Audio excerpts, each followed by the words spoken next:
spend a couple extra years developing and maturing physically and emotionally in the NCAA model before you go to the show in the NHL.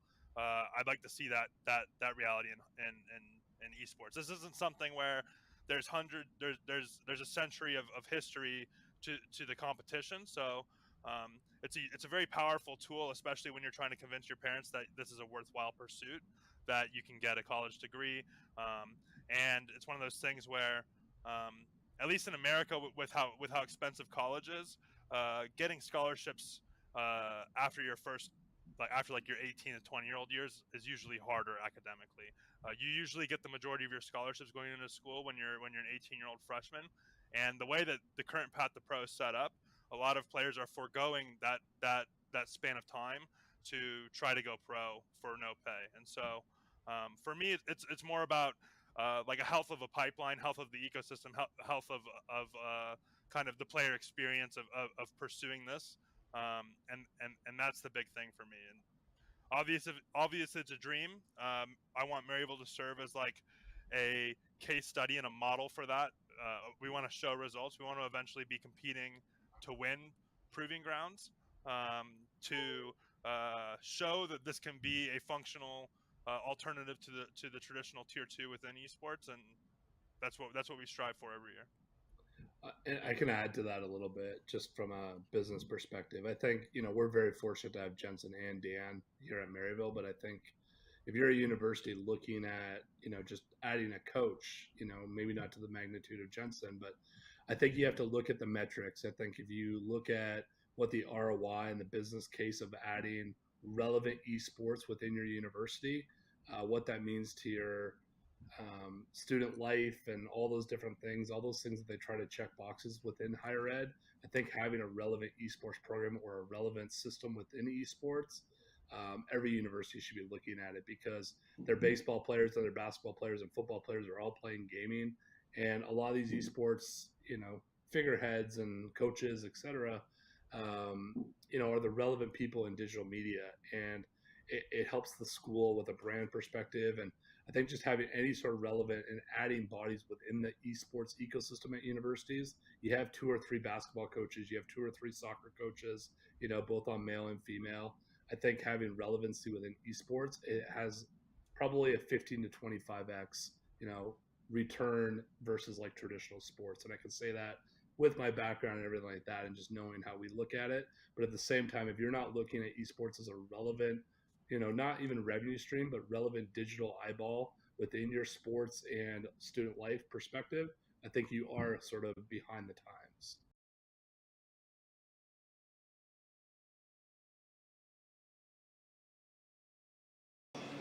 Hello, everybody, and welcome back to the Collegiate Esport Commissioners Cup. I am Septilins, and I get a really neat opportunity here. We get to interview Burns from E United. Burns, how you doing? I'm doing well. How about yourself? I'm doing great. We're on day 2 of the event. It's been a fantastic one. I ran into you yesterday, but we were running around like chickens with our heads off, and it has been, how has your time been here? What has this event kind of been like? Yeah, it's great. I just love being in the passion pit, seeing all the college kids go at it. Reminds me of like an old school MLG event almost, but being like in the epicenter of the passion pit, seeing Rocket League, Valorant, Overwatch, and Smash, it's amazing to see all of these schools compete against each other and get a shot to play on this main stage. Yeah, no doubt about it. And tell us a little bit about kind of what is E United, right? Because we know that you're here, we know you're here to represent them, but for the people that don't know, what is E United? Yeah, E United was founded in 2016. We're a professional esports organization. We've been in League of Legends, Overwatch, all the way to Battle Right, I think it was called back in the day. Right now in 2022, we are in Gears of War, Halo, Rocket League, PUBG, and announcing a new title tomorrow. I know, get the small intel here. So it's a lot of fun. I went pro in Call of Duty when I was younger.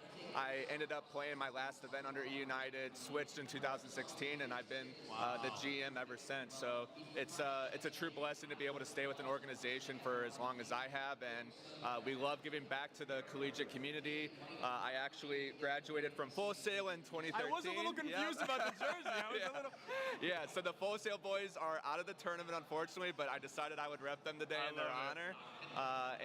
Yeah, it's just great. I love working with younger individuals who are trying to find their path in esports, and these college kids are really showing what they're all about. Yeah, so to be kind of an ex-pro player, where a collegiate scene at the time didn't exist, especially not to the scale right now. What is it like to see such high levels of success, such high levels of support for something that you weren't able to kind of get as much support in at the time, something that was looked down on a lot more? Yeah, I'm extremely jealous. That's all I can say.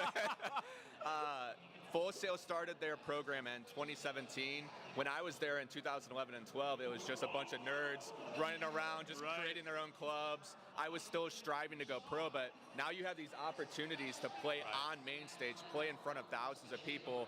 We just had locals back in the day. You would show up and play for like $200, $100. It was like lunch money. Right. Now these kids are playing for scholarships. They're playing for fame. They could. Third chapter in the Great Lakes Esports Conference gets written today. It is the quarterfinals for the Great Lakes Esports Conference Championship. My name is Yanni. I am joined by Sofchan. We have Valparaiso versus Mountain Union here today. Sofchan, these two teams, it looks like we're going to see some interesting matchups, especially in the jungle. Yes, indeed we are. We had a look scouting here, of course, having a look at the ranks for our players.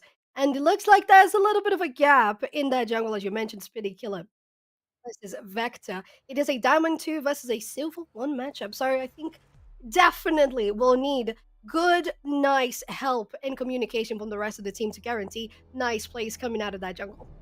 You know, that is one thing to worry about. But once you are on the Rift, all bets are off. Anything can happen. I've seen crazy things over my, I don't know how many years playing the game. But something that's not so crazy is that Fiddlesticks ban, because Speedy Killer Ninja is definitely an avid Fiddlesticks player. They did leave the Zac up, but going through the bans, it's Hecarim, Akali, and Lulu off the board.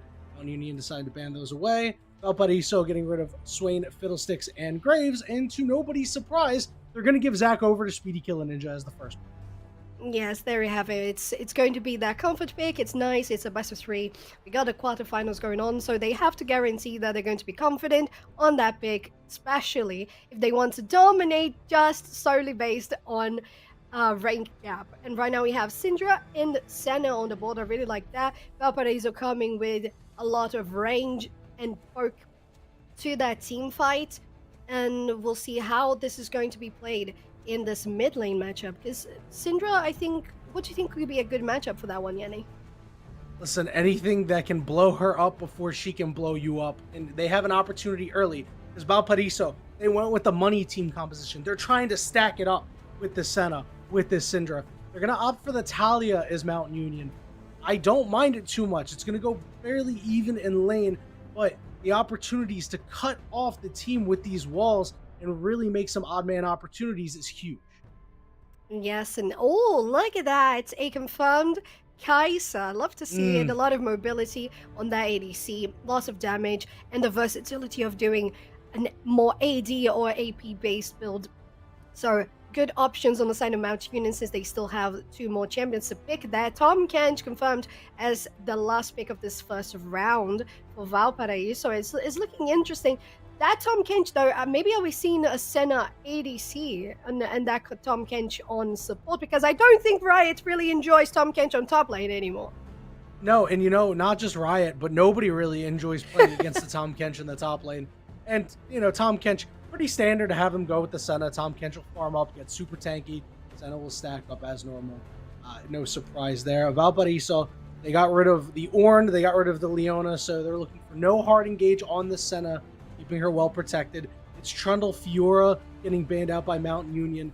We see Valparaiso, they're hovering the Maokai, they lock in the Maokai. Remember, this champion had so much hype going into Worlds, and the flavor of the month for Maokai has kind of worn off a bit.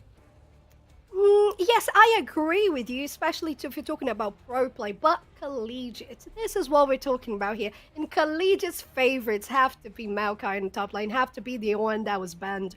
Fiora as well, coming into play a couple of times. Shen's going to be a good possibility for them there as they lock that in. So I don't think it's that much of a surprise. I think on collegiate, Maokai still has a great spot, and would look at that. Renata Glask as the last pick for Mount Union. Listen, Renata Glask has been one of the best supports in the game from the jump since the moment she was released. Her ultimate just creates so much discourse in a team fight. And when you take a look at the compositions here, as we see Cho'Gath getting locked in for Valparaiso as their final pick, there's a lot of tankiness on the side of Valparaiso, And Kaisa can kind of cut through that. But Mountain Union, do they have the damage to cut through all this beef? And on the other side, does Valparaiso, do they have the damage to do the same against the Zac and against the Shen? Well, I think Valparaiso it really is looking like a more late game comp. You have Senna that's going to be stacking all throughout the game together on that AD. The Tom Kench doing the same with getting tanky. Maokai is going to be able to enable the team fights with the CC coming from the distance. And the Cho'Gath is going to do exactly the same with stacking on the damage. So they have to guarantee a solid and secure early game for Valparaiso to guarantee a safe possibility for mid game versus Mount Union, because they have good engages from the 6th level onwards. So Yanni, what do you think Valparaiso could do to try to help have a better early game for themselves? Well, really, they just need to not pick any fights. And the thing that I see teams at this level really struggle with is they pick a scaling composition, such as the Syndra Senna, where, you just want to get your stacks up and fight later on. They'll fight early. What happens when you pick a fight at level 6? Renata's going to drop an ultimate. All of a sudden, Kais is going to become an anime protagonist because Shenpai is going to notice her and hop into the bot lane. Zac can come flying from 3 screens away. It's not something you want to deal with. Chill out, farm up, ward up, don't engage in any fights. Just wait until the game goes longer, because you have inevitability as Valparaiso. Yes, yeah. Valparaiso has to be on that safe side, being under the turrets, sometimes even not even being under the turret, just recognizing you have to reset, you have to go back to base, you can't afford being there, you're being dived upon, because that's what Zac does. That's what they're going to do, especially with the Shen ulti as well. You mentioned Kai'Sa too. So all they have is means to dive. So Valparaiso has to be super, super chill. They have to recognize their limits and only fight when they have numbers advantage or when they have clear XP advantage, or things like that, as stealing maybe an objective from afar. You have Senna that could do that, that could help doing that. So I think they have to be very cautious, definitely as you said it, to guarantee a better gameplay for the rest of the game. And to their credit, their composition is incredibly difficult to dive. You ever try to dive a Tahm Kench, Maokai, and a Cho'Gath? It doesn't work out very well. Syndra and Senna, able to provide plenty of CC, but Maokai drops his ultimate when you're trying to dive, you are in so much trouble. Cho'Gath lands a knockup, you are almost assuredly dead. So Mountain Union does need to be careful. Tempered aggression should really be the name of the game for them. It's one thing if you're converging 3 to 4 members on them, not under the turret, but if you're going for turret dives, it could turn disastrous quickly.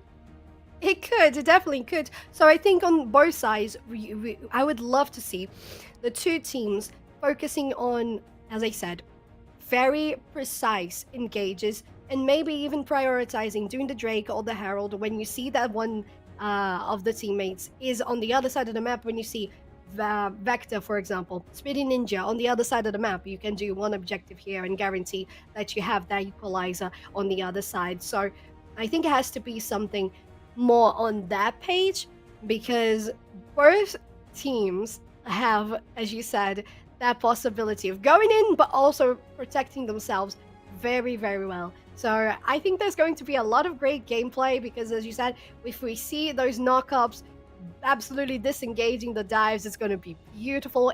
At the same time, if we see those successful dives, it's going to be lovely to watch. So we have amazing gameplay here regardless. Yeah, these team compositions are kind of beautiful in a sense. There's a lot of ease of execution. Maokai, Cho'Gath, and on the side of Mountain Union, Zac coming in, Shen taunts, Renata ultimate.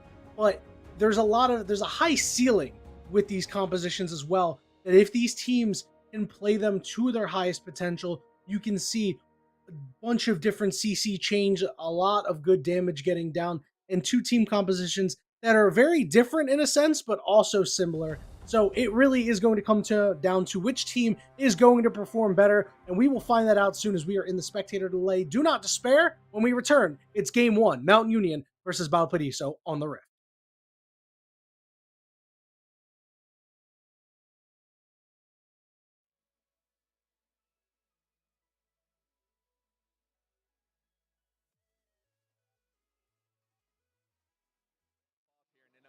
sponsor for $10,000 or $20,000 from somebody. Right. So the opportunities are just endless at the moment, and I think it's just great that you basically can prove yourself and make anything happen right now. It's instead of kind of what you had gone through, being in college and also trying to go pro. Yeah. These kids can try to go pro while being in college. 100%. It's hand in hand instead of those two kind of battling kind of matchups. So if somebody's trying to go pro, right? They're like, Burns, I want to be you one day. I want to be the GM of E United one day. What is that first step to really take it from a hobby to a passion, to a job? Yeah, I think I've told this story a lot, but it's really, I thought about going pro every night before I went to bed. Right. Like, I lived and breathed Call of Duty for years. It was my life. I had to skip dinner sometimes. I had to skip family functions, and my family didn't really understand, but it was what I wanted to do, and it all worked out. But at the end of the day, you always need to kind of be organized. You have to have the ability to not put all of your eggs in one basket. So even though it worked out for me, there are so many opportunities in esports. There's being a caster or interviewing people. There's working in production. There's helping people get waters. Like, literally, there are so many opportunities. So, oh, this crowd's awesome. They're going crazy, dude. They stayed on their last life right now. Off subject smash, regardless if it's middle school, high school, college, it pops off all the time. I love it. Well, Burns, thank you so much, man. I really appreciate it. Yeah, no worries. Thank you, guys.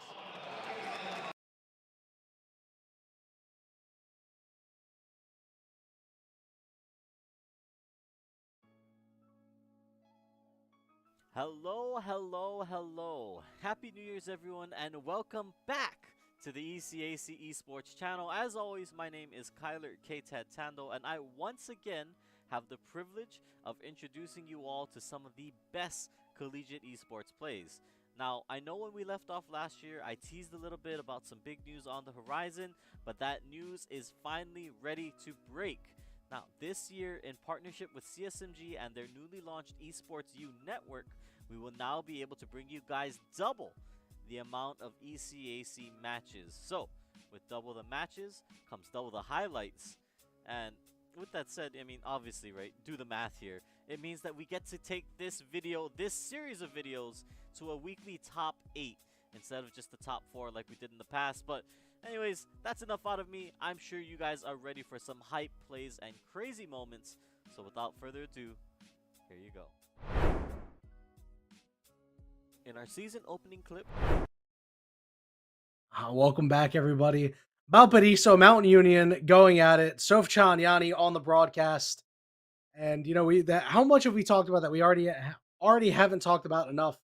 I mean, I guess we could highlight the jungle matchup a little bit more. You know, we mentioned that Speedy Killer Ninja on that Zac is an absolute mess.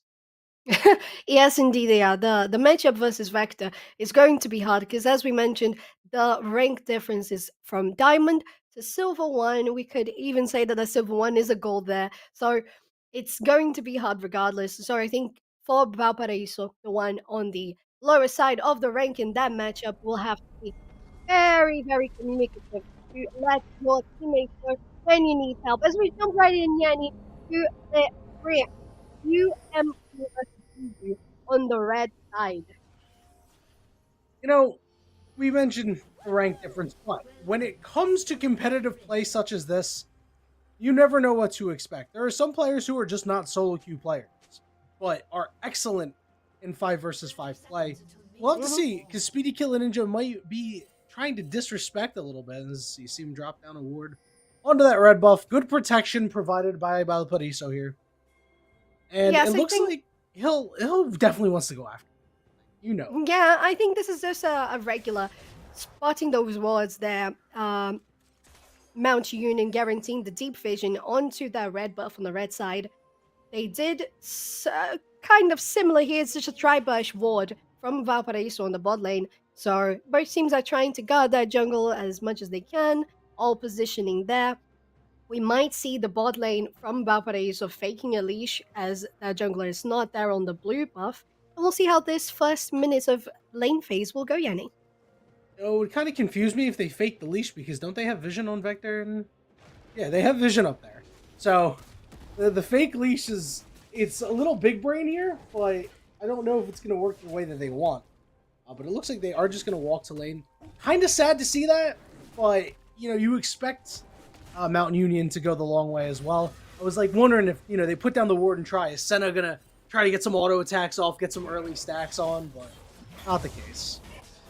Yeah, I believe that maybe they're going for the approach we mentioned earlier, Valparaiso, recognizing their limits in this early game. They are trying to be a little more careful. That's why they didn't go for something any deeper here. But top lane, Yanni. Bruh, Anya playing with absence of mind right there. Got to be very careful. Was the Shen in early levels is so strong. The damage on those auto attacks is ridiculous. Yeah, and it's only a level 1 Shen is racking up Tahm Kench, but as soon as Tahm Kench gets something out of... Oh, Tahm Kench, I mean Shogath from the top lane. But Tahm Kench here is getting a lot of damage, might be going down. First blood, wow. Goodbye. I mean, you didn't even need the handshake to land either. Yeah. Ignite gets burnt. Luckily on the other side, they don't burn anything for Valparaiso. But that's what happens when your Senna goes Ignite. There's no heal available. Mm-hmm. And the less protection, the easier your teammate is going to die. And in this case, Convicted and Leah took advantage of that. They went in, and that was a lovely play by Mount Union. And we talked about how you need to be safe. There's no reason to be that far up at that time, especially when you know they're going to hit level 2 first. Yes. And mid lane, MF Jakimbo is, both of them, Billy as well, trying to lend some damage. MF pushing a lot, trying to shove this wave. Billy is not going to let that go underneath the towers. They're taking a little bit of damage, trying to secure that farm. The warding is there from Mount Union as MF is getting the setup on the scuttle for Vector. Gonna pick up that scuttle with relative ease, even though, their bot lane was the first one to go down. Convicted and Leah decided to take it back. You get the second longsword on to that Kaisa, and the damage starts coming through even heavier. Yes, it does. Pinikin the killer. Going for the gank here. No. Jakimbo in so much trouble is going to get knocked up. Absence of mind with the taunt, but a solid flash out of Jakimbo. They will be able to walk away. So a good gank there by Mountain Union. Jakimbo wisely burning that.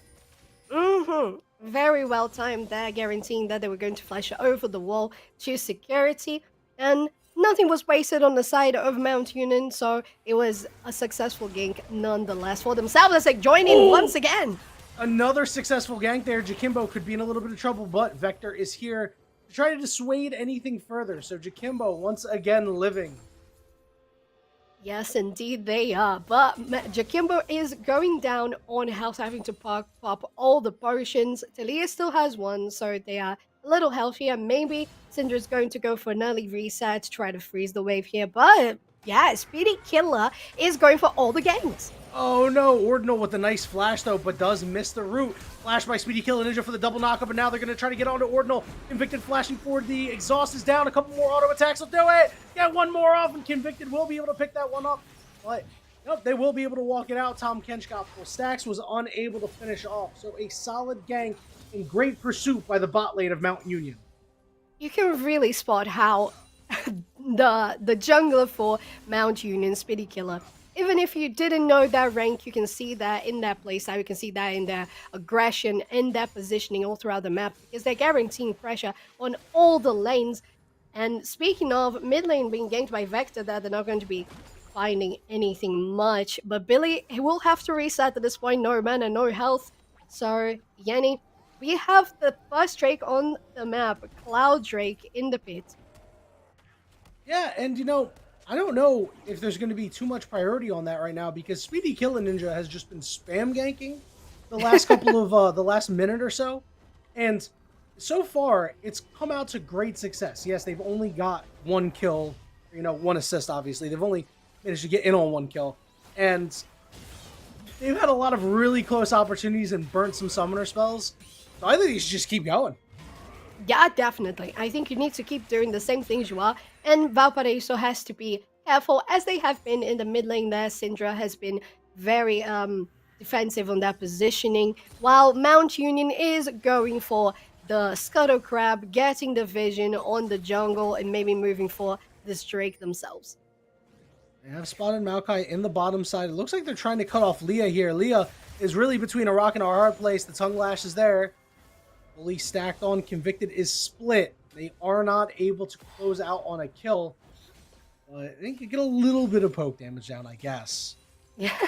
Yeah, I think at this point, Convicted really said, well, if you're going to try to go for my support, well, you got to go through me first. Even though they were miles away from the fight, and Leah was indeed in between two players. So Convicted really showing that the dominance that Kai'Sa can have, especially since she already has that first half item on her pocket. So it's going to be harder for Valparaiso to feel more comfortable to go for engages themselves. Because if they backfire, as we mentioned earlier, Yanni, it's going to be even worse for them.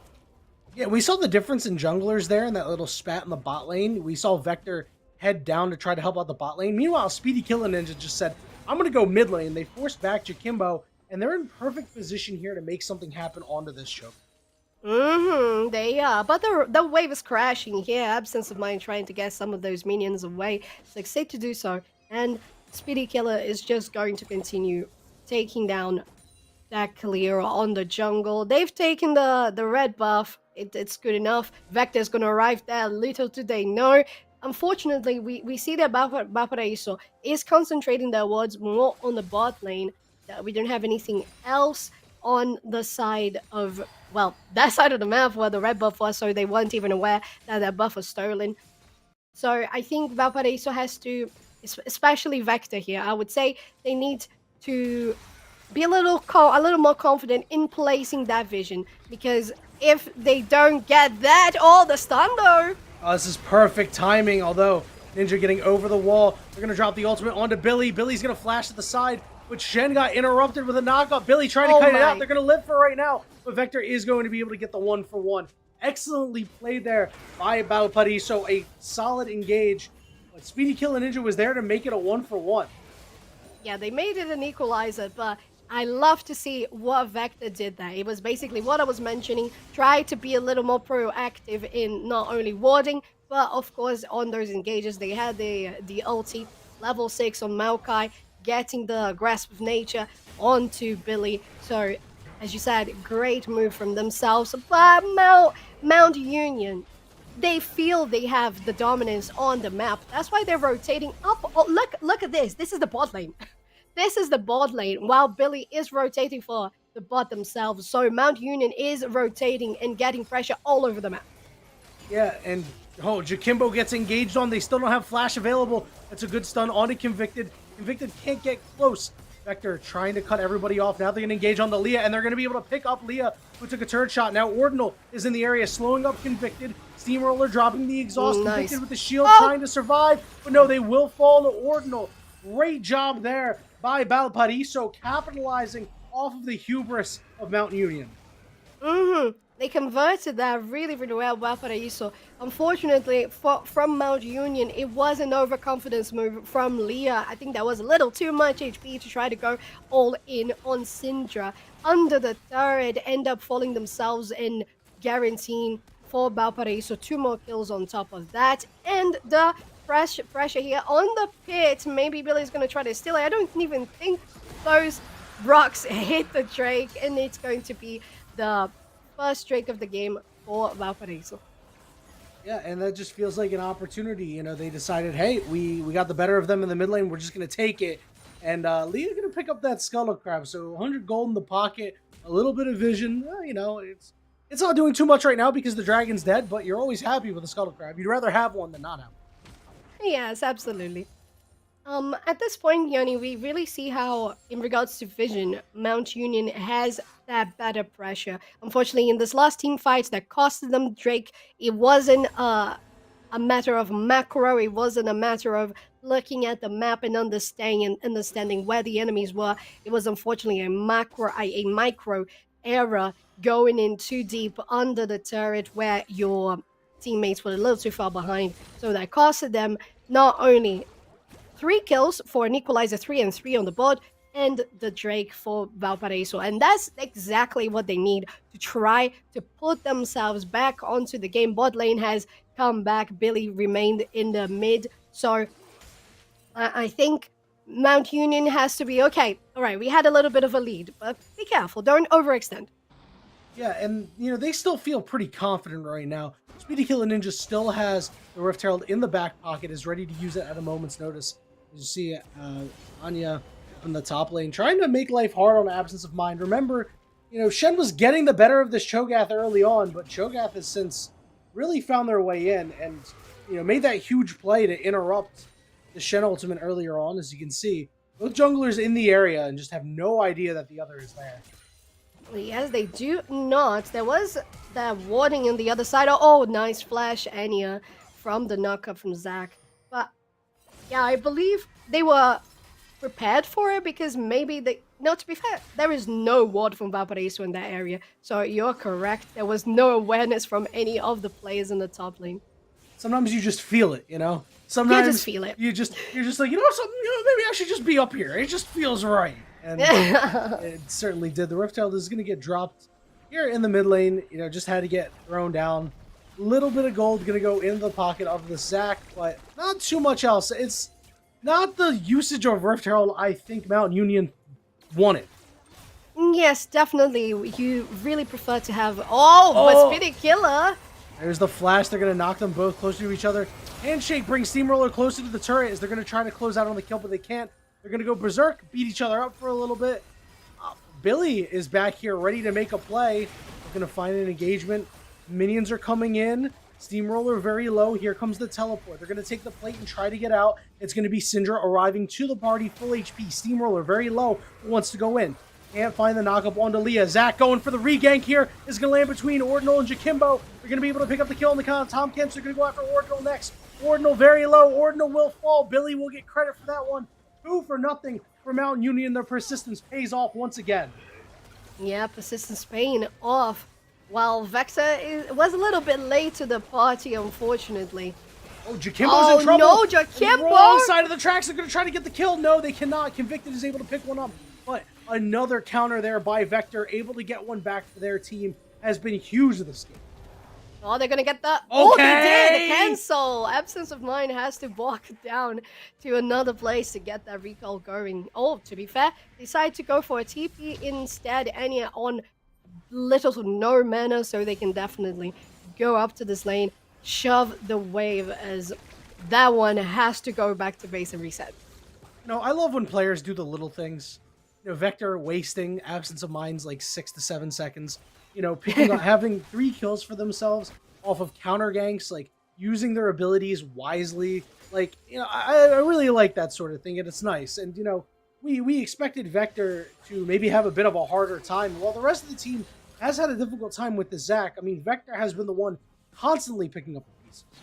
Yes, that's true. And Vector has been really not only doing that, allowing a good cohesion in between the players and how those ganks turn out. So every time there was a possibility for Vector to be around, there was a counter gank, and they did super well in equalizing, or at least trying to get some summoners out of the enemy. So great job there, especially in regards to having that much of a rank difference in between those players. But Speedy Ninja on the other side, really just upping that game so much, as they're gonna collapse here on the top lane and try to save Absence of Mind. Double knock up here. They're so tanky. Are they going to be able to close out on a kill? Oh my god, the Shen's auto attacks do so much damage. They're going to go 1-0, but Ordinal and Steamroller in the area. Vector going to drop the ultimate. Absence of Mind is going to get rooted, haunted, is going to be stunned up, is still so tanky, is going to flash away. Even the Syndra couldn't help close out on the kill. Absence of Mind survives somehow. 4 players, Yanni, and an Ignite, all the CC, and it was not enough to get that Gauntlet Shen out. It's a triple Ninja. root. Oh, unfortunate. They could not make a play onto that, but here comes the teleport. It's going to be Cho'Gath coming back to the party, and now it's a 5v3. They get a 5v4 as Convicted is in the area, but they are bearing down on the side of Mount Union, looking to take control of this Rift Herald. Ultimate's going to come out, give a lot of shielding, but now multiple members going berserk. Jakimbo looking for a stun, is going to find it. There's the root. They're so low. Convicted is going to get ate up and spat out in the middle of the team. Silence is down. Billy able to pick up a kill. Convicted has to flash over the wall, but Absence of Mind, full HP, looking to run the fight. Backside of the fight, Convicted with a little bit of help from Billy, able to close it out. And Ordinal is the last one standing. Taunt, 2, auto, dead, double kill for Convicted. Mount Union getting the first ace here. after a very, very long fight, we must say, because it started off with a gank on the top lane, trying to get Absence of Mind, got themselves out very, very safely. Of course, it wasn't after taking so much damage, but definitely safe. And then it turned into a 5v4, and an ace for Mount Union. So amazing plays from them on turning that fight around, guaranteeing the Herald moving for the Drake, as they're gonna get this one uncontested. There's no way anyone would get that in time. And also taking down the mid lane. Ultimate from Billy, guaranteeing nobody is getting anywhere close. And Mount Union is establishing so far a 6k gold lead. Yeah, they had a small lead at 15 minutes. I mean, I guess it's not that small. It was about 3,000 gold. But you felt that Valparaiso was still in the game. They still had a shot. And after that fight, it started out so well for them, but it just took too long to get kills. And that's really been the Achilles heel. And when we looked at these compositions, we mentioned that. They were very difficult to kill. So while you have teleports on both sides, Absence of Mind has that extra teleport, that Stand United to be able to hop in a fight at full HP. We saw it. The raid boss showed up to the party when everybody was almost dead. Yes. It's really the potential that this champion can bring to the fight. It's the mobility, they do have the mobility with the taunt, of course, but mobility across the map. And that's something unique that Shen has, that UMU has brought to the table to this first game of the best of 3. Valparaiso, as we mentioned, it was clear that they were going to have a harder time in the beginning of the game because of how their champions need to scale. And that's what has been happening, Yanni. We see that, and we see Speedy, Killer Ninja, and all the other players from Mount Union getting the pressure that they know they have based on their early champions. Yeah, this is the team composition that's not, they have to absorb punishment this entire time, and it looks like they're not really meant to do that. You get punched in the face enough, you're going to start bending, your knees are going to start buckling, and that's really what we've seen happen with this Valparaiso team composition, trying to hang on in the early game, but they're just taking way too many shots, and they're really behind the 8 ball now, down, we said, 6.5k. Yeah, and let's have a look, for example, at this bot lane here. Tom Kench doesn't even have a completed item, and that is the one player that is getting the farm. Of course, as Senna is going to get the passive from those souls, while Convicted has 2 finished items and a finished brute. Ouch. That's that is sometimes the 3-man dive just happens. Life comes at you fast. And Gray Scream Simulator being played by the Cho'Gath for about 20 more seconds. Rift Herald dropped in the top lane. They don't have a huge minion wave, but they have 5 members strong. Syndra on the bot side does have teleport available, but there's no contest coming in here. So much gold going to the side of Mount Union. The ultimate from Vector coming out, but Vector is caught in the corner, is having trouble trying to find a way out. One member goes berserk, but not doing too much. Absence of Mind landing a taunt onto Ordinal, who has to flash over the wall. Vector getting lower and lower, but they're doing a good job of keeping Mount Union at bay. Shelly gets another charge, but the turret stands for now. It does stand, but it is a full turret in there. Tier 2.5 of a tier 3. Nobody gets caught. Valparaiso, are you moving for? Baron, are you doing that? Okay, they're just getting the vision, trying to see if Mount Union wasn't doing that themselves. But Yanni, I really enjoyed, even though the push from Mount Union was so successful, Valparaiso really made that come to a halt because they know they have so much range on Senna, on the stun from Syndra, on the knockups from Cho'Gath, and just the presence from Tom Kench that can engage on you at any point, alongside Vector's ulti as well. They were really, really great at protecting that inner turret, because to be fair, if that didn't stand well, if that defense was not successful, I think Mount Union could have taken even the inhibitor on that push. So, good job to them to not allowing Mount Union to rack onto that base that quickly, because we're only on 21 minutes on the clock. It's still 50 seconds for the third Drake of the game. And ooh, look at this. Interesting. We have those Hextech portals I just noticed on the map, and it's going to be a Hextech soul. Yeah, and those Hextech portals are going to be a huge benefit to to both sides in certain scenarios. You know, Valparaiso, you can use those to find a way back into the game to get some cheap kills. That's just a mind with a really, really nice flash. He's able to get the solo bolo up in the top lane. And meanwhile, they had to send multiple members up top. That means in the bot lane, Mountain Union is just chilling out, killing Syndras, and just having a great time. Yeah, yes, they are. That is rough. You can see here comes the engagement. And Ordinal and Steamroller have nowhere to go. Oh my god, Billy's damage is ridiculous. Oh, I mean, I thought he was going to be able to go through and survive. You can't pop your gray health when you're in the middle of that animation. So it is going to be 2 more kills going to the side of Mountain Union. A complete vice grip on this game. A 10k lead at 22 minutes. Bot inner turret falling. They're going to pick up their first Hextech Drake of the game. Second Drake overall for them. And Valparaiso is it really in a bad way here.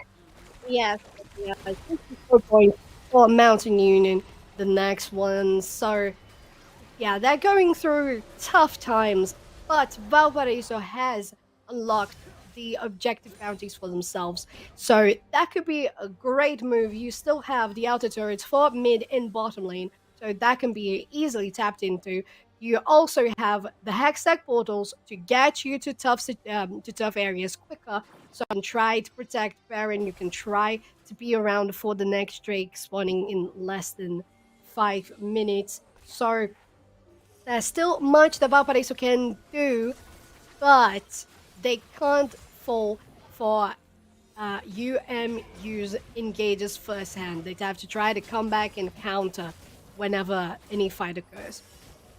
Yeah, and I mean, at this point, you know, it's the cage animal backed into a corner. You may as well just fight. You may as well just go for it sometimes. It looks like the Baron is going to be picked up here by Mountain Union, so it is going to make fighting quite a bit harder. And, you know, even though we talked about the vaunted defense of Valparaiso, they're not going to be able to chew through those Baron minions anymore. They're going to have a really hard time keeping Mountain Union off these turrets. Definitely they are. There is no way. Spitty Killer Ninja getting the flank on the other side. All players in the mid lane. Poking coming from Kaiser. Baron minions. They are taking damage on the tower. There isn't much they can do. To be fair, I think they should be just throwing in those pokes. And that's a nice stun from Syndra. It is, but a good disengagement there by Leah, although Leah is forced away. Oh. Sen ultimate going down, but Leah will just barely survive. And the Maokai ultimate gets dropped as well. Just trying to push off Mountain Union desperately. You can see the poke is there, but Absence of Mind is so tanky. They threw everything and the kitchen sink at him. And he just didn't really care, man. He's chilling. He's chilling, but at the same time, it was good to see that Valparaiso was doing that damage that they had to do to try and get this push to a halt. Invicta, though, on the other side, getting damage on the bottom turret. Knock up from Anya. They're gonna get instantly exhausted. Talia trying to follow up. They're just going to decide, and Who's the rest of the team? we're gonna be okay with just taking this tower. Oh, stun Kivicki lands. gets knocked up again. Is gonna have to flash away. He's gonna get the Stand United shield now. That turret is gonna go down. They're gonna try to push forward. Billy flashing forward. Oh my god! Oh my down god. goes Syndra. Steamroller could be the next one, but Ordinal trying to keep the rest of the team alive. Bottom inhibitor has fallen. That mid inhibitor turret is going down, and that inhibitor looks like it is up next. Speedy Killer Ninja with plenty of HP, looking to just play some zone control, and they crack the base of Valparaiso. 2 inhibitors going down. 2 inhibitors down. The super minions are going to make this so difficult. They still have the Baron buff, so whenever they're close to those lanes, the minions are going to be empowered. And, well, at the same time, yeah, Yanni, we can say that super minions in your base means a lot of farm and a lot of gold that you can gather for yourselves. So this is going to be a little possible comeback around in regards to items for Valparaiso. But things are looking tough. Yeah, it's almost like objective bounties for your minion waves. You know, you're not happy to see them, but you'll take the gold in your pocket all the same. Absolutely. But, I mean, you know, Syndra needs the gold. She's in debt right now, like most people around our age, you know. Down about 200 gold, a little bit less now as it's starting to get cleared out. And it's just rough sledding here for Valparaiso. And again, it's still really impressive that they were almost able to make the defense happen. But the biggest problem is they haven't had a moment to get their feet set, and now they take the Hextech Gates, does Mount Union, and they're back at the base doors again. Yes, they are. With those empowered minions, you really can push waves so quickly, and the enemy takes much longer to clear them out. To be fair, look at how they're doing here. Oh, Billy getting the... Nice. Well, they tried to cut them off. Didn't really work. Oh, stun. Jakimbo. You expect Syndra Stun to do that much more damage at this point in the game, though. I mean, you're going to need a couple more of those to at least force Billy off, and you can see the rest of the squad, they're looking to siege down these Nexus turrets. You saw a knockup come out, and they are going to take the Hex Gates out. Looks like they're going to chill out, pick up this dragon, and try to do it again. Yeah, because they can. You know, they can. So Mount Union has been really doing exactly what their champions allowed them to do, which was good early pressure with Zach, good defense on bottom lane, Convicted.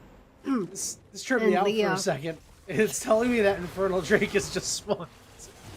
What? Oh my god, yeah, on the left. I looked up for a second, I'm like, I was about to say, I'm like, oh man, they're getting it. Yeah, it's Infernal Soul. I'm like, wait a minute. It's not Infernal Soul. Wait, hold on a minute. Wait a minute. Something ain't right here. No, it is not. But what is? Oh. Thank you to our great observer, Professor Layton. Oh my god. Letting us know that is indeed Hextech Soul. Mm-hmm.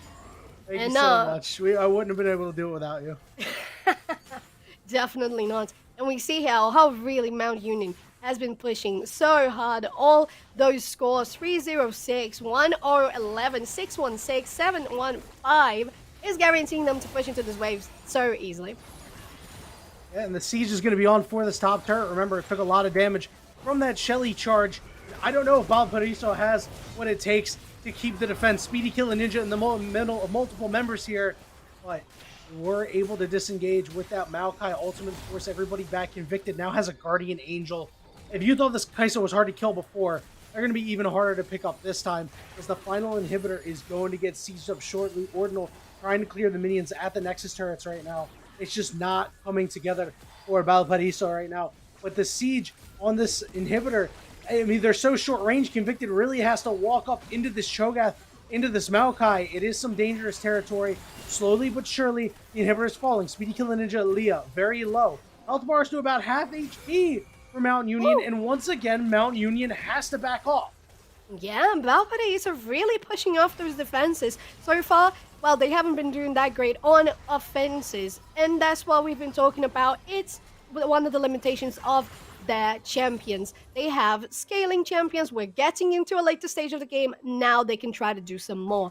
And that's what they're doing. Oh, but UMU trying to get here. Okay. Lasagnas. Jakimbo goes golden and gets eaten by Steamroller. Are they going to be able to turn this around and maybe pick somebody up? Sheesh. No. But it was very, very slick there by Jakimbo. The quick reactions. So clean. Listen, that's why you buy stopwatch. Oh, that is indeed why you buy stopwatch. Even though you have that death cap, you're going to buy stopwatch because no damage in the world is going to keep you alive if your enemies don't die. Come on, Vector. I want to see you get in there. Leah going to try to run interference. It's going very low. Are they going to be able to get in? No, it is going to be secured by Speedy Kill Ninja. So now Mountain Union should be okay when it comes to sieging. These minions going to get a whole heck of a lot stronger, and it's really only going to be Ordinal that's going to deal any damage to the minions. Yes, mid lane inhibitor has respawned, so there's going to be another tier of protection for Valparaiso. But as you said, it's the full team push. But Jakimbo is doing some damage now, as they can poke from very, very far. Yeah, but they have some cooldowns. Leah going to try to move up. Leah gets evaporated. But here's a full engagement. Multiple man knockup. Looking Convicted. Has no mana. Is on the backside. Completely untouched. Wailing away with auto attacks onto Vector. They're going to change targets. No. Now they're moving forward. It's a triple kill for Convicted. No mana. No problem. Well protected is the quarterback of the team. Their big offensive line in front of them. The Nexus turrets fall. And Mount Union takes game one. Mount Union guaranteeing the first victory of the best of three. There's still much to be played, but definitely a lovely performance from them as they played accordingly to that comp, and they knew what the enemy could do, which was they couldn't really fight in the early game. So they took advantage of that. They did super well. And to be fair, Valparaiso, they were nailing that defense, but unfortunately, it was not enough, Yanni. Yeah, I was really impressed by how Valparaiso played because when you're down that far, it's really hard to keep the mental together. But all it takes is really one solid defense to say, yo, guys, like, we can still do this. We can stay in the game. We can farm up. And they were really doing that up until that last Baron. And then Mountain Union, they put the boot on the throat. They said, all right, listen, we're not playing around anymore. We know what your defense can do. We're just going to go for it. And I mean, Leo was dead. It was a 5v4, but it was a great engagement by Speedy Kill and Ninja. And that was really the story of the game, was Speedy Kill and Ninja on that Zac, flying around everywhere, knocking a bunch of people up, providing good defense for Convicted and Billy to do their thing. Yes, and they did that perfectly every time. It really showed how much the experience and the rank that this person has coming into play for Mount Union, and really the presence allowed for this team to get objectives all across the map, in not only in Drakes, Heralds, but turrets, kills. So really, as I think it was around 17 minutes into the game, it was a 6k gold lead for Mount Union. So Valpo was coming around just a little far behind every time. And if Valparaiso needed some room to breathe, Mount Union said, nah, we're just collapsing it. It's going to be the cascade on your base, and there's not going to be any game anymore. Yeah, the cascade of crap unfortunately fell down onto Valparaiso. But you know what? They didn't look totally outclassed. You know, No? we had some reservations that things might not look too good. Sure, it was a rough sledding in the early game, and that's what happens when you pick compositions like that. Sometimes it just happens, but they're going to go back to the drawing board. They definitely have some options. Maybe something a little bit more early game oriented would work well. Yes, definitely. I think this time around, they're going to ban both junglers that Speedy Killer uses. I think that they're not going to allow any of that to happen because, as you mentioned, Speedy was the person to really unite everything and make things cohesive for Mount Union. So I wouldn't let that pass. Yeah, and I mean, you just saw whatever the Zac did. The Zac just had his way with everything. So, I mean, it looks like they will have to go back to that and get rid of that and, elect to leave something else open. But much like a Zac flying through the air off screen, we're going to fly off screen for a little bit as we're going to go to a short break. But when we return, we'll get to the draft of Game 2, Valparaiso versus Mountain Union.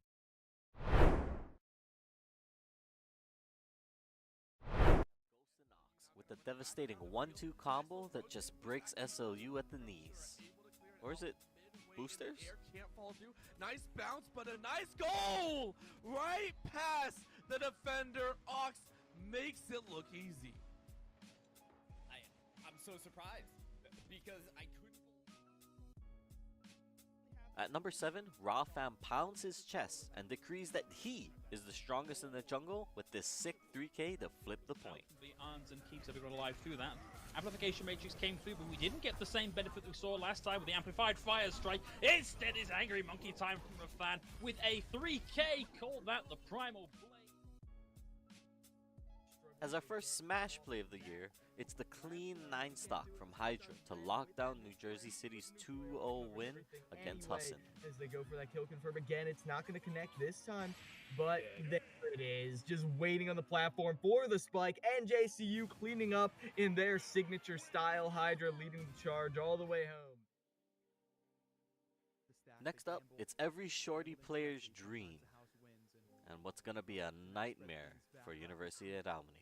Up close and personal. This is the one player who's got a chance with his read. What about timing here? So step forward now into the angle. Certainly good for one. Yikes. There's the one. No one's reswung. He's reloaded. This never happens to a shorty player. Nebula's up now as well. In our next clip, who needs teammates when you've got a wall?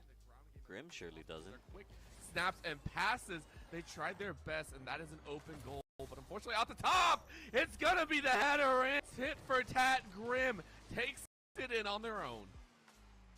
Ooh, spicy little double tap right there. You saw him looking for it, but that's not an easy read. Rounding out our top 3, it wouldn't be a highlight video without our first ace of the season. D to Rocco, this one's for you. Enjoy. Are able to cake out GSV. A great shot there. Oh, I know deep push coming for an ace. Rocco looking for one of their own. There's going to be a 4K already coming through. Now a 2v1. The hard rotate through. And the kill! Ace! Rocco picking up the ace early and securing a true single-player dominance. In our runner-up spot, AZ Tropical has a bunch of things to do in this clip. The SD into, well, he's got a lot. Just take a look. But all right, 2 this- stocks to 6 for the Fanshawe team. Starting off strong, 45%, 54 uncontested. Let's see what Andy has to offer, because right now he's getting duffed by the Street Fighter. Ooh, very good option coverage with those up tilts, but you're gonna get jabbed once, and there's the uppercut right there, sent straight off the top. AZ Tropical now battling it out on Yoshi's story. It's looking kind of tough. And as I was saying, if a character is going to start steamrolling, it's definitely a character with so much crazy zero death potential as we've seen in Kin, because wow, only 19% so far. And this isn't just any character, this is against Fire Mithra. Oh my god! Getting dared right in the face. AZ Tropical only 2 stocks away from tying this entire. And in our number 1 spot in the you hate to see it category, what's higher than a high noon? Well, Becomix has the answer. They do trade out Leo Leon here. However, Kid Universe making important and inexorable progress. Leo Rafam taking a lot of damage, and it's Becomix finding 3 on the way down! Down goes Duck, and this is looking like an absolute rout for Keen University. Muskingum University just found lacking in points. Man, after seeing all of that, doesn't that just make you want to say, wow? I mean, for me, I'm definitely speechless and so excited to continue bringing you guys these plays and all of this collegiate esports content. Now, if you want to check out more of the buzz on social media, definitely give us a follow on Twitter at ECAC_esports. Or, if you just want to check out the action live, be sure to tune in on our Twitch channel at ECAC_esports. With that said, I do want to give out a shout out to our partners at EsportsU for not only helping to us expand our content, but really also to help bring up all of you guys more of this great collegiate esports action. Now, thank you all so much for watching, and feel free to let me know, what types of matchups or moments you'd like to see next. As always, I've been KTAD, and I'll see you all later. Have a good one.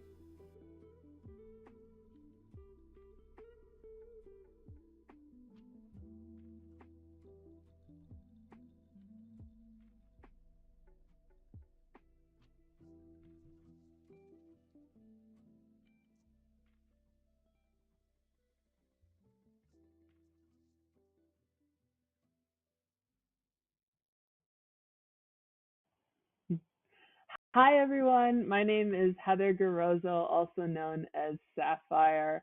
I'm so excited to join you here today. This is an initiative that means a lot to me. I've been involved in esports now for a little more than I want to admit, but about 20 years in many different facets.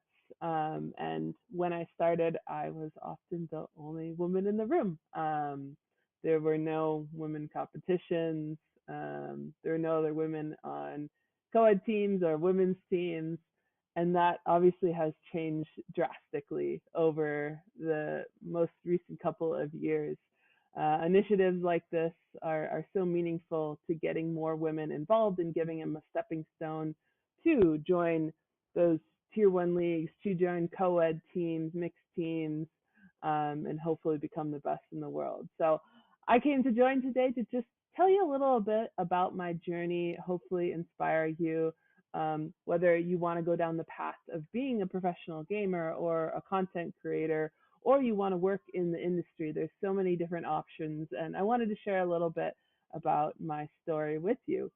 So first off, I'm actually at Valorant Champions in Istanbul right now. The match is happening like just behind the door from me, so you might even hear some of the crowd noise going hype. The crowd is obviously cheering for Fnatic. Actually, I just heard a loud cheer right now, so something epic might have just happened. But so apologies if you hear that background noise, but it's all part of the vibe. It's all part of just being in esports, living and breathing esports. My journey actually started just as a player. I was a multi-sport varsity athlete in high school, tore my MCL, was out on an injury, and then I found esports. My brother would have his friends over, and I didn't want my brother to be better than me at anything, and I just started playing. And this was actually Counter-Strike. Valorant wasn't out at the time, of course. And turns out that I was pretty decent at it, and so started playing more and more and more. Found some teammates, traveled down to the CPL, which is like the top tournament at the time. Thought after winning a bunch of tournaments in the Milwaukee area that we would come in and do really well. Turns out we were terrible, and we finished dead last. Lost to a Finnish team that was one of the best in the world. But it only motivated me to be a better player. So I kept competing. Eventually, I made it on to some of the top teams. I was in co-ed teams, played in ESCA Invite, which is now the equivalent of ESL Pro League, and also played on some co-ed teams. Played with teammates like Miss Harvey, Potter, who is now the coach of Evil Geniuses, Alice Liu, that played with Complexity's Valorant team. Some of the things that I learned in my competing journey, it's not just about my physical skill in the game, not just how quick you could react to something, but communication, teamwork. These things are so important. At Valorant Champions right now, I get the opportunity to listen into the teams and listen to their communication. It's amazing how they refine their craft and refine how they communicate with their teammates. It's something so fascinating. So I encourage you, one of the things I like to tell up-and-coming players is... Welcome back, everybody, as we are going to head into the draft for Game 2 of Valparaiso versus Mount Union. It's Yanni and Soph still on the cast. Soph, we got a couple of changes coming on here for the side of Valparaiso. On the back end here, we have been provided that we have a change, possibly here confirmed for the jungle. So we're not going to see Vector anymore for the side of Valparaiso, as they decided to sub him for this match. So maybe we're going to have a completely different comp based on the gameplay, the game style from this player. Yeah, Zach likes to play a lot of Warwick, a lot of Lilia, a lot of Kane. Some pretty impressive win rates on them as well. But the big thing is they can play Zach. Like, that's a champion that they have an option to play. It's in their champion pool. So Valparaiso, they could go with the same ban strategy this time around and get the secret fourth ban by picking Zach, as they're on the blue side, so they got first pick. They have first pick. They have that priority there as we go into the second game. And Valparaiso has to make the best out of it, or else it's going to be the last game of the best of three. Therefore, the last game of their playoffs here in the quarterfinals Great Lakes Esports Conference.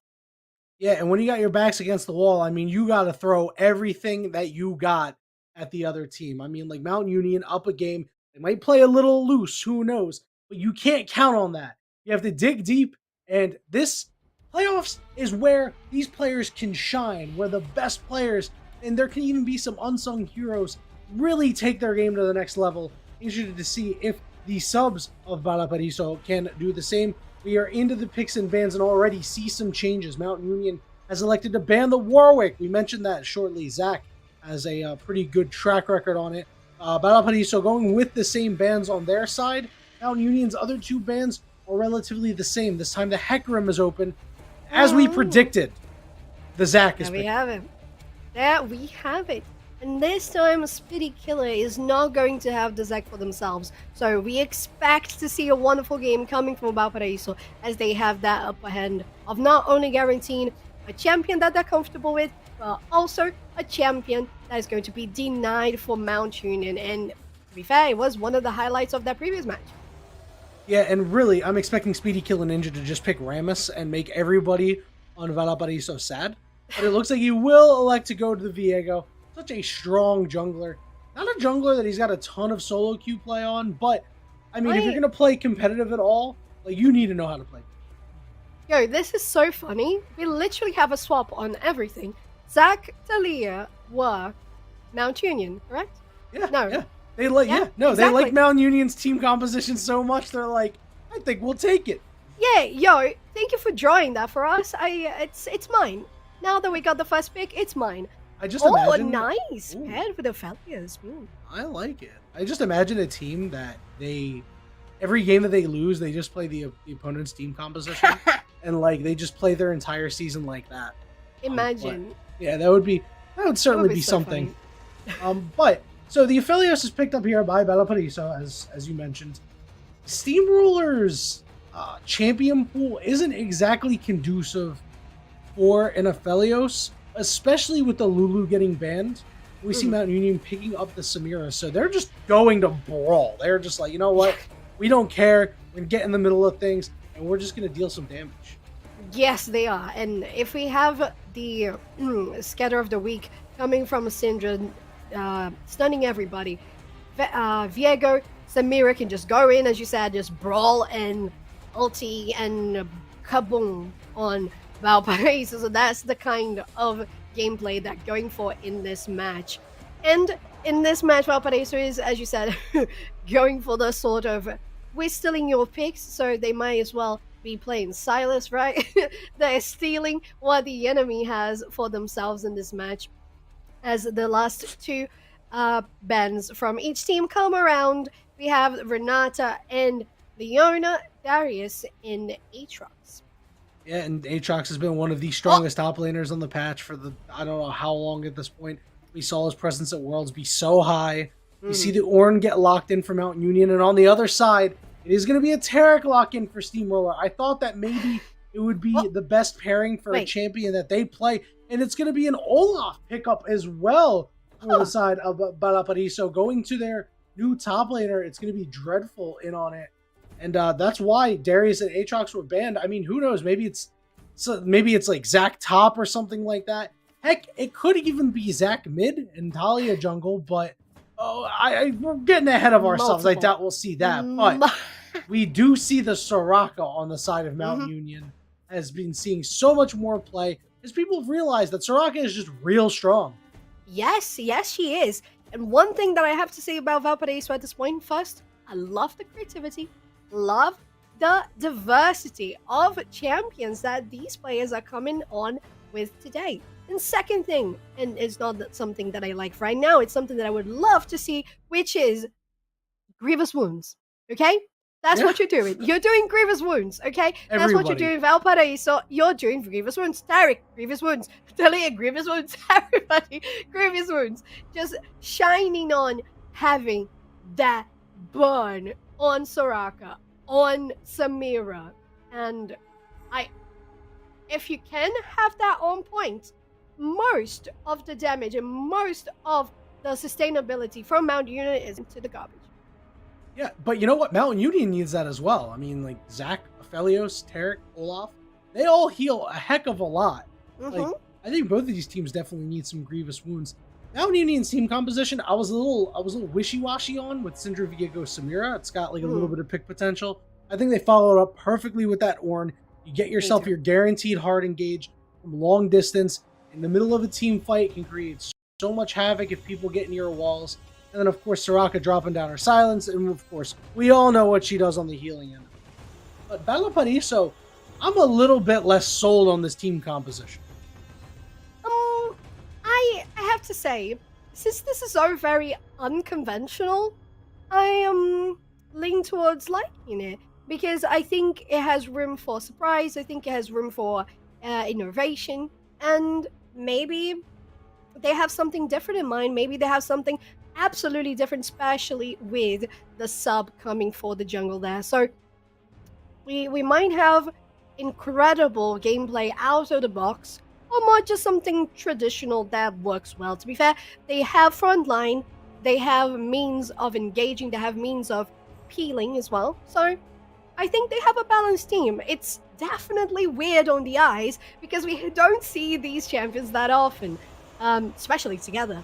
But on the side of Mount Union, I really enjoy, as you said, I think the Ornn was the cherry on top, the roundup for this comp, as it basically allows for those rollers to get in and make the most out of the team fights, and especially with Leah on Soraka, it's just going to be able to guarantee sustainability if the fights go long, and if it depends on Valparaiso, the fights are going long.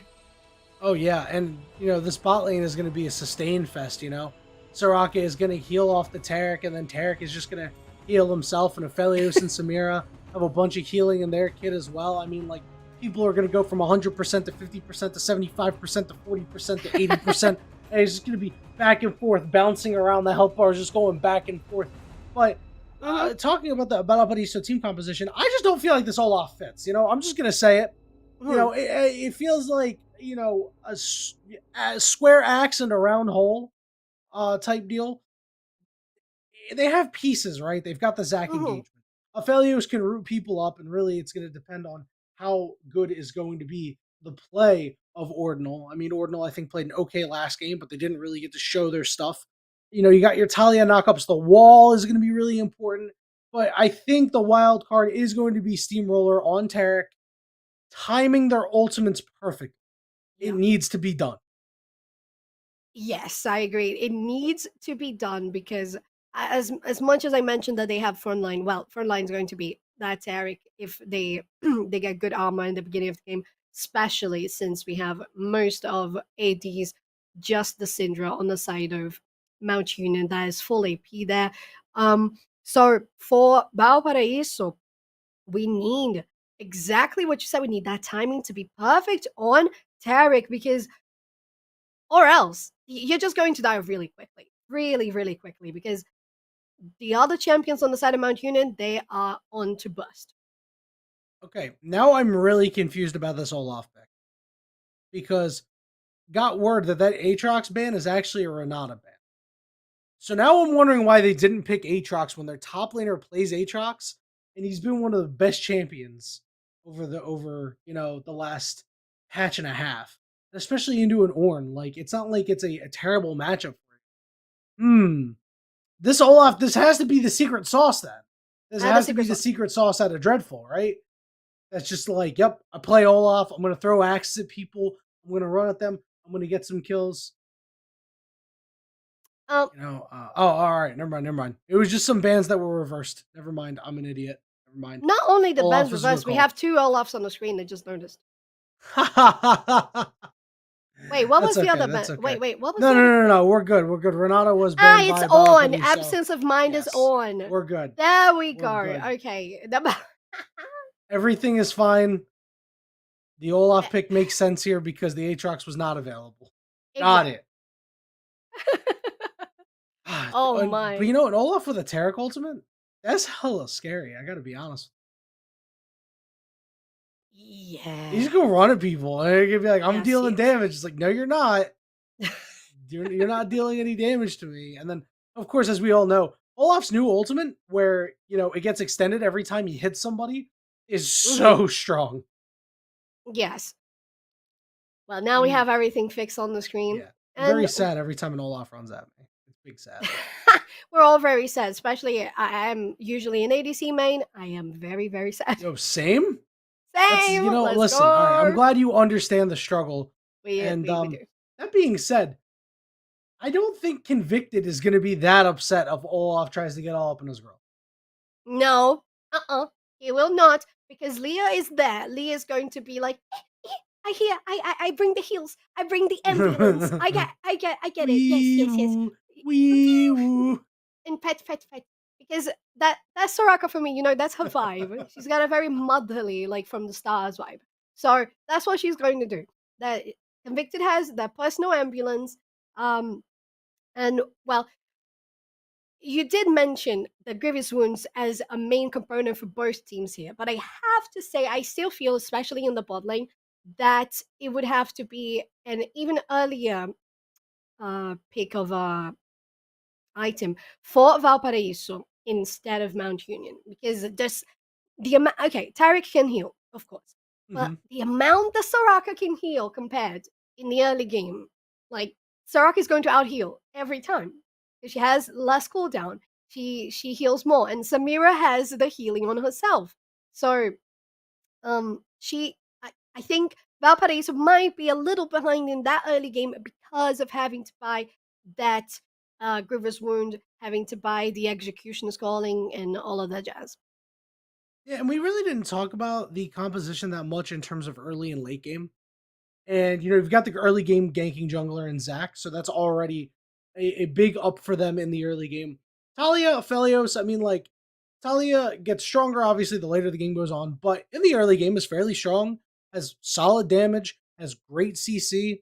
Aphelios, the damage early on can be a little lacking, but again, still solid enough CC. The gun usage can get really creative with things and maybe help out when it comes to a gank. And then, of course, Tarek, was just able to stun somebody up and super strong in the early game. And then this Olaf is usually an early game menace. And on the other side, Mount Union, they have the Syndra scaling, but that's about it. Other than that, Viego, Samira, Ornn, they're all able to scrap early. So I'm expecting a pretty bloody game here as we are finally on to Summoner's Rift. Valparaiso, they are on the blue side. Mount Union on the red side. And just a little bit of a game of chicken here. Just getting the area scouted, trying to get those deep wards if they can be close to. Are they aiming to go for that? No, just aiming for that poke. Didn't really land. Both teams, it's usually what I say. Second game is either you go full aggressive, of both teams go very careful. But this one looks like Valparaiso is not going that careful as they go in for the deep warding. Good notion that Billy was still in the mid lane. They didn't know that there was a sneaky ward there to scout themselves, so they know that this area is protected. Yeah, and you can't play safe here if you're Valparaiso because you want to go. If you're going to go down, you're going to go down swinging. You can't just be like, hey, we're going to take things easy. It's going to be a good time. Everything's going to be fine. No, you got to really try to get the jump on them and show that just because you lost the first game doesn't mean you're going to be afraid to fight, to, scratch and claw and keep yourself in the game. Yes, and I think that's a good call for themselves, especially since they have the Zac now on this game. Steamroller getting the stun, the Glacial Augment as well to lock them in place for even longer. Dreadful on Absence of Mind, since this time Ornn is not going to be the one to out-damage in the top lane. Yeah, it's really a reversal here for Absence of Mind. They're going to need to play much safer than they played the last time around, and they're playing against a completely different player. They have to keep that in mind. Is they're in a little bit of trouble. The axes are going down. Dreadful is picking them up and putting them down. But both top laners hovering around the same HP. Yes, that's usually what we have right on top lane, is just slaps and kicks and brawls all throughout the match.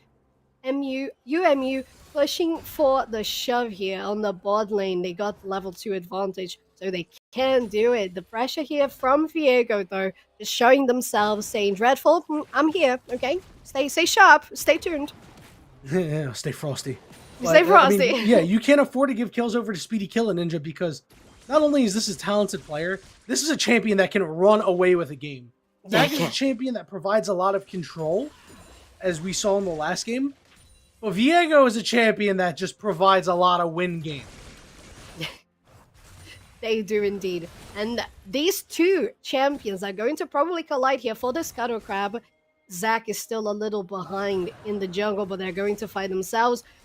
Viego guarantees a scuttle, and the gank from Speedy Killer is joining on the top lane. Oh, Absence of Mind could be in trouble. What a flash by Dreadful to dodge Speedy Killer Ninja. It's going to be first blood going over to Olaf. And now, Dreadful auto-attacking away, gets more attack speed the longer he is. It's a double kill for the Viking up top. Dreadful coming in to show us they got the sub lane to a T. Not only that, they have the counter gank to Speedy Killer, neutralizing them before they could do any more of pressure as they did in the last game. Zac guaranteeing the Scuttle Crab in the bot. The area is warded, so it's going to be hard to go for any sort of ganks as they do go reset. TP from Jakimbo to the mid lane, and it's a 2-0 now for Valparaiso. That has to be a huge sigh of relief you can rely on your jungler to get your top laner, I'm sorry, to get the job done when the time calls for it. Not only getting that first blood, but also turning around that fight with barely any mana. Yeah. And right now we have Zach scouting the bot lane. They're just going to decide to go for the clean of the jungle. Nothing to do. They don't know that there is a... Well, there used to be a ward. Once upon a time, there was a ward in that tri-bush, but it just expired as I was talking. But I really want to point out... Oh, my absence of mind has to flash that so quickly. Dreadful. Close to taking them down, but this big minion wave is going to keep them away. But just finishing up the point, the amount of warding we have from Valparaiso now really shows how more confident they are in regards to this matchup. Yeah, and it's not hard to feel that way. While the bot lanes may be the same, you know the top side of your map is looking much better than the last game. So you know what? You can kind of loosen up a little bit, you know, maybe take some more trades. Right now, you've got the call on the Ophelio, so you're probably not really too gung-ho to go for all-in engagements. But it is nice to know that there is some breathing room, and if you go down in CS like they are right now, it's okay. Things will be okay. Yeah, that's not much of a big of a difference right now in regards to CS of these two teams. Just around like 5 to 9. So we're pretty good so far. Bot lane still having that pressure. Oh, Billy, level 6 Syndra coming up. Steamroller might be caught out of guard. They dodge the stun, but the damage is still going down on them. Yeah, and Ornal looking to get a nice trade back. It's solid enough, but they are pretty low.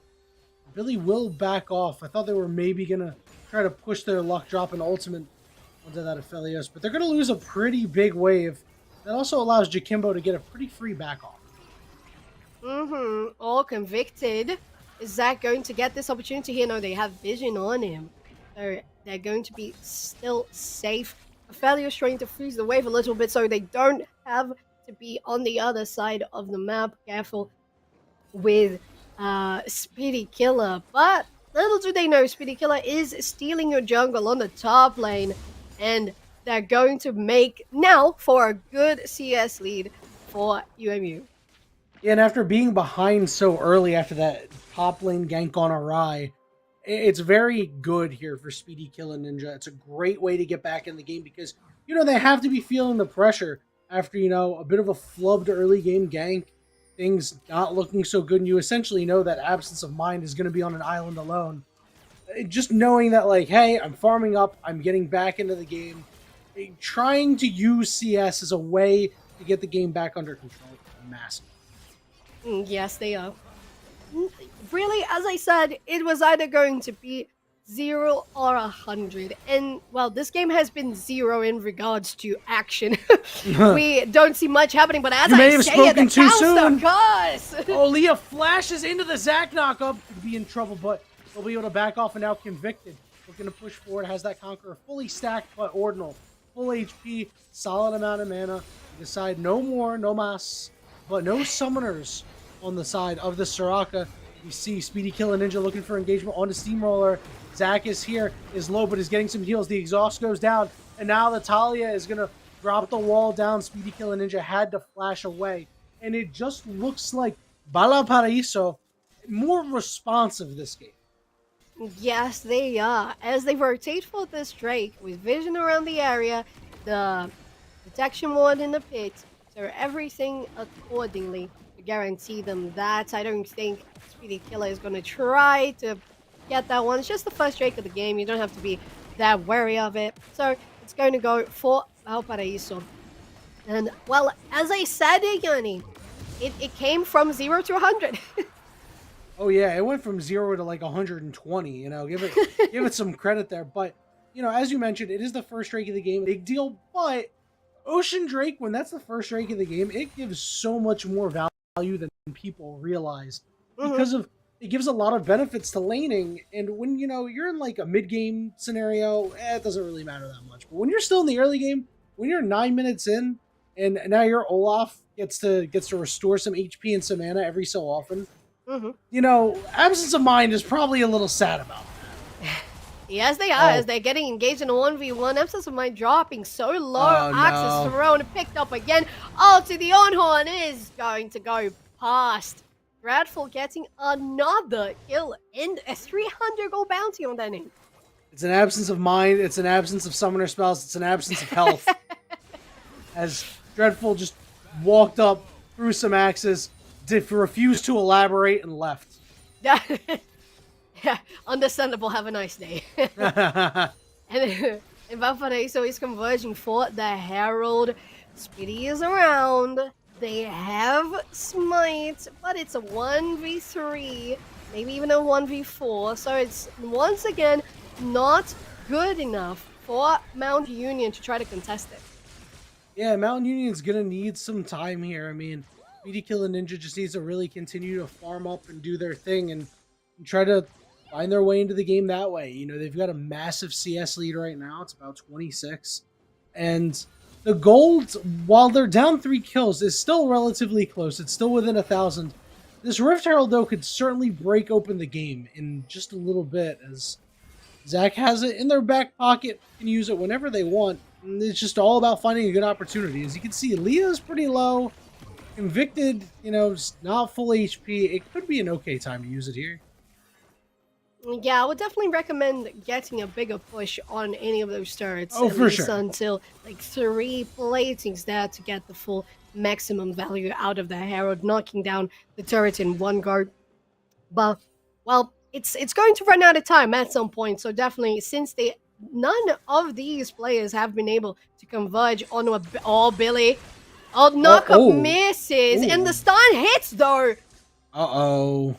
Billy will be able to walk away. Both members at about half HP. It's just Jakimbo had a shot there and wasn't able to close out. And missed opportunities can haunt you, but Dreadful in the top lane, continuing to make life hard for Absence of Mind, who has to flash away. Once again, it just feels like it's been on cooldown all game long. It does, but 2v2 approaching. Convicted is here, Zach as well. Leah is around to heal her up. Leah doesn't have that much HP herself, so that's going to be less healing provided. But the silence is in place. Ulti 2 on Horn chooses to go for. Oh no, the immune champion. He's not CC immune anymore though. Dreadful maybe looking to engage onto Leah, is going to land a slow. They're going to re-engage for Zach there. They're going to blow up the Soraka, and now they're already Convicted next. Convicted with the Inferno trigger, but it's a double kill for Dreadful. Looking for more potentially.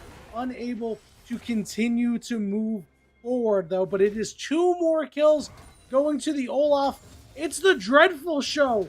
It's, Valparaiso University. Dreadful University. 5-0, 12 minutes in. Yeah, and 3 6-0? of those. All right. So close though. It would, yeah. Right now we have 5-0, and 3 of those kills were solo kills. They were 1v1s. The only assists we have on board are 2 for Zach. As Zach, I just noticed. And right now, since the Herald was getting out in that time, you have to pop it. A lot of gold, but it was split in between 3 people. So it's going to be a little less than expected. At the same time, nonetheless, great push from Valparaiso, maintaining good pressure. They have been since the beginning of the game, not only with the vision, but also that positioning in those counter ganks and proactiveness in objectives. Yeah, I'm just kind of waiting for the other shooter drop. But Valparaiso, they have played a much tighter game. They're playing around their win condition. And outside of that, they have not taken unnecessary risks. This looks like a completely different team than what we saw in game 1. And, this is what happens when you've got a team comp that can kind of scrap in the early game. They're not trying to take odd man fights or anything like that. And they've really put absence of mind, on an island up in the top side, just continuing to suffer in silence, and has been unable to help out elsewhere. Obviously, Unleashed Teleport not available yet. Will be in a couple of moments. But, the Ornn hasn't been able to roam anywhere. And now we see Valparaiso picking up another dragon. And this is another great dragon to pick up. Getting a little bit of extra damage on their abilities is massive. Yes, and they manage a good rotation as well. Dreadful going back to the top lane with TP, getting the gold, not wasting anything. They have knock up on Convicted, misses. Lovely dodge from Samira there, yeah. Happy feet. Wombo combo is what we call that in the biz. Yes. That ain't Falco. Amazing. Well, I have to say, Valparaiso, they have to maintain this sort of pressure because we know what UMU can do. So they can't allow any breathing room, just like Mount Union did to them in the last match. So to guarantee the victory, well, they do have the Olaf. He's fed, but you have to share their sort of potential with the rest of your team. Your ADC has to get kills. Your mid laner has to get kills. Right now, in comparison to their opponents, they are very equal in farm. No, Dodge is there, speedy killer, not getting the stun. So, what do you think, Yanni, is the win condition for UMU right now? Because they are, well, it looks like they're really, really far behind, but it's just 2k gold. Oh, it's easy. You kill the Olaf first, so that your Viego can take over the Olaf and become a stronger champ. No, seriously. You just decide, you know what, we have to kill the Olaf at all costs. Let Speedy kill and Ninja become Olaf and go from there. But Dreadful, again in the 2v1, is just styling on them. A man amongst the boys right now. This Olaf is just unhinged. Valhalla, who brought him back? You can't go to Valhalla if you haven't died. Yeah, he's definitely on fire on that top lane there. My God, it's almost a 2,000. The gold lead is Olaf. Wow. Yeah, the gold lead for Valparaiso is Olaf. I mean, sure, you see a couple of hundred gold here or there elsewhere, but I mean, like, you know, you're looking at 1,700 golds. Yeah, and the difference is just about. It's 100% kill participation, right? Yeah, it's crazy. It's again, like, rename the university after Dreadful. Rename its University of Olaf. Zach and Dreadful taking this here. Convictor's not going to be able to sneaky steal. And at this point, we have all objectives going for Valparaiso. Yeah, it's crazy. This is a different Mount Union team than we've seen in the first game. They look lifeless. They look listless. They've tried to make a couple of plays happen, and they just haven't come to fruition. And now we're going to see an engagement onto the Soraka once again getting caught out. Ordinal is going to be invulnerable, Convicted with the Inferno trigger, but both of those members are invulnerable, and even if they weren't, I don't think Convicted's dealing any damage right now. Mid lane turret falling as that Rift Herald able to bang that one down, so more gold into the pocket of Valparaiso. Up about 3,000 gold now at the 17-minute mark. It's similar to the last game where Mount Union really ran away with it, but I wouldn't count Mount Union out just yet. I would most definitely not. As we said, the gold lead, the differential is on the hands of Dreadful.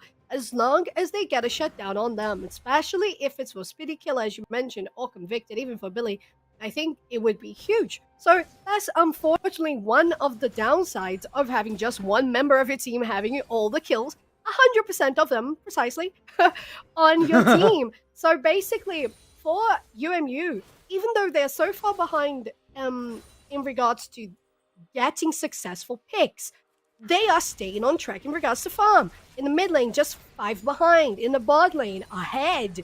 In the top lane, just less than 10 behind. In the jungle, even more ahead for Speedy Killer. So they still have what it takes, because at the same time as they're not getting kills, the CS is going to get you gold to guarantee items. Yeah, as you can see, Speedy Killer is on their one-item spike. They have that Blade of the Ruined King, a staple on Viego for obvious reasons. He is the Ruined King himself. But regardless of that, just have how good the item is on him. It's not a mythic, but it may as well be. And as long as Mount Union is able to farm up with without too many problems and doesn't get too far behind, if you're Valparaiso, you have to think about starting to put them away, move this Olaf into advantageous positions, and start taking odd man fights, especially around this dragon that's going to spawn now. I mean, Olaf's still on the top side, has that Unleashed Teleport though. But, I mean, I think it's time to get Olaf involved on the rest of the map and really start making the mark, get some more deaths on the bot side on this mid laner. Because we've seen Billy, I mean, I would say we've seen Billy, but we really haven't talked about Billy this game, who is just quietly farming as well as Jikin. Yes, they are. And Yenny, as you mentioned, we have to see now Dreadful going into this party as well. They don't even have to use the TP. They're free to just walk to the pit. And it doesn't look like UMU is showing any sort of posture to defend this. Yeah, they really are not. They're aiming for the mid turret. They can't. They just can't. But you know what? They do want to try to take down the mid turret. They can't. Yukimbo is going to go after the Soraka. Look at all the damage coming out. The heal is there, but it's not enough. Convicted has nowhere to go. Ordinal sweeping in, scooping that one up. 8 kills to nothing. No turrets, no objectives, nothing for Mount Union. Blanked 20 minutes into the game. Valparaiso on Soul Point. I'm not going to jinx it, but I don't know if you're thinking what I'm thinking, so John. This game is starting to get out of hand. It is indeed. As soon as this Baron starts, they're melting it down to half HP. Speedy Killer around the corner, though. They have the smite. And Zac does as well. So they have vision right now. He's got to go for it. There he is. He's in the pit. It's secured by Zac. Speedy Killer flashes and dies for nothing. 9 kills to nothing. Valparaiso with Baron, looking to potentially put this game out of reach if it isn't already. The goal lead hovering nearly around 6,000. And this team, after getting punched in the mouth repeatedly in the first game, strikes back with a vengeance 21 minutes into the game. Finally, a turret has been claimed. The perfect game has been broken up. Billy able to pick it up to give gold over to his entire team. But is it really going to help? The objective bounty not doing a whole lot for you right now. Yeah, they definitely need way more than just one objective bounty. They're going to need the mid, especially that top turret on, I don't know, 5% health or something. They'll have to be good at defending. The push on mid lane here, 3v2. Leah has been caught, unfortunately, many times, and the damage from Convicted is just not there yet. And now for Valparaiso, they have Aphelios online, finally. Aphelios has 2 items completed. 150 gold bounty. Even the damage from Steamroller is popping off. So it's going to be hard for Valparaiso to lose any fights at this point. Yeah, especially they're Baron up here on a Friday afternoon. You see Billy on the bot side starting to have trouble with Jakimbo, although they are going back and forth. But Billy needs to win those 1v1s if Mount Union wants to have a chance at coming back into this game. These these buffed up Baron minions, so hard to kill at this point, even though Convicted does physical damage. This mid inner turret falling, giving a lot of gold over to Valparaiso. Up 6,000 now.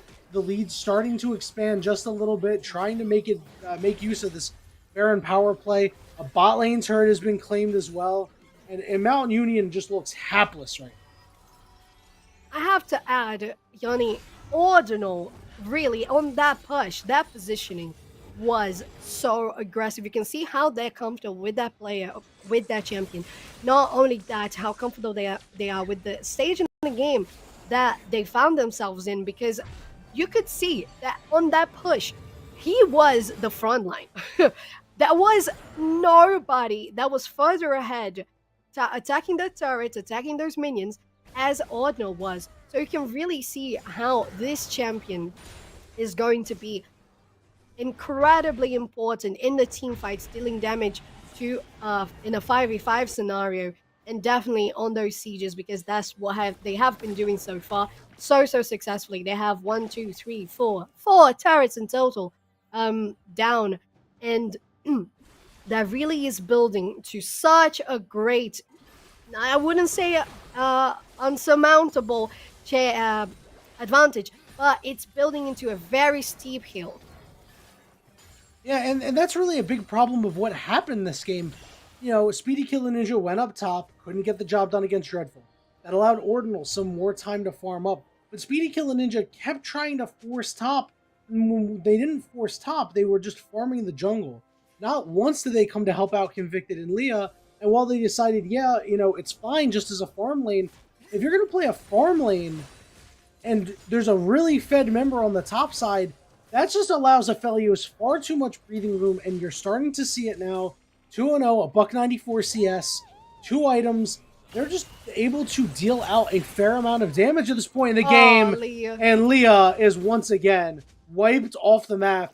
10 kills to nothing right before the soul as well. Means that Mount Union, they're not going to be able to fight here. They're just going to have to, take out the minions, take out some jungle camps. It's really all you can do at this point. Yeah, and to be fair, there aren't many camps to be taken out at this moment in time. And wow, really to see Mount Union have to concede all of these objectives when they had such an amazing game and such an impressive game. This last match is a great position for Valparaiso to be in to get that reverse sweep and move on to the semi-finals of the Great Lakes Esports Conference. And we are looking towards a relentless push from these four here. Billy trying to get as much damage as they can. Leah gets the silence. It's not enough. Oh, Billy, you can't outrun that. The knockup's on the backside as well. Leah is falling. Speedy Killer has to flash away. Everybody's invulnerable. Absence of Mind has finally joined the party and whiffs the Ornhorn. Convicted from the side. Is there anything they can do? Steamroller flashes after them. Convicted will be able to survive for now. Dreadful just running wild in the base right now. Just does not care. Took an 85 damage crit. Who cares? Absence of Mind taking so much damage. Oh, wow. Zach flying in. Absence of Mind is fallen. It's Convicted against the world. And Convicted goes straight to jail. Falling. Ace. Finally a kill going the way of Mount Union thanks to the turret. But it doesn't matter. Ordinal already 5-1. The inhibitor falling. Leah, the only one able to defend the base. Valparaiso elects to walk it out here. And they're going to spend their gold and look to end this game.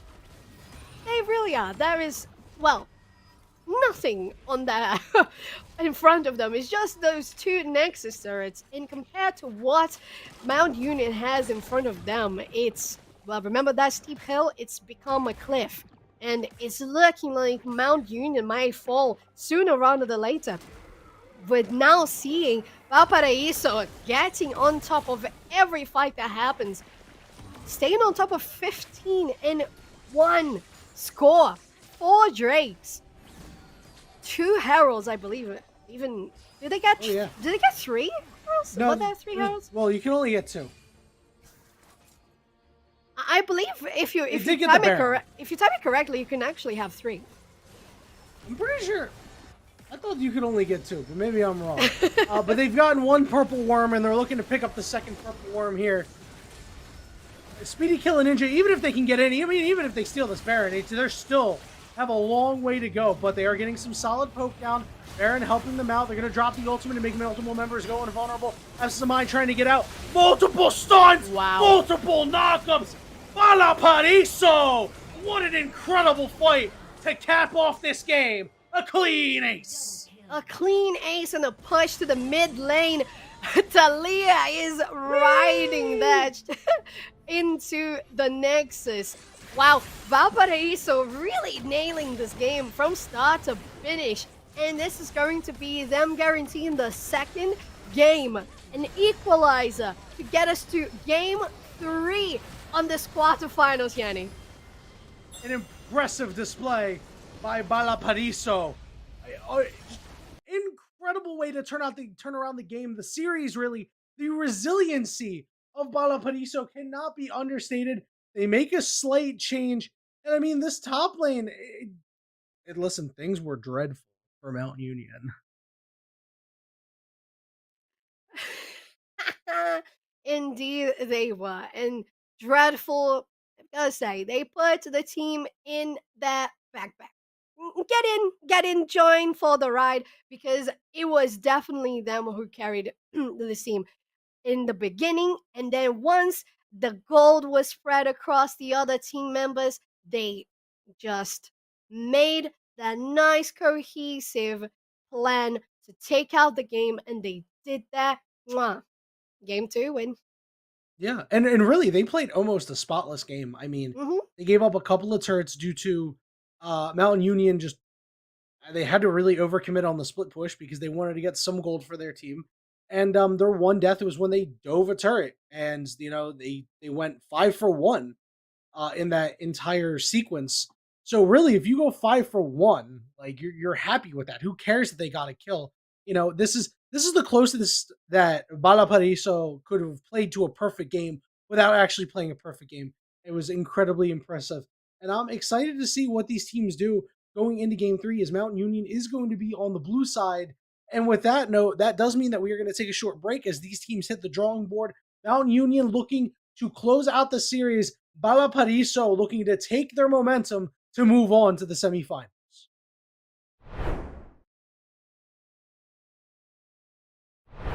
Record your team's comms and listen back. Did you give the right calls? Could you have done better calls? Those calls have been shorter and more precise? Those are some of the things I learned as a player. Throughout that playing journey, one of the highlights was in 2012 when I traveled to Paris and competed in the Esports World Cup, which was the top tournament for women at the time. And we came in and we won the World Championship, which was so exciting. It's so amazing to play in front of crowds of thousands of people. They were cheering against us because we were playing against a European team and we were an American team. But that feeling is just like unlike anything else when you can raise that trophy and they play the national anthem of your country. I hope many of you playing in this competition will get to experience some of that one day. It's truly an honor. Some of the other things besides competing and winning trophies, I played in 250 tournaments over the years. I believe that's the most for any woman. It's hard to keep track in the early days, but beyond competing, I work in the industry. So I'm a vice president at Dignitas. It's one of the oldest operating esports teams. We had for many years one of the top women's teams in the world.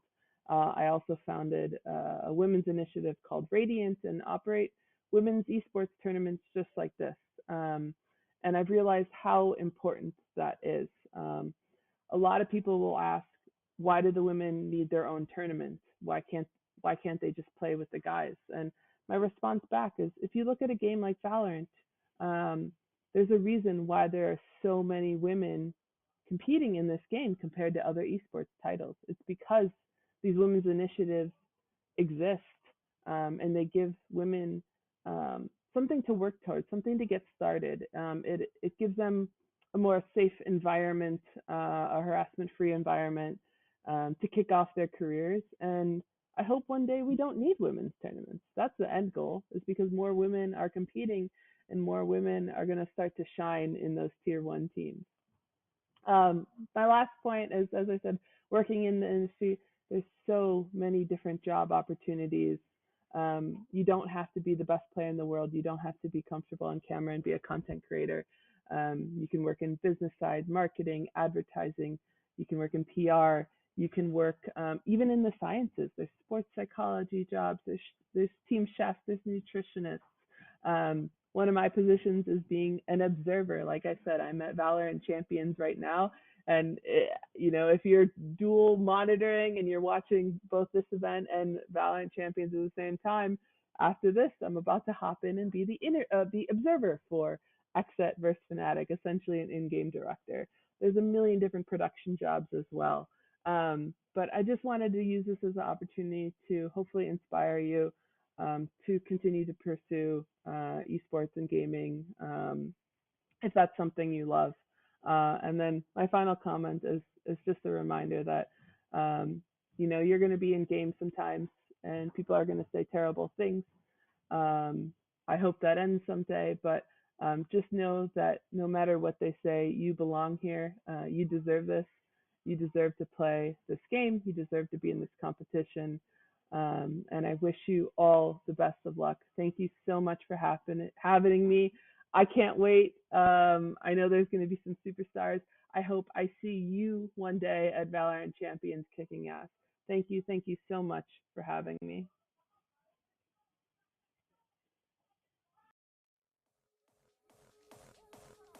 Hey guys, KTAD here, and just like that, another season of ECAC Esports. Regular season play has come to a close. Over the last 8 weeks, we saw a crazy amount of hype competition from some of the best collegiate esports has to offer, and as usual, you guys have me one last time to break it all down and to show you guys what we thought were some of the top plays this week. And honestly, guys, I don't have much more to say. Just check it out because I think we've got some really incredible clips here. Let's take a look. In our opening clip, it's Professor Dementium with a straight boot off the stage to kick things off for Bloomfield. Got himself one. Kick back off stage though. Able to air dodge is going to be that Bowser. He'll do it again and he'll also bring himself that down smash so he gets quickly back before that Falcon's able to take any sort of advantage. But well, you're gone. The spikes come through. It's a clean kick to wrap things up, and well, he's got one. He's got one stock for his troubles. Up next, the duel of Donkers and Robeast have some things to say with this beautiful 1-2 combo to close the door on Albany. Hit the intersection, go straight up in the air for Robeast, who's going to work Central Missouri into the offense. Flip reset's a good one. The pass down to Donkers, and he finds the net. A 3-goal deficit in Game 3. I gotta say, Curtis, it seems like after these two teams came out of Game 2, right? Again. In our next play, who needs to be able to see your enemy when you can just take a educated guess? Great, 1-for-1 over towards Catwalk. There's still more where that came from. Myranium is next up, and he will take a couple too many fights. Solsta as well is going to be able to take a couple of fights, winning them both. It's a 1v3, and Novacorium won't be able to do anything. Johnson, Wales. At number 5, it's Saltonics with this huge flank onto Cole College to secure Temple of Anubis for his team. Right now, it's got to be just destroying it straight up. Maybe with the Coalescence, maybe the Supercharger, but that Riptire could just immediately rip through. Here's that Riptire. It does move Joker, but it could have been a catastrophic play. Now Nightbolt is pulled all the way off the point, and that's an easy one. Tonic's coming in with the triple off of that crucial rocket barrage, and that is all of them off the point. Now it's down to Joker just to get the touch onto the point. Tracer. Coming back to the Bloomfield versus Keene matchup, it was a clutch finish from Zenipu as he finishes off Brandon without dropping a single stock. No, one more lease on life. Lease on life indeed for Brandon. Looking to hold the ledge, but a recovery from Zenipu. He says second time's the charm. He'll send him to the moon, and once again, Zenipu will not drop a stock. Blast packing our way into the number 2 spot though. It's a 4K from Butta to cement the lead for Providence College. Back roads around the high ground to try and avoid that as much as possible. Oh my absolute days! Here was me looking for that Transcendence to counteract the grab, and no, it was just a big fat go button. In comes the pulse bomb. Down goes SUNY Poly Wildcats. Phil, I can't remember the last time I've seen... Blast packing our way into the number 2 spot though. It's a 4K from Butta to cement the lead for Providence College. Not much more. That tap can go a long way in the latter half, right? Now Retna bringing out that Stimmy, trying to get the opportunity to move the team in forward. Okay, there's that showstopper I was thinking about. It looks like D-Nuns is going to have that show stopped. Sal, not particularly far behind, a 4v2. But really starting to wake up here on the race. Yeah, wow, so impressive. And 4K there, just going straight through the entire team like a bulldozer. Will not stop until all are taken down. And in our top play from the last week of regular season play, it is a nail-biter last-second goal that will keep you guessing until the very end. That leaves their own open. A little bit of high pass. You angle it in, but it's just off the top of the goalpost. Off the top of the Shadows coming in deep. Matrix able to find something here. The demolition comes through. 7 seconds left for a true game win, but in overtime, feeling incredibly likely. But tied out of a wide open goal. No! Orbital, the waffle iron has been flipped, and Farmingdale finds themselves up 4-3. 2 seconds left on the clock. The only hope for Louisville to win this out is with a kickoff goal. They cannot make a single mistake, or they will. And with that, I mean, what more do you guys want me to say? It was a crazy week to wrap things up, but it's really just been a crazy season overall with the addition of Division A and what I personally think is some of the most competitive action here in collegiate esports. I mean, what a season, and there's only much more to come. With the playoffs starting on April 4th, you guys can expect to see a lot more action that will continue all throughout the month, and that will wrap up on the week of April 25th. Now, if you guys want to stay up to date on all of that, make sure you follow us on Twitter at ECAC_esports, or follow us on Twitch at twitch.tv/ECAC_esports. Mondays and Tuesdays, matches will be lighting off at 8 p.m. Eastern. On Wednesdays, it is going to be the doubleheader of Rocket League and Overwatch at 7 p.m. Eastern. So make sure you guys are tuned in. And as for me and the rest of the crew behind the scenes that works on not only just the production, but these highlight videos for you guys, we just want to say thank you for joining us for what has been another incredible season. And we look forward to so much more that we're going to bring you guys in the next school year, in the fall and the spring and beyond.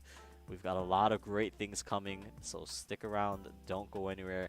Come back right here to this channel, to this Twitter, to this Twitch, to this YouTube, wherever it is you see this. Stay tuned, because even more is on the way. Thank you guys once again. I've been KTAD. It's been a wonderful season, and we'll see you next time.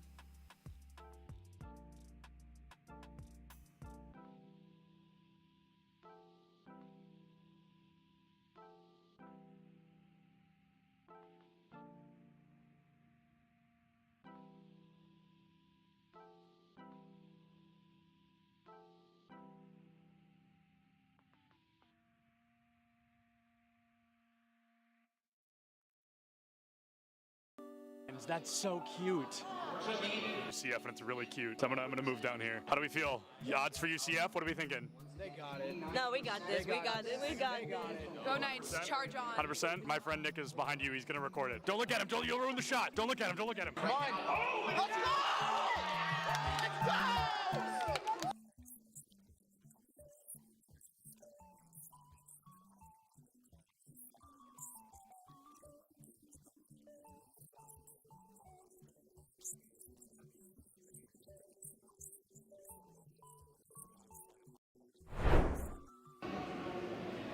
My smile's probably really... Welcome back, everybody. We are here for the final game of the quarterfinals for the Great Lakes Esports Conference playoffs. It's Mount Union. It's Valparaiso. It is Sofchan and Yanni on the broadcast, once again giving you the final game. Mount Union, Valparaiso. Valparaiso in this last game. How about them? Sheesh! That's what we're doing. That's That's how we're gonna cast the last game, yeah. But yeah, Valparaiso coming in with a possibility of a reverse sweep, bringing us to game 3 with such a stomp on the game 2. We had, it was 15-1, and I think with the next ace, it turned into a 20 versus 1 overall score on that match. Like, as you mentioned, Yanni, almost a perfect game from them. Yeah, they were so close, and really they played it well.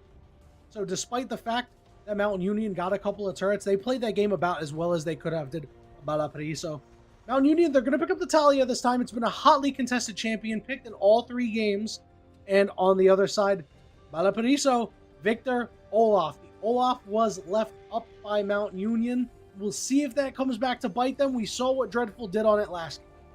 Yes, I would hope that Mount Union has the counter, has the perfect opponent. The champion with the light burst. Is it gonna be Champ is here. It is him. Jack's going to be the 1v1 champion to fight Dreadful on that Olaf. Basically, that's gonna be something. the player that had 100% kill participation for almost half the game. Yeah, and you know what? This is absence of mind saying, you know what? They put me on a tank last game, and that's the only reason why you got the better of me. I'm going to play a bruiser. I'm going to come right at you, and we're going to brawl up in the top side. Very excited. Pair it with an Udyr out of Speedy Kill and Ninja. And Udyr can be up in the top lane, lickety split very quickly. We'll see what Valparaiso has in the jungle to, you know, maybe help out that Olaf. They are going to lock in the Taric once again. Played to great effect last year. Yeah, Steamroller was steamrolling on Mount Union. They had every stun and every ulti perfectly placed, as you said, Yanni, was the thing that they needed the most. And to be fair, Dreadful made a whole game in of itself on the top lane. And when the 5v5s were on, Steamroller was backing them up as good as they could. And one thing that we didn't say, the Zac had been banned in the first round.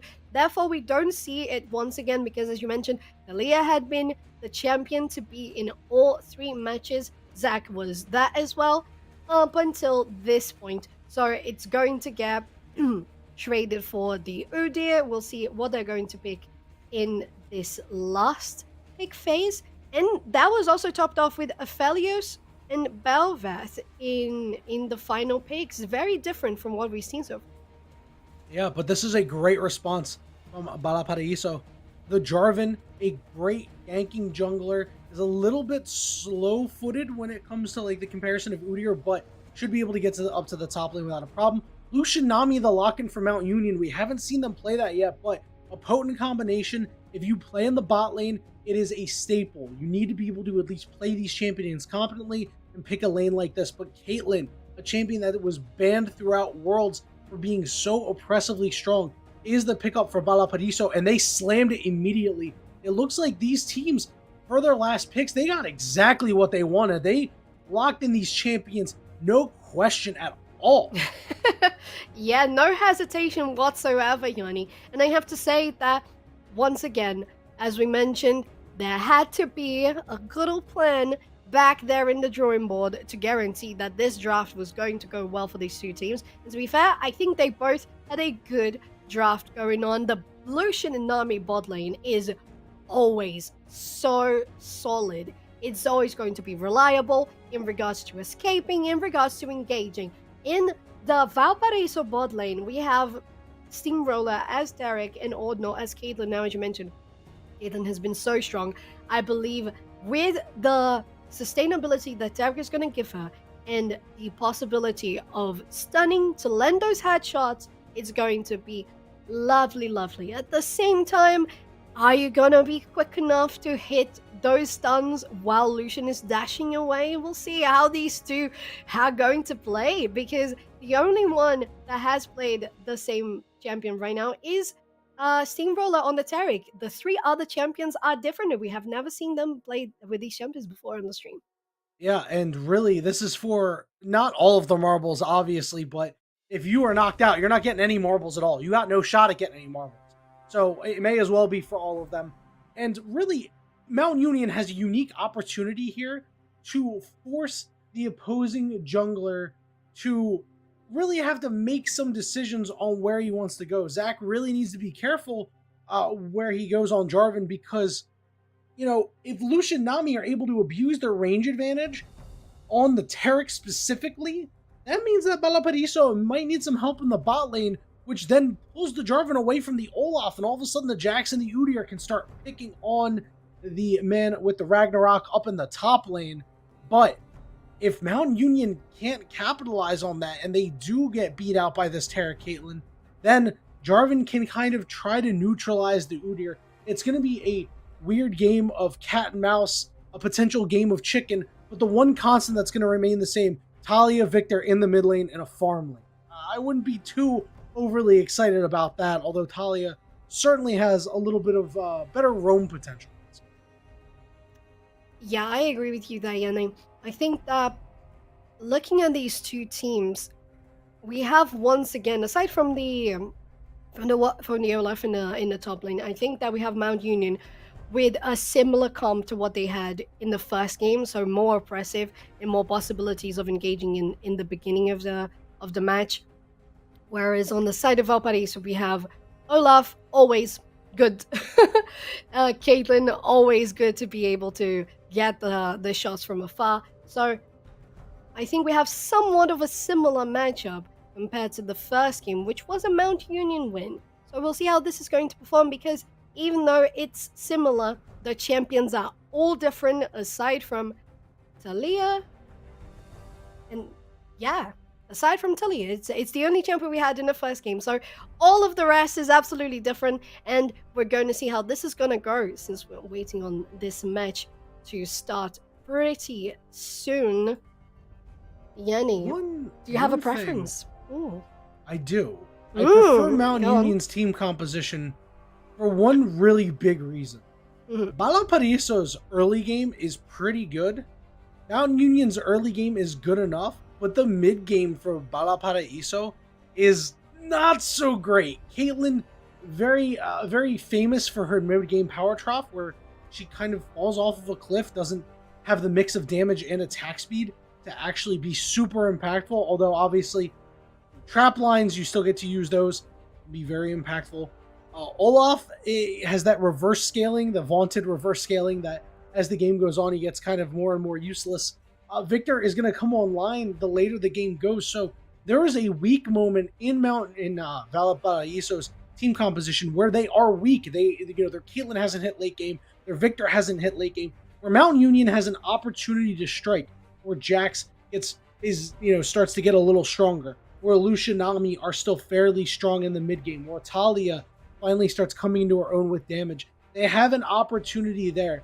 So, if all things are equal, I look to see Mount Union in the mid game start to take over, but who knows? We've seen a couple of early game miscues that have resulted the games tilting heavily one way or the other. So it really depends on, who is the first to make a mistake. The stakes are high because it's the playoffs, Soph. So you know what that means? That means that's the perfect time to take a very short break. And when we return, we'll be on the rift for the final game of the quarterfinals of the Great Lakes Esports Conference playoffs between Valparaiso and Mount Union.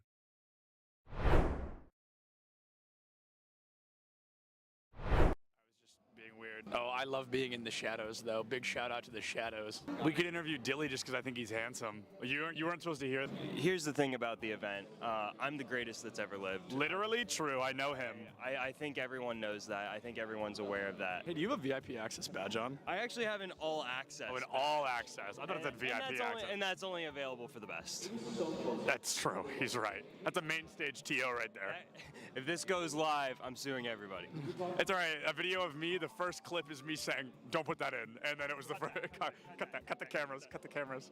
Oh, you're recording already? Great. So this is this is Bay State versus UCF. I believe something that we saw yesterday on day one of the tournament, but instead we're going to have that run back here. I think they're fighting for a spot in Grand Finals. Anarchy, one of the best Greninja players in the United States, currently struggling against a Terry. Terry notorious for that DLC privilege, being a very strong character with some very strong abilities. Greninja, not so much, considered one of the weaker characters in the game. A Falco player, one of the best in the United States, and he just got spiked by a Terry. Same Terry that took out Anarchy literally minutes ago. UCF still up by 2 stocks. This guy is looking to rip this team apart single-handedly. That is, nuts, to say the very least. Absolutely absurd. That was a disgusting spike. I cannot believe that happened. Will you hold the microphone so I can sign this?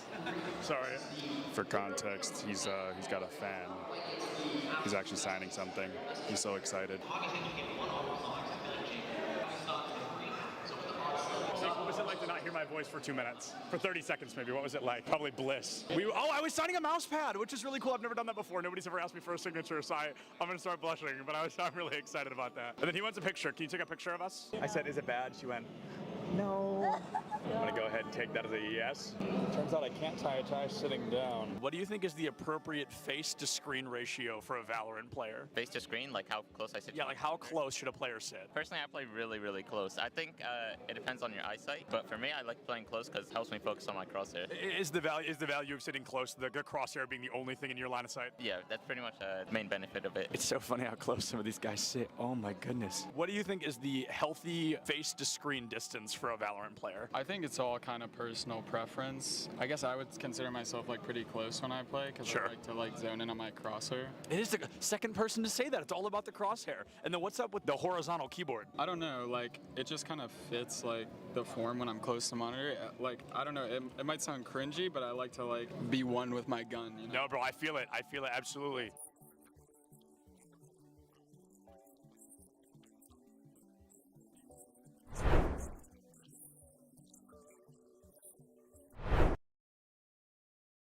Welcome back, everybody, as we are going to get into the game very shortly. Remember, Balapariso, Mount Union, quarterfinals, Great Lakes Esports Conference playoffs.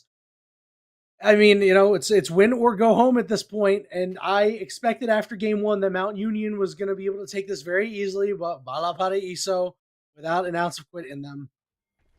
I'm very impressed with their showing so far, as we are on to the Rifts for the final game. Billy on this Talia. Talia on blue side, undefeated in this series so far. Balapariso looking to have a bit of a reversal of fortune. Jumping into this one, game 3, the potential reverse sweep for Valparaiso will have to be solidified in this one. As you said, it's go big or go home. Quarterfinals, and it's a 5-man invade on Ordinal.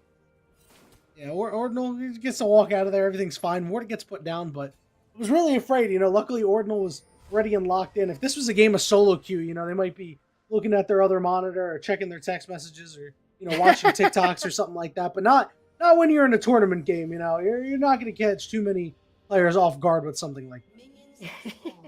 Yeah, definitely not. But they got to secure a little dig ward for the Vision. Oh, okay. Some good wards. Yes, love to indeed. see it. You love to see it. We have 2 deep wards on the top lane for Valparaiso and the deep ward in the blue buff for Mount Union as we jump into this first lane phase, first and last for one of these 2 teams that will not progress for the semifinals of the Great Lakes Esports Conference. The pressure on these players has to be pretty crazy right now, and really, the pressure on Absence of Mind has to be ridiculous because, you know, having that last game, it didn't go so hot. They were on the Orn this time around. They've said, you know what, put the ball in my hands, give me the Jacks, once a piece of the champ, and it's just little trading like that that can get you so far ahead. And both of these top laners, they've opted into teleport. There is no ignite, so they're gonna have to work really hard to get these kills. Yes, they are. Leon Convicted here in the bot lane, though. I really enjoy this matchup. Lucian and Nami are so powerful. Absence of Mind, getting all the stuns on Dreadful, showing the dominance. Okay, I know you popped off in the last game, but this lane is going to be mine. Dreadful decides to go for a very aggressive push, trying to shove this wave. Absence of Mind trying to get the minions out of tower range, managed to do so really nicely. A couple of them got in. That's very unfortunate.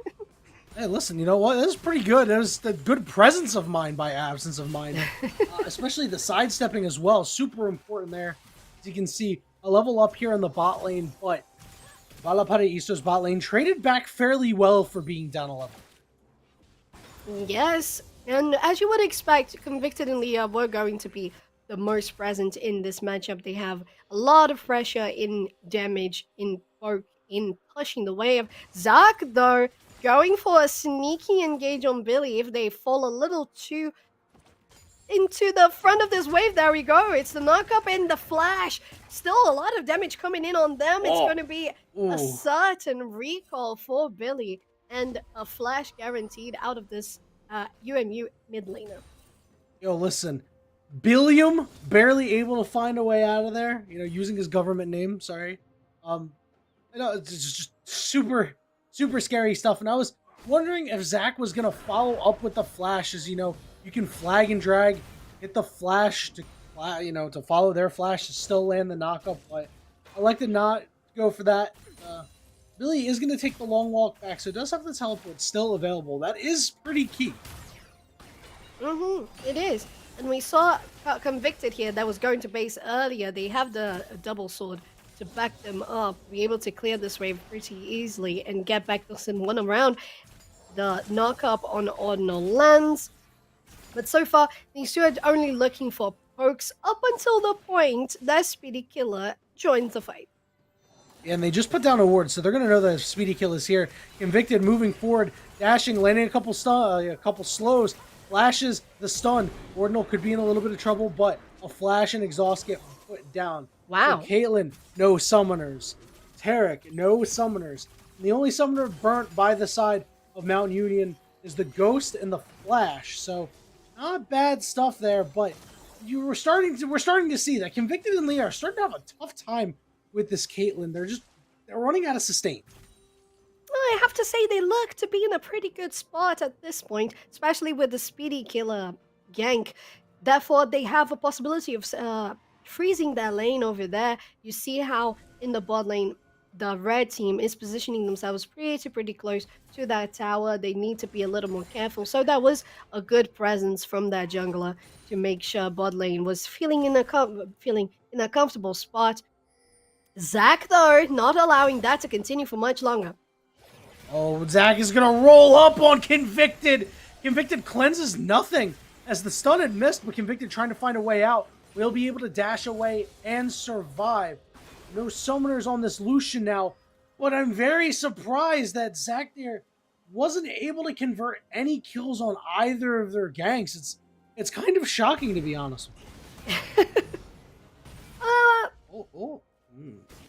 I think as soon as you had as soon as you get the Cataclysm on Zach, he's gonna be able to get those kills. Be sure of it. Almost assuredly. It's just going to take a little bit more time to get there, and it's tough. You know, as a Jarvan, you're kind of torn between farming and ganking. It's like that SpongeBob meme where he's reading the book and his eyes are looking in both directions. It's like you don't really know what you want to do sometimes. You always take the gank opportunities as they come. Sometimes you just got to pick up some of the jungle camps. Went after a bit bigger of a jungle camp this time around, as that Mountain Drake is being started up by the side of Valparaiso. Yes, they are. Speedy Killer, not wasting any time. All of the 3 games, they have been able to get so much invade going on the red side of the map. This time around, it's going to cost them the first Drake, the mountain one, as you mentioned. Since he's on the other side of the map, Herald should be spawning in a few. But definitely looking like a presence from Speedy Killer on the top side of the map, instead of trying to convert on that Lucian and Nami.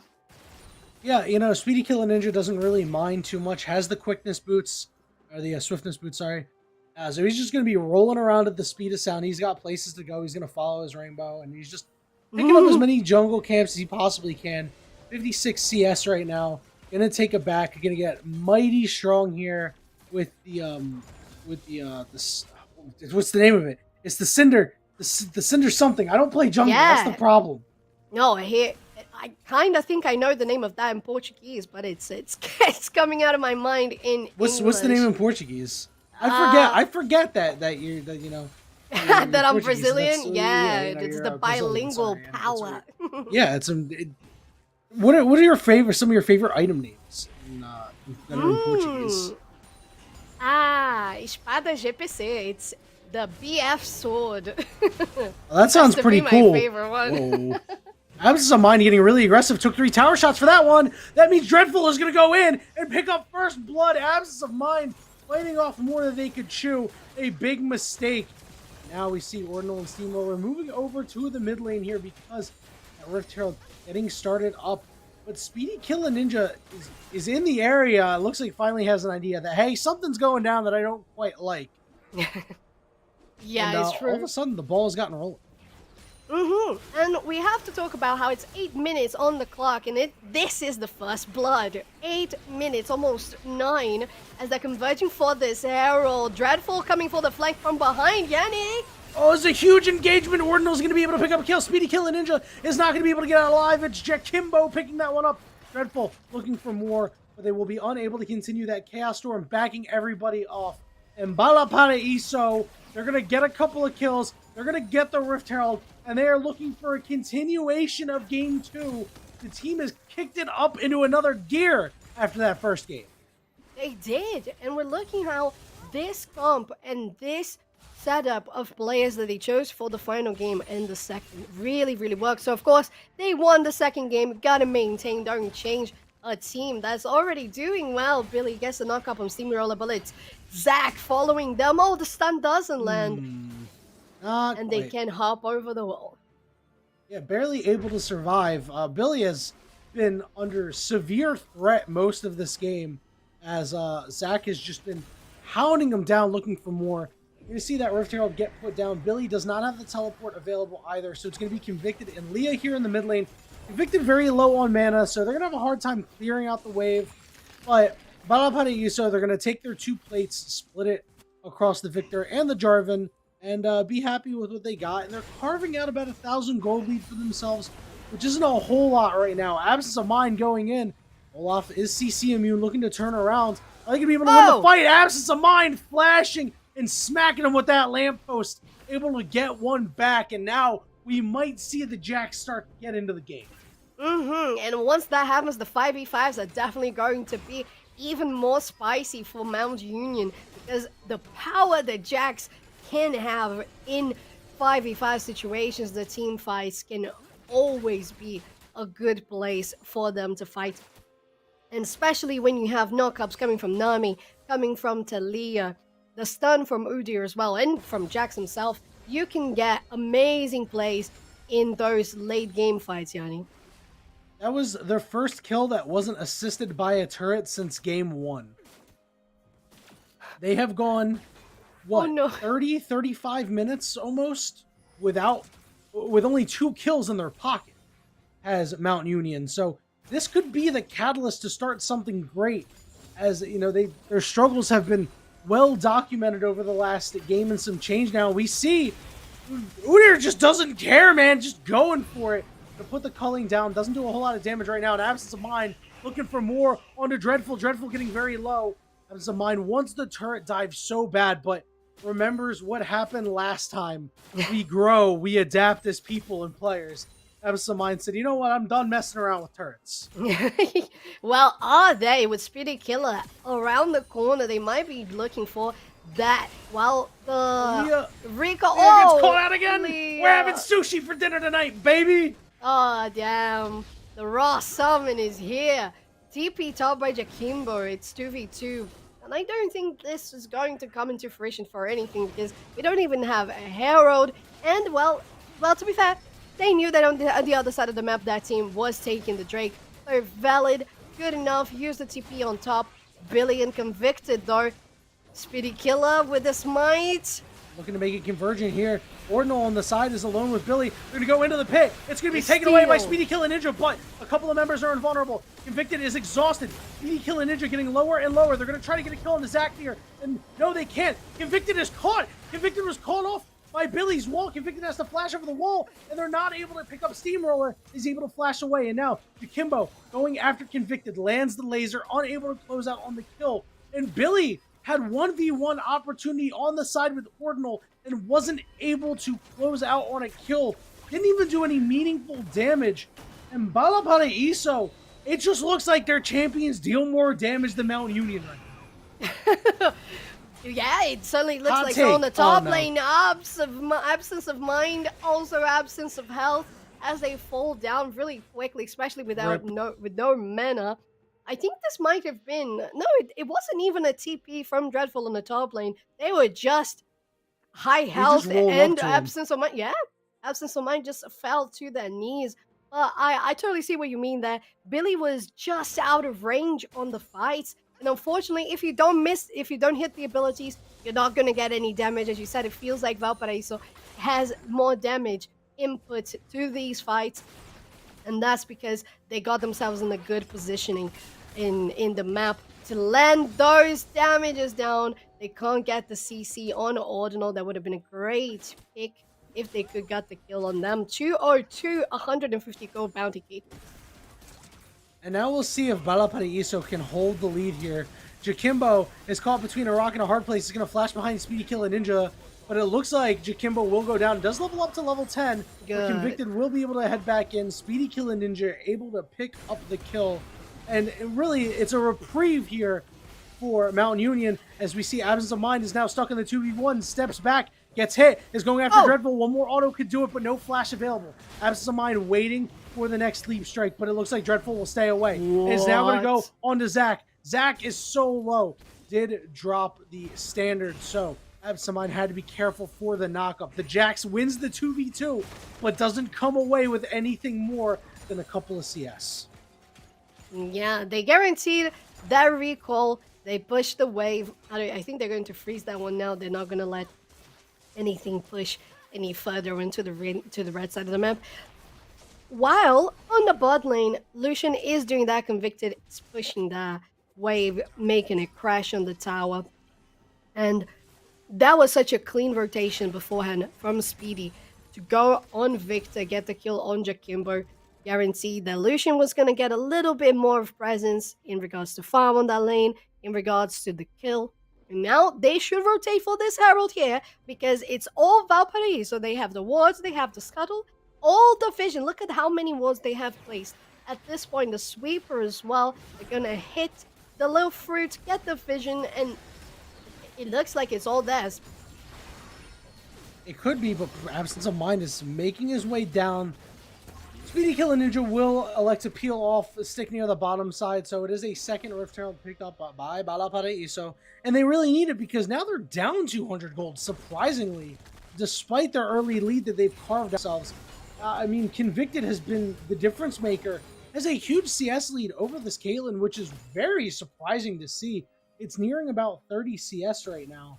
And there's a bot lane turret that it looks like Mount Union wants to knock down very soon. And they can really start finding their way back into this one, gaining a lot of confidence. As long as they got somebody on the team that knows, like, hey guys, we should be up in gold right now. You can use that to your advantage, because being down 3 kills, remember, they can't see the gold totals. So when you're down 3 kills, it's not looking too hot. Absence of Mind wanted to go in on Dreadful, but Dreadful looking to turn it around, forcing the flash out of the Jax. Convicted. A couple more auto attacks would take down the turret, but Jakimbo, very, very hard to break with all of those poke tools and CC abilities. And we have to point out how not only Convicted but also Speedy Killer is very much ahead on that CS. And Billy getting ganked? No, okay. Just decide to drop the Herald instead. They have pushed the lane. It's, yeah, Shelly's there. Is going to take it down with one sweep charge. And first turret of the game? Yes? No? First it was went on the bottom yeah. side, which is actually massive because even though you drop Rift Herald in the mid lane and you get a lot of that control, the gold lead is still 1 to 200 right now. But who cares at that point? It is pretty much dead even. Billy not looking the greatest on HP. Convicted, missing a lot of mana. The 4v4 for right now. The top laner's ready, although Jax has to take the long trip over. There's the ultimate from Zach, keeping them trapped. Big double stun from Steamroller, and now Dreadful in the middle of the fight. Speedy Killer Ninja's gone CC immune. We're going to get a kill on the Zach, and he does, but Jakimbo had gotten 2 kills. Speedy Killer Ninja trying to find a way out. Ace in the hole. Doesn't do a whole lot of damage quite yet. Convicted has to run away. Takes a lot of damage, dashes the side, but Absence of Mind wanted to get a piece of that, but didn't realize the rest of his teammates were a little too low. 2 for 1. No jungler available right now for Valparaiso, but Dreadful doing a good job of zone control, trying to keep them away from the dragon. Absence of Mind wants to get in there. Speedy Killer Ninja has Smite available. Convicted, very low. Can't really provide too much in this fight. Dreadful doing a good job of playing zone control. Billy teleports in to join the fight. It's a stun. His CC immune has gone the Olaf. Speedy Killer Ninja is a little too low. Billy will look to try to get a steal here as the dragon resets down to up to about 3,000 HP. Speedy Killer Ninja way too low to find a way in, but now Zach has rejoined the fight. Some healthy members on Valparaiso, and they do secure the Infernal Dragon. That was a very, very long fight for Valparaiso, but they managed to maintain themselves healthy, as you said, take the Drake for themselves.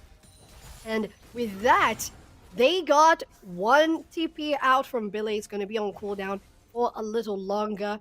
And unfortunately for Mount Union, even though they had a good setup there, I liked it. I liked the flank TP. I liked the positioning, not leaving Valparaiso too comfortable on taking that Drake themselves, but it was not enough. The range coming from Valparaiso was too much, and Dreadful here on the top lane, though, Absence of Mind They are both going for 1v1s at every opportunity they meet. They don't want to back say in. hi. They want to Oh my God. smack. And right now, Absence of Mind is coming to the short end of the stick. Yeah, I think Absence of Mind was worried that Dreadful might have his ult back up, and he does now, but didn't at the beginning of that fight. But as we all know, Olaf, when he's really low on HP, you know, one of the changes they made to his kit is he gets so much lifesteal now. You know, the lower that he is, so he was able to heal back so much there just off the minions. So that just means that Absence of Mind really isn't able to do a whole lot, and just has to play it safe and back off. And right now, Mountain Union, it feels like they're so close to making this game theirs.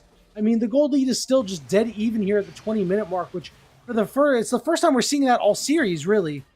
And yeah, this means that Valparaíso, they're starting to hit that mid-game trough that we talked about in the pregame, where they're not going to be nearly as strong as we thought they were, but Victor with 3 kills, Caitlyn with 2, they're a little bit more accelerated. That mid-game might not last as long as Mount Union wants. Yes, I would agree with that. We reached the point that these teams, and especially Caitlyn there with her early advantage, she should have had and should be having more of a presence in this game. And even though she is 203, don't get me wrong, that's an amazing stat at this point. Oh, top lane though doesn't let me talk. It's a 2v2. See the it's 2v2. turning into a 3v2. Yeah, the teleport's coming in. Absence of Mind is kind of torn between multiple people, but here comes Convicted with the culling onto Jakimbo. They're going to turn on his Zaknir. Absence of Mind is the first one to fall. Look at multiple members going invulnerable here. Jakimbo on a killing spree. Speedy Kill and Ninja looking to run the fight, but is in the middle of 4 members. Is going to be able to pick up 2, but not the rest of them. Billy has to try to kite this out. It's a 3v2, but Leah's cut off from Billy. Billy doing what they can to kite it out, but falls. Jakimbo able to clean up some kills in that fight. And Valparaíso finally takes a slight gold lead. It's not even that big. No, but that was definitely a confidence boost for Valparaíso. When you can take down most of the players, that was almost an ace for them 20 minutes into this game. And that's going to make you feel more comfortable with your potential. And especially looking at those stats, 4-1-4, 5-1-3 for Olaf and Victor respectively. It's going to make them feel more happy with the possible outcome of this match.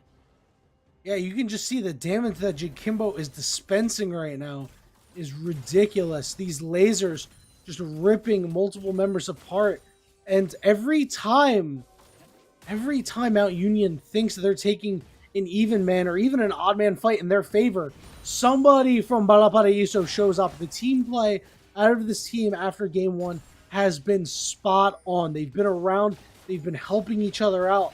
And right now, things are looking great. Your carries have kills. Yeah, they do. They do. On the side of Mount Union, unfortunately, the only one that's looking a little too, well, comfortable, a little more comfortable, I would say, is going to be Speedy Killer with 4-3-1. And that is not that great of a stat if you compare to the just 1 deaths on the side of Valparaíso themselves. 35 seconds for the next Drake, Infernal, meaning we have Infernal Soul in this match. So if we thought that was a team that didn't have enough damage, if they get the potential damage coming from Infernal Drake, that might be able to flip the coins around. Yeah, and Mount Union really needs to make something happen in this fight. The game is still close enough for them to not be overly concerned about taking a fight here. But they do need to ensure that they pick up this Drake. You do not want Valparaíso to go on Soul Point. I see Convicted is backing here, which is pretty strange. I'm not going to lie. Olaf TPing. Absence of Mind is TP available as well. Looks like this Dragon is going to be started up, but there's no AD carry on the side of Mount Union. They're looking to head their way back, but the Hex Gates were last game, my friend. You can't find your way in here. Leah took so much, 75% of their HP in 1 Victor laser. Convicted has made their way back to the fight.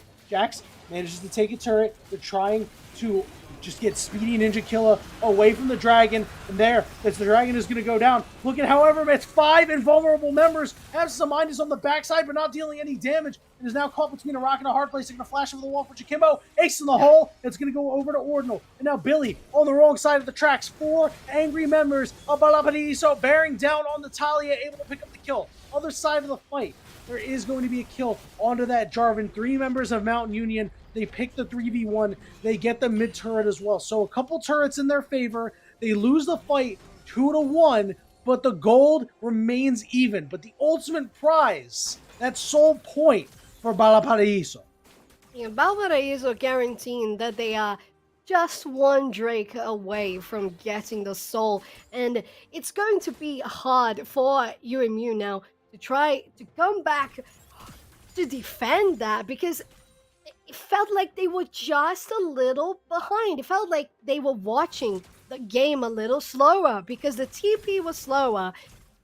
Convicted was still getting to the pit. As you said, I am not sure what was that recall just before the Drake was spawning. They got there in time. They went to get Collector. But they, That's why.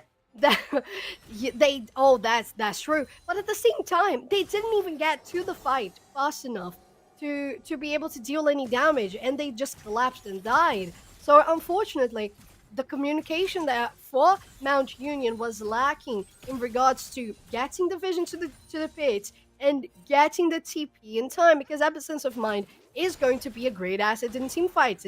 It's absolutely sure that that's going to happen. But so far, they have not been able to get very good 5v5 team fights, because every time it's 5v5 or 4v4, it's not even 4v4. It's like 2 people on one side, 2 people on the other, and it turns into a 2v4 on both sides. So unfortunately, for Mount Union, they haven't been able to get those fights in a good place for them. But Valparaíso, they are nailing those ones really, really well, positioning-wise, rotation-wise, vision-wise, and especially in priority, because that's what granted them being in so point right now. Yeah, they have been first on the map everywhere. It just feels like they are 1 step ahead of Mount Union at this point in time. You see this top turret? It looks like it's going to go down shortly. Ordinal put themselves over the wall, I guess, to keep themselves safe. Speedy Killer Ninja kind of wants to go in here. It's a 3v4 right now. He does get rooted up by the Caitlyn. Steamroller stun misses, and they're going to engage, but they're going to send multiple members invulnerable. Dreadful, the only one who can get hit. The tidal wave will come out, but look at the side. It's Jakimbo looking to blow up Convicted, but they're not able to. Now, Billy just evaporates. Speedy Killer Ninja in the middle of multiple members has to fall. Leah flashes over the wall, Convicted, just grouping up with their support. We see Jax pushing in the mid lane, but is unable to continue the push. Zakdir has been spotted out. It looks like they're not going to go over the wall.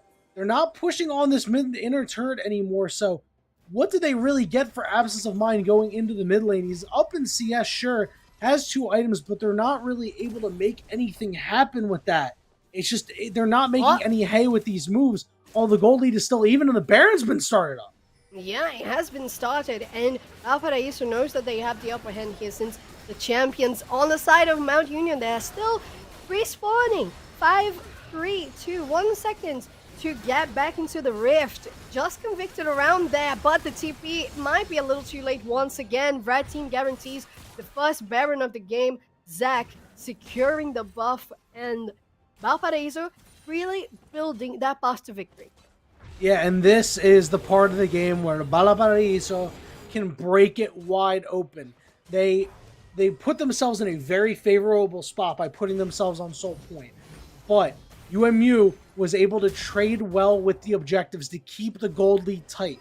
The gold lead is still close, but the extra stats and pushing power from Baron, combine that with this Drake up in 40 seconds. This is the time for Valparaíso to make their mark on this game, put the stamp of approval on it, and send themselves to the semifinals. Yes, that's what they want to do, and they are building that possibility. Collapsing here on the Drake, 25 seconds for that potential soul engage on Speedy Killer Ninja. Blow on health, yeah. Exhaust getting burnt there from Steamroller, but you saw the damage that this Caitlyn could do. And now, with the Dragon up in 10 seconds, Speedy Killer Ninja can't back. Leah's been caught out once again. Ace in the hole lands. And it's going to be a 4 for this ultimate dragon fight. Valparaiso looking to get the soul and finish off this game with that extra damage. Speedy Killer Ninja has to try to be a hero. Billy creating discourse in the pit. Speedy Killer Ninja can't get in and goes down. Ordinal picks that one up. Are they going to be able to get the steal? No. It's going to go over to Valparaiso. The gold lead is small, but the damage is not. The damage is indeed not, with 3 Infernal Drakes, the Infernal Soul. This is looking to be a closed up game soon enough if UMU can't avoid that from happening. And they have too much to deal with right now. It's the Baron buff, it's the Soul. Oh. Look at all the damage the Poke is able to do. You have Caitlyn, you have Victor. It's gonna be hard, Yanni. Yeah, and you can see Convicted is trying to do what they can, doing a good job of staying far enough away, but close enough that they can still deal damage.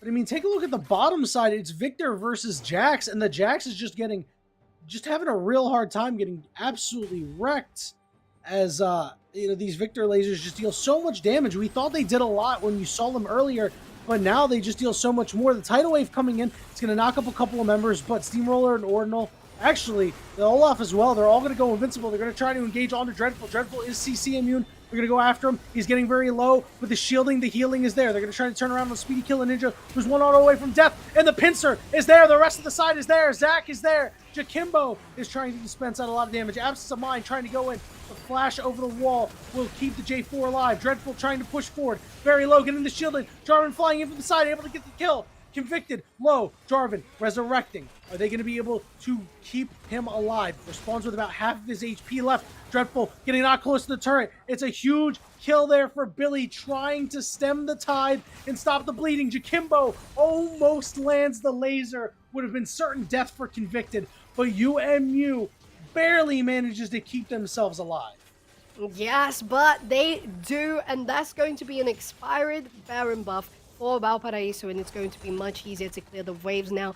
Billy, easily with those abilities, taking the wave. Oh, UMU has a possibility of coming back around at this point because they still have those mid turrets, well, at least in the top in the mid lane, to secure that base. We have things that can happen, especially because so far we have not seen a game that we had to fight for an Elder Drake. And we're going to have an Elder Drake pretty soon. 3 minutes and a half to spawn into the map, Yanni. So I think if there's something that can happen, it could be turned around by any of these 2 buffs. Yeah, they still have a semblance of control, but the problem with Udyr on blue side is that you do not have an easy way into the pit, because most of the times you're going to go Ghost. You see that blast plant? It's up. If somebody on a Valparaiso around that dragon fight disturbs that, that is one way that Speedy Killer Ninja, or one less way Speedy Killer Ninja has to get into the fight. And we've seen the last couple of times they've tried to brute force their way in, but that's not what the team comp of UMU does. They just don't have the tankiness, the staying power to be able to make that sort of thing happen. So they have to kind of rely on the split push here. And Absence of Mind has just not, they had a couple of like bright moments where it's like, hey, they won a 2v1, didn't get any kills. Oh, they won the 1v1. But now, especially with this this Infernal Soul, they just get completely outclassed in the side lanes. And it's very hard for them to make any moves happen. They have 2.5 items right now, which just isn't enough when you look on the other side of this Olaf, who's got 3 completed items, looking for a 4th. This Victor, 3 completed items, has, pieces of a 4th, as well as a stopwatch. It's going to be really hard for UMU to execute their game plan from here on out. Yeah, and especially since exactly you mentioned, like, Absence of Mind, they were on top in the first moments of the game, but now they're 1-5 compared to that Olaf 5-2-9. I mean, can we talk about 4-2-14 and 0-2-17? Like, that's what, 70% of kill participation for Terran Just at about. this point? Yeah. So basically, we are seeing, as we should, Baron buff spawning 10 seconds, Valparaiso moving there, getting the vision all over the jungle. Caitlyn traps, securing the entrances. Billy might step on one right there. Jakimbo guarding the area too. But this You might saw be a the good flank damage for that UMU. Jakimbo did as well. This Baron getting very low, and Ah. it's going to be another Baron for the side of Valparaiso. The wave to disengage is good enough there, and Valparaiso will just take their backs here as they want to prepare for this Elder Drake. Jakimbo looks like they want to get a push in on the top side of the map. Absence of Mind is going to be able to get a turret. It's going to be an objective bounty, so it's a lot of gold in the pocket of this Jax, but it's not going to matter if he can't spend it before this fight. 50 seconds until this dragon is up. It looks like UMU wants to set up. They're in a favorable position right now because they have multiple members on that side of the map, but it's very easy for Valparaiso to drive them out. Yes, it is, but they don't have vision here. Steamroller is plus them So smart. with a sweep. Dreadful So smart. coming with the TP. Convicted is cut on off. the other side. Yeah. Yeah, all right. They're going to be able to regroup with Convicted here, but that is so bad. Absence of Mind needs to land a multi-person counter-strike in order for them to have a chance of winning this fight. 18 seconds and counting down for this Drake. And as you can see, Zach over the wall, back over with a blast plant. One way to get Speedy Kill and Ninja away. No ghost either for this Elder Drake. It's going to be very hard for them to do anything. They kind of want to get a push into the mid lane, maybe come around from the side. Elder Drake has not been started yet, but Billy taking so much damage from Jakimbo. Here comes the engagement. Ace in the hole, trying to get on the Billy. Convicted loses almost all of his HP. Multiple members invulnerable. Absence of Mind, backside of the fight, will fall. 5v3. Convicted is slowed. Steamroller leading the charge. Double kill for Victor. Billy, half HP. Oh, Jakimbo, Jesus. flash, Q, kill. The laser is there. Jakimbo looking for his quad. Is not going to get it. The ace goes to Caitlyn. It's a clean ace. Ordinal survives with enough blood in their big toe to sustain them.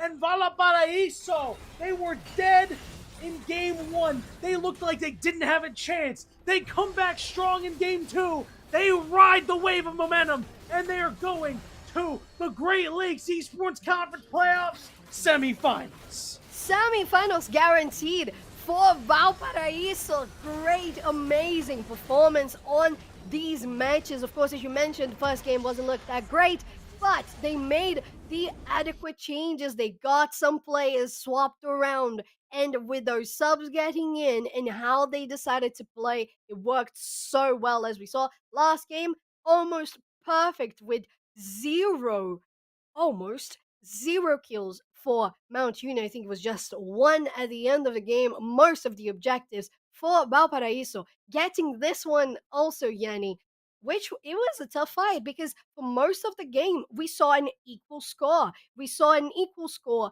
in regards to gold.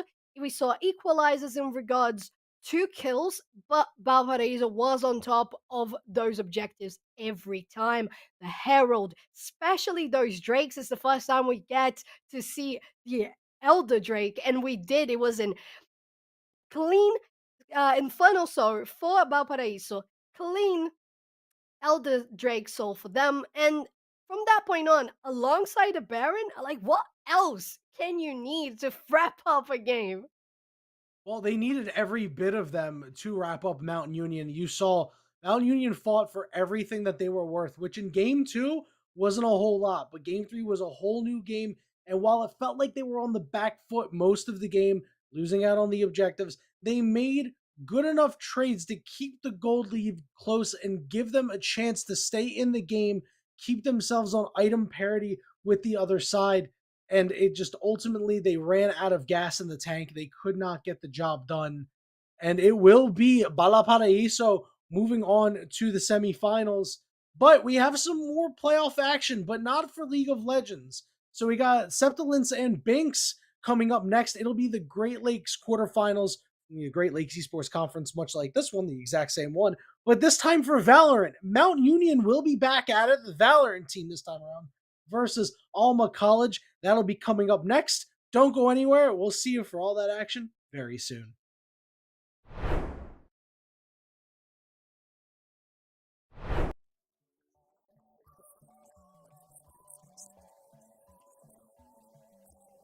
What is going on, everybody? I am here with some UCF fans. How are we feeling about UCF? Let's go! Let's go! We've got a bunch of UCF fans in the crowd right now. UCF, they're up by a single game. They're looking to find their third and possibly final, secure a spot moving forward. Things looking great for them against Northwood here today. This guy's playing Minecraft right now. He keeps double building instead of placing the dirt. Pressure's on, man. Everybody's watching. Just kidding. Just me. Cameraman's not over here. Just kidding. He's behind you. There's actually always cameras on you if I'm around. Do you double build all of those? No excuses, bro. Your college esports Minecraft team absolutely rolled. L after L here. Let's hope UCF has a little better luck on stage, huh? What is going on, everybody? I am Septilins. I have the honor of welcoming you to the Collegiate Esport Commissioners Cup here in Atlanta, Georgia. All right, that was good. That was good. Good content, good content.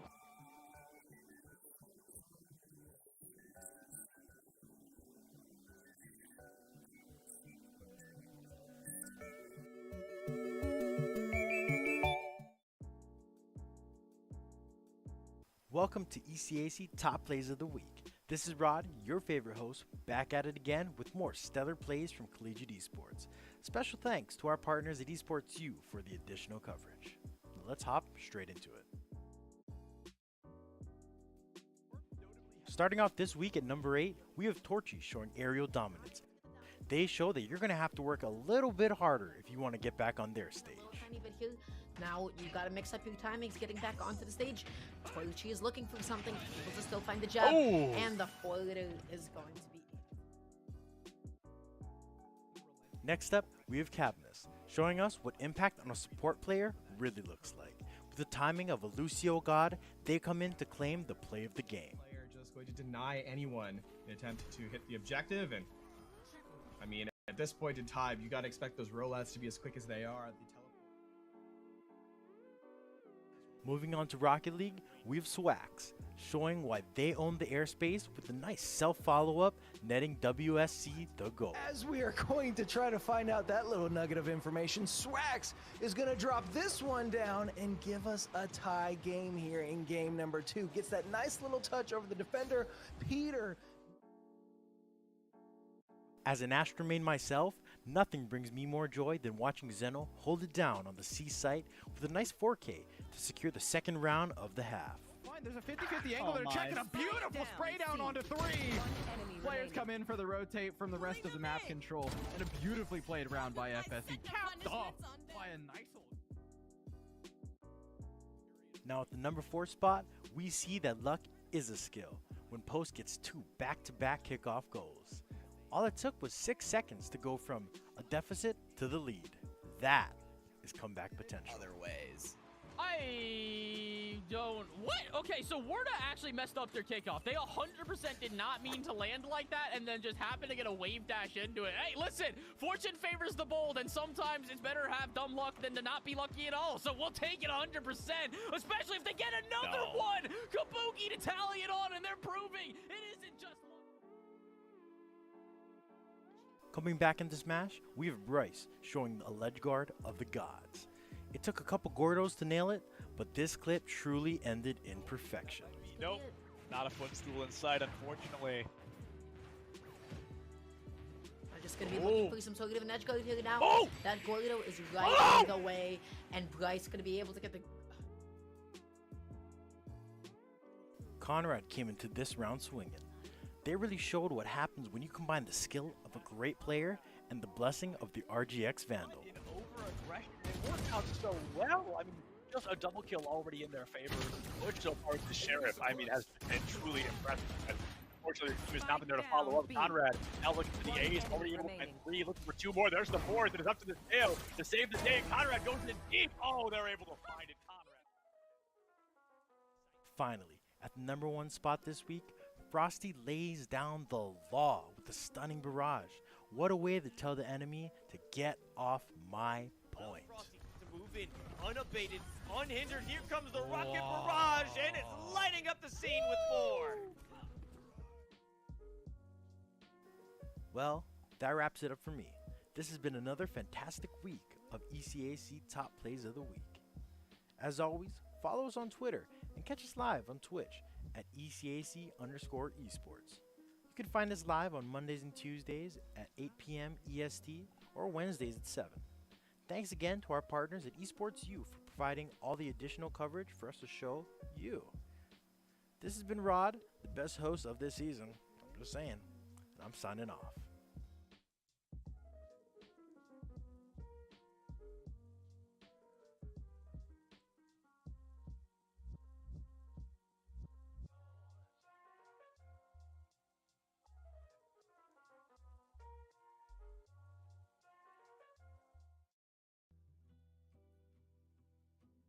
Hey guys, KTAD here, and welcome back to another ECAC Top Plays of the Week video. Now, normally I know we like to switch the hosts out every week, and I know there's a roster that we want to bring up to you guys, and don't worry, we've got that coming with some returning faces from last season, as well as hopefully some new ones this time out. But again, you guys got me for one more week. It'll be okay. I'll see you guys at the end anyways. Now, in any case, as per the usual, we've got a bunch of incredible collegiate esports action coming at you, with some of the coverage brought to you in partnership by Esports U. So, huge shout out to them. But, I know you guys don't want to hear me talk about it anymore. It's okay. Let's just jump straight into the action. Here you go. Starting us off this week, we've got Gorilla as he power slams the ball into the net. Don't have a goal to show for it. It means almost nothing, especially when Grand Valley has a response like that. Gorilla solo play, and how do they get this with power? At number 7, it's a play of the game from Shiz that has him jumping fearlessly into the enemy team to secure the second map for Savannah College. So rare to see these, especially in a map like this one, where there's a lot of potential opportunities, but that means willing to make a complete change if necessary, and we didn't really see that for the side of Shh. We've got to be a bit sneaky here, as Matthew's got the huge flank to get the 3K and secure the round. That's a massive frag. They know Jet is heaven. Smokes are going to come down. Bomb is down in that corner of heaven. And now Nova's in a very tricky situation. She's going to ult out. Doesn't have a great amount of visibility as she plays back now. Oh, Matthew with a 3K. That round itself was on the brink of defeat for LC. Don't get turned around here, as his Spaniard pulls the will over Michael's eyes to send him right off the stage. This is a very dangerous opportunity here. We're gonna see. Looking for the guard, a beautiful sky smash, and I mean, no, what a beautiful reflector! Stopping the recovery from being able to come back on, forcing this into one sock, and we've seen what his In our top half, it's Mr. Nene as he whips and does the dance with 3 different members of LIU to clutch up the round. He's the last alive, granted. He's got a Vandal. He makes the trade. Now a one-on-one. Can he find it? Doesn't have the intel. If he does heaven, he might understand that he's hell. First shock dart will come out. He knows he's there now.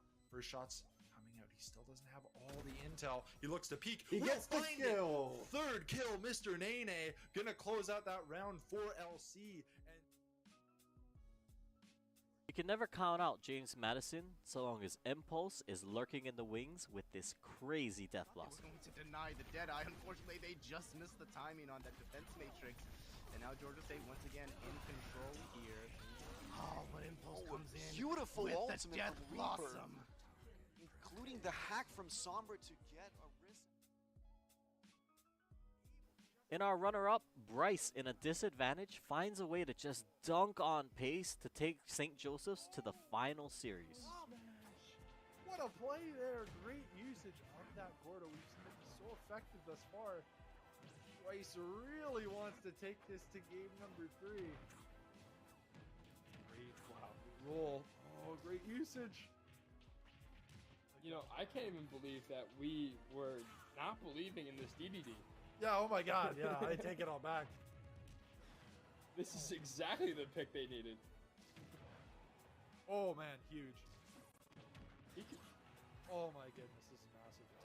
He could win this right here. Oh, he spikes him! Oh! Bryce! And at number 1, it's Captain Insano off the top rope to suplex Grand Valley onto the map.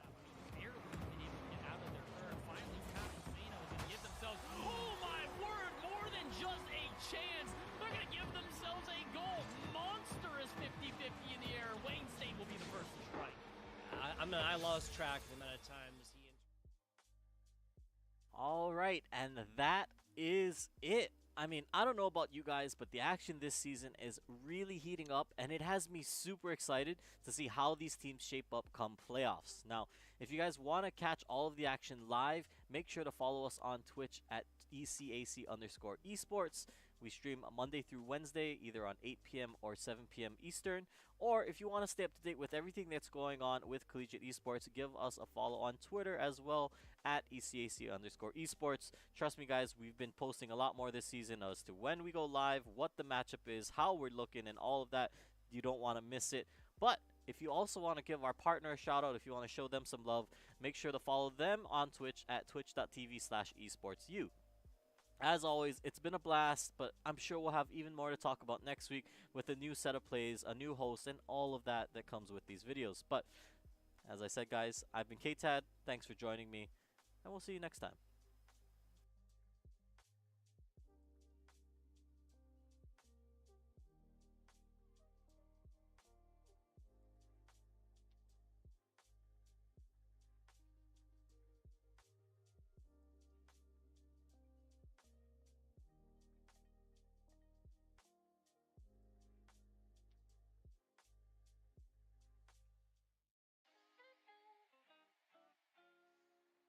Hey, what's up? It's Honix back at it again to bring you the sickest clips from ECAC. But listen, guys, here's the thing. Overwatch 2 still isn't out, and it's been so long that I understand what's happening in the Valorant clips now. I don't know how I could have let this happen. Anyways, let's check out the action from week 2 of ECAC. First up, we've got Nico Baca, who's got a need for speed. But they have to be careful here. That kick I'm not quite in their favor. Patrick has to be quick too. But Nico Baca, he's just soaring through the sky with way too much pace. Yeah, you knew this was coming. When this one lingered up in the air for a bit too long from J-Neil's touch, Patrick tried to go up for this one, but Nico, like we said, he's been the fastest player in this lobby the entire... Just a friendly reminder that fireworks always add pizzazz to your points. Of this series. Good read there by Chalk, because if he didn't place down that block, that would have been a really early stock lead that he would have gotten. And wow, that nade. Absolutely sniped out of midair. Everyone is in flux when Mount St. Mary's is on the point. That piece, and that is the bulk of your healing if you're Emery and Henry. Now you're coming in with both DPS ults and the Shattered, but again, a massive Gravitic Flux comes out from Mount St. Mary, stops it in their tracks before they can even get started. Yeah, the Tac Visor gonna deal the final blows to several members of Emery and Henry. Eve has got beef with BSU and wants everyone to know it. One situation left to clutch it out. Ooh, I'm a little bit afraid here that the wide swing's gonna come out, but Ian's waiting. Ian is being a little bit patient here. Eve is not going to be able to get the first one, and maybe if Ian was able to wait there a little bit longer, Eve would not have been able to get that free. Someone, not me, is going to have to tell Talo Halo that sharing isn't always caring. Gonna feed it, because right now Halo is feeding into it 59% before they've been touched for even 0.1% in this counting. There is Arsene, but he may disappear just as quickly as he has up here. Oh my goodness, Kilomiles, that is a 0 to death if I have ever seen one. Talo Halo. Don't let your guard down. You never know when Rhino will come charging in. All the way back. That just goes to show how much they're not wanting to make it, but Rhino with all the control gets the one on the board. Talk about getting one in there. That he actually picks it up initially from a mini pass to himself. That an expert is expecting an expert to do something expertly, right? That is just about as simple as it gets, right? Just literally boiling it down to more basic Rocket League right there. Oh my God! And again, Rhino does it twice in about 30 seconds after no scores. We're bringing it around town with Chowan University.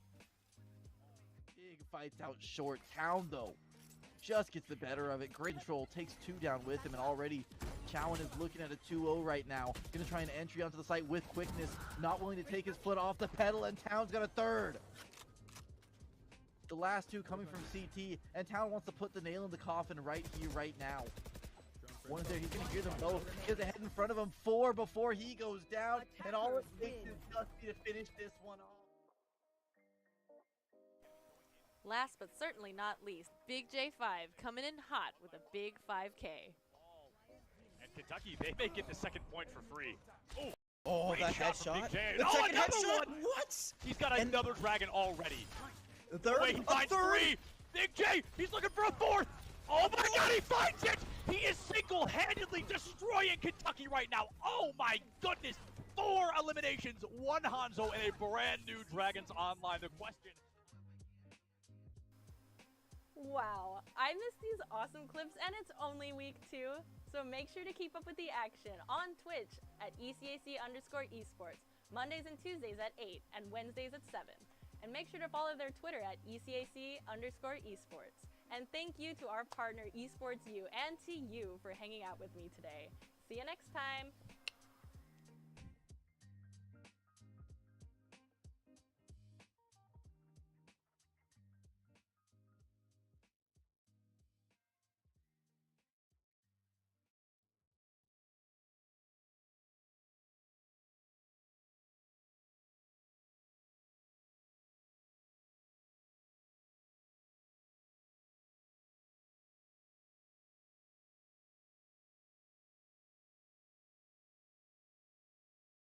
My name is Dusty. I'm 24 years old, and this is my first year at Bay State College and first year towards my bachelor's there. But I've been going to college for a few years now, or several years now. Cool. What are you studying? Right now, I am studying human resource management in Nice. business. Yeah. Do you like Bay State so far? Yes. Yeah. It's been pretty good so far. It's only been 1 quarter, but I like it so far. So. Where are you from? I'm from SoCal. I'm doing it remotely from Southern California. So, what games do you play? What's your main game? My main game is Smash Brothers, and that's what I compete in. So Super Smash Brothers Ultimate. Okay. What character do you like? Wii Fit Trainer is my main character. So, how has it been being part of a collegiate team at Bay State? Have you been on a collegiate team before? I've been on teams before. I don't know if I've been on a collegiate team before. I think this is my first collegiate team, but it is really nice, and the teammates are really supportive, and I've met some cool people, so that's nice. But I definitely do have experience like with teams, so it's nothing like super new, but it's always good to be in a team, you know, have that support.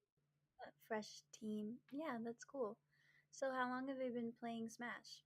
I've been playing Smash for about like 7-ish years now. Well, I've kind of played it since I was like really young, but like competitively, I've played it like 7 years. I played since the release of Smash 4, which was the previous Smash game, and now I've played into Ultimate, so quite a while. What has been your proudest moment since playing Smash? That's hard to say because I've honestly had a lot of good moments. It's just I feel like every other week or every other month I have a new moment where I'm like, wow, that's the best I've ever played, which feels good and makes it, you know, I keep going for stuff like that. But every time I play a tournament set and it feels really good and I feel like I'm playing the best I've ever played, probably each of those consecutive moments.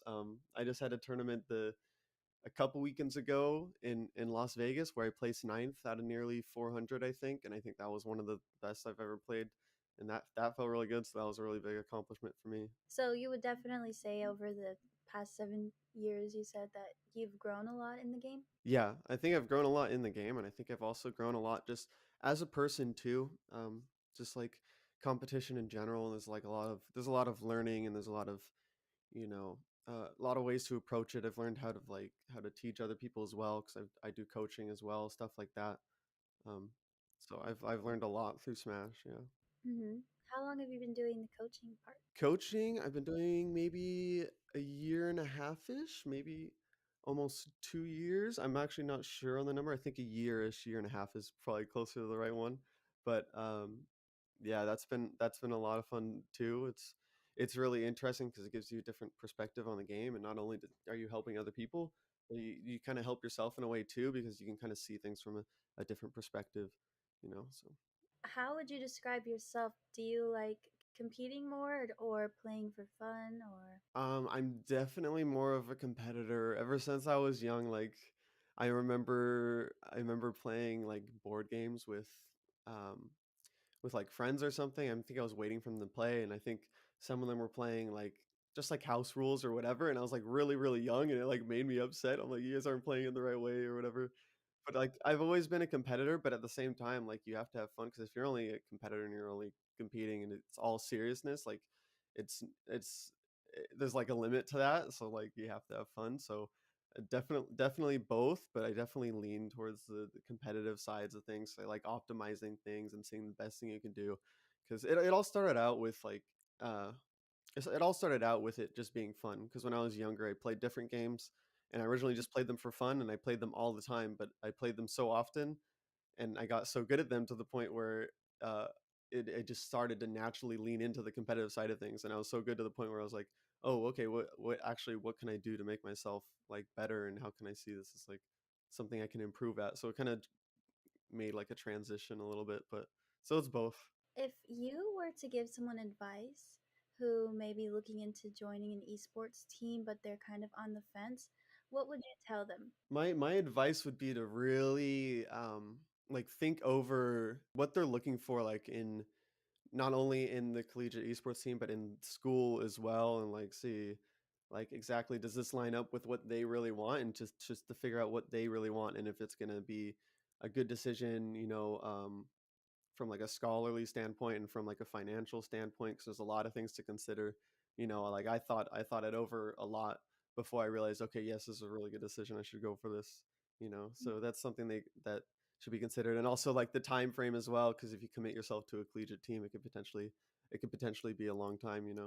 um, so just consider it and think through like all your options, and don't ever make it like don't ever make a decision just off like an emotional reaction or anything like that. Just like, think it through, I guess. So for you personally, how many hours do you think you game a week? That's a good question. It's actually way less than it used to be, but before I would be putting in probably several hours a day into Smash. About a year ago, I was like really, really grinding it and put a lot of effort into it. But lately, like, my priorities have shifted just a little bit, just because there's other things I need to focus on. Like I started working again recently and stuff like that. So it's taken a little bit of a backseat, but it's always something I focus on. So like, even though I'm not necessarily playing all the time right now, I still try to get at least 30 to 60 minutes in a day. But I've been really busy lately, so it hasn't been looking like that lately. But if I'm not doing that, then there's still other stuff that kind of goes into it. Like, I do a lot of research on mentality stuff and like stuff like meditation and stuff. So if I'm not gaming or whatever, there's still other things that I feel like is going towards my improvement at the game. Could you expand a little bit on like meditating and how that helps you?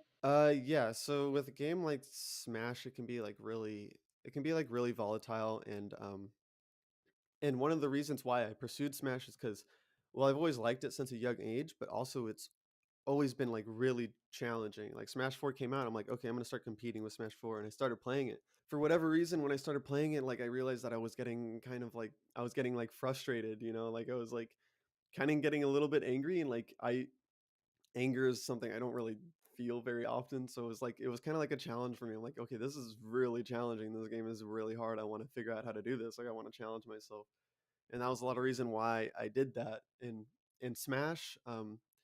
Just like some other things, like it can be comparable to kind of like chess and tennis in a way, with like mentality aspects. And I used to play tennis in high school, and I was never really like super good at it, but I was like I was really into it whenever I was playing for some reason.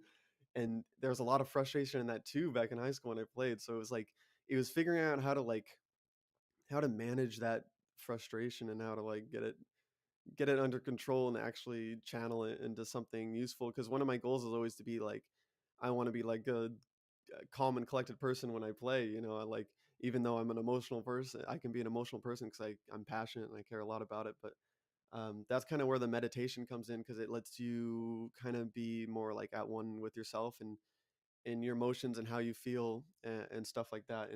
And also just kind of eases your mind a bit, and it can really help in those situations. Like, if you practice meditation and then you're in game and you're playing, and it's a situation where it's like super high tense situation, it can kind of give yourself the advantage because you might be a lot more calm than your opponent if you do practice stuff like meditation. And it just has a bunch of other benefits as well, because with something like Smash, I try to be like the best I can be in game and like out of game. I think there's a lot of factors that go into it, and I feel like if I improve everything that I can to the best of my ability, then it gives me like the highest chances to win like in the game.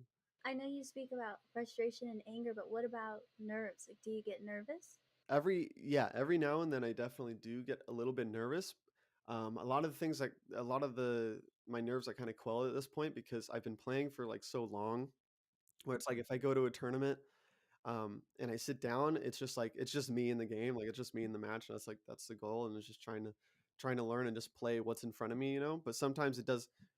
There are a little bit of nerves, like for example in Vegas, because I'm not very often playing on like big stages. Sometimes it's smaller tournaments, and at Vegas it was a bigger stage and there was a lot more people watching, so it was a bit more of a unique situation that I wasn't always in, and there was a little bit of nerves there, although it was a bit under control. But um, I think I definitely have the nerves mostly under control. And if there's a new situation like the stage one, I feel like just having more experience with that kind of stuff kind of help quells it. And also it's just because there's also other methods too, like telling yourself like, uh, like self-affirming stuff, I'm this is what I do. I'm just gonna go up there and play my best. And telling yourself that kind of stuff helps with nerves a lot too. So. As a coach, do you tell those things to the people that you're coaching as well when they're nervous? Yeah, I try a lot to practice what I preach, and I do in my coaching. There's a lot of mentality coaching too, because uh, I feel like not a lot of people. I feel like it's a really interesting part of the game and just a part of life too. And I feel like it's not something people focus on a lot with coaching. I feel like a lot of coaching, they're focusing on technical aspects, in-game aspects. Like what can you do in this situation that can be better. But sometimes like mentality comes first, and they're not going to be able to make those steps and make those leaps without like making a change in their mentality first, or at least trying to make an improvement somewhere there. And there's a lot of different like perspectives for it, but yeah. I really admire your mindset. That's really cool. A lot of the Thank gamers you. that I've talked to are like aggressive. It's Thank you. really cool to hear that. Switching gears a little bit, how do you feel about the CECC? What do you think about it? And do you think your team will go to Atlanta? So far, I think it's been good. It's been fun, and I do think there's a very high chance we would go to Atlanta. With my mentality, like I was talking about before, sometimes I just go into it and I'm like, okay, I'm just gonna do my best and I'm gonna play, and that's really what comes down to it. But I am really confident in our team's ability. I think we have a really good set of guys that put a lot of work into it. So I'm very confident that we would likely go to Atlanta. But if it doesn't happen, it doesn't happen. Then I just go from there. Well, those are all the questions I had. So, is there anything else that you want the world to know about you, or anything that you would like to end with? I don't know, for anyone watching, like just try to find like a balance like in life, and try to find like who you are truly, and like follow that passion. Because just for like reference, I worked somewhere for 3 years, and then I felt like I wasn't being called to work there anymore, and like Smash was something I always cared about and always wanted to do. So I quit work, and with the money I had saved up, I pursued Smash for like a year and a half, and like that phase just kind of ended. And I don't regret it. I don't regret it at all. Like I wasn't like making a lot of money through it, but it was something I was passionate about, something I wanted to do. And I'm really glad that I did it, and I hope that other people can consider like following their passions like that, but also with proceeding like with caution, doing what is available to them, and just finding like who they are and what makes them happy, I guess. Thank you so much again for your time and doing this interview with me. I really appreciate it. Okay, thank you for having me.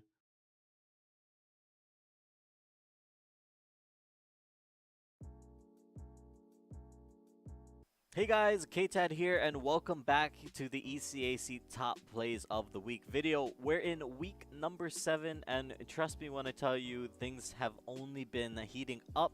These teams are fighting for a chance to make it into the playoffs, and because of that, I mean, there's so much crazy action to get into, and, don't take my word for it. Let's check out the plays. Starting us off, it's a play that'll have you asking yourself, how did he do that?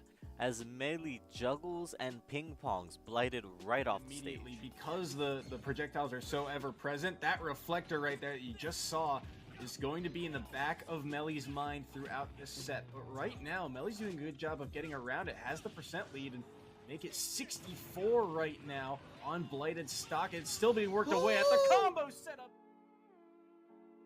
At number 7, Red Ninja is just cleaning up the West as he gets this nice 3K to cap off the series. Had a lot of fun with it too. How does that win?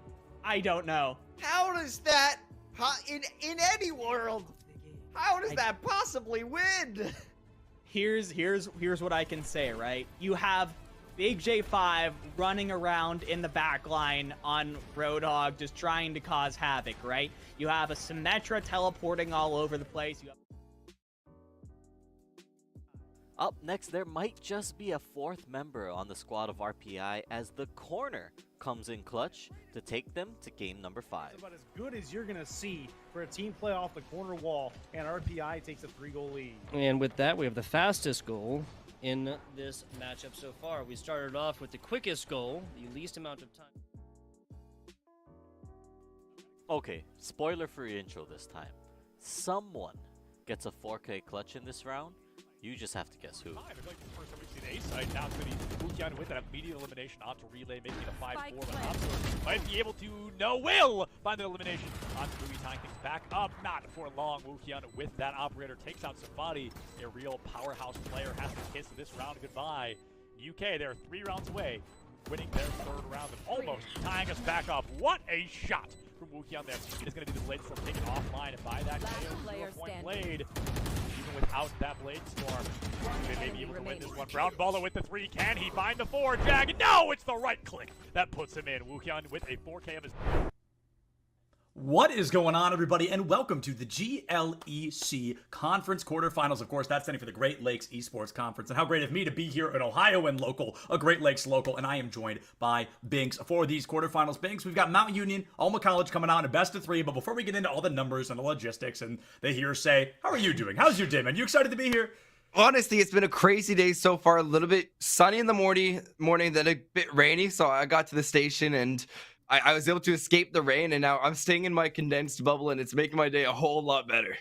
Yeah, we had a lot of rain here in the morning. I woke up at like 9:30-ish, I think, and it was raining pretty aggressively, but it went down to the wayside. I spent a little time outside today. I went to the store, bought some Pokemon cards, did my usual Septilence Friday celebration of buying Pokemon cards. Never mind, I shouldn't have admitted that on stream, but here we are. We are jumping in to the GLEC quarterfinals, and folks, we've got 3 maps coming at you. This is, of course, a best of 3, and I've got to toot my own horn right away. I gave a prediction before they even started the bans, and I was 3 for 3 on the maps they were going to pick, so I'm super, super excited because I think all 3 of these maps are really, really fun maps to watch. Yeah, nothing beats the pregame where we get to watch them happen live and we have our bets. I think you should have put something on the line this time because you would have won it, but it's so very rare. And I think it feels like the collegiate special. If you go over to Bind, that is more of a rare pick, but it does show a lot of depth that these teams may have. And Ascent, as you said so wonderfully, it is the collegiate classic.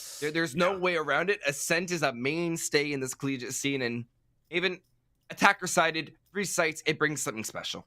Yeah, without a doubt, Haven, a very interesting map, one that continues to kind of make its way up into the forefront of competitive Valorant. Ascent is a map I've always called the face of collegiate Valorant because we see it all the time, over and over and over. These players, they've played it 1,000 times, and it looks like they want to play it 1,000 more. But to get to Ascent, we have to get through Bind first. I love Bind for a reason that Just Ethan and Blackbird are getting ready to show us. I am a Raze player, a Raze specialist, a one-trick, whatever you choose to call me, but I love her, and this is easily her best map in the competitive pool.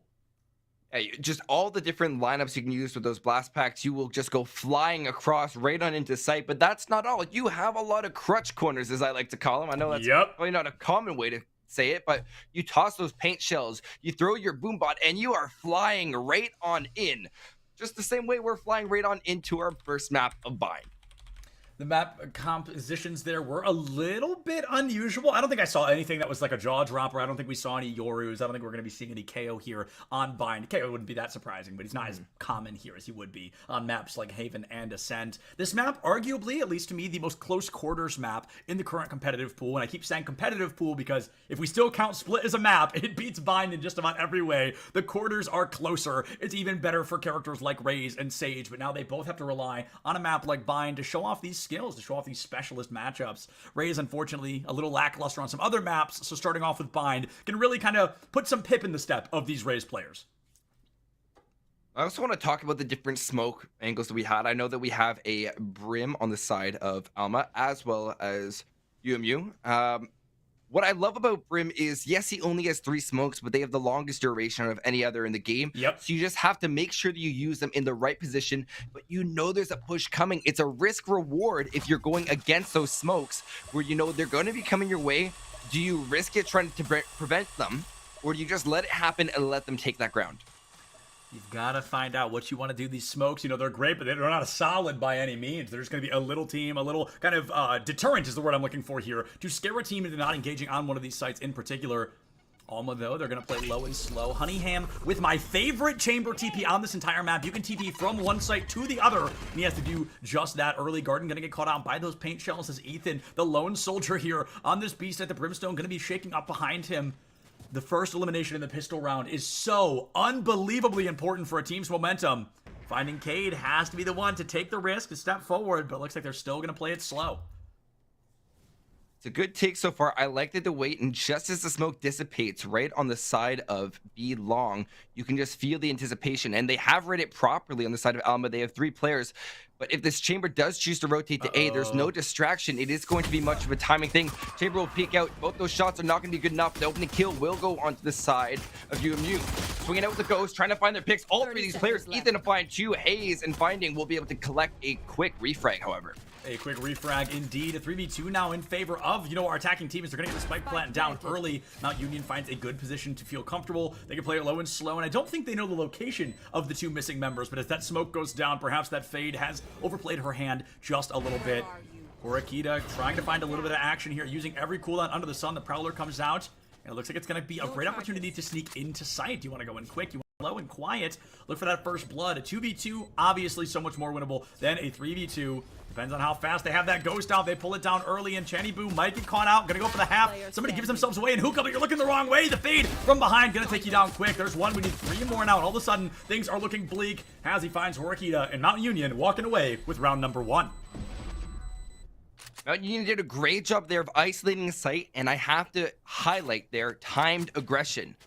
By them not choosing to push through the Brim smokes and waiting for it to dissipate. We talked about that earlier on, just before that first round. When do you push it? When do you take that angle? And of course, they had that little sliver of an angle that we saw the Rays on this side of Alma use, or sorry, on the side of Mount Union use, to just hold that angle right through that tiny sliver, and they knew exactly where they could be and where they couldn't. The moment that smoke dissipates, they're able to spring the attack, and by doing so, they have the 3 pick from the chamber swinging out. They waited for for Alma to be the initiators, and just like that, 3 round for them. Playing it low and slow. Horakita hitting him with what my friends call the Septulant Special, playing a shotgun in showers on the second round. I love to do it all the time. I think it's hilarious, and people always get so mad when it happens, but it is a very effective way to play showers. Those close quarters need to be taken advantage of with characters like Fade, like Raze. That Prowler can go crazy in there. Those paint shells, of course, are going to get a lot of value. The value currently in the side of Mount Union. Uh-oh. We can see the lines of sights waiting. Checking they haven't corners. cleared properly. Oh! I would. It's a good trade, in my opinion. It's a good trade. It's a good trade, but unfortunately, Mount Union finds another elim, and Mr. Zero thanking his lucky stars off of his spray and pray shot like that. A classic to his name, 22 HP on the table, and this chamber has him in his sights.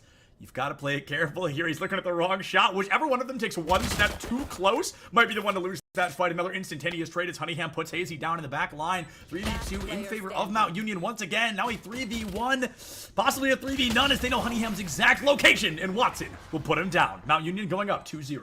Now, that was the bonus round. It's exactly expected that Mount Union comes out on top in that scenario. However, if you look at the way that they actually choose to push it, yes, they didn't check the corner for the Viper playing with the Shorty, But the reason why it's a Seppi special, and the reason why it is a special, is because you don't expect it. It wouldn't be a special if it was always expected. Should you be checking that a little bit longer? Yes, that's just like a personal pet peeve of mine. But it's just from the way they swing around, they're ready for the flank, and even once that chamber of Honey was able to claim that kill, upgrade to the Spectre, it didn't matter because you had 3 players honing in on the exact same location, and he wasn't even able to watch the flank because of how much of a choke point mid-A is.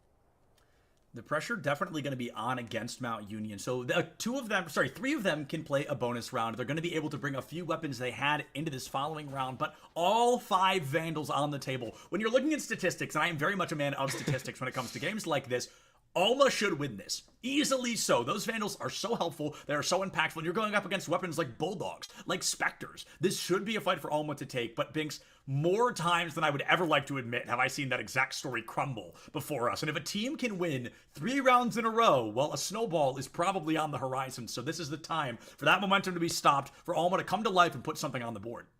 So the scary thing for Alma that I would argue here is if they don't think to account for the fact that Mount Union has to really watch for those crazy plays, the crazy stuff that shouldn't work, the close angles. Oh no! Spring on into sight, right through Lambs. This is exactly what you're looking for. They have to fling right onto A, meaning they don't have every single angle, but they have the that they need to spray out and make this man advantage want to turn the tide. Oh, speaking of turning the tide, Honeyham finds the Chief down early. I love the Chief swing off the Bomb Buddies. You've got to look at one or the other. If you don't know the opponent is coming, the Bomb Buddy is, of course, that primary target. They fell for it, a perfect play, but one that tends to not work more than once, at least not back-to-back. Honeyham giving us the play of a lifetime right now. A second elim to seal the deal. Ethan finds Blackbird, and not as clean as I'd like, to be honest. It was almost 3 going down. A majority of Alma does stay up, which means 3 rifles into the following round. That's exactly what I was talking about there, where you see a crazy play, where they use the fact that they only have short range, and it looked very promising at the start with how they pushed into Lambs to eliminate the Brim, where the smoke is not going to dissipate, there's not going to be able to do anything. When they push up, 3 Stingers looking straight towards you with a Vandal, I'm sorry, the fire rate wins in that scenario, always, no matter what the cost of your gun is. It doesn't matter what gun you have. Even if you have your off, you miss your shot, you're vulnerable to any single weapon in the game. The Ghost or the classic wins in that scenario. So as long as you're waiting and ready for those, that's why I think Lamb's in that position. As soon as you see that Viper wall, give it up. Give it right on up, because you have to use that Viper wall to your advantage, because when it's up, half the time is going to narrow their lines of sight more than yours. The operator from the Chief in round number 3, and I hate to say it, but my friends also make fun of me for that. I buy the operator at the earliest possible round, and it, for a chamber player, can work super well, but for a race player, you know, not as great as we like to think it is. Unfortunately, that Haunt not going to find the momentum the team wanted. It gets caught out by the skybox, knocked down just a little bit early. I'll be honest, that lineup is a difficult one to find. You've really got to be careful with it, or it will hit the skybox and deter itself downwards just like that. A low and slow gameplay style from Mount Union right now, and I like it, because the second they overextend is the second they're going to lose this round. Oh. They're going to be cooking out, though. This is a very interesting moment, because you'll actually be able to catch the raise. I think that was a retaliation orbital strike, and it's going to allow for Mount Union to just spring right on into the B bomb site and flip the round almost entirely on its head, Septi. Yeah, that was a very difficult moment for Alma to do much of anything. The raise gets caught out. Somebody went down right after, and that's the green light. That's the go button for Mount Union to win this one out here. This should go into a 2-2 scenario, and Honeyham was quite the player last line, but unfortunately they weren't able to find it here. Borakita is going to put down Blackbird, but too little, too late. 3 remaining members of Mount Union will secure them another round win, going up 3-1 on the series. I think once they get the spike down, I think it's so lethal the way they are able to maneuver around a site and make it theirs. Where the moment they find that hole, I think they're very aware of, okay, if this player is playing in Lamps, where's the next one going to be? Oh, most likely going to be Heaven or coming in from Split. And if they don't have that information, then they'd also assume Showers if they don't have someone pushing there. They seem very aware of the positioning of their opponents, and especially in Valorant, when you're using your utility in such a crucial way, especially with the Fade, knowing what you've cleared and how to keep it that way is clearly making a difference. Making a difference falls on the shoulders of each and every member of these teams. The first team to go down is always going to be the first team to be at a pretty critical deficit. A couple of ultimates alive for both sides. We're seeing actually, oh no, sorry, 3 unique ultimates, as both of them do have that Nightmare. The Viper's Pit could be huge here for Mount Union, but using Viper's Pit on offense can be notoriously more difficult than doing it on the defense, because on the defense you can just kind of get comfy and cozy in a corner and wait for somebody to push into you. But on the offense, you've got to push in. A Nightmare might be a great way to clear a site. Then you can kind of bring the Viper's Pit out, make yourselves even more comfortable. Blackbird's Bomb Buddy gonna perhaps overplay their hand a bit, as now they're anticipating the raise to peek the corner. Here comes an action through the corner and forcing him out of showers. A huge play. Oh, the curveball's gonna spell disaster. Blackbird does not flick fast enough, and Chanibu will put them down quick. Alma up, gonna be 5-4 on the game, but Alma has already lost a round where they had a numbers advantage to start. I think we have to really look at what they choose to do here. We can see the Brim slowly start to move his attention towards B, and it's going to be a matter of how well this is read by Alma. If they are able to spring right onto the site, that could mean that they have the control and they know exactly what to do with it. With 30 seconds to go, 3 of these players sitting stagnant on A. They've even set up the wall. In this scenario, you could think that they're going lambs, but now you hear the paint shells ringing out. You can hear exactly what could be going down. 10 seconds to go, 4 seconds required for a plant. They're just watching the flank. Nothing's happened. They spring onto the site. Huge shot from Honey. Able to find finding, teleporting right on around. Plant will be reattempted for a 3rd time. There's a 3rd one. Looking for the Honey. They'll find it. Oh my goodness, Honey in a free defuse. He can easily just half it, give it right to his team, and nope, he's just gonna take it. Oh, there we go. Okay, let's call down. It scared me for a second, but it was like cutting butter in that scenario. You just went cleanly through. I mean, I know we're going to have a replay on that at least some point in the week or on a highlight reel or something, but if we ever do get to look at that again, we've got to look at the fact that 3 people just were looking the other way when Honey was behind them. We saw the Chamber looking the wrong way, the Viper looking the wrong way, the Fade looking the wrong way. It was a very important moment to take down the man holding W towards you with a long-range weapon. But Honeyham there, I'm gonna guess this is a replay thanks to our phenomenal production team. Look, Fade, bonk, totally not ready for it. Viper looks at him, looks away. Bonk, Chamber, reloading the operator, just turns around. What is he looking at? He goes down in the Brim, does not have the time to take him down. Big shout out our production team for that one. I know I put them on the spot requesting that play, but I'm so glad we got to watch it. The round kicking off a little bit. We see Alma must have taken a wee bit of damage here in the early start of the round. He's going to be still standing, but with no supports on either side, no healers in the fray. All damage is permanent. It's going to be up to Alma to try and make up for this missing damage right now. Ethan throws that nade too little too late, but a great lineup to clear out backside Hookah. The back of Hookah, rather, not backside Hookah. Ethan and Blackbird, we could get a raise 1v1 if either of them just feel a little too comfortable. I think the Mountain Union has a lot of potential in this scenario. Paint Shell's being cooked out over onto B, and it seems like a solo push. They're trying to keep the 3 players here from Alma, and it is working. They feel a lot of pressure. Smoke being cooked out, but there's this smoke going out on the side of A. Shady knows exactly what's going on, holding it with an op. He's going to see him run. Get out of there! Get out of there! You can't hold it! You gotta skedaddle, you gotta go! That's a 2v1, you've got an operator in your pocket, you cannot take an up close and personal fight like that, but now the space has been made. The trade will come through, the operator goes down, but it's not a huge play, especially as Blackbird gets ready to clean things up for Mount Union once again. A 2-piece there, Honeyham still standing, and as long as Honeyham is alive, you cannot consider this round done yet. Mount Union, they want to win this. They want to double the score that Alma has on the table, but Alma with 2 real power players left, Ethan and Honey respectively. This round is far from over. The next to fall should dictate the remaining pace of play. Oh, you just have to open up the hole. Oh, we get a good look from Blackbird. They'll spring out, being able to find the kill onto Honey. That's a 3K on the round. They're hunting for the 4. 2 more? Able to find 1. 2 more. 2 more. If he's able to find him, but no, Watson shuts him down. That's going to be a huge round win for Mount Union, shutting down any sort of momentum Alma might have been coming up with. Yeah, that was pretty difficult. The operator goes down. They wanted to keep that in their back pocket, but losing an op that early on, it's going to hurt. On the bright side here, Binks, is that we have 9 ultimates at the red. There are 9 people that can press whatever their ultimate bound button may be. This could be a very loud and very flashy round. I'm looking forward to it, to say the least, and I think we have to look at how it's going to be. Are you going to be initiating with your ultimate, or are you going to be in response? Right. And whoever is able to hold out longer and use the response is going to have a longer response time. So whether or not it's going to be Alma, who has a full 5 team of ultimates ready, or Mount Union, who just has a little bit more, who has to be a little bit more tame. Of course, they got the Chamber, who's not going to be using the true to force, because it doesn't make sense in this scenario, but it's more down to 3 because we know what's coming up from Alma. Without a doubt, in Alma, they do want to play. They said, you want to play? Let's play. They bring that Charlie, that tour de force, a very powerful weapon. A Nightmare now from the side of Mount Union gives away the location of quite a few members here. Or sorry, have to rush out onto site. The blind comes through. Hayes still just going to walk out, hold that 4 button or whatever they may have bound it to, plant the spike early on, and that gives Mount Union a really good position to win this. They can play the stall game. They can play the long game. The showstopper gonna stop somebody's show, and it looks like it's gonna be Horkita, the instant 2-piece now from Blackbird. Makes things so much stronger for Mount Union. Honeyham going through one by one, removing the members of this team. Oh, but Hayes hiding in the corner. Folks, you gotta check your corners, because it is gonna cost you a round just like that. Up to Cheney Boo with only a classic to their name. Not impossible, but by golly, is it gonna be difficult. Hayes with the 2-piece to seal the deal for Mount Union.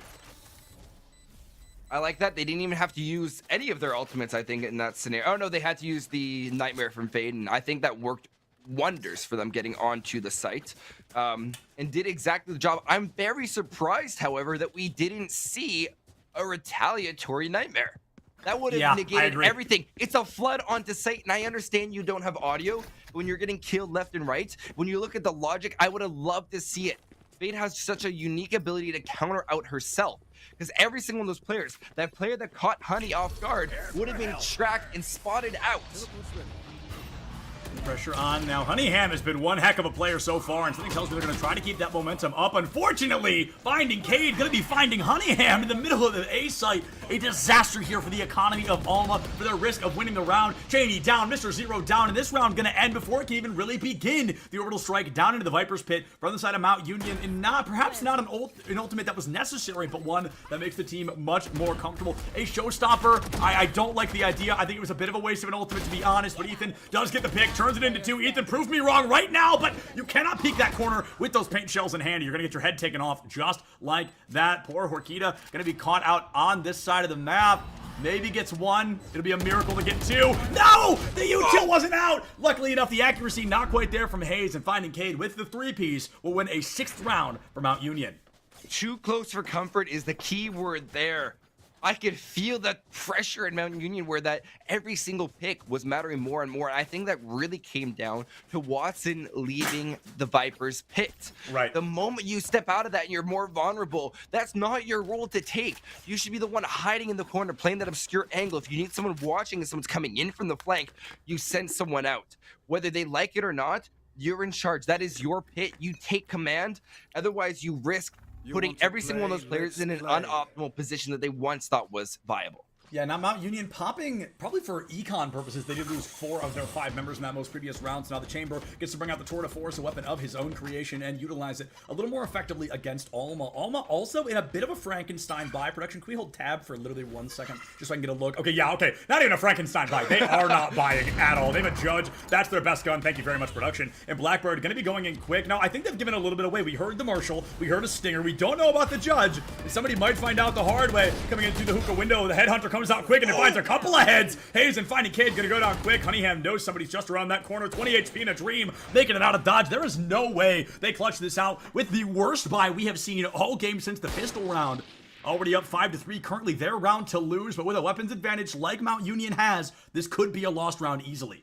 We gotta look at exactly the way and the angles they're playing. Are they playing to have these long angles? No, they're playing to have exactly what they want. They want that close. Round to round holding. The only person that can hold the long angle is going to be Chief. And as long as they continue holding B long into sight, then they are in a power position, just having to wait. But regardless, going over to Alma, they are waiting. They have to hold it, and Mount Zero has it. She's finally able to find a reconciliation pick, I guess we can call it. Switching to the Vandal, it has no ammo in it. You're gonna have to reload it. 15 seconds to go. It's going to be a big flunk push. Watson pushing up, not checking labs. It's gonna be a free pick. Straight up, there's one, but just Eason is able to find it, and I know it doesn't say thrifty, but that is as close to a thrifty round as I think I'm happy with. I wonder statistically, like in terms of game code, why was that not a thrifty? They did not buy. Was it due to the fact they bought the Judge and that's not like a thrifty gun? I think considered a force because of how close a lot of them were to having no money. It was like more of a budget. It was a budget spending spree. You went shopping on Black Friday with next to nothing in your wallet. Okay, fair enough. See, what a great I understand perfectly now. What a great explanation there. Thank you so much, Banks. That is going to be fascinating to look at the economy now on the side of Mount Union. They used the Tour de Force last. It was the only ultimate they had. Now going into this, they have no ult. They can just barely buy their weapons. Some of them, I would assume, not even full util online. Alma, they might be able to shift things. Can they win 3 in a row, take us to the 6-6 half, and keep the dream alive? Because any rounds here that Mount Union wins for the rest of this first half is a guaranteed advantage going into the second. a freeze from Fade. I want to look just a little bit more at Mount Union's positioning. We see a big spread. Viper waiting for the push-up to see if someone goes for a flank. Something that, for being honest, Alma hasn't been too accustomed to. Yeah. But regardless, it seems like a very slow push edging onto site, using the fact that this Viper wall doesn't cover if you're standing on top of black, sorry, not on black box, just on top of mid boxes. Wall goes down, all is quiet on the A front because there's nothing going on. They're hiding. I think Alma knows exactly what they have to do in playing slow and waiting for the initiation of Mount Union. Instantly destroyed. They give themselves away, but Blackbird perhaps a little too confident. Gonna go down quickly. A 1-1 trade as the Chambers seem to find an elimination. Honeyham taking down their counterpart in the form of the Chief. Hayes, a great box hold here, has Honey's number, and it looks like they're gonna find it just in time. Honeyham has been cooked. It's gonna be a 6-3 advantage in the rounds, but a 2-2 advantage now. Coming out, Watson finds one, but goes down to Ethan, and now it is up to Hayes to try and save the days. It is gonna be a very difficult scenario to win out. Already taking damage, losing a third of their HP. No shields, very few abilities to use, and currently getting pincered out by a majority of the team. Just Ethan goes down 27 HP in a dream. Can Hayes clutch this out and give a huge advantage? The nightmare from Hurakita will be just enough to scare this Brim into submission. This guy is a bullet from death. A single HP, a knife could lock this up nicely. Oh, but he's got the download, and it's Hurakita who clutches out the round. Alma staying alive and keeping the possibility of a tied half in the hands. What scared me there is, yes, they got the clutch, but if you're going to commit that much utility, why are you not sending a Prowler after them? Valid. That was the most risk take. There's no risk reward there. Oh, I'm not going to go for the Prowler because I want to buy next round. Yeah, it seems almost illogical to me that they didn't go for it, because the moment you have that ping, the hunt wasn't even necessary. That was a scare tactic. Yep. If you throw C, you throw it to the left, it goes around. They have to look to their left to shoot it. You go to the right, that is your free pick. But regardless, they won it out. I can't fault Horikita too much because ultimately they got the kill, and isn't that all that matters? Honestly, yes. When you get down to it, when you get to the logistics of the game, it's finding the kill that matters, and you might have to spend more than you wanted, but spending some and winning is better than spending none and losing, right? It's about getting those points on the board faster than your opponents when you break this game down to its core. Honeyham gonna get paint shelled out. Luckily enough, has that TP as all Chambers, at least all good Chambers, always do. Hayes has snuck into the backside here, and oh, Hurakita doesn't even get to blink before they are taken down quick. Hayes in a very uncomfortable position, though, because they're kind of pincered out. Yeah, I love the rotation. Back into Lamps here, and it looks like U-Haul is going to work wonders. Gets a full Phantom off the back of it. This is great from Mount Union off the back of this powerhouse Brimstone player. Lost the last round, wants to make up for it now. With the help of Watson, feels even more comfortable to do so. 5v2, Alma going to be stumbling just a bit. They've got their raise. They've got the Chamber. Two incredible players so far, but it is not going to be enough. They're going to need a 5v2 advantage state, and it's going to be tough as they found themselves with their backs literally against the wall. Honeyham puts down two. There's only three left and standing. Can he put them down one by one? They're beginning to fall. It's becoming more and more likely for Honeyham to do the impossible. 18 HP in a dream here. This is going to be, this would be a miracle play. This is easily going in the highlights of next week if it turns into an ace. Here comes that poison cloud from the Viper, makes his line of sight a little more difficult to beat. Oh, the wallbang kill. There's only one person left standing. The Prowler still comes to completion there, and Honeyham has to clutch it out, has to find it. He's looking the wrong way. Watson has the sneak up. He's got the download, and Honeyham just can't clutch it out. Mount Union going up to their 7th round.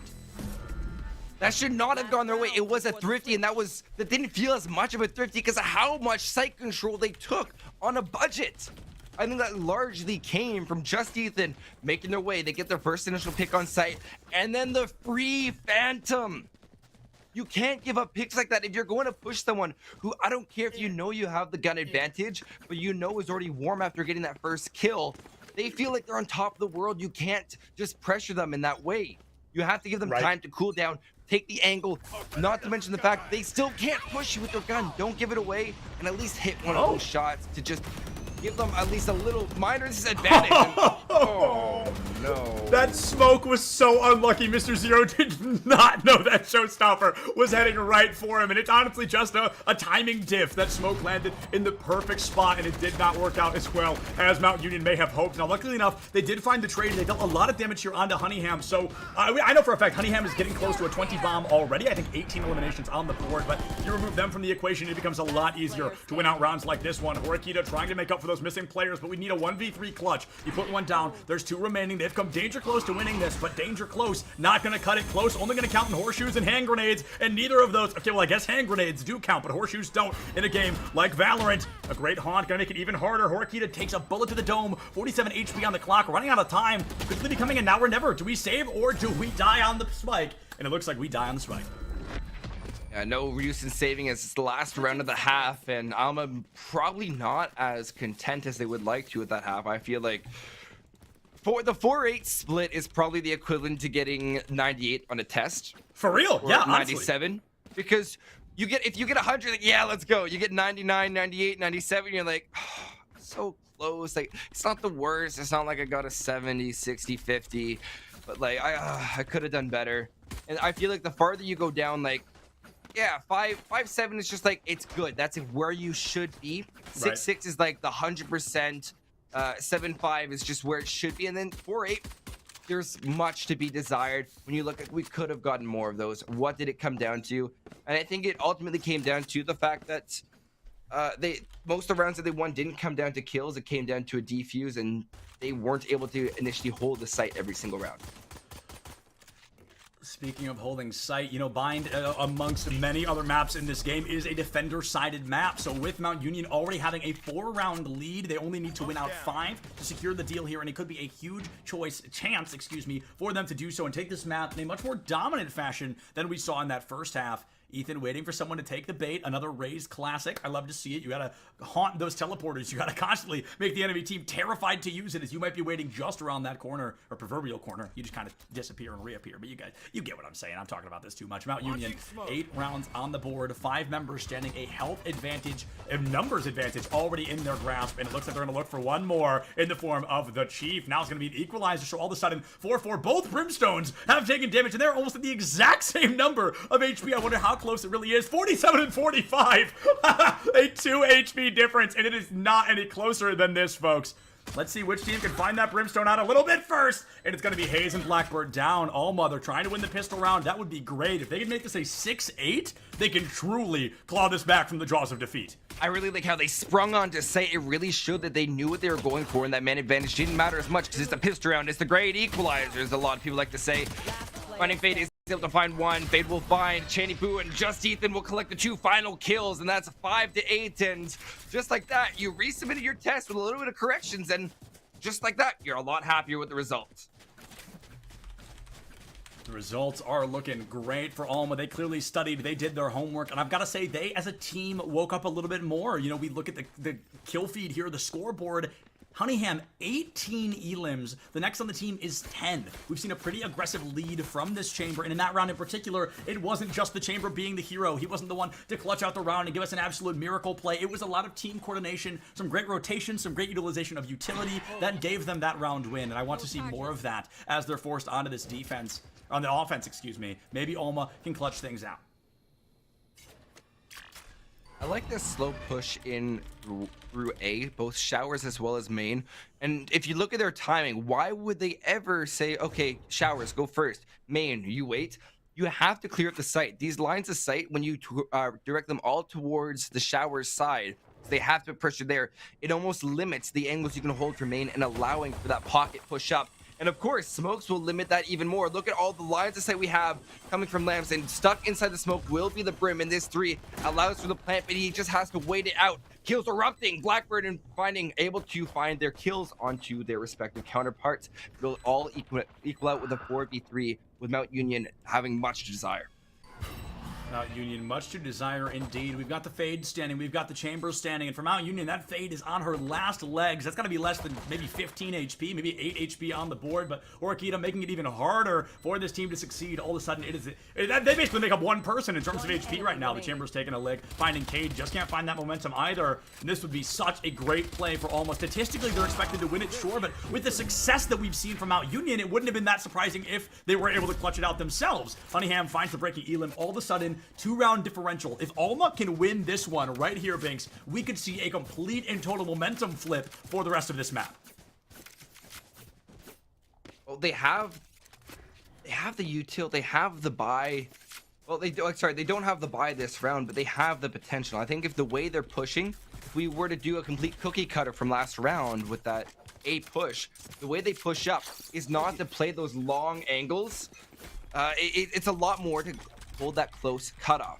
Now, they don't have the Viper, which we saw on the side of Mount Union, and that is definitely going to hinder them on these eco-type rounds, trying to angle themselves in such a way that they don't even have to worry about the long gun fights. Instead, they are going to have to play a lot more patient, sitting right outside TP hallway. And I have to wonder, what is the plan for Mount Union? How do you account for this when you know they might be forcing up, they might be saving?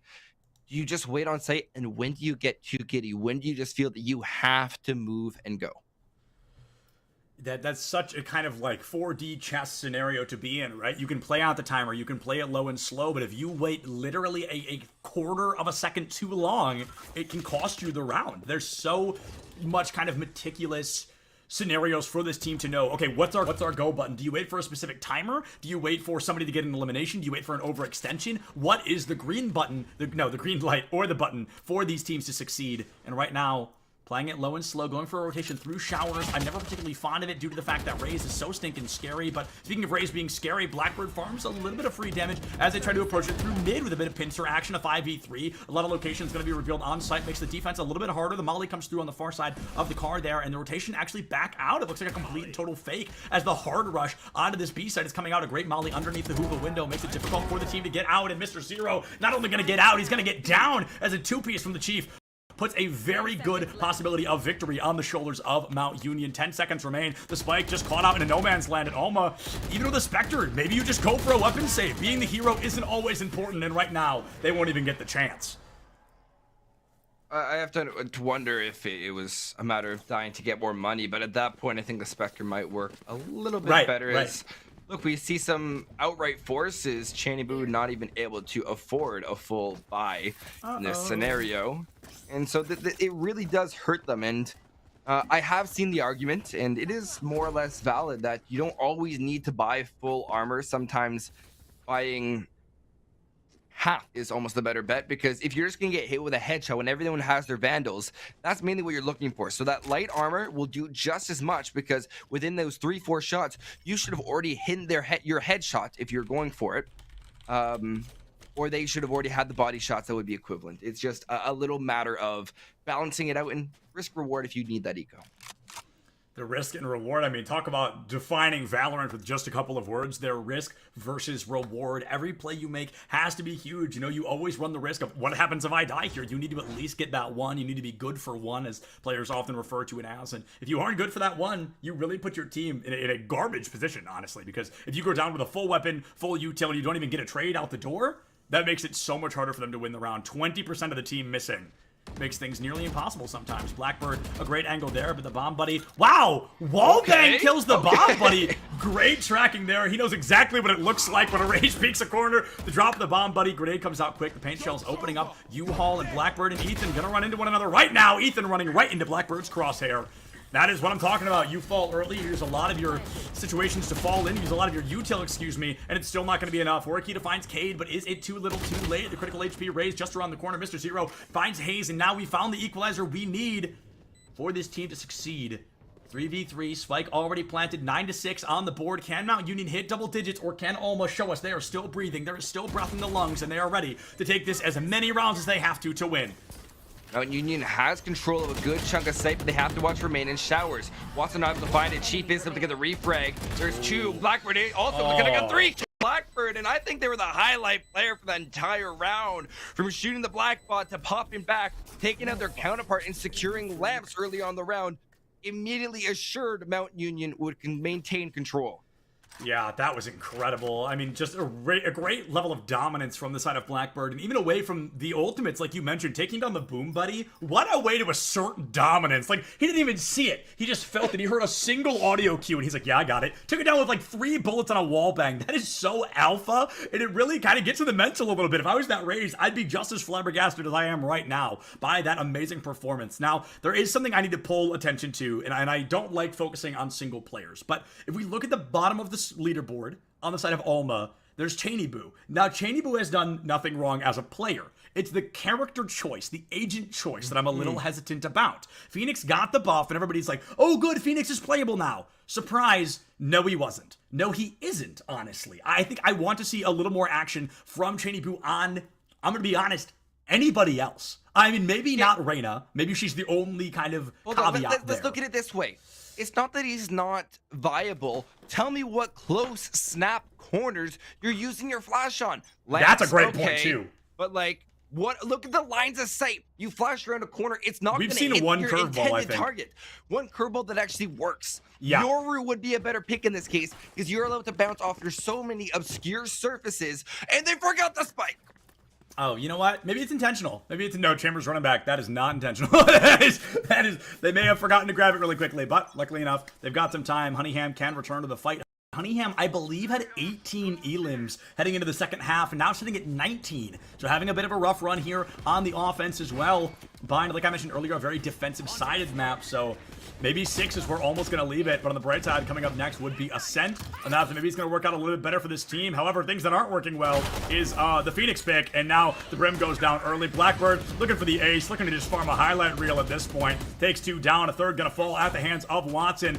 Oh, I love the blast back in. Not the bomb, buddy! Oh, my goodness. I love it. That jump bomb, buddy, is actually so scary. The chamber just, oh, man. The Headhunter sticks out further than any gun in the game, including rifles, because he holds it all the way out with an extended arm. And now, Mount Union, off the back of a raise exclusively, she drops the 4 to win the round. They are 2 rounds away from winning out Bind. They've just come alive in the second half, and of course, Alma picked it up with those 2 early picks, but you could argue that was from a bonus. And I personally think that once you have, they had their util, that Mount Union really proved to us that, hey, we have our control and we're comfortable with our picks. And oh, what is it? I do this all the time, and my friends always make fun of me for it. I sit in this exact corner. Like, I keep saying, oh, I keep doing this. I'm a race player. I can't help myself. But that corner, people always give me flack for. But if they attack A site, that corner is crazy. Because there's one thing about this game you can always rely on. Players do not look up. They never look up. You can stand above them. They all flank in. You can drop a 4 or 5 piece. Honeyham puts down the Chief, so both chambers offline. Both operators missing. And now Hayes finally coming back to life for Mount Union. It has been the Blackbird show for just a little while. And instead, it is going to be Hayes' time to shine all over again. Hayes had a clutch play earlier. Going to fall to just Ethan, but he got his 1. He got 2. He made up a lot of space. Can the remaining members of Mount Union seal the deal and put their 12th win on the board? Orkita has the Nightmare, gonna get ready to pop it. All about desperation now. Numbers advantage, 2 players remain. You have one of their locations, the other currently MIA. Ethan trying to sneak up. Blackbird, though, coming out of the corner here, out of the link, looks the wrong way, and in simultaneous, the remaining members of Mount Union go down. Alma staying alive.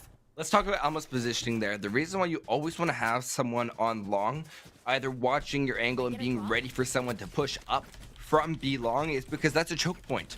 You want to push from labs? Okay, make sure you have control of long. If you want to push into B from long, okay, make sure you take control of labs, and then you can watch them hookah. It's such a give and take where you flip one switch and the other switch goes down at the same time. You have to understand the dynamic, and as you're retaking, especially as the defenders, you have to be aware of long more than anything else, and that's why a flank watch or a flanker in those scenarios is so very critical, especially here on Bind, because it allows you that freedom. It allows you to push up. And if you don't have smokes remaining, which obviously it's a Brim, you don't have recharging smokes. There's been no late game smokes. That be long, pivotal positioning. Pivotal positioning indeed. That nade could be colossal, actually. The Viper's Pit from the side of Mount Union. Gonna force a rotation. Uh-oh. Cade, if you're fast enough, but nope, holding the shift walk, not gonna find anybody. Still might be able to flank, as, like you mentioned, Alma, not exactly keen to the flankers. Pretty consistently have been caught out. Now Hayes with the sprays and praise, but unfortunately gonna go down quick. Ethan to the 2-piece takes down the Chief, and it is going to be a huge opportunity for Alma to sneak in. They've got a 2-number advantage, but every time we've seen this exact 5-3 matchup, it always falls down to 3-3, and then all of a sudden it's a 50-50 chance on who's gonna walk away the winner. Binding Cade gets the opening frag on the Cheney Boo. Let's see if we find that 3-3 once again. A Nightmare gonna open up quick, and oh, Honeyham has had enough. No more fade here in round 19 of Bind. Watson with a 2-piece now with a 1-piece wallbang headshot onto Ethan, finds Mr. Zero, and that's gotta seal the deal. Horikita has a great flank, but trigger discipline's the name of the game. Oh, they're not looking, they don't know, and it looks like they're gonna have time to find out. Watson says it is over for Mount Uni here. They put their 12th round down, and they are 1 round, 5 elims, 1 spike defuse away from winning out Bind. You have to imagine how painful that is, just when you have the trigger discipline, when you have the angle that you're looking for, but you don't know how much time you have until they're done the spike. It's always a time crunch. Can you name any time in Valorant when you haven't had a time crunch? I'm sorry, even a 5v1 and you have 2 minutes to go, feels like a time crunch. It is such a fast-paced game, especially comparing it to different counterparts. It's go, go, go, and if you're not aware of what's going on around you, or you're not aware when you have that split-second push, it's the difference between a win and a loss. The difference between a win and a loss could be milliseconds of difference. A single button pick, button click, not pick, could defy or deny a team from their expectations. Hayes plays the same corner, an incredible risk, but going to be able to make it out of there. The Haunt following him all the way, the Prowler, excuse me, as they're going to be jumping in. Hayes trying to back out, but I think the more he holds W away from them, the easier it is for them to hold W in. Hayes wants to play, but Honeyham simply not in the mood. 5v4 from Alma. This chamber has really begun to woke up all over again. The question, though, of course, Binks, is it too late? Can they capitalize? Can they win enough rounds in a row to break the curse against Mount Union and sneak a win out from under them in what would have to be overtime? Full point position here from Alma. All 5 members still standing. Of course, I jinx it immediately. Mr. Zero down to that Spectre pick from the Chief. They're caught out in Hookah. This should be very easy. The TP backwards. The chamber takes all but his full HP. Finding Cade falls into Honeyham's line of sight once again. And at this point, they're just feeding the man an ace. Are you kidding me? Watson walks in. They walk in one at a time. And Honeyham takes down every single one for our first ace of Bind. Why are we not prioritizing a B-long retake? I've seen it so many times. Yes, it's easy to ignore. But you have to understand, once they are defending B site, how would you take it as an attacker? Because they have control, and that's exactly it. You leave B long to your chamber, and just like that, you're going to be walking into the best gun in the game, in my personal opinion, of course. Yeah, right. I think statistically it just is. Fastest fire rate, fastest ADS time, fastest pull time if you're swapping weapons. It's a good gun. Yeah, it makes very logical sense to constantly take it slow on the push here on the side of A, but they're going to spring the trap. Watson's going to get caught out by a Seeker, and it seems like it's all quiet until you spring the trap. Blackbird to find a huge kill. Finding Cade also able to find Mr. Zero. That's all the smokes are going to get on the round. Cade also able to find Shanny. Ultimate orbital cannon, and through the smoke. Oh my god, through the orbital cannon, finding Cade able to find one more. All left up the Honeyham stuck 45 inside the HP. lamps. Yeah, it's looking very grim, if I'm being completely honest. Gonna try to set up the TP, get right on out of there. Be very careful. But you're looking the wrong way. Defending side of Mount Union will be able to hold on to Bind. A great job. We would have needed back-to-back aces from that chamber to survive that round, and there's only so much you can ask from these players. That is definitely not going to be something we expect to see, but Honeyham still rocking the top of the leaderboard, even with a score as dominant as what I believe was 13-8 by the time we got to the end there. So really a great show from him in particular, or them in particular, excuse me. I don't know what is going to be brought out next. I know Chamber can work on Ascent. Will we see him on Ascent? That is the question. But Binks, before we throw it to this break, walking into Ascent, are there any agents right off the top of your head where you're like, we've got to see blank? I would love to continue to see the Chamber. I'd be iffy on the Astra or the Omen. I don't know how much of a spot Brim has on Ascent. I feel like that consistent smokes throughout the round is better than the long, because Ascent takes longer to clear. And maybe now we can see the Phoenix. I think Ascent is one of those maps that Phoenix is a lot more viable, and we'll talk about this when we come back because of the close corners. Absolutely, folks. We're going to throw it to a super short break. We're going to talk about the team comps, the team choices we might see, but use this time. Get up, get a snack, get water, do something. I don't know. We'll see you right back here in just a couple of minutes for some action-packed Valorant. We'll see you soon.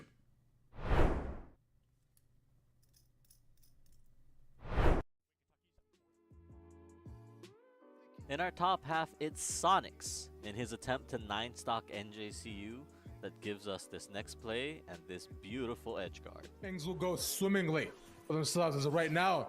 See Hydra playing at a massive disadvantage, already at 109, but 92 on Sonics. This was where we saw them actually take that stock against them. It was just a small little up B. One hit is all it takes. No, Rabbit! Way. Rabbit! Oh my! Sonics is too clean with it! For number 3, Shrusi's got some things to say as he just pops off for King. So much to bear, and well, too much to bear. Shrusi, why take on one defenders when you can take on 2, maybe even all of them? Why get a hat trick when you can get 5 goals instead? 30 seconds to go. Literally every goal of this game has been from Strusi, and you would go to think, you know, oh, obviously he's got a million shots. That's why he's just been putting on the pressure. Not really. He's 5 for 7. He's really accurate with what he's doing here. Not wasting his time because shots like this, they don't come every day. But for Strusi, it's another walk in the park. Give him the time in the air and he will do things like this. Somebody call it. Somebody call it. This is unfair. And in second place this week, it's the perfectly timed EMP into self-destruct combo that completely wipes out Wichita State in the opening map against Johnson and Wynn. Self-destruct is there. Gentalian and Rogue combining for a massive fight win right there. 95%. And in our number 1 spot, it's a tour de force that some would say is almost excessive from Nagwin as he shuts the door onto Delaware. On the right side of the kill feed. Nagwen playing C-Long, doing a great job at it. Oh my goodness, even better! Trying to turn 2 into 3, not able to line it up yet, but there it is. That tour de force is a tour de force to be reckoned with. Nagwen taking out 4 to win the 7th round for UK. All right, and that is it. Now, I mean, what did I tell you guys? Things are only getting crazier and crazier, and with this wrapping up, that means there's only 1 more of these videos left to make. That means there's only 4 more weeks of playoffs left on the table that's going to be starting up in just a little bit. And, I mean, what a crazy season it's been, and what a crazy season it's shaping up to be. Special thank you again to our partners at Esports U for providing us that extra broadcast coverage. But if you guys want to stay up to date, I mean, you already know where to go. But hey, if you haven't, if you don't know yet, you want to give us a follow on Twitter at ECAC_esports, and you want to make sure you tune into the action live at twitch.tv/ECAC_esports. We are live on Mondays and Tuesdays at 8 p.m. Eastern, Wednesdays at 7. Trust me, you guys want to be there. We've only got so much action left in the season. And then, hey, before you know it, we'll be back again right around the corner for fall semester. But once again, I've been KTAD. Thank you guys for joining me, and I'll see you next time.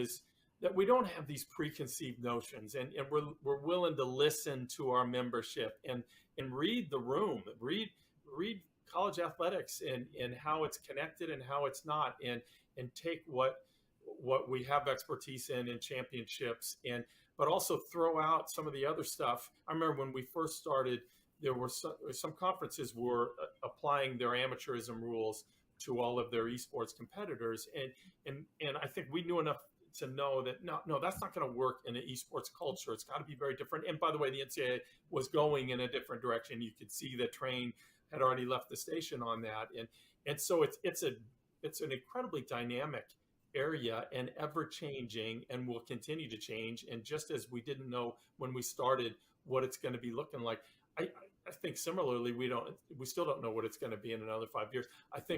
I know enough to know that all of us are still going to have a thriving esports program that's doing a real good service for our members and for our competitors. But we still don't know necessarily what some of that is going to look like, and that's pretty cool about it all. Let me ask you this, because you all are used to dealing with your athletic directors, and each of them are dealing with what's in front of them in their athletic departments. My guess is at least some of your schools are that this is not necessarily operating within the athletic department. And can you talk about how you navigate that in a conference office, and maybe the best way to handle that, or do you have preferences? Do you try to steer them one way or the other? And just talk a little bit about that if you don't mind. Sure. The majority of our schools are not under the athletics umbrella. we have one institution that perhaps by next year will be under the auspices of athletics, but most of them are in other departments across campus.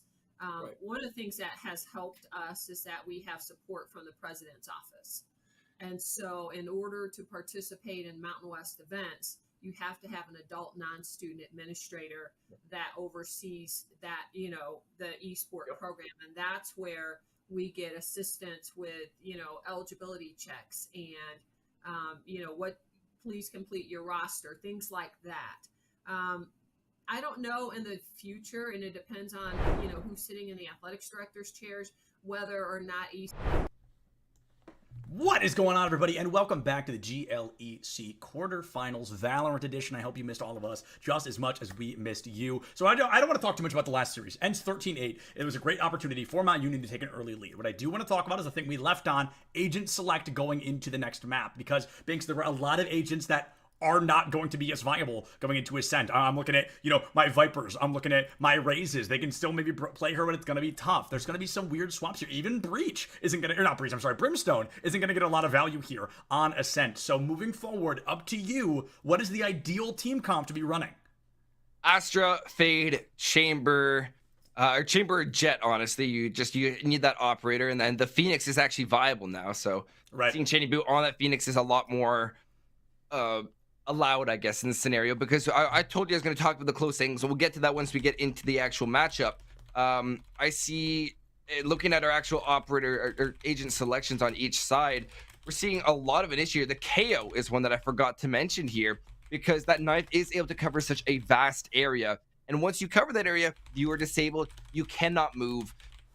What else needs to be said, Seth? Because you're disabling all of their abilities. Yeah, without a doubt. And I'm taking a look at the abilities that we're going to be seeing right up over here. And the Astra can get negated pretty effectively by that 0-point knife, but I think the counter KO would be great. Of course, they don't know it's a counter. They're just bringing out what they believe to be comfortable. But something I do want to talk about is the fascination in the change of compositions in a game like Valorant. Because Ascent, everybody used to call Sova's playground. He was a no-brainer, insta-lock pick all the time, but now we're seeing compositions where Sova's not important because you can gain information in other ways. With that Fade, with that KO, I mean, hell, with that KJ, you can really find these opportunities to bring information to the table and not rely on that Sova any longer. And it looks like we're going to try to see one of the teams do it. Let's see if Sova can still be that make or break point for a team's success.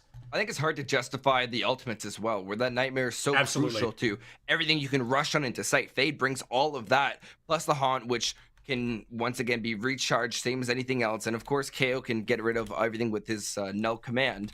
But regardless, looking at the way they push in, Sova just does not. It's a lot more skill, a lot more situational, it feels like, where Fade is a lot more of a Control-C, Control-V, copy-paste. Yeah. Regardless, we're hopping right on in, and I think we could easily highlight a lot of the angles for Phoenix in this first opening 15 seconds. Yeah, without a doubt. I mean, Phoenix can get a lot of great information. There are some incredibly, like, millisecond, like, pixel-perfect lineups that Sova can get to guarantee a lot of free information early, but that information can be negated or equalized from the opposing team. Currently coming out from that KO 0-point knife is the one I'm definitely looking to keep an eye on.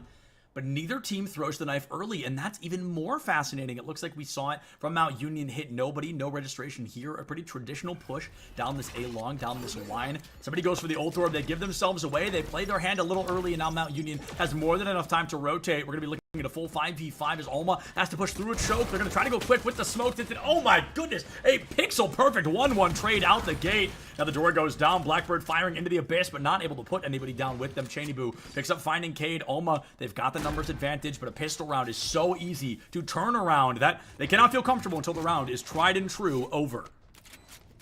Watson pushing up right along heaven. Is able to find the head of Cheney Boo. There's one. It's flipped up on its head. Turrets being deployed. Using these Astra Stars quite quickly. Springing out for the smoke. Honey is able to find one. Hayes. Mr. Zero onto Watson. And Ethan to clean up on to Blackbird. And a nice little team ace. Good little bit of teamwork on the side of Alma. I like that cleanup. It showed how much they were aware of their angles and three that had to be cleared. And it did have the opening. You just didn't have the right timing to push up and to confirm your kills.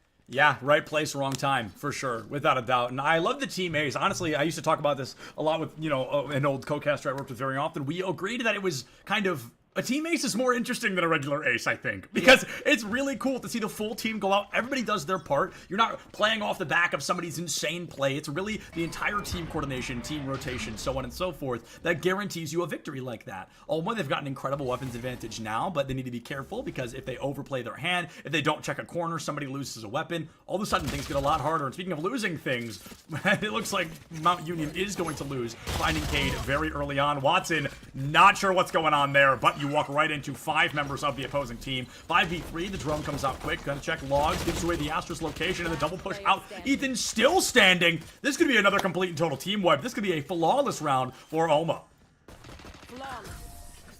Going right down, there's your flawless round win, and I think that's Rifles, and they tried to get the jump on them from getting aggressive along B main.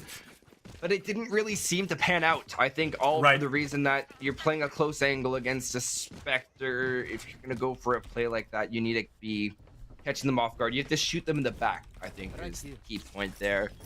And that's not what that push is set up for. That's to take them head on, close combat. And it was an outright save. They're all full buying. They expected to lose that round. There's not much to diagnose. Not much to diagnose at all. They lived up to the statistics, and unfortunately, it's just how you have to play the game sometimes. Oh, the Z set, beautiful. I love it. I love the sound it makes. Now, I don't think Horikita is going to be popping, an ace with the classic, but I do love that little do-do-do-do-do that it does when you get to ace. I think it's so fun. Right now, the rotation's coming in quickly. Hayes honestly has a disgusting line of sight here, but has no trigger discipline. It only gets 1 instead of, honestly, what could have been probably 3 or 4. But as a wise man once said, we absolutely take those. They have the numbers advantage in a 4v2 fashion. Mount Union, as we mentioned, is statistically expected to win this round. Mr. Zero jumps up and over the archway there. Going to be hiding in a corner and going for a save. We don't see players save a lot in Collegiate, but it could really be beneficial if you've got a Vandal to take into the next round. I don't think it gets enough attention how crucial eco, especially in Collegiate, can be. Because let's say you don't even hold on to it. You give it off to the key player of the game that it has been. The moment you do that, you have a lot less to worry about. Yes, it's only 2 players remaining on the side of Alma, but they have a lot of capabilities. The Vandal. I don't like this play with the Spectre, however. It will net a free kill onto Chief. There's no denying now. You have your shock darts. You have everything you could possibly need. You spot out 2 and almost 3 of the remaining players, which are all coming from the same direction currently. It is going to be a free-for-all spray. Oh, no! First drop is able to collect the second one from Horikita. Watson no way. To Mr. Zero spray. No chance as Watson will net the kill. And finding Cade is able to get the defuse way too close for comfort. Without a doubt, Binks, I do not think I could have said it better. Way too close for comfort indeed. And I want to talk about how, while the round may have been a loss, in terms of eco, that's a win for Alma. They take 3 Vandals off the table. They wreck the standing economy of Mount Union. Now, only a few of them are going to be able to fully buy up. We're going to see probably a bit of a Frankenstein buy. It looks like we're going to have a Vandal with light shields from Chief, but okay, much smarter play there, going out of the Spectre instead so they can afford the U-tail. Now, this is an incredible moment because Alma found as many elims as they did. They have the economic advantage going into round number 4. They could make this a 3-1 and defy all statistical expectation moving into the rest of Ascent. This is going to be the make or break round. Knife being sent out. It is actually going to be the collect 2. That's going to have a lot of information. 3 players are situated on A currently. This forces the Fade to go and make an early rotation all the way towards B. We haven't seen either of these teams really utilize mid. We've seen them use rafters a little bit, or catwalk, just to get up towards tree. But it's been a very singular push, as all 5 of these players on the side of Alma will spring onto mid, right up rafters and right towards tree. KO has the flash. That should be able to get a lot. Oh, it got everybody. Got everyone. They're going to have to flick right on around. You have the molly. Door will be cooked. And great use. It is to find 1, 2. Oh! Going to get shut down by Ethan. Could have been huge. Turkey awesome to find Cade. With a minute to go, they spring onto site. You'll have to deal with the jet. There's 1, 2. Not able to find the second. Spike Carrier was down. However, 2v3. 2 remaining players are coming from Tree and Heaven, respectively. Tree has already been broken. There's no door to worry about, and Spike has finally been planted. Watson goes for the floor bang there down into hell, but all 3 players going to be standing.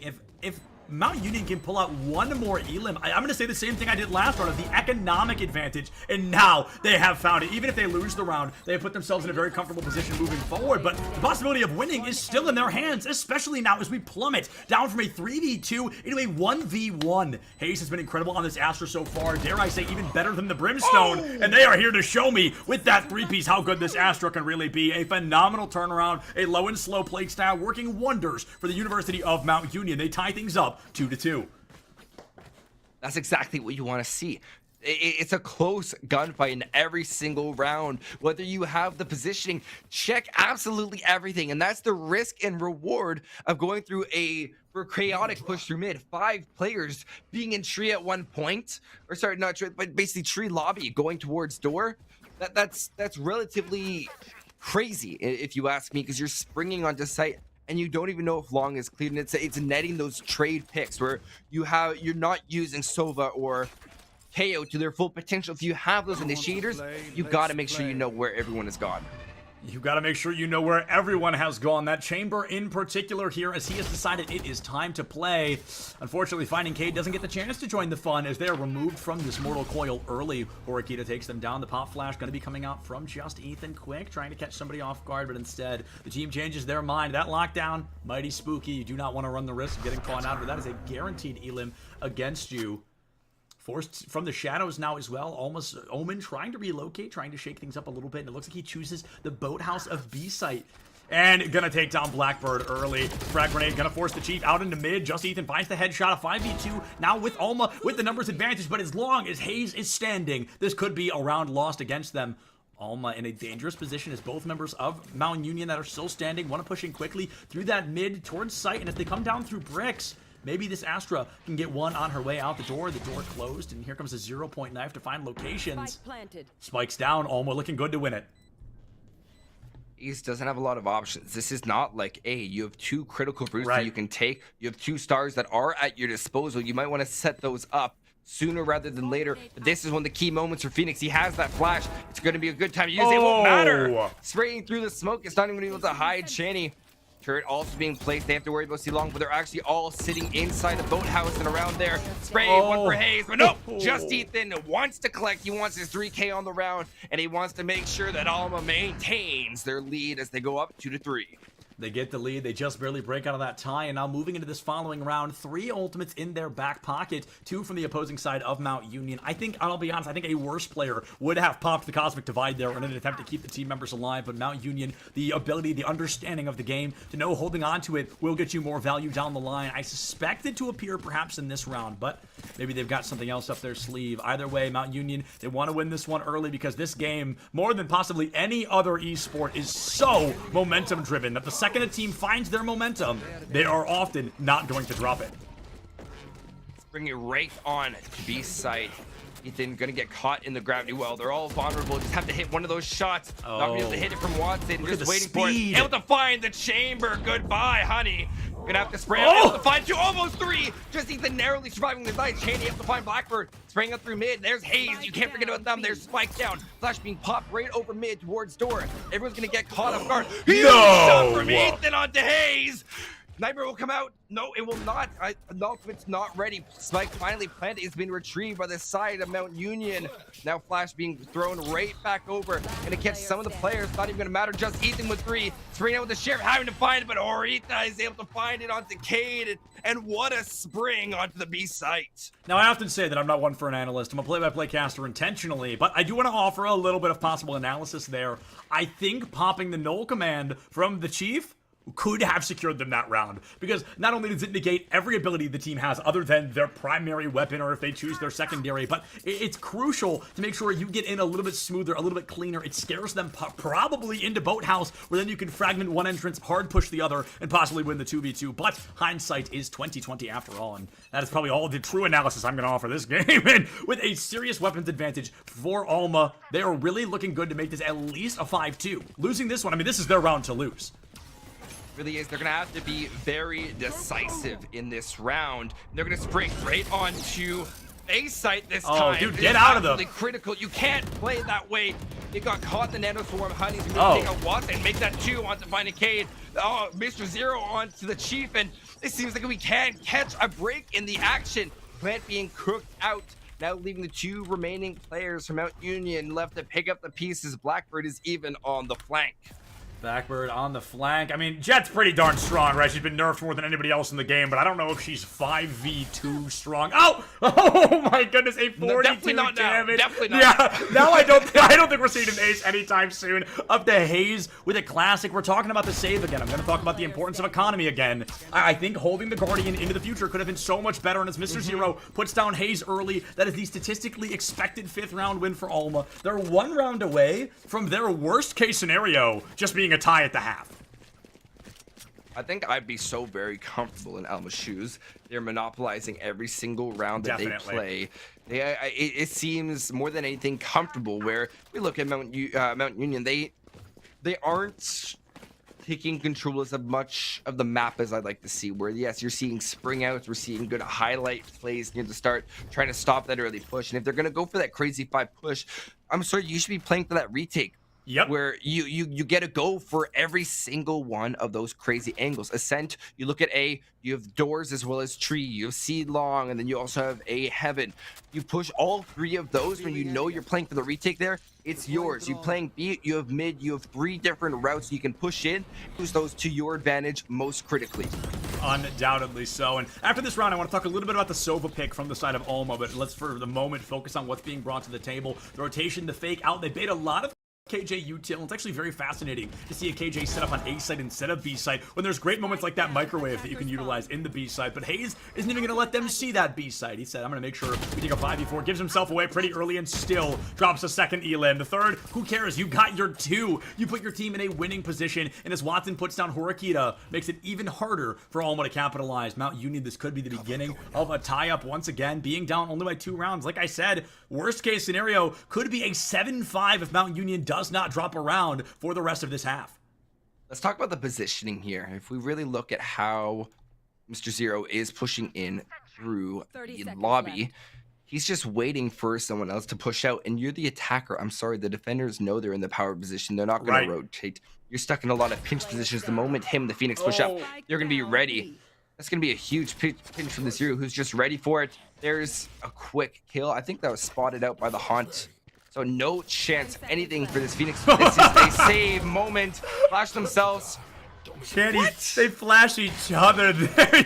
Perfect timing on that. Really quickly, I'm gonna dip into your time a little bit here, Binks, to talk about this Sova. I'm taking your time. this Sova from Alma. And I'll be honest, Horikita is not doing a bad job. They're 9-5, but they're not utilizing the Sova utility. The Sova feels like he's being played right now because they feel like that's what they're supposed to do, not because that's what they want to do. You know what I mean? Like, we're not seeing the lineups, we're not seeing the engagements, we're not even seeing the recon bolts. I don't know the last time we saw a recon bolt, and it feels like Horikita is filling a role rather than performing at their highest possible caliber. I want to see that change if we go into map number 3, but with the way things are shaking up right now, map number 3 is very real. However, Alma, they took a lead in the first half, and then they lost the first map, so perhaps history repeats itself.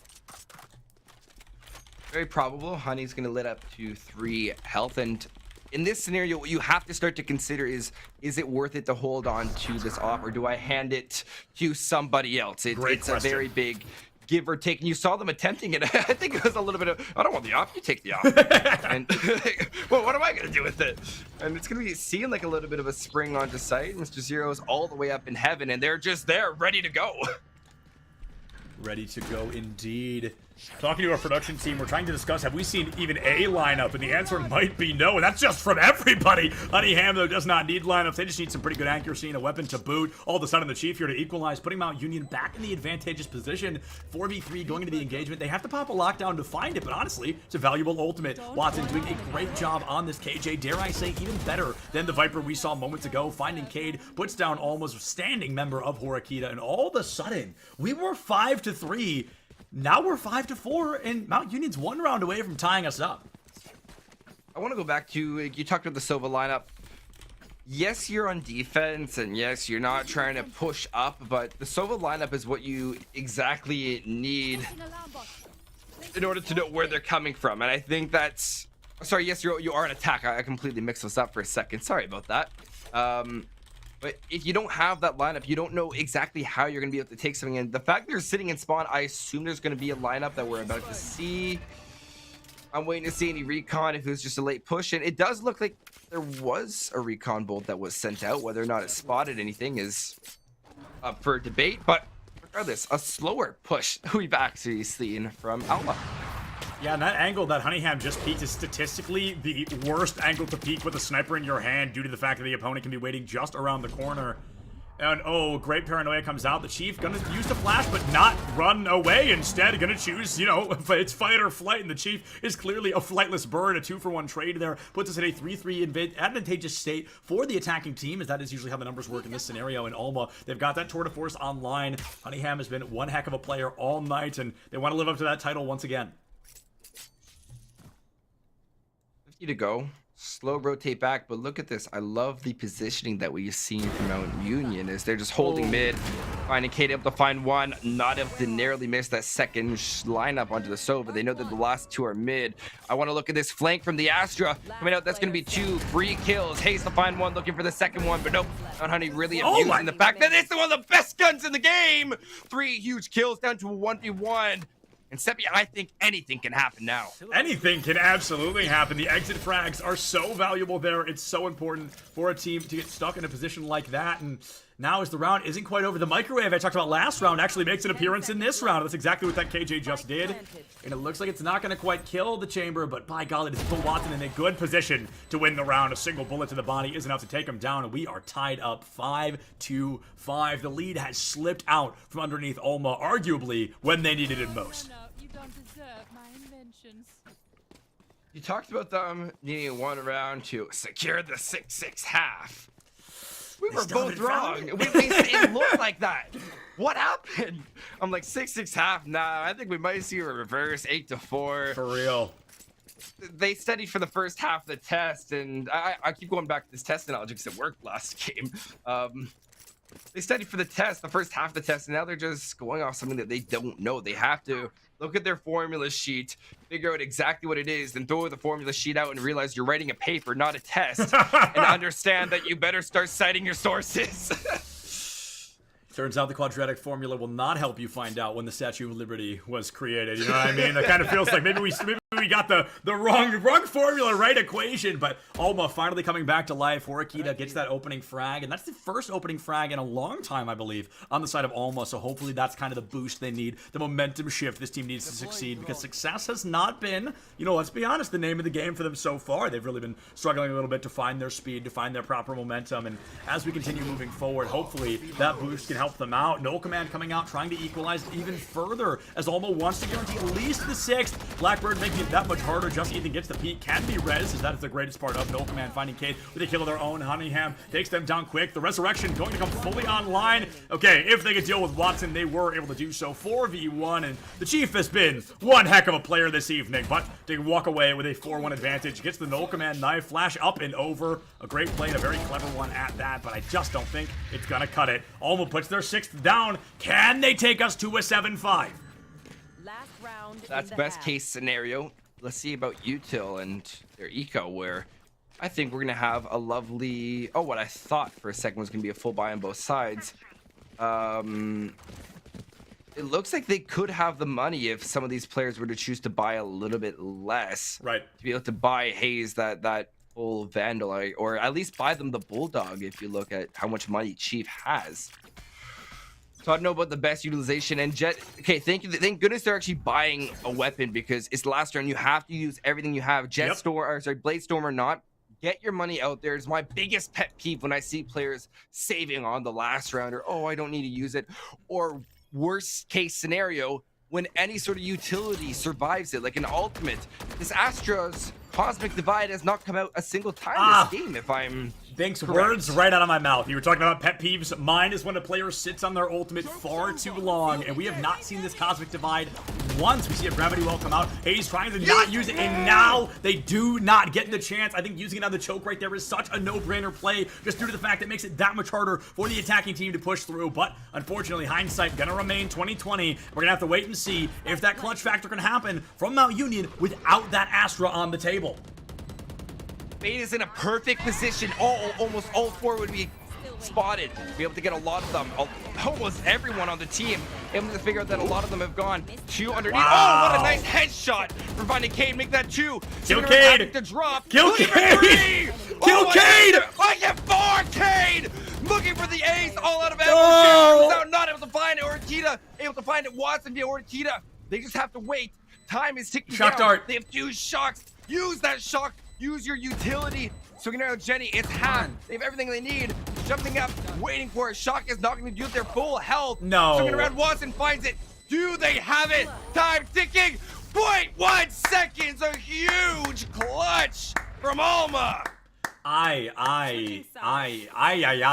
I think is what I'm really trying to say there. There were, and there's no polite way to say this, so teams, please forgive me. There were several critical blunders in that fight, consistently so. We didn't see the Cosmic Divide. We missed out on the Sova util. Finding Cade, nobody even looks at them. It was the Honeyham ace all over again. Nobody is looking. I mean, it was just a freebie play on the side of Mount Union, but it comes out too little, too late, and Alma, they better be thanking their lucky stars that spike went off in time, because they truly should not have won that round if any of the 10 players was playing just 10% better. It's so concerning. I understand they had no utility, no hearing. That's one of the biggest parts about the Nightmare, that you could partner with Yoru and they're going to be able to just spring right on into sight. You won't even notice that they TP because you can't hear anything. Right. But you have to understand what angles you should be watching. Should you be waiting in a corner to wait for them to drop? No, you have to be a lot more out in the open, and that's when the power plays. And 2 players can get lit up from mid, sprays out from either direction, and 3v4 just erupting on sight. Yeah, pretty big pistol round here for Alma, and I'm going to talk again, Ascent. Every map in the game except Haven, statistically speaking, is defender-sided. So for Alma to take a numbers advantage on the offense, now they're in a really good position to try and win this out. They've got a 4v3 here on the first round of the second half. The spike plant does come through, guaranteed 400 additional credits to the side of Mount Union, but can they get more? Can they get a round win and really help out their economy just a little bit? I love this. Oh, sorry, so unrelated. I love this sheriff skin. I wish I would have bought it. I wish you just had a kill thing afterwards rather than the default. Will we get to see a little bit more of it?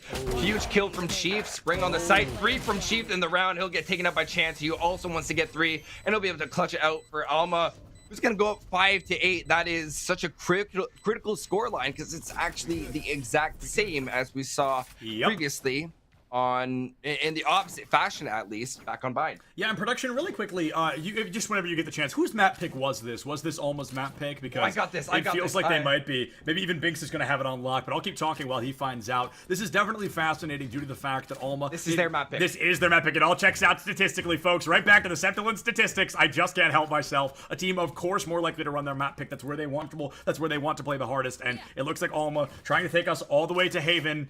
And now I'm just so curious as to how the rest of this series is going to go, because statistically Alma should win this map. They should go up 9-5.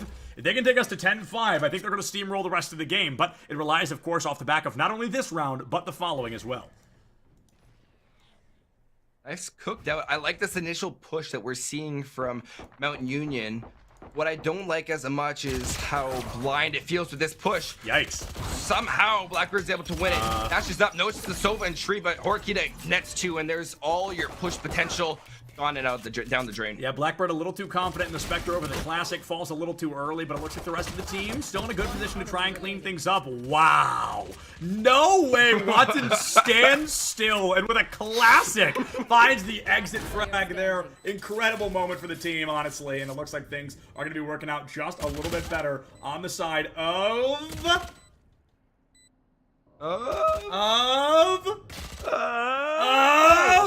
Whoa. Mount Union. All right, finding Cade. 22 HP on the board there, and poor Honeyham, just got a little out-juked there, a little bit outplayed, no fault of their own, but it is still going to cost them the round, and Mount Union have shaken up statistics all over again. A round they're supposed to lose, essentially guaranteed, they come out on top of. That should never have happened. Yeah, absolutely. Kill onto the Omen inside. He wasn't flash. That just came from a lucky Classic headshot. But I don't understand why you're peeking that. Yep. You have the audio cue when a Jet sets up her dash, do you not? I think there's a very faint sound, yeah. Yes, and if you're playing on an angle like that, you are close enough that you should be hearing things like that. So it just concerns me a whole heck of a lot more when you just continue pushing things like that. Regardless, Blackbird's able to find honeys. They spring right onto site in a very spectacular fashion. Without a doubt. I mean, they just hold the W key through and through directly onto the site. They're not waiting for permission. They are not waiting for the green light. They are the green light. And by golly, is it going to work wonders. They're going to bring us within one round. Once again, we saw it earlier. It worked out very well for Alma to run away with that series. But Mount Union, they are down, but they are not out. Almost not even close to winning right now. Still 5 rounds away from putting a win on the board. Slow push up, it's a save. This is expected to go Mount Union's way. Caught in the gravity well. Not going to wait for that concussive effect. Swing out through the smoke, not able to find it. Hayes, why are you pushing up? It won't really matter though. You lose the flawless round, but at the end of the day, all's well as ends well, and they get the they get the gun advantage almost. Almost all having their rifles, and it's going to be the first round of even playing field. I think that's regardless in this matchup, the evening playing field rounds, we have not seen them be as close as I would like. There's always a very decisive factor early on, and I think it's a lot of cases that these teams not taking their time as much as they should to scout out. We have 2 initiators on each of these teams, and we can call KO the deciding factor between both Sova and Fade, but it's not being utilized. Yeah. A lot of utilization of utility has not really come to the forefront in this series so far. We've been talking about that a lot, and the more I think about it, the more I peel back. It's not really one individual player, and it feels the only people that I'm seeing utilize their util are the KO from Mount Union and the Chamber from Alma. Everybody else has kind of left it up in the air a little bit, a little more high risk, high reward, and right now Honeyham trying to run it down mid. A classic Chamber play here. Chooses to back off, decides it's not the time to make that strike, at least not yet. Pretty quiet so far. It's probably one of the slowest rounds that we see, and as Watson will be able to take out Channy Boo. And it's a push right onto A. Plant going down.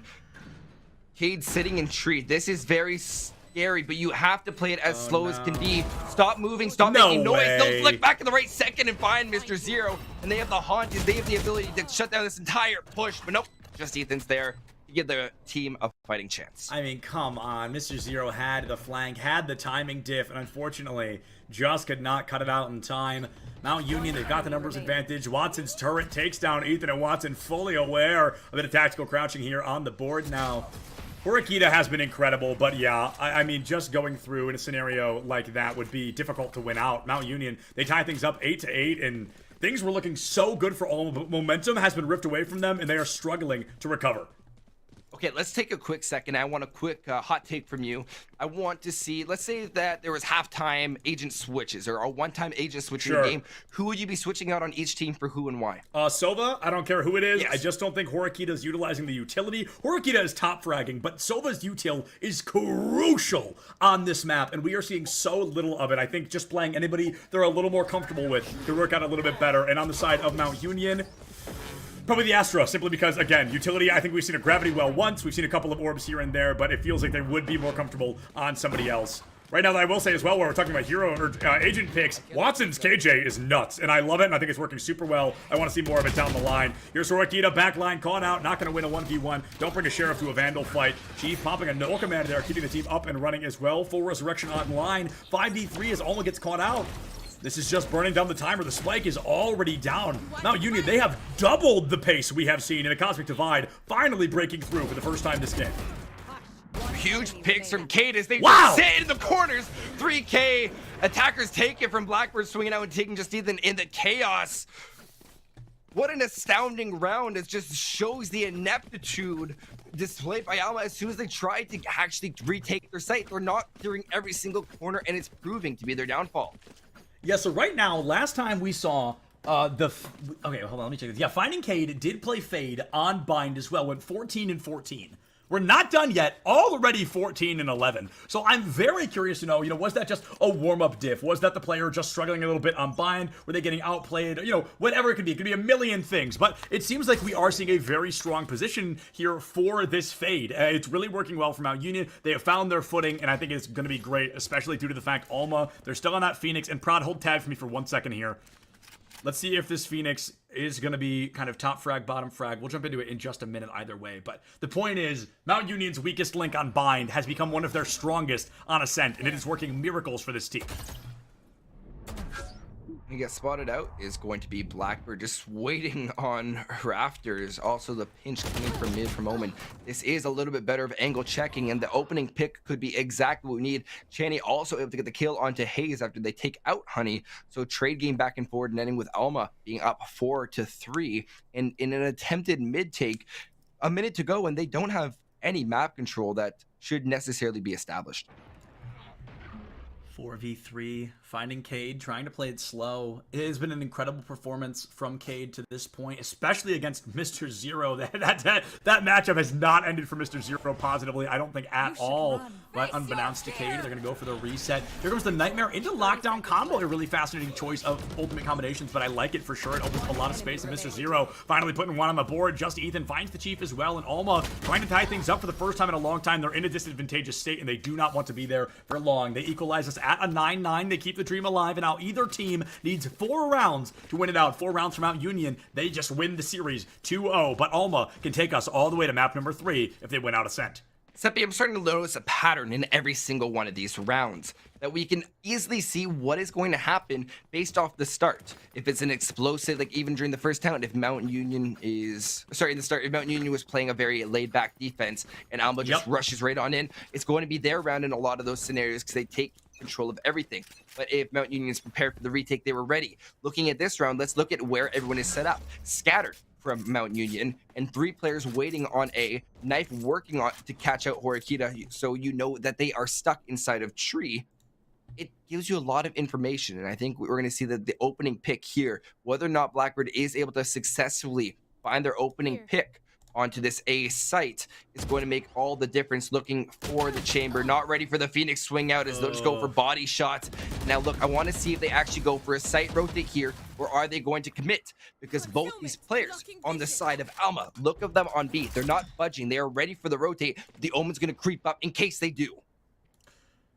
Hayes gonna walk into a 2v1, and Horikita puts him down quick. The Chief follows up. Alma getting ready to take the lead here in terms of round advantage. Once again, it's a 5v2. 2 real power players on Ascent are still standing. Watson puts down 2 and keeps the dream alive. 30 HP, but as long as you've got 1, you can be a playmaker just like that. It's gonna be a very difficult round 2 win. Maybe they go for the save, a couple of exit frags here or there, and the Molly onto the high ground. I don't know if that was an intentional lineup, but hey, you got the lineup, and that's the cool part. At the end of the day, Watson finds another one, and we're equalized, but it's both of them were critical condition. Just Ethan, he sprays, he prays, and he wins the 10th round for Alma.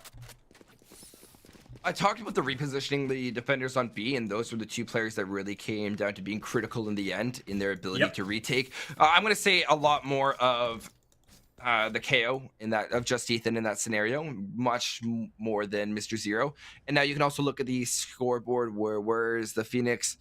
Chaney Boo sitting 12-14, a much better performance from last round, and it proves your theory, I guess, that it was the map, not the person. Right, absolutely. So, I still feel weird about Phoenix. I just personally do not like him, so it's difficult for me to kind of see him in a thriving position. I feel like Chaney Boo is doing a great job. Situational. Exactly, back to the Horikita situation. I don't think Chaney is improved because they're on. I think mechanically the player has just stepped it up a notch. I don't remember the last time we've seen a curveball. We've seen hot hands exclusively to heal Chaney, pure defense instead of offense. And the run it back, the only one I remember was not very good, if we're being honest. So there are definitely some changes I want to see. But Phoenix at this point, if you're still playing him in Valorant, he is clearly a comfort pick. And I think that's what Chaney Boo is trying to do. They're trying to stay on somebody they know, somebody they're comfortable with. And it didn't work great on Bind, but it is working well here on Ascent, so I don't want to count that player out quite yet. Yeah, I'd be interested to see if, because it is, we don't know if we're going to be getting our 3rd map of Haven yet, but I'd be interested to see, because Phoenix does not have a place, in my opinion, whatsoever on Haven. I agree. I'd be taking the Reyna over that, because of the longevity of those flashes, especially with the rework. But Rain actually has a lot of viability, but we'll get to that if we need to. There's a 4-player push, and it's going to be the 1 player of Hayes pushing up tree. Why? Wow. They find their headshot regardless. It is going to open up a lot of holes. And look at the 3 rotations that are coming on the side of Alma as they try to struggle. They're not going to have a very well-rounded offensive take as the Omen springs right on in, and just look at how these dominoes fall. Finding Cade into the Chief, into Cade once again, 4v1. Just Ethan has been one heck of a player, but unfortunately a 4v1 is pretty much miracle work. Goes right into the highlight reel if you can pull it off. The fragment grenade right on the site, gonna pull a lot of focus, but Hayes walks up behind you. Gotta keep an eye if you're up there, and if you don't, well, exactly that is gonna happen. Now a great position for Mount Union to take the lead again. Alma has not lost the lead yet. I want to make that clear. They have tied it up 3 times, but every time it's been tied, Alma has clutched that lead back. So maybe Mount Union can rewrite history. I'm at a little loss for words, where it does feel predictable in the opening starts of the round. Nobody's set up there yet. No KO, proper TP. All these trip mines are not properly. You have it mid, but it does not seem well sought out. They're gonna shoot out the knife. KO's ready for it. And I want you to look. The players on A are not used to rotating as frequently as the Molloy will be able to get blocked out and delay them for at least a good bit of time. And look at this rotation, where yes, these players on A are a lot more frequent. The Phoenix is a lot more ready, but they don't commit to the rotate. This allows for a lot of the players to continue in a comfortable position without the threat of any smokes coming their way. Let me tell you what, if Alma holds their corners just a little, they play patiently, they might be able to clutch this out. But if Mount Union does not commit, they might be saying, oh shucks, things might be looking a little bit rough for them. A lot of ultimates online. It looks like we're going to be opening up quickly here with that lockdown, forcing an immediate rotation. 1-1 trade comes out quick. Ethan gives his life for the cause. Both KOs offline. Hunter's Fury now from Alma. A bit confusing, but I did get to the lockdown, and that was the objective. So, hey, you did it. You made the ultimate worth it. Mr. Zero from the shadows, trying to sneak into the back line and into bricks. Might not be the right position in finding Cade. Puts down 2, finds it, and puts Mount Union in a winning position all over again. The smokes come out. Hayes has the line of sight. Mr. Zero, critical condition. Paranoia. Now you gotta spray. You gotta pray that he walks into it, and he does not check that corner. Mount Union taking the lead for, I believe, and I might be wrong, it's been a long map, but I believe the first time all of Ascent. Let's count this out. 2-2, and 3-3 tied up. 3 wins. Oh, good luck with that. I'm not counting that out. I don't know how to do that. 3 wins. No, they had it once before. Okay, so the second time, still not as many as you'd like to have if you want to be the winning team. But Mount Union, they've got 4 ults in their pocket here. Binks, what do you think we're going to be seeing here in round number 22? I want to see, first, that Cosmic Divide, giving them the freedom to push onto that site. But it has to be... Called it. Let's go. I want to see a counteractive null command from KO, and I wanted to see it go either ways. It needs to come out though. You have to just shut them down outright, and neither of them were going to go for it. KO to find 1, and both these KOs off the board, and now free util rain on either side. Fade has the ability. They have their ultimate. If you want to get onto that final match point scenario, you should be going to Boathouse, pop in the Nightmare, and send in and out.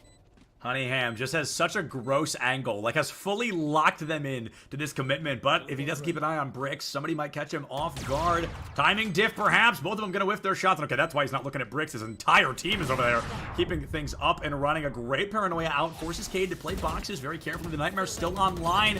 I don't know if they're gonna have the numbers or the positioning to win this one out. Mr. Zero puts down Cade, 4v1 now. Watson playing Boathouse. I think you're just looking for exit frags, and unfortunately not gonna find a single one. Now Alma, they tie things up all over again, 11-11 overtime.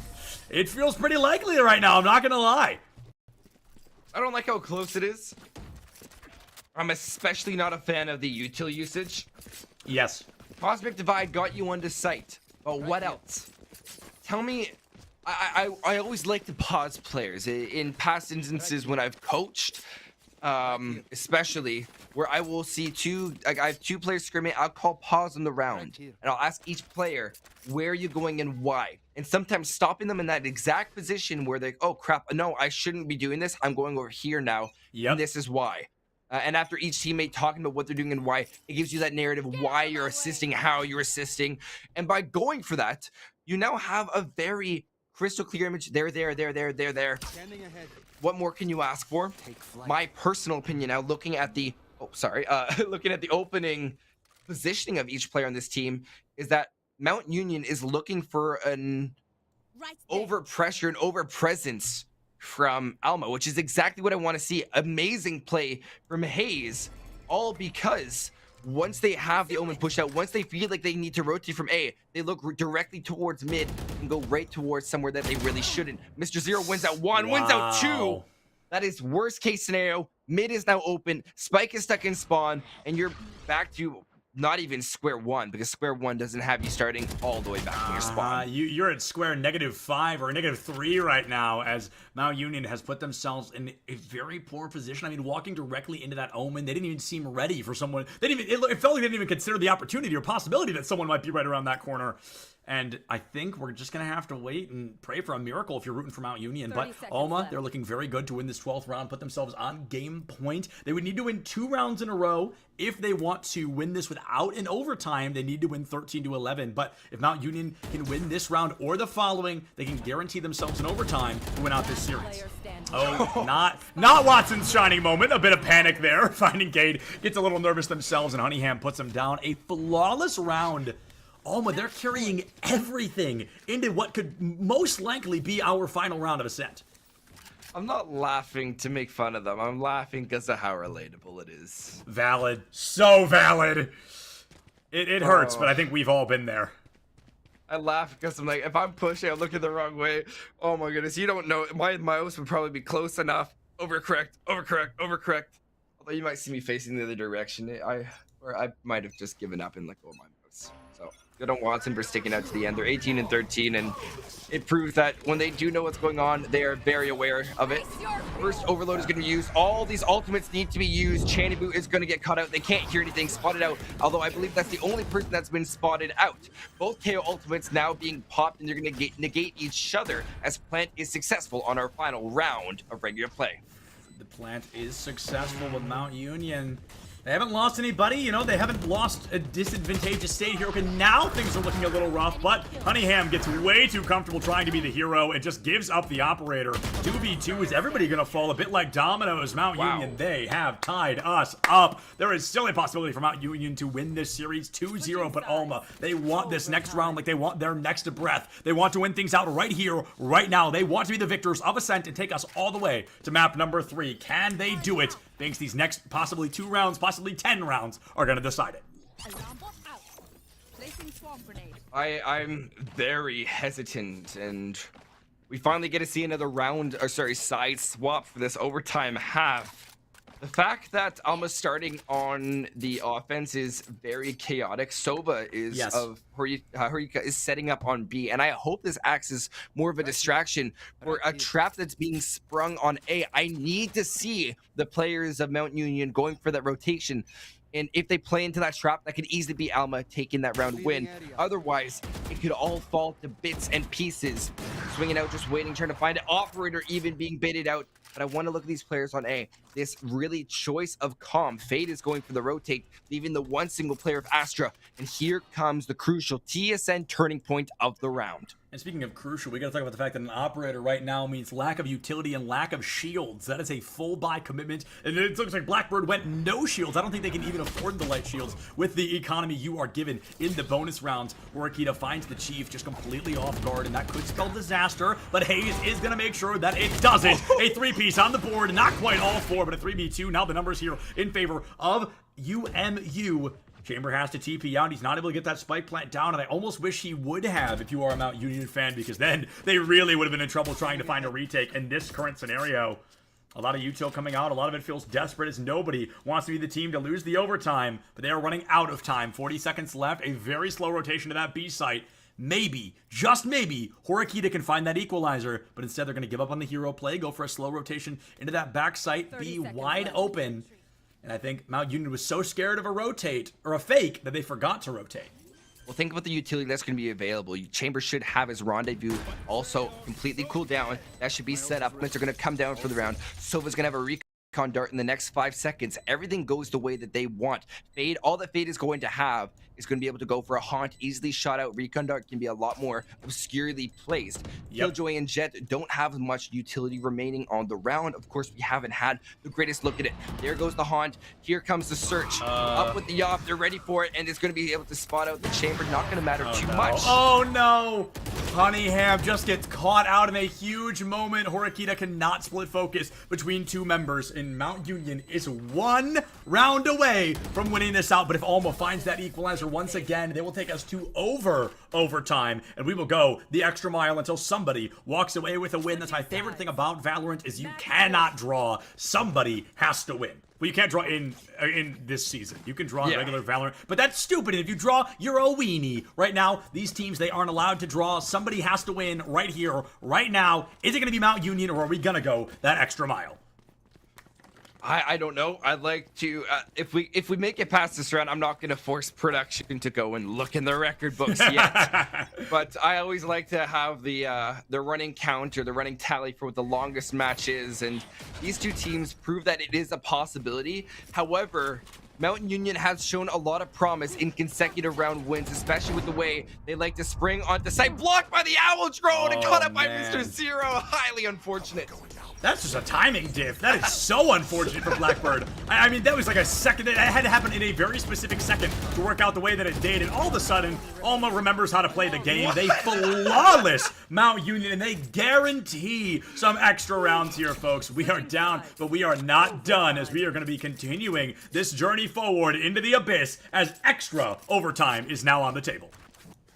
I want you to look at this. We've never seen a non-consecutive round win here. So according to our pattern, we should be able to see that Alma does not win this round. It goes right back. No, sorry, not Alma. That we do see that Mountain Union wins this round. According just solely off of exactly how our scoreboard pattern is looking. And of course, it's very close together. And production, I am going to ask you to now start looking for what our tally is. Yeah, now that we've made it the extra mile here, we might want to try and find out exactly how far this has gone before. Alma, they're back on the attack. Clearly, they're just infinitely better than their offense. I think that point's been proven about 1,000 times over, so I'm not gonna, what's the phrase, not gonna kick a dead horse or whatever. I want to make sure that we keep an eye on what's coming to the table now. The Chief has a great sight down mid, but you've got to find the bullets. You get a couple of hits, but you got to find the elim, because as long as somebody has 1 HP, as long as they are alive, they can still press that left click and they can still get in your way when you want them to the least. Going into position now, the Astra gives a good setup here toward that mid. Hayes waiting for an opportunity to strike. Any ultimate on either side could be huge, but as the spike carrier Omen is less than half HP, now Union has a technical advantage until that first elim is found. 40 seconds. This round seems to have trickled right by us. We start to see the early rotate, or the hints of one on the side of Mount Union, and I'm very confused at what's exactly going to go on as they spring right onto the B site, as Chaos is definitely about to resume in this round. Caden Watson wants to find the opening picks. Caden make that 2. She also wants to add on to it, and that's going to be a flawless round as Watson finds Honey. It's 0 to 100. Story. It's 0 to 100, man. It really is, Vince. It is a constant. 0 to 100, a constant back and forth between these teams. And I mean, it is amazing how both of their offenses are not as good as their defenses. We could be cycled for the rest of time right now, it feels like. This is just an incredible back and forth, and we see things not working out well for this team so far. That goes for either team. I can literally be bored like that and be like, this team? It's every team! Because neither of them have been able to clutch out these critical moments yet. Could this be it? Could Mount Union win us out in a 15-13 fashion, or is Alma gonna remember how to do it all over again? Blackbird down, Honeyham's operator working wonders for this team, and I don't even know if it's wonders right now. I think it's just great timing, better team coordination, and Honeyham putting it on lock. 15. Slow push. He's just waiting, and I love the fact we can't see the outline. Get that out of here. I don't want to know. This is as scary as it gets. Put yourself in the shoes of Hayes. You've gone into the cosmic world. You can't see anything. Mr. Zero, you know where they are. Are you going to go for the push? Yes, I see you nodding. Yes, I know you know where they are, but just go for the push, please. No, stop looking at the smoke. This is like the biggest game of cat and mouse, and Hayes is going to win it out. Oh my god. Cat and mouse, and Hayes is the cat all over again. I mean, now we're down to a 4-4 for the first time in extra rounds. It hasn't been a flawless for anybody, so this is keeping momentum a little more shaky. Mount Union, the win is in their sights. They know the win condition they have to meet. They've just got to get there, and that, of course, is the hardest part. Cheney finds one, the Chief, with an immediate equalizer. Hayes about to catch this KO with his pants down, but instead, Ethan, where are you looking? Hayes finds it. Chamber, critical condition, but the reload lets that Chamber live another day. Finding Cade in and around the corner, Prowler out. Chamber has locked himself into the corner, caught between a rock and a hard place. A fade and an Astra. And this has to be it for Mount Union. Horikita would need to give us a miracle play. There's that 0.9 from the Chamber, and he misses the shot onto the Astra, gives himself away, no trigger discipline. Horikita finds one. Can you put two more down? Can you be the hero that Alma needs, or is it going to be time for Mount Union to wrap things up with a nice little bow on top? You have the location, but does it really matter? The Chief playing it low and slow, looks the wrong way, but Hayes will seal the deal. Take Horikita down with Horikita's own teammates. Operator, what a cleanup and what a performance. Now, Binks, I know we want to talk about this, but if I had to guess, we are pretty far behind schedule, and we are probably going to have to skip the interview and seal the deal because League of Legends is pretty soon. I'll wait for the prod confirmation on that, but I feel like we should get comfortable to throw things out right now. A great performance. We've got League of Legends coming at you guys in just a couple of minutes, but we know some of these teams are at LAN, so we need this extended break to get them on the computers they need to get on, to get the lineups they need. But Binks, before I go ahead and wrap it up, any closing remarks from you on the series we just saw? I really want to look at the positioning, and if you are going back and looking at your VODs, I want you to look at the positioning at the start of every single round and look at the positioning of your opponents. That is especially 2020, but you have to look at where they're positioned and how they push, and that's how you can start to read teams better in the future on how to know the type of push they're going for. We saw a lot of patterns repeat, so that's my number one tip to the coaches and to the teams. If you're going back and looking at this VOD, get back, look at your positioning, and look and think, what was I doing and why? Absolutely. And, I think another thing is we talked a lot about picking meta picks. Go for the comfort picks. Clearly, a couple players on both teams today were playing things they thought they had to and not things they wanted to. The comfortability of playing a character can go a really long way, so consider that as well. But, folks, thank you all so much for joining us here. We've got League of Legends happening, ECAC League of Legends at 8 p.m. EST. So that is 47 minutes from right now. But we're going to use this break, get our casters ready. Two good friends of mine, Random Minion Caster and Orbital. They're super excited to get on the mic. We're super excited to have them. Thank both teams for coming out. Thank you all for watching. We love each and every one of you. Check your posture, drink some water. Don't forget to love each other, and we'll see you next time. Enjoy League of Legends. Esport teams will go under the umbrella of athletics, and I'm kind of indifferent in terms of whether it should, because I don't want esports to go down the road that some conventional sports have gone down with the NCAA. So we have a unique opportunity to kind of craft esports in a way that fits what esports is, as opposed to trying to fit it into a conventional athletics box, so to speak. Right. I think the success of our program and getting participation is exactly that. The fact that we're not tying it in necessarily to athletics and NCAA eligibility. Like Carolyn, we probably have 3 or 4 schools that are under athletics. And I know it puts them in a difficult position sometimes trying to make some decisions. I got a request recently to consider allowing part-time students to participate during this year, because some schools struggle sometimes to fill out all the games that they want to play with us. And we held off on that for now. We defer to the institution and say, what's your policy for those that are under student development or activities? What's your policy for allowing students to participate? And if you certify that they're eligible under your current policies, then that's good for us. I also think, and I was part of some of the conversations early on with the NCAA years ago about the NCAA getting involved as a Division II representative, and I was crossing my fingers that wouldn't happen. Just because I think this needs time to grow, and expand. Can I ask a question? Because you mentioned part-time enrollment, and one of the things that we've done here is that as a conference, we've just set eligibility standards, full-time enrollment, making progress towards your degree as the institution defines it. Are you guys doing something like that as well? Because we've gotten that part-time enrollment question and we've said no. Yeah, no, I don't think we've gotten that far down the line, Carolyn, to ask for that. I think we kind of put it on the institution, But we do say that the student has to be a full-time. Now, they could be a full-time grad student, but they have to be full-time as from what the institution decides. Yeah, our eligibility requirements are just as simple as can be. You have to be a full-time student in good standing. Yes. And after that, and that's about it. Now I think we wanted as few impediments to getting this thing rolling as possible in the outset. I do think as schools get more competitive, they will start to distrust one another, and that's why we have this 500-page NCAA manual, because schools distrust one another. But we're not there yet.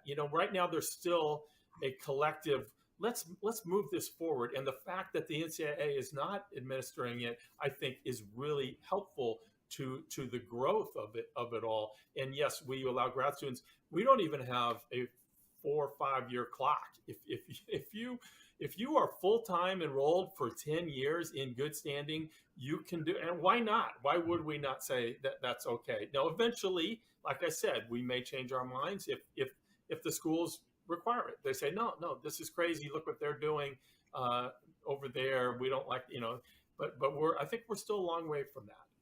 Alex, do you have anything? Yeah, I mean, I echo everything that really Carolyn has said. You're gonna have to forgive me. What was the original question? It's been a minute. I know. I'm sorry. Well, just kind of what you set out to do, and then what maybe the realities of it. https://twitter.com/Septilence. Don't put that in. I'll get in trouble. So that's worth it. Did I get too close to the camera on that one? A little bit too close. Should I? Oh, should I back up a little bit? Okay, sorry about that. My bad. I've been awake for probably close to 32 hours. I have to hold my keyboard the normal way, because if I do it, I feel like I have arthritis and I hold my keyboard like that. It blows my mind. I can never do that. This guy right here, he's got his keyboard off at an angle. His isn't that extreme. There's a kid all the way down on the far end who has his keyboard all the way at a horizontal. That's really cool. They're going to be at that table right over there. Public information? Oh, I don't know. But this isn't live, so it doesn't matter. It's not live, but you and I know. Yeah, we know. I'm not going to tweet it. Awesome. What game do you play? Smash Bros. Who do you play? Is it embarrassing? Is it like Villager? Yeah. Is it Villager? Am I spot on? Oh my god. Is it the Ice Climbers? No. Is it Game & Watch? No. Is it Pichu? No. Is it Wario? No. I can keep going. I think I can name every character in the game. Is it? Did I say the Ice Climbers already? Yeah, you said them. Is it them? No. Is it them a second time? No. Okay. All right. Oh, is it one of the Links? Yes, it is. Is it Toon Link? It is. Oh, that is pretty embarrassing. That is rough. Who do you play? I'll give you $20 if you guess correctly right now. First try? Give me a single hint. It's an obscure character. Obscure character. Not played very often. Is it Wii Fit Trainer? Oh my god! I'm the interviewer for a reason, baby. I do what I do. I don't need the money. I appreciate it, though. I appreciate it. So Bowser Jr., Wii Fit, and I forgot already. Are you all lying to me? Am I being gaslit? No. Bowser Jr., Wii Fit, and you told me already. Oh, Toon Link. Yep. Where's my main support at? Who are we playing this weekend? A lot of Brig. A lot of Brig, really? Brig Lucio, probably. Brig Lucio, really? I shouldn't say that too loud. I don't want to give all your strategies. It's over-under? What do you mean over-under? Like, do we think we're going to podium? Do we think we're going to come in last place? Not last place. Not last place? Certainly not last. What about, 5th place? That's doable. That's doable? That's winnable? 3rd place? Third place. That's where things get dicey? That's very doable. Okay. First place? That's very doable. First place, very doable. Love it. That's the mindset. That's what he loves to hear. Yeah. Oh my god. Hold on. Cut the cameras. Well, who are you? Hello. Oh my god. I saw you earlier. I saw the back of your shirt. And I was like, I know that name. I know him. It's a quick play game. They Q-sniped each other at land. I thought it was a scrim. It's just unlucky. Are you actually a Villager player? Yeah. How do you feel about Villager being notably worse in Smash Ultimate than they were in Smash 4? I wouldn't know. You wouldn't know? You never play Smash 4? No. Oh, that's all right. Nobody's gonna hold that against you. Now, who do you play? I play Robin. Okay, wow. Did you know Robin has the lowest pick rate in the game? Yeah. Isn't that crazy?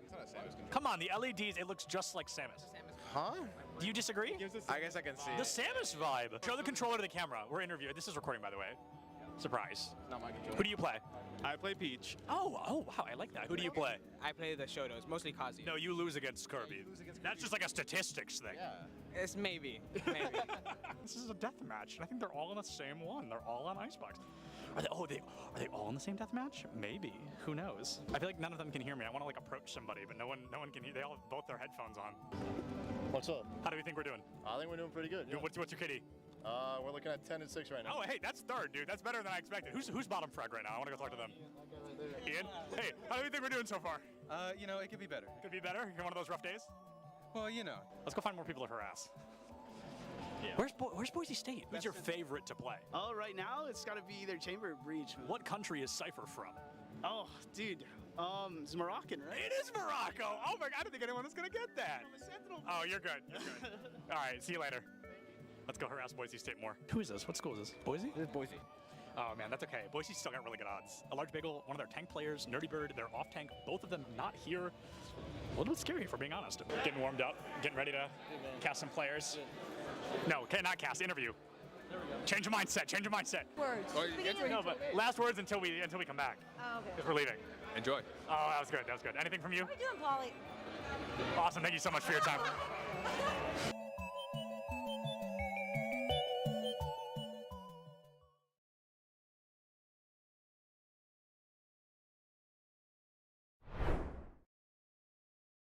Well, my name is Darian Wheeler. I'm a junior at Cornell College, and I play for the Overwatch and Smash Ultimate team there. I also play football, and I enjoy playing Ultimate Frisbee as well. Wow, how do you have time for all that? I have no idea. Just gotta prioritize, right? Yeah. So how long have you been playing Overwatch and Smash, you said? Overwatch, I started playing the summer before I came to Cornell, which was in 2019. And since then, I've gone from bronze to master's ranking just by being on the team. And Smash, I started when the game first came out, but I haven't played the game competitively until around the end of last year. And what made you want to start competing? At the time, our esports coach, we just started getting into like big tournaments and stuff. And so we went to a tournament where one of the PGR, one of the top 50 players in the world, was appearing, and we played him, and it was not pretty. It was, we got stomped into the dirt. And so that I didn't like that. So I said, you know what, I'm gonna get better. I'm gonna play better, and I'm gonna figure out how to beat someone like that, because that was not fun. And what have you done to get better at the game? Like, what kind of strategies do you use? We have weekly practices. We have Monday, Thursday, and Friday. We practice. I play by myself, of course. I go to tournaments.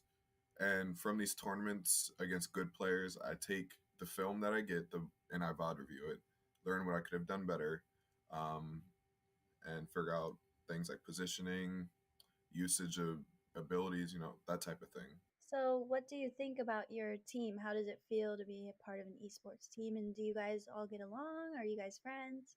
Oh yeah, it's fantastic. If we're all in the room together, we're just joking around.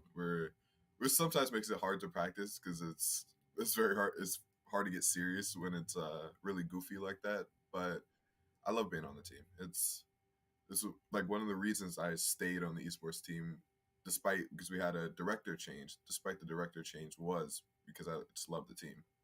That's really good. You guys support each other and all that. That's awesome. You said you've gone to competitions and stuff. Well, how often do you think you game a week? How many hours do you think you play a week? Maybe over 24, maybe 30 hours. It's a lot of time. You play Smash and Overwatch. Which one do you like better and why? I like Smash better. One, fighting games have always been my thing before shooters, so that's hard. And I'm much better at Smash than I am at Overwatch. Overwatch is more of a team-based game, so your individual performance matters a lot less. But Smash, everything that you do, it's all on you, so you can always improve on that. And I know you've been to competitions and stuff before, but do you still get nervous when you're about to compete, or are you pretty confident? Oh man. Yeah, I get nervous still. It depends though. I usually have music playing, calm my nerves, but especially if I'm going against a player who I know is very high ranked, very well known, very good.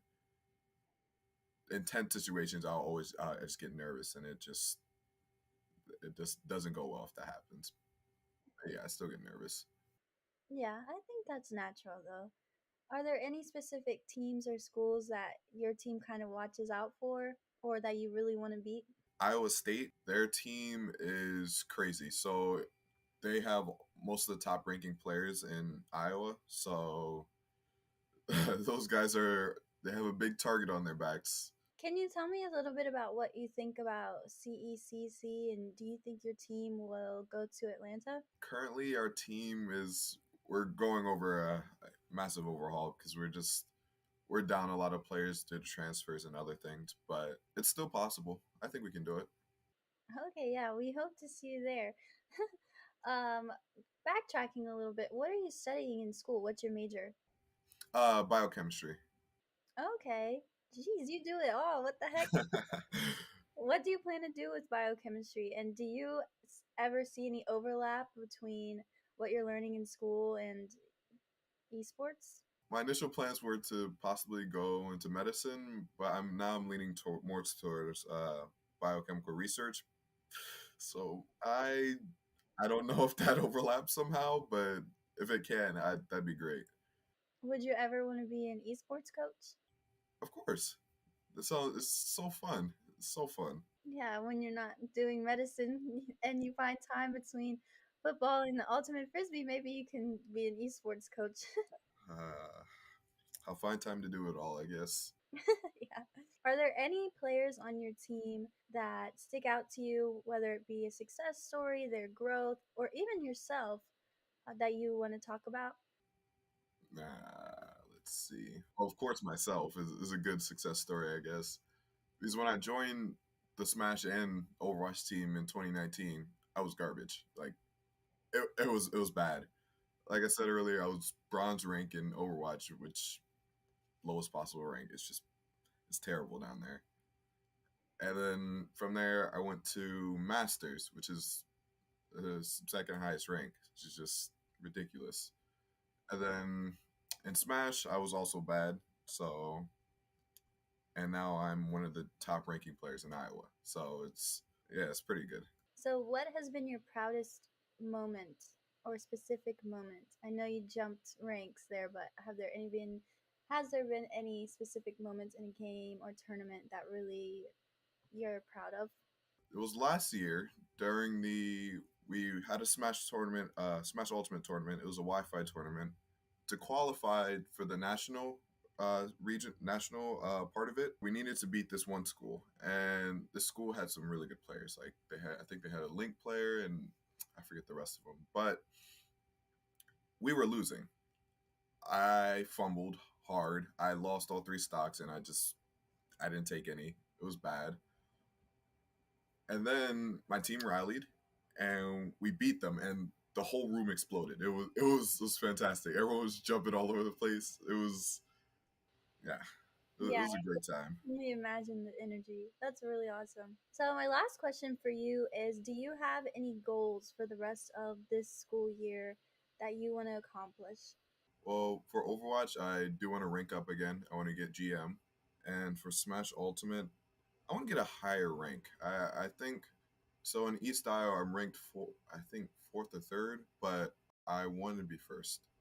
I want to be the top of the ranking. I don't like being under 2 other people. It doesn't feel right. Well, I'm sure you can do it. Is there anything that you would like to add about your team or you before we go? Anything you want the world to know about you? Join our team. We're great people. I don't know. Good. That's good. Well, thank you again so much for your time and doing this interview with me and fitting me in your schedule of all the stuff you have going on. I really appreciate it. No problem. No problem. I hope you have a good rest of your day. Thank you. You too.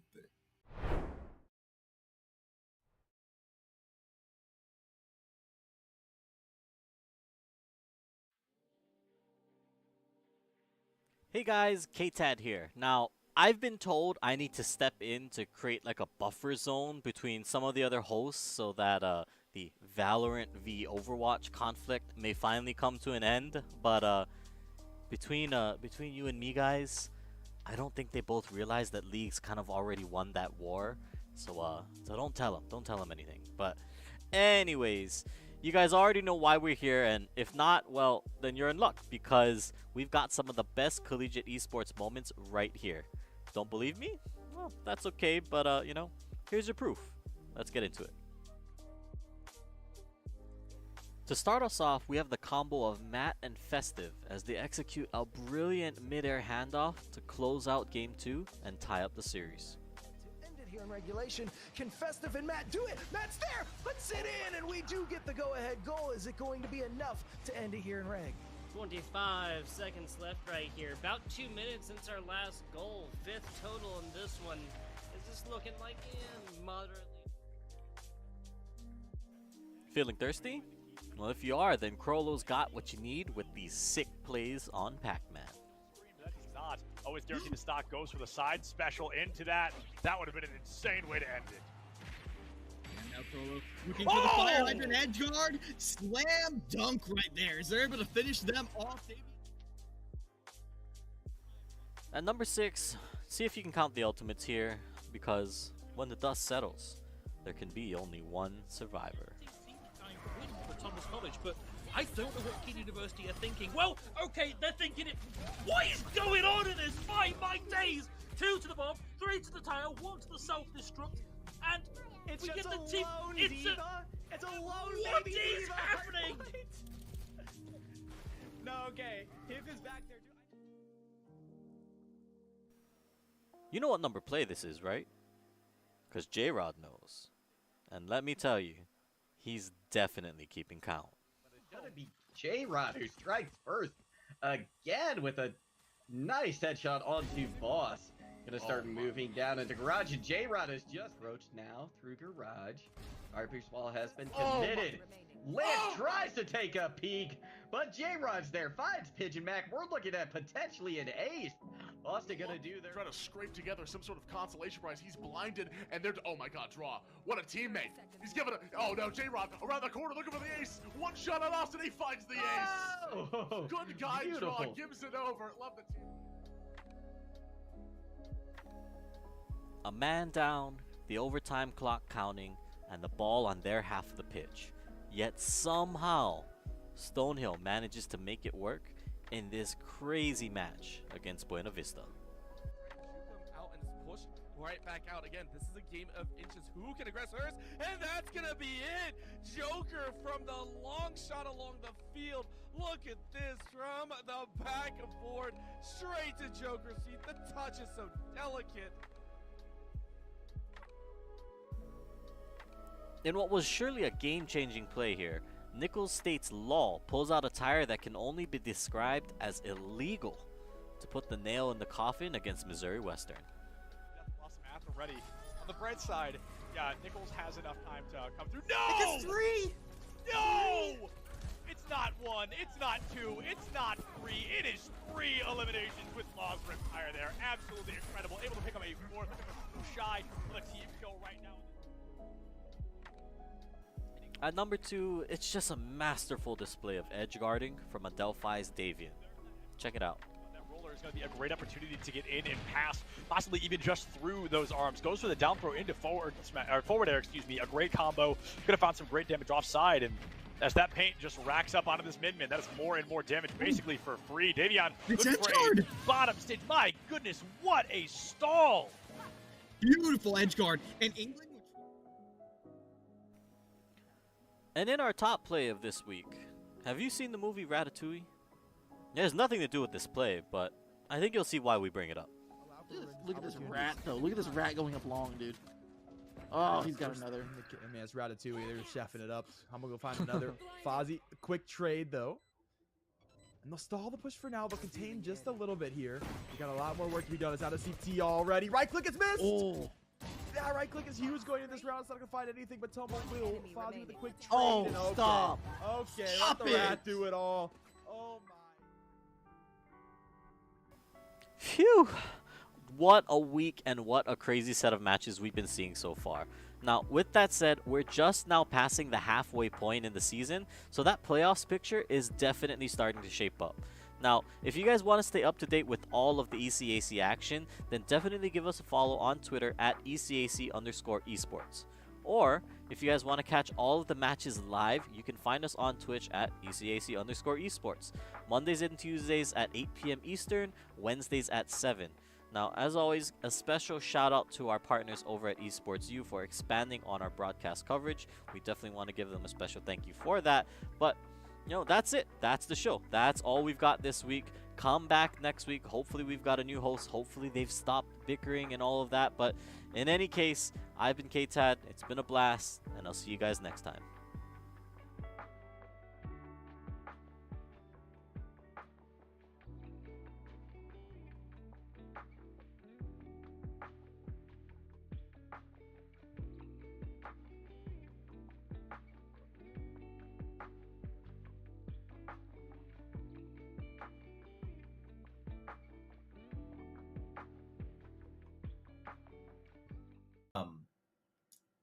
I really think that there's been a sorely missed opportunity for developers to take a step back from competition and take a step forward with community.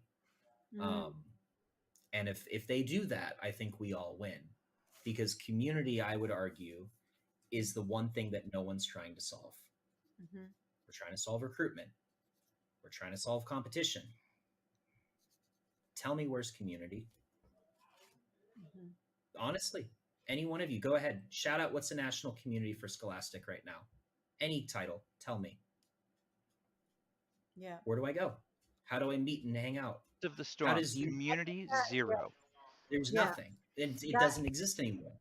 And it doesn't exist statewide. It doesn't exist school-wide. It doesn't exist region-wide. It doesn't exist nationally. It doesn't exist digitally on Twitch. It doesn't exist digitally on Discord. It doesn't exist through any form of skill-based development. It doesn't exist on any form of, skill-based learning or just pure socialization and fandom.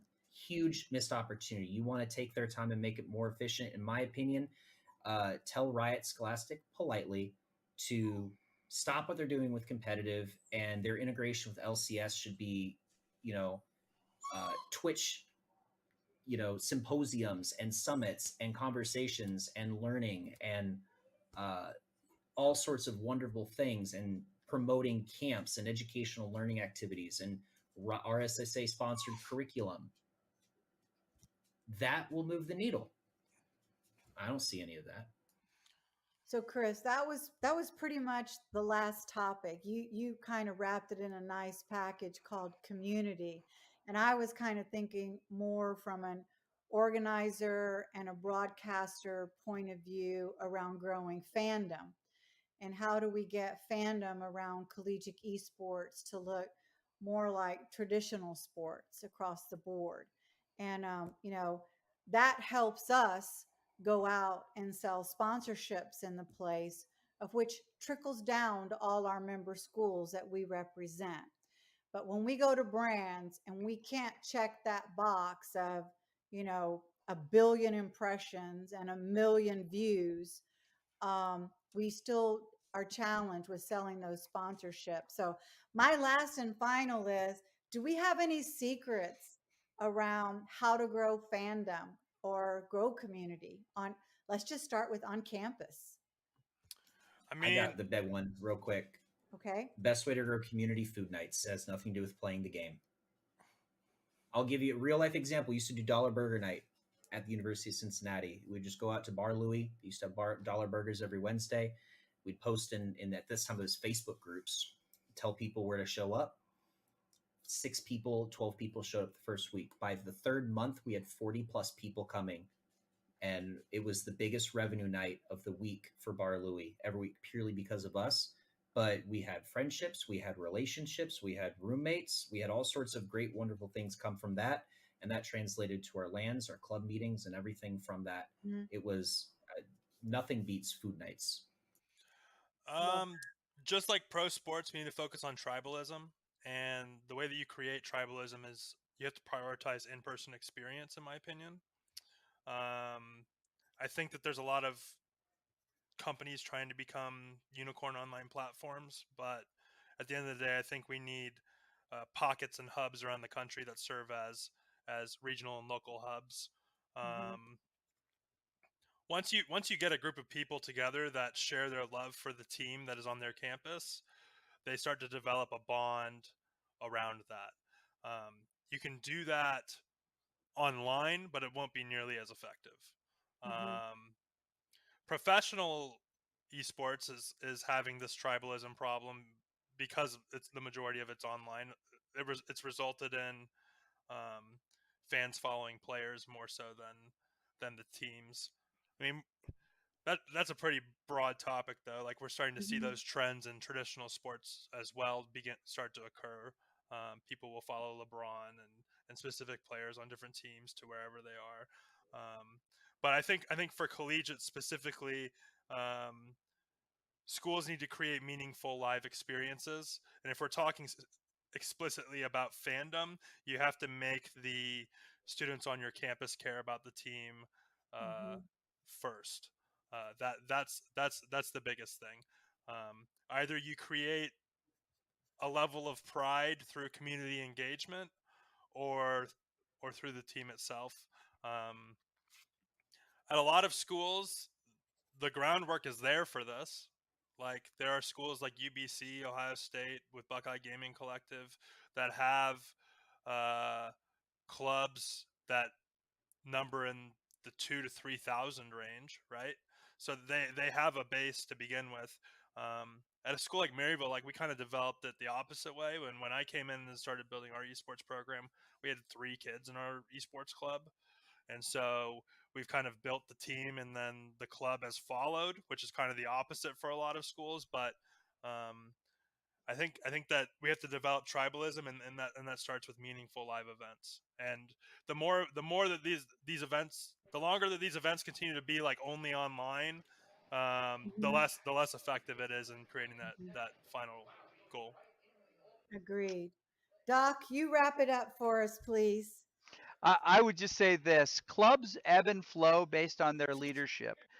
But if all students, all clubs, all groups are given regular and meaningful invitations to come in, use the space, create what you want out of this, then it will continue to thrive despite the change in leadership. I can just imagine that Cincy student group with Chris heavy in the leadership there just being amazing.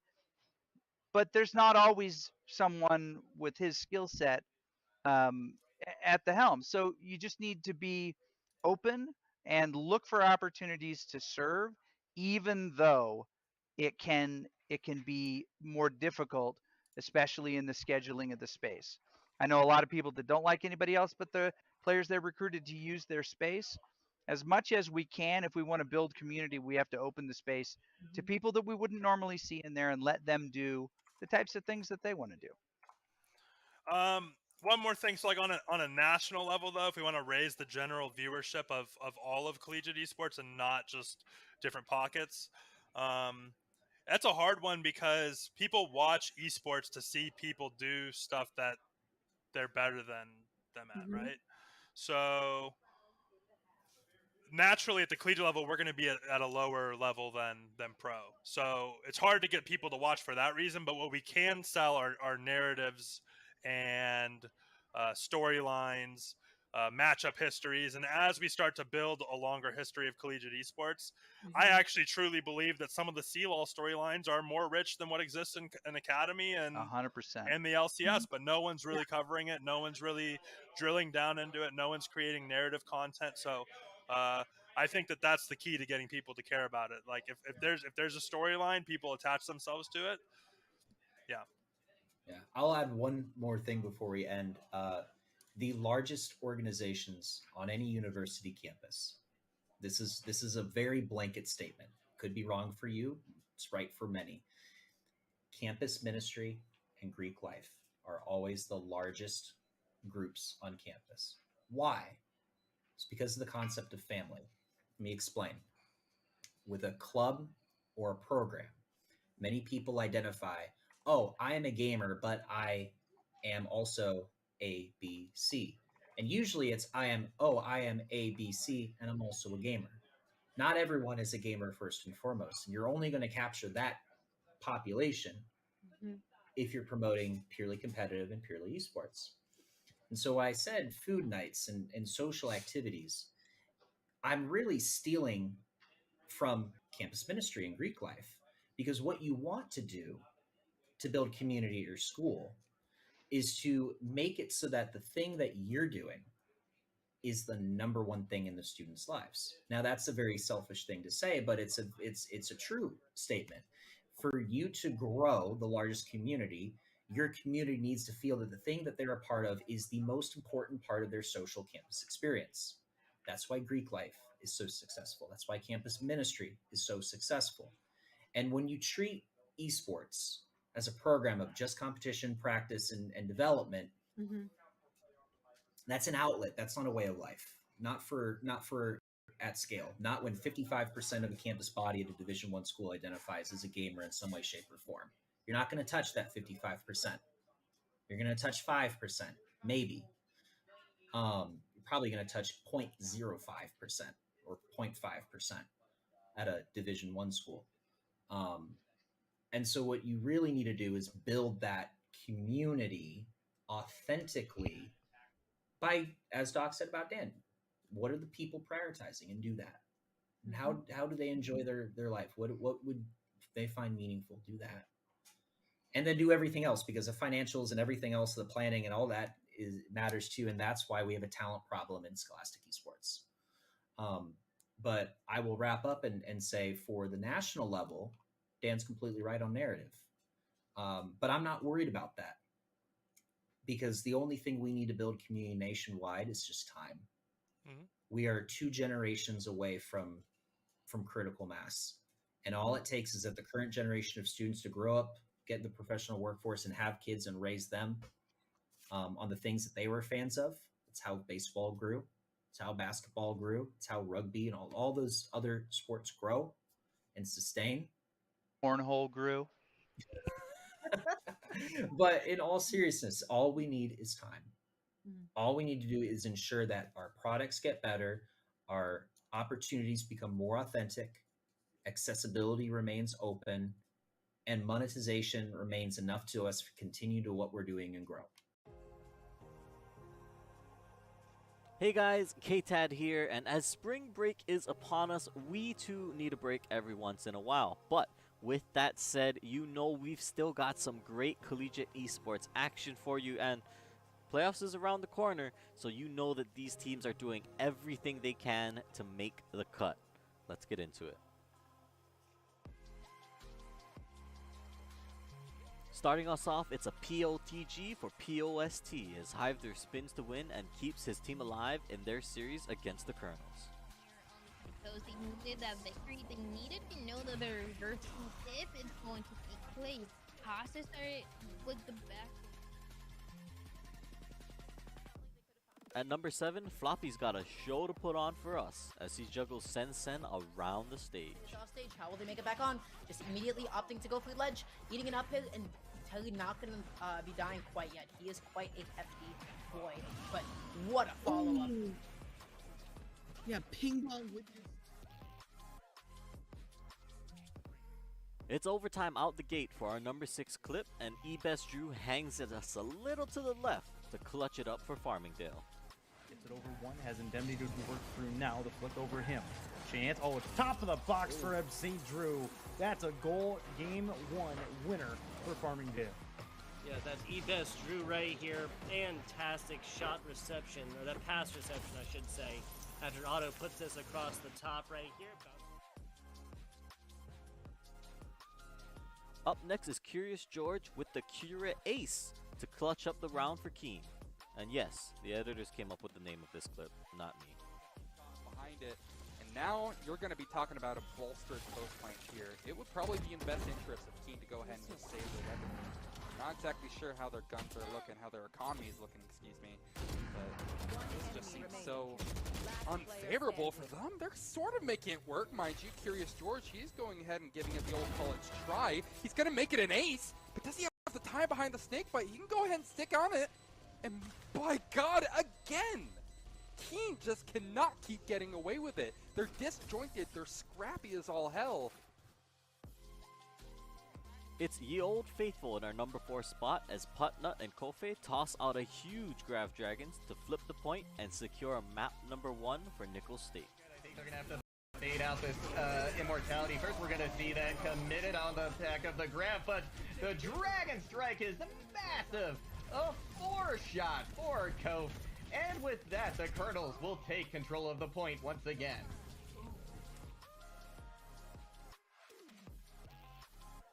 Now this might only be our number 3 clip of this week, but you guys have to check out this play from Not Leopard as he pulls off these ridiculous moves to juggle the ball right past the defenders of Central Missouri and into the net.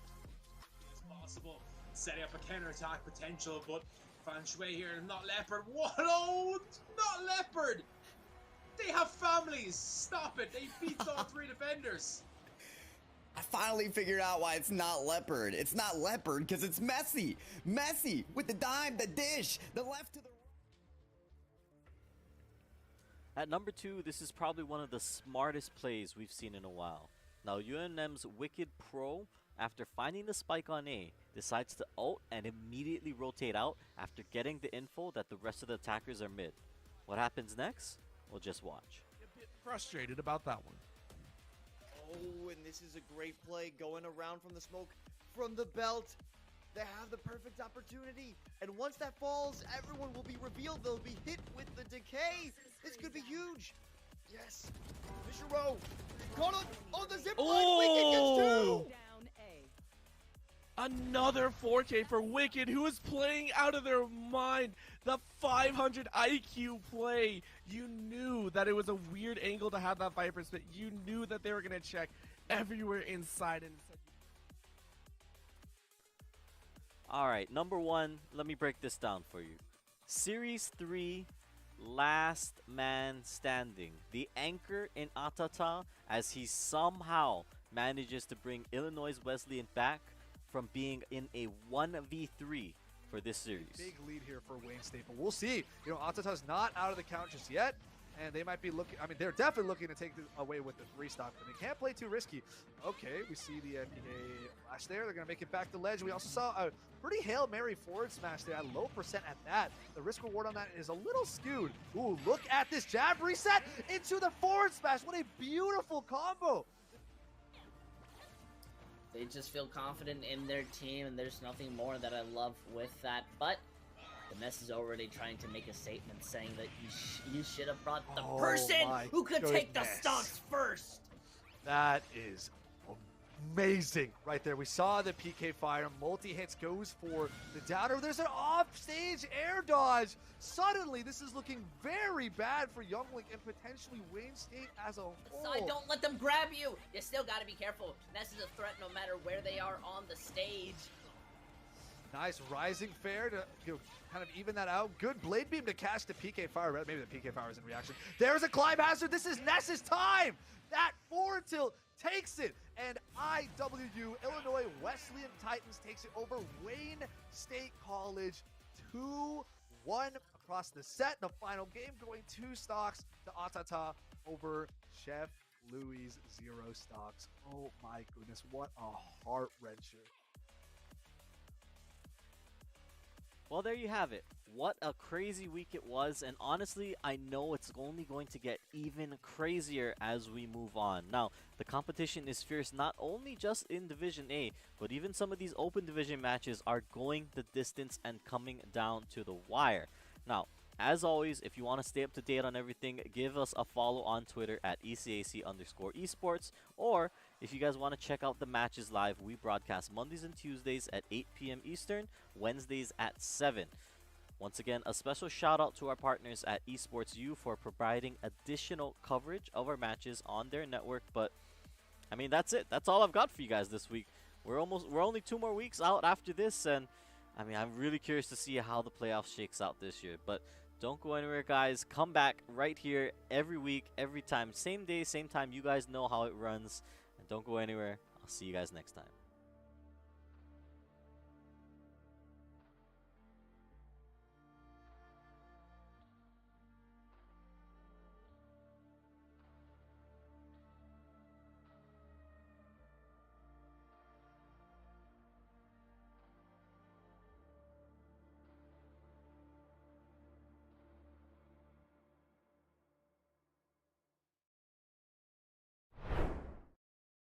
My name's Jacob. I'm 21 and it's my first year in this school. I already been to community college for the last 2 years, but I transferred here. It's a whole new program. What made you transfer? I wanted to do something different. I already have an associate's degree in business administration, and I wanted to come to this school and do audio production, just like music engineering stuff. So what do you want to do with that? The main goal is to work in like music studios and like help with like the music creation process. Anywhere kind of in the audio recording realm is fine with me. And do you have a go-to genre of music that you like? I don't know. It's all over the place, to be honest. Yeah, no judgment. It's all over. It's all over the place. So how do you like the program that you're in now? Do you like your school? Yes, I really do like this school, and with this whole esport thing, I think it just made it a little bit better because like it's new, you know. It's you don't do it.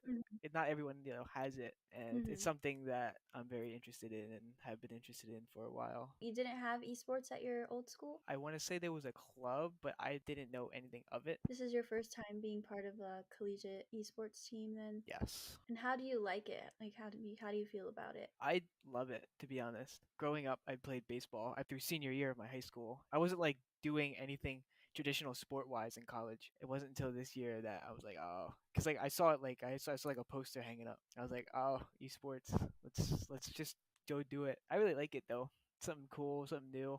My friends like it, so I'm like, cool. What are your games that you play? I play Valorant for the school. On like the side, I've been playing Fortnite recently, and I play Osu sometimes. So how does it feel being a part of the team? Do you like your team? Yes, I do. I pretty much made friends with all of them. Obviously, I have met them. Since a lot of things have been remote recently, I still have met them, and they're very nice kids. Our arena is being built at the moment. The Valorant team should be getting in there first, so I'm very excited to play in there. What do you do to improve yourself in game, and do you take that strategy into your everyday life as well? For in-game, I try and play every day. That's kind of like the one thing I try to do. Even if I have like a little burnout from it, maybe from like the previous day, I still try to get on and do something. Of course, you watch YouTube. There's a millions of things that you can watch on YouTube. I like to watch different content creators in that niche just to like inspire me to play a little bit more, you know. Do I carry it into my everyday life? I do.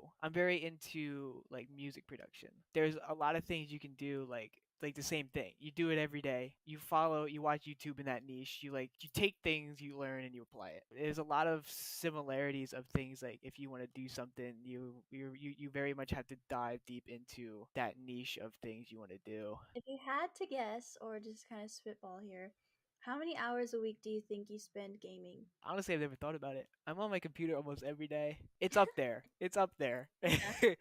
It's up there. Between playing with friends and kind of just doing stuff by myself, it's up there. You spoke about burnout when it comes to playing, and you play every day.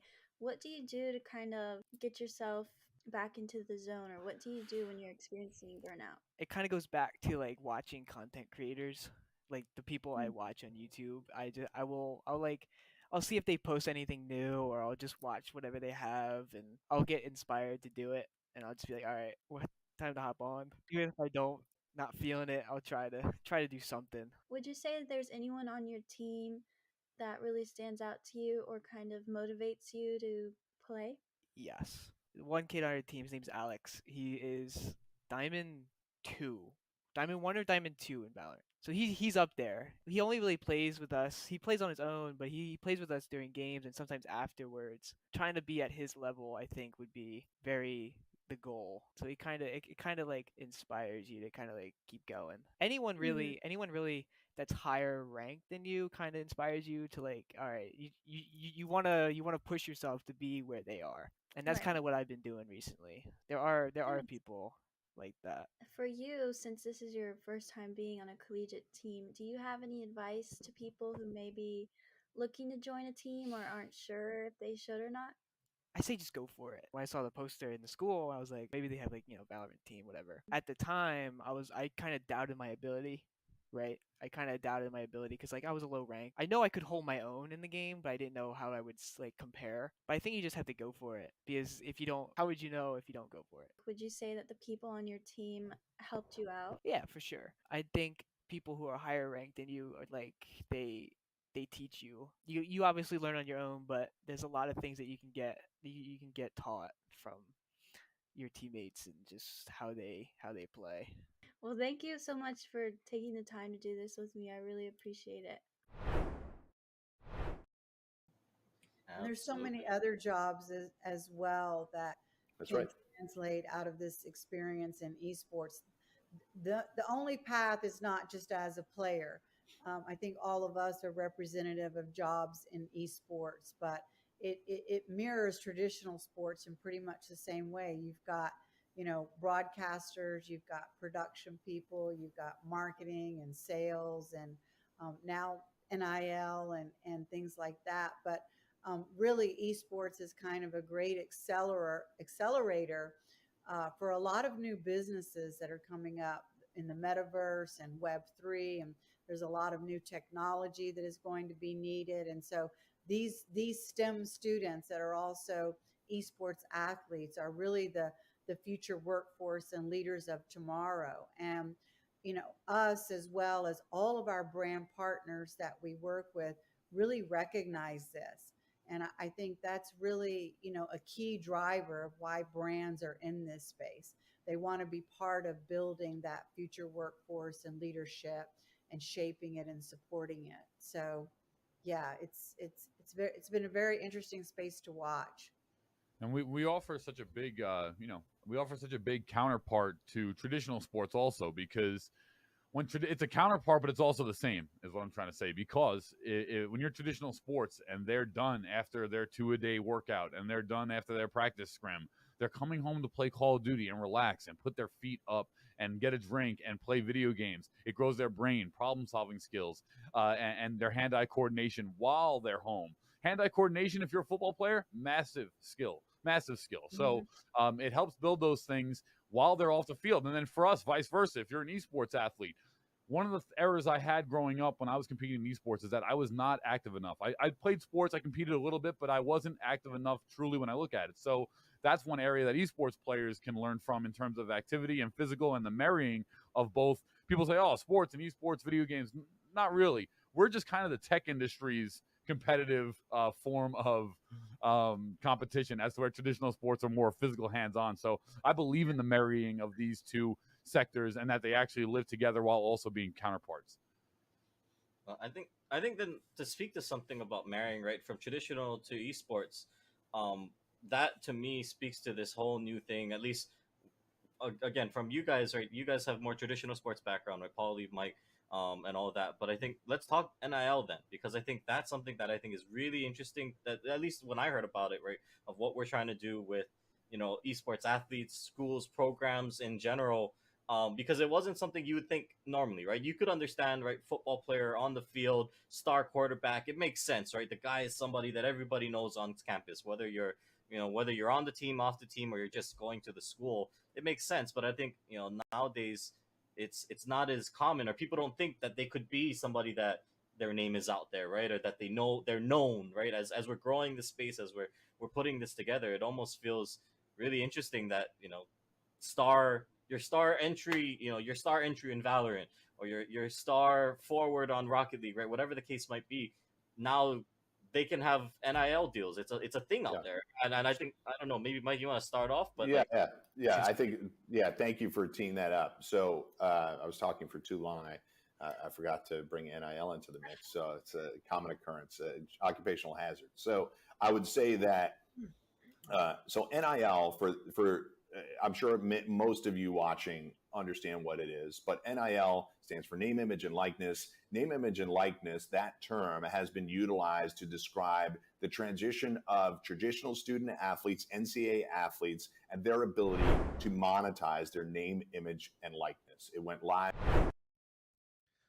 Welcome, everyone. We are here ready to go to round out your week with some lovely League of Legends action here with the ECAC. We are going along with week number 7, the second to last week before playoffs is going to be locked in. And, of course, we're taking a look at 2 amazing teams. My name is Orbital. With me is, of course, the best minion to ever wander out Earth. At this point, I think you're finding new avenues to escape. It is Random Minion Caster. RMC, how you doing?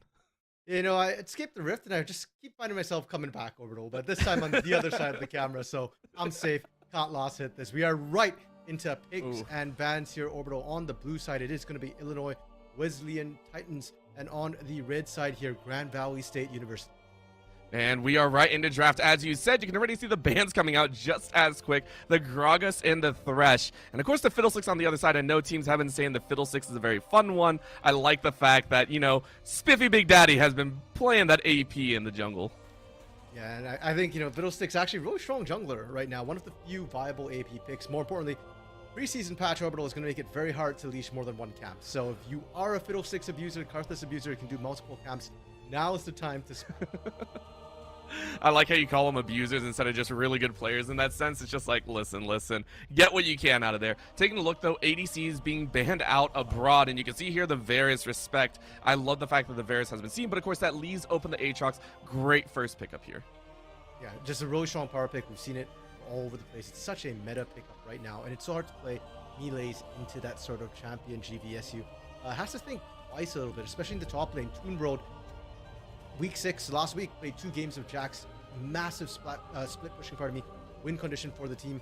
It becomes a bit hard to do that, you know, into the likes of an Aatrox. And then the other problem, too, is that Illinois Wesleyan can always go for that team fight, and Jax won't have that same level of impact. But despite all the AD carry focus we're seeing Orbital, GVSU, you know, the other one with more AD carry bans, they're picking it up early as well. They want to get a strong dominant early. And I like the fact that they went with the Tristana of all things, right? The Caitlyn is still up. It is a little bit of a distance, but the fact that they are saying, we want to follow the Sejuani is actually what they're saying here. You go ahead, pick that one up. It's a great staller. It's a great CC lockdown. League of Trees not playing the Maokai. It's the other sort of CC that we are seeing here. But to counter, I love the hover of the Nunu. It is a great disengager. If that's locked in, that is going to be very frustrating to play against. It is locked in, Orbital. Okay. Yes. I'm surprised. I was not expecting the Nunu here. This is some new check coming here. Oh, come on. Yeah, yes! they lock in. Oh, the Nyla. Let's go. Definitely not what I was expecting. I will say, though, Nabs is known to play a lot of Nyla in solo queue there. And when you've got something like an Aatrox, we're talking about team fighting. Well, this is a good, strong team fighting composition. Now you've got that Nunu for the engage. You've got lots of AoE already. It remains to be seen what they round it out with in the mid lane and the support pick. I think they can branch away from team fighting at this point. Those 3 picks alone are more than enough to win you team fights GVSU. Oh! Is that actually the Darius? I mean, Toon Roll plays a lot of Darius, and we're talking about split pushing. I mean, it's not what comes to mind when we think of split pushing, but it is a big lane bully. And if you get ahead fast enough here, you can render that Aatrox useless and still split push with a fed Darius. And the fact that you pick it into the Aatrox, it's one of those premier matchups that you love watching go either way, right? A good Aatrox is going to have a lot of impact on the Rift. Same with the Darius. Darius is well known as just being that cataclysm that enters in the Rift. So the fact that you pick it up, you go ahead, lock in. Mirrored matches on either side means that the supports are now targeted. The Soraka and Renata Glass, both champions that love to stall out and elongate the team fights, both denied away from either side.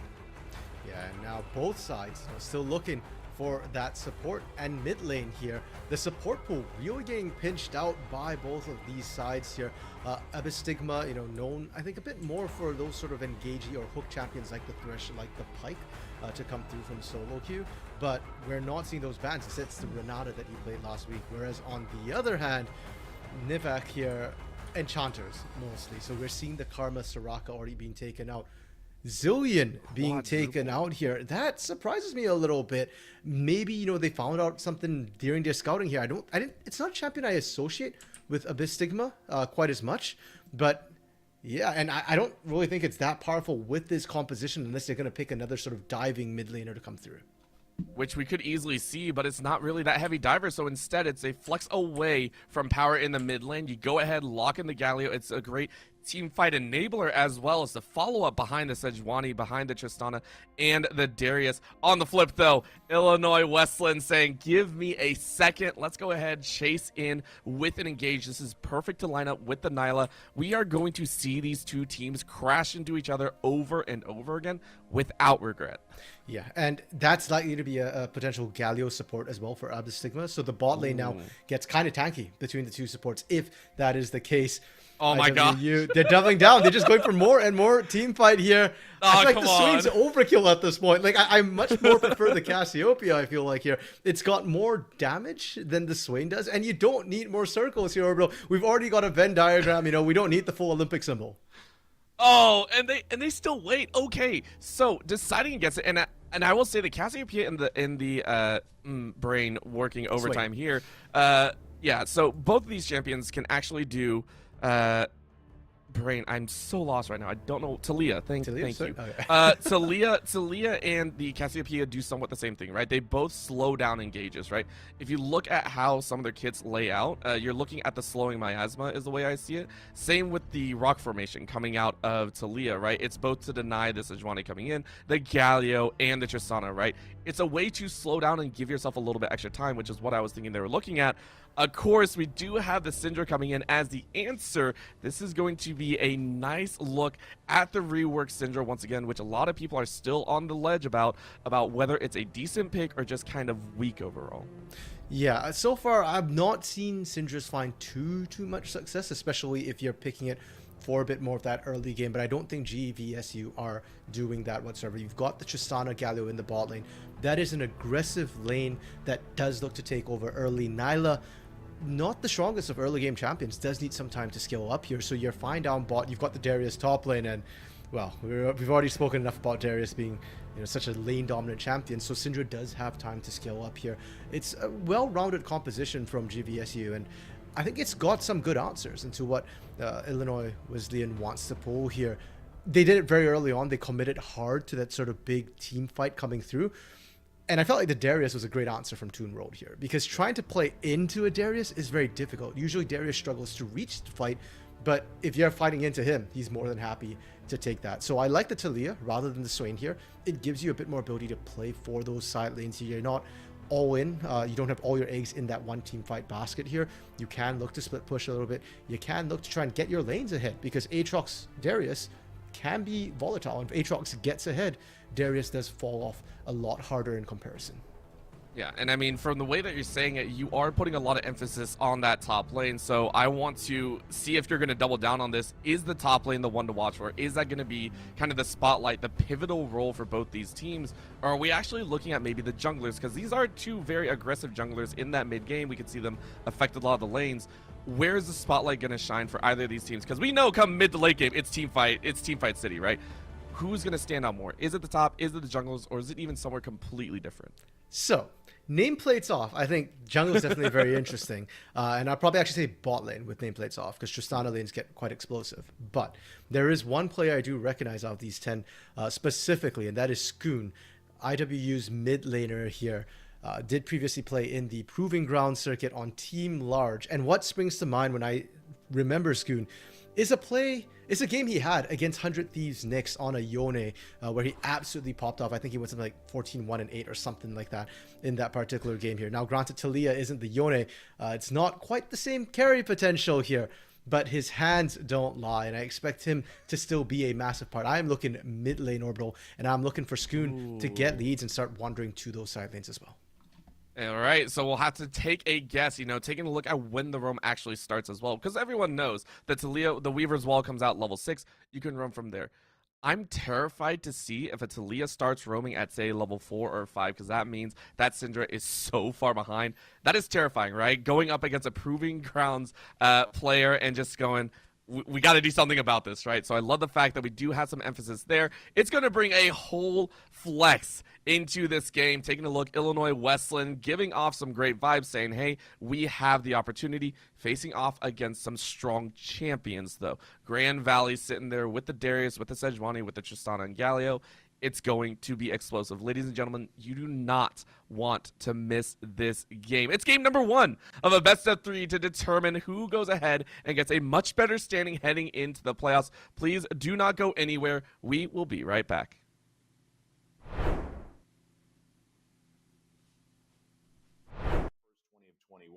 And it has continued over the course of the last nearly 14 months now.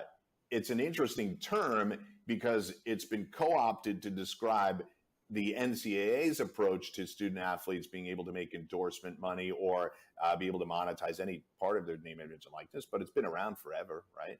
We've had athletes endorsing brands for over 100 years. Babe Ruth of the New York Yankees was endorsing brands 100 years ago, and it has continued onward from baseball cards all the way through now, where we have lots of different integrations of how influencers can monetize their followings. So what I would say on the traditional side is it's still a very young space. There are a lot of stories out there regarding NIL that tend to focus on the negative or how out of control, I put in air quotes, it has gotten. But there is still a burgeoning marketplace for many more student athletes that are involved. About 17% of NCAA athletes are currently involved in NIL, but 65% more than that want to get involved and are curious how to get started. On the flip side, brands are challenged with a few different things in the space. There are 10,000 professional athletes in the United States. Once July 1st, 2021 hit, and you dump every NCAA athlete into that space, that's another 500,000. So brands that maybe didn't have a dedicated athlete strategy when there were 10,000 now have 500,000 plus that 10,000 to figure out how to activate who they are. That's a lot. I understand brands' hesitancy in some instances, but I can tell you that companies like us are on a daily basis educating brands and student athletes as to the software you can use, the types of activations you can get involved in, and how to utilize your followings, or if you don't have to or want to be a social media star, are there ways in which you can monetize it? Now, I know I described that under the umbrella of the NCAA, but I see it as being no different in esports. I think there are massive opportunities for people with followings to be able to use that and connect with brands. I think a company like us can help you to do that. And then beyond that, we can make sure that those transactions are safe for you. I think there are opportunities, not just at the individual competitor level, but at the program level to have a sponsorship go to that. I'm sure some of you out there listening and watching already have deals like that in place, but I think we can continue to enhance, augment those deals and make them more comprehensive and make them, first of all, I think product deals are perfectly fine, but I think we can get beyond that and grow some of these deals to a greater extent. Paulie, thoughts on that? Yeah, what you said is right. So I'll put it in for layman's terms here for just the esports players, because I talk to so many of our athletes that compete in our CECC series that are currently still in college. And basically when Mike Blewett says NIL, what he's referring to is just very simple. If a brand or any sort of anyone wants to use your school's name or your brand or anything with you, there is a deal for you that can be put in place, whether it's product deal, whether it's a paid endorsement. You can, whether you're a macro influencer or whether you're a micro influencer, you can be paid for your services. So most of the people, when I talk to them, most of the, I won't say people, college athletes, they are, intimidated by the word. They don't really know what it means. They've never done anything with it before. And that's what it means. Any single time a brand or anyone at all wants to use your name or do a deal with you or do some sort of activation with you or your school, that's basically what the layman's terms, the NIL meaning comes from. And it's evolving in this space. There are so many brands that want to associate with micro and macro influencers and just get people involved with their products or their services. So all of you, collegiate athletes out there that are competing in esports, not only are we trying to broker those deals, but also keep your eyes, ears open, and don't be shy or scared to take these deals, because that's what I've heard the most, is that most of the time they're just scared to take them. They don't know what they are. They don't know if they're locking themselves into some agreement or terms that they're like going to give their name away or something too. So this is a really important space, and it's how you're all going to physically make money and build your brands along with company brands. So it's really important to learn. And my advice is to just get your feet wet. Don't worry about shying away. Read the contracts and take some of these deals, because growing your own brand is the future of what our industry is going to be, in my opinion. Exactly. And if you follow in the pro space, you'll see that the pro teams are not only focusing on competitive play, but a lot of them are focusing on their brand and their cultural importance in the space. And so, one of the things that we do also is help athletes build their brand, build their following. And that's part of what Paulie and Kyler are doing on their side when we do this behind the scenes training. And so, building your brand, this is the creator economy. Anybody and everybody can be anything they want to be. And so we just really want to be the conduit that supports that across the board. Absolutely. Absolutely. Yeah, I think so. With that said, thank you everyone for, I think, great insights in terms of, for any of you that were watching this and maybe had questions about, what is Esports U, what is CSMG, who are they, what are they doing, what are our plans, right? Well, we know we kind of tried to make a bigger splash in the spring, and we're excited to bring more stuff with you guys for the next year. But I think maybe as we close out here, I know we're slowly approaching on time then, but maybe let's go around the room with everyone here of just what's one thing that we're all excited for this next upcoming year. I know we touched on our plans and a lot of things, but if anyone had to speak, if you had to speak to just one thing of just what has you excited for us as a company, for us as the collegiate or college esports space, right? What's one thing that has all of you guys excited? And maybe we'll start with Mike, since our traditional sports guy, and we'll let Mike speak first. Sure. So I would say many things on the traditional side, but I'll focus on esports. And I'd say the thing that I'm most excited about going forward is after yet another year of us doing a round of events, I'm excited that more schools will understand exactly what we're doing with our regional event.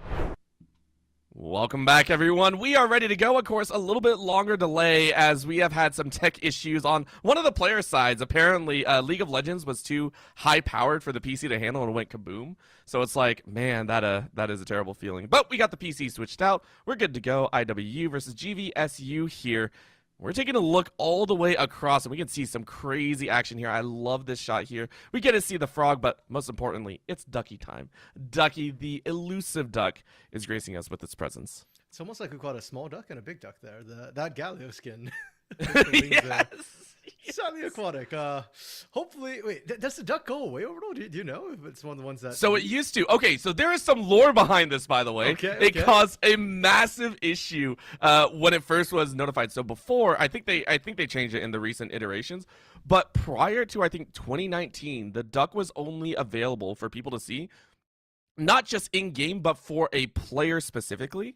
It was only seen by like 1 or 2 players in the game at a time. And it caused such a controversy because people would be like, there's a duck on the map. And everyone else would go, what the heck are you saying? It used to be the elusive ducky of the map.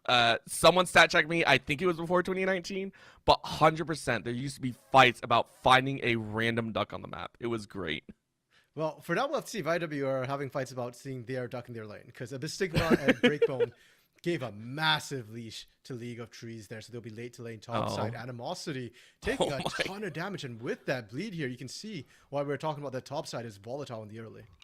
Yeah, so all these lanes can honestly be very dangerous, right? It's a gamble either way depending on what you play, but Animosity losing that much HP early on with no CS to credit for it, right? When you look at that changeup, it's like you want to trade your HP for some of the minions, and the fact that you've got none is a huge win for Toon World. So we'll have to keep watch on that top side for the remainder of this laning phase. Yeah, and one thing to keep in mind as well is level differences in these solo lanes, especially the side lanes, the top lane specifically, is absolutely massive. And you'll often see, players abusing that extra skill they have, maybe coming into the mid lane. Easy gank. This is what we were talking about. You can get a flash off, you can get a scatter the weak, and you don't get the stun. So, for what it is, Stepfather, beautiful job getting out of that gank. I mean, you got away, but still, that was a lot right there. And you can't give enough credit to SSJ for that one there. Yes, sure, it didn't get the stun, but what was important was you got the knockback. So neither Shun nor Spiffy were able to actually capitalize on that.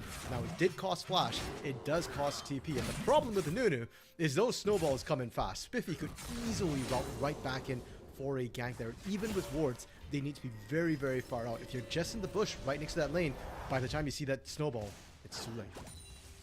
And the fact is, you and I were talking about it back during the spec delay and during a little break. That's almost to be expected. If anyone's played against a Nunu, this is stock standard, right? It's a rotation from a couple camps into a level 2 gank, and you get so much value. It's almost like a J4 entering your lane. Oh, and it looks like Well, that's why we just stop the Nunu gank. If you can disconnect the Nunu, you won't be able to gank Spiffy. Unfortunately, the tech issues seeming to remain for now. Now, Orbital, while we're just waiting for this pause and for Spiffy to fix things and get back to game, it's worth noting that we're already seeing a little bit of a CS lead coming through, and part of it is actually from the jungle. So as much as Nunu's ganking is really good, Nunu does have to balance that. He also has very, very fast clears, but you can only do one or the other. And if Spiffy is very focused on getting his lanes ahead, he has to convert kills. You got it. And It's SSJ fine. almost spotted it. So the best part is, as any Syndra player knows, you can steal away camps pretty nicely. So Spiffy, very luckily, got that scuttle before SSJ came by and was able to pick it up. So that is going to be a little bit of a catch. Again, everyone knows the Spectator is by far one of the meanest things to do, but Spiffy, not to run away, is going to get taunted up here. And do they get the full kill? He does have flash. It is going to flash away. A breakpoint is going to jump in. Flashes into the wall. Gets a little bit of a satchel. Can you follow up? Is it going to blow up? Is it going to be enough? No! Just one more. And now the rest of the fight's coming out. Skoon came down. Shun is trying their best to stay alive and will. But now another scout of the week is going to land on 2. This fight is going great for GVSU. They get one on the other side, and now a knockup again of a Stigma. You are on the wrong side of the map here. What a turnaround. IWU looked like they were rooted, but Nivek and Nabs, please, have done immense work here. 3 kills for the bot laners. Oh, are you going to get a 4th? Yes, you do. It's so easy. Nabs a 2nd. And the ability to juggle the aggro there from IWU here, Orbital. Beautiful to watch. Nivak just sitting in the middle of the entire GVSU squad. They could not actually finish any of the kills. Spiffy, single digits health. Shun, barely a health bar left. Nabs actually re-engaging after that. And now this bot side of the map is looking so dire for GVSU here. 2 kills on Nabs, 2 kills on Nivak here. And Breakbone, Abystigma, the Tristana, which should have a nice early game, that early game has just been sped right up. That is... I will say, as a former player that played relatively in small tournaments, that's a heartbreaker, right? So many people so low, and GVSU could not close any of those kills. IWU coming out with such a massive lead, and now they just got to keep that up, right? 4 kills, a close to 1.5k lead. Where's that going to go? Nabs, please, and Nivek. They come back with a massive item advantage as well. So it's going to be fun to watch this bot lane pan out once more. Wave so far bouncing back in their favor. So GVSU going to have to figure out a way to cut off the bleeding.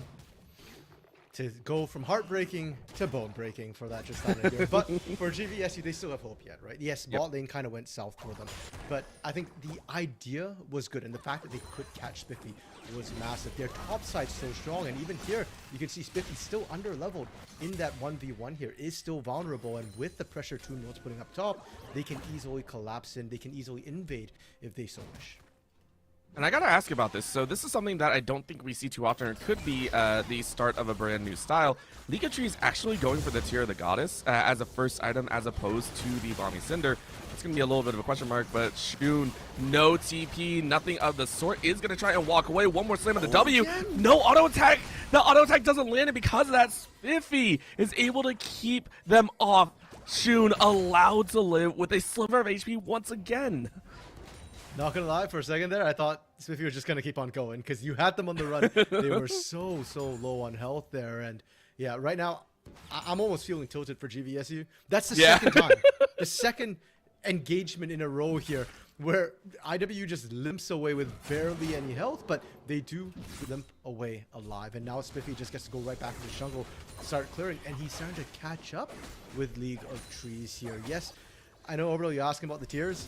It's not really a super standard start because you are sacrificing a little bit of your early game strength, but you do get to build into that armor item a little bit quicker there. I just don't know if that's the right call. They're going to constantly be falling just shy of getting those kills here. Ooh. And Animosity, I mean, League of Trees was like, hey, listen, I'm going to prove that the Tear of the Goddess works. Animosity able to run him out with that ulti. Again, the World Ender just kind of holding it in place. You are going to clear a ward, though. Feels kind of good to get that one. And Spiffy ready to go with the counter engage. Actually deciding to chase into the jungle. League of Trees was a little bit low. Spiffy still checking. And he's going to invade. Okay. This is interesting. Where do we go here? He's drifting. Let's take a He's look. drifting. Did he go over? He hit the wall. Oh.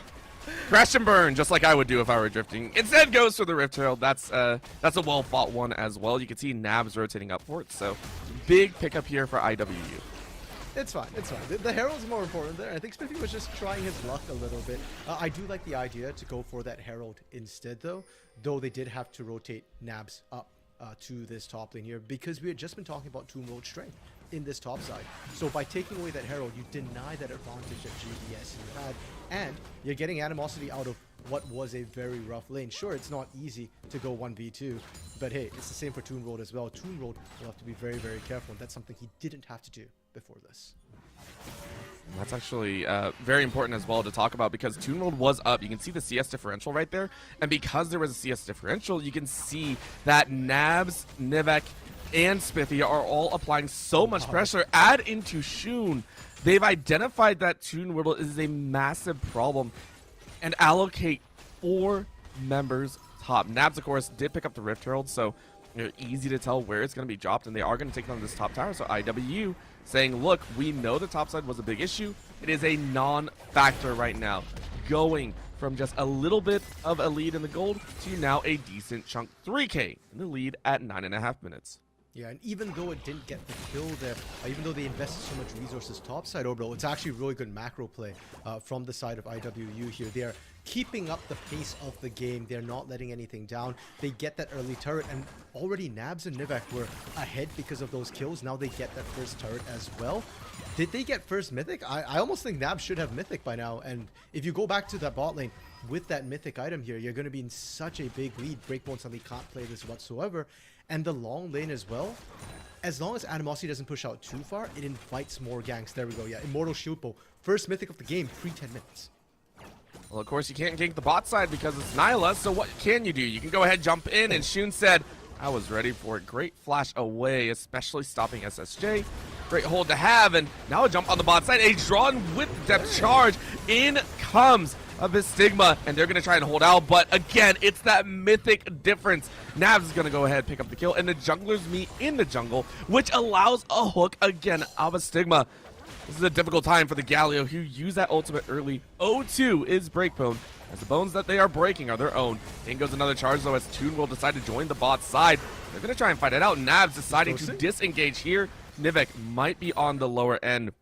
And World's still going for it, and Breakbone just trying to get back in front. Nabs dancing just out of range, and it's going to be a hold, but off screen, we are seeing a shutdown on Nivek, so that's going to be a kill, and they do turn it around. Nabs able to get onto a rampage, so fights all across the board, still lead IWU to a kill lead, a gold lead, and a huge bounty on that Nyla. League of Trees, though, not done just yet. Flashes forward to get a little bit of a root, and that allows Breakbone to jump forward. Spiffy, though, again, getting away with a satchel on the head, this time with a bit more HP in the bank. And GVSU is taking so much time, sending so many resources into this bot lane here. Shun and Animosity are just getting free push in their respective lanes. I want to shout Nivek. Once again, it happens off screen, but Nivek's holding multiple members alone as a support. How is he doing this? He should be under leveled, he should be under gold, but somehow he's just buying so much time. Unfortunately, despite winning all the kills, IWU will have to take a step back on this dragon here. They do not have priority on it, and GVSU get to pick themselves up the first drink of the game. What feels bad about that dragon take, though, is it's one of the first times, or one of the rare times that we feel the dragon is a consolation prize, right? You can see how much IWU have gotten. Their gold lead is very extensive. They already got first tower, and they've been getting Rift Heralds left and right. It just feels like the dragon was a consolation. You just needed that to be taken away because it was an Ocean Drake, right? Ocean Drake being picked up, allowing for the Infernal Dragon to come up, and that's one IWU might be fighting for, which they are currently looking to set up. You can see that a jump on the bot side, though. GVSU prepping with 4 once again, and a great death charge to knock him away, but Nabs walks forward, and the wall to draw him away, and now a 3-man seismic shove. What a beauty of a play. Shun with a triple. Nabs picking up the assist. And topside, off screen, Animosity getting the solo kill onto Toons as well here. IWU just popping off across the map.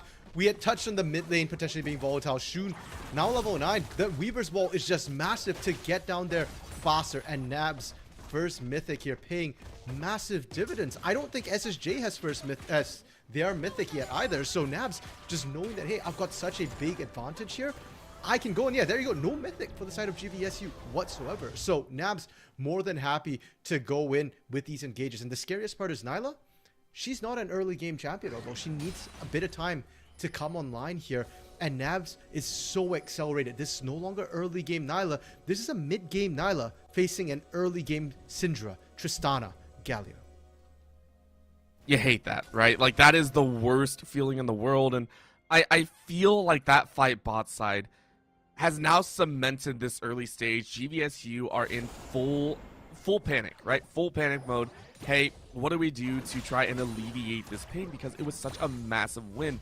The 3-man seismic shove from Shun was beautiful, lining it all up, as well as Nabs being able to get that ulti off. They now control everything. You can see here, as soon as that fight happened, everyone is rotating. You can see it, right? The 3-man roam just coming out saying, you can't do anything. We know this for a fact.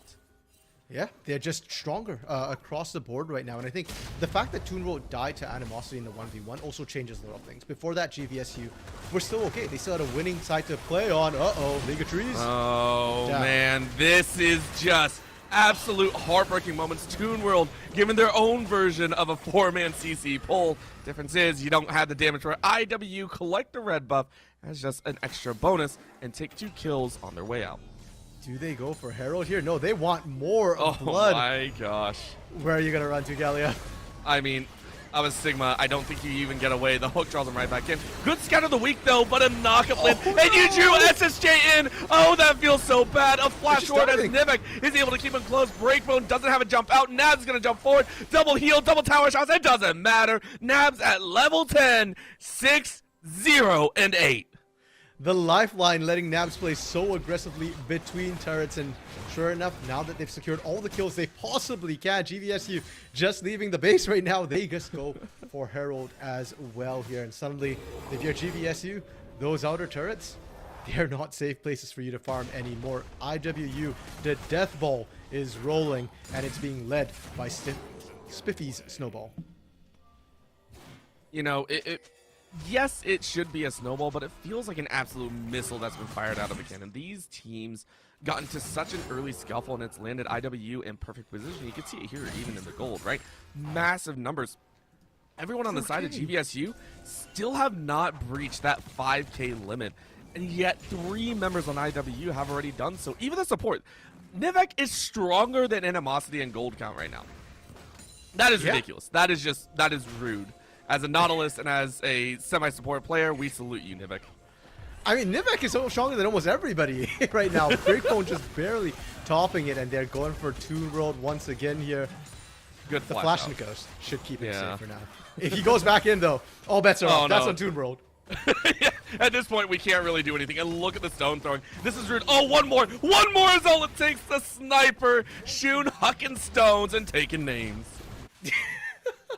Like I said, that's on Toon World, mate. You were out safe. You didn't have to hit the turret. And now, not only does Toon World go down, bot turrets going down as well. They're trying to get the second charge off. And look at the positioning of IWU here. They're cutting off GVSU. GVSU can't even defend an inner turret, Orbital. An inner turret. I'd like to also point out this is a second ritual. It was dropped at 16.5 minutes. Usually it's staged at maybe like the 21, 22 minute mark. That's how quickly IWU have been collecting these objectives. That's crazy to me, right? They have not stopped at all. They now clear out this dragon and give themselves a great opportunity. And would you know it? Okay, Hextech Dragons, they say, listen, IWU, you're not skill shotting fast enough. We're going to have to make you do even more. And they catch it, right? Shun low on minute, it doesn't matter. It does not matter. Absolute 0 takes the life of an absolute 1. And the depth charge grabs another. You go ahead, flash forward. Nab says, give me it all. A good buster shot keeps them away, but gets League of Trees and Toon World into a little bit of a difficult spot. Toon World being introduced to the real world here. No ultimate to be able to clean up and get a reset. It is Kill City for Nabs, who is unkillable and legendary in this motion. You get a dash forward. Breakbone is going to run away. And Nabs says, we're done. 20-2 at just short of 18 minutes. I mean, I applaud GVSU for being scrappy, right? They're still looking for that play. They're thinking, okay, maybe after Dragon, they're kind of low. Maybe you can catch some of them back in here. But the gold discrepancy overall is just too big. We're looking at 12k gold leads for IWU pre-20 minutes here. That's just too big for you to fight. You need almost a 2-man advantage to be able to win these sort of team fights right now. And now Shun tanking the turret, doesn't care. Didn't even land the full spell rotation, and SSJ already down to half health here. GVSU, yeah, you've got to be proactive at this point. You can't play defensively. You can't sit under turrets. You need to start manufacturing, setting up ambushes, death bushes. It's the only way for them to find picks. And the worst feeling is, where do you even do that at, right? You're taking a look down the roster and you're like, okay, I'm a Sigma. You're going to have to try something. I know you're 0-4-2 right now with no completed item, but you got to be our front line. Same with League of Trees, right? We've seen the Glacial Prison go out and not really landing anywhere. So for GVSU, what would be the perfect setup here outside of Toon World getting killed? I mean, this is just a misnomer at this point. What do GVSU, like, what's the perfect Fnatic brush in your opinion? I think any brush that you can get a numbers advantage in. I think more importantly, though, I would actually like to see stopwatches start to come through for GVSU, especially for League of Trees and Abystigma, because if you're this far behind, defensive items don't matter as much. You can see Abystigma here. If you have a stopwatch, maybe you can buy some time, but just stands you instantly get melted. And I mean, Breakbone, you tried your best. You tried to hop out. You tried to save your support. It ain't gonna do too much. IWU on the furious charge to have a very quick game number 1. And what's quicker than picking up an early Medjai's? Shun had that from early on and already has hit 25 stacks. IWU looking to take another tower, break all of the outer towers before 20 minutes, and they do so. 6 towers to 0. Yeah, they're up a lot of gold right now, Orbital, and a lot of it I suspect is actually sitting in their pockets. Because I'm looking at the item leads, it's not as big as it could be. I mean, granted, Shun's an item up. Yeah, there you go. 1,000 plus in everybody's pocket. I think it was 2,000 in Shun's pocket. He straight up just bought a death cap right there. Yeah, I saw that too. I was like, oh my gosh.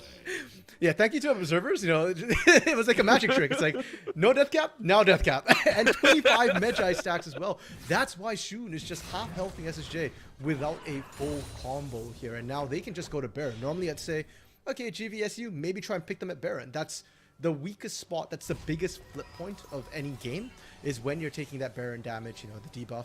But yeah, you can't right now. Even with that, like, you got to get really lucky. IW has to misplay the Baron. Somebody has to be out of position. It's no longer in GVSU's hands. You're praying for a mistake from IW. And honestly, I wouldn't even just say any mistake, right? You're looking for a very specific mistake, which is for IWU to play Gladiator style. And they're not going to do that, right? Weaver's Wall goes up. League of Trees will not have any way to get in. And Smite's already going down. There are multiple different mistakes that IWU could make, right? A mistake could be, hey, we walk in without wards and we get face checked, right? Or we walk in and our carries are in the front line. That could also be a mistake.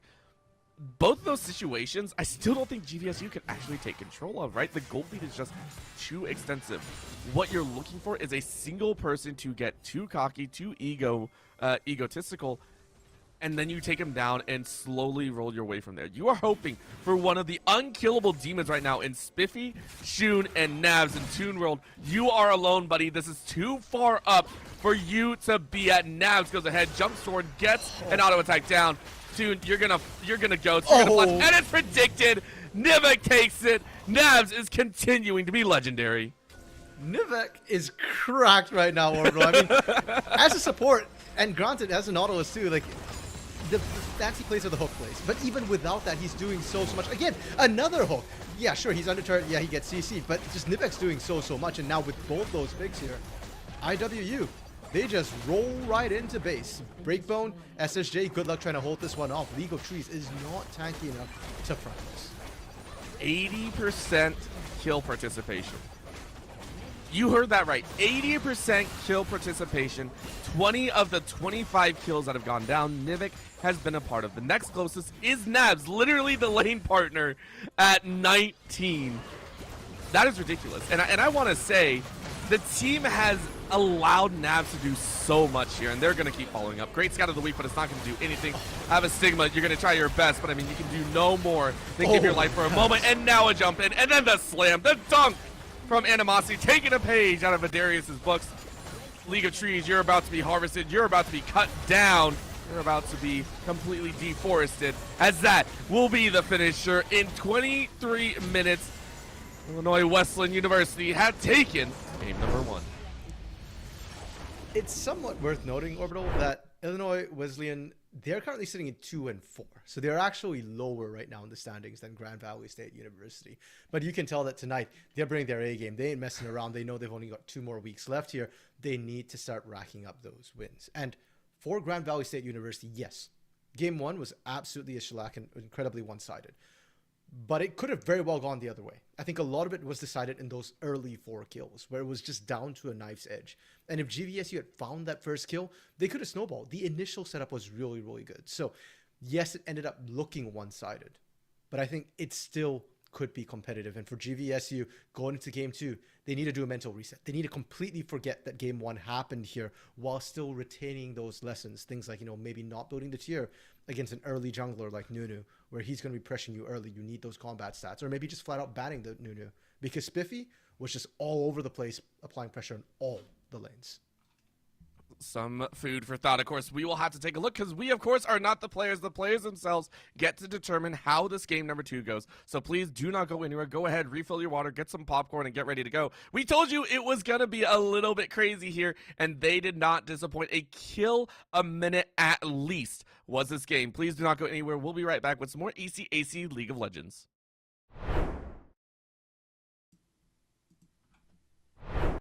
Culminating in CECC and getting more schools involved. I think schools will be more excited to compete in our events because we've established it over the course of a year, and I welcome any and all conversations with getting people involved. I think for me, I'm most excited about like the schools and conferences. Mike, that's amazing. That's so exciting. I'm also excited about the brands that we're starting to be able to get involved in this. In our Commissioner's Cup in last May, we had over 14 brands, blue chip brands participating in our event.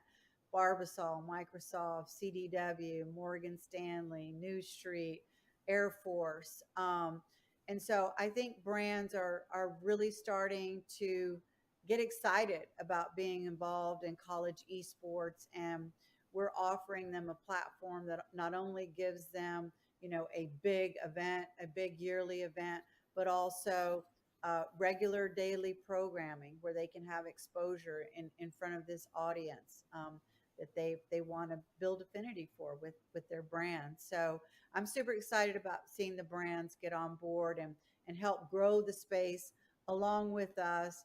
A rising tide lifts all boats. And I think that's probably one of our mottos here at CSMG and Esports U. We're growing our brand, but at the same time, we're also really growing the college esports space as a whole. And that's our goal, for it to be a healthy ecosystem for all parties involved. Yeah, I agree there. And I guess for me, obviously always, seeing the collegiate esports space elevate, coming from competing, this didn't exist when I was competing, and just to see it now in literally within the last 5 years probably really come to fruition and start just blossomed out of nowhere, and now becoming a space and seeing everyone, schools, players, productions, companies all elevate together has been really, really nice to see. But if I was the most excited for one thing, it would probably be the city where we're going to land for CC23. I'm really excited to know where we're going to be. There's a lot of great cities. I mean, I personally would love for it to come to New York, despite whether we got a positive bid or not. I want it to come to New York, but I just think the atmosphere in New York when you throw an event here is just super magical, especially in the summertime. But either way, I'm really excited to see where it lands. Tons of great cities, tons of great opportunities, and yeah, who knows? And I think that's going to be the most exciting process for me. Absolutely. I won't speak to anything. I think I'm filling Paulie's job on this one because Paulie's more a panelist than this one. So, normally Paulie's the host, and I don't know. I think me personally, I'll just say something real quick. I'm just excited to keep telling your stories. If you're a student, if you're a program, let me know. Let us, reach out to us. We just ultimately, at the end of the day, we want to tell your story, and I think that's what has me most excited, because now I think we're getting to a point where people know us. I hope you guys trust us. And and we just want to keep expanding and growing the space. So with that, Paulie, I won't make you do the weird thing where you got to toss to yourself, unless you want to do that. I don't know. Actually, you might have a way of doing this. Let's test it. Yeah, okay. All right, How do you want to throw yourself here? You might as well test it. Well, that's going to conclude here the future of collegiate with CSMG and Esports U. Thank you so much to Angela, Mike Blewett, and Kyler Tandle for hosting our panel. And now back to myself for the day 3 of the CSMG Coaches and Director Summit 2022.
First, can you just tell me a little bit about yourself? Hi, so my name is Caitlin. I'm a part of Farmingdale State College's esports club.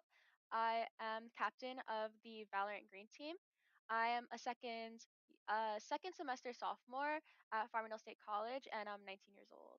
Okay, do you like Farmingdale so far? Yeah, it's really great. The program I'm in is very specialized, and it's not offered that often in the East Coast, so it's pretty nice. I enjoy it. And what's your major? My major is aerospace professional pilot degree. Oh, wow, that's really cool. Thank you. So, is this your first time on an esports team? No, so I've been a part of the Valorant team for 2 semesters, and this is my 3rd semester, and it's my first time ever being a captain. Okay, oh, that's awesome. Can you tell me a little bit about what it's like being a captain? So a lot of times I'm organizing the team, making sure everyone is properly set for upcoming games, getting scrims for our team, and kind of just making sure everyone is there, present, and possible, and able to play the games that we're gonna, be participating in. We're participating in 2 leagues this semester, so it's kind of hectic. Oh gosh, yeah, definitely. I can see that. How is it different for you as a player versus as a captain? Do you feel a lot of responsibility? I basically have the responsibility of choosing who, really plays, what type of characters everyone's playing, and what positions and roles we are all doing, as well as being there not only as a team member, but also being seen as in a leadership role and having that sort of respect there, and being able to delegate everyone's role in the team. So it's definitely a lot more different, and my voice is most definitely heard. So I like it. I like being a captain. Yeah, that's really good. What games do you play, or what is your main game? I know you mentioned Valorant. Right. So I play Valorant, but I started off with Counter Strike, and I really always have been interested in FPSs. So that background has always been there. So my transfer onto Valorant was pretty easy. That's cool. What have you done to improve yourself in game over time? So one thing for my teams especially, I have open communication where we're able to really give our constructive criticism without taking offense. And me as a captain, especially. Welcome back, everyone. We're ready to go. I mean, game number 1 was fast but bloody. I mean, taking a look at the kill count, it was well over a kill a minute.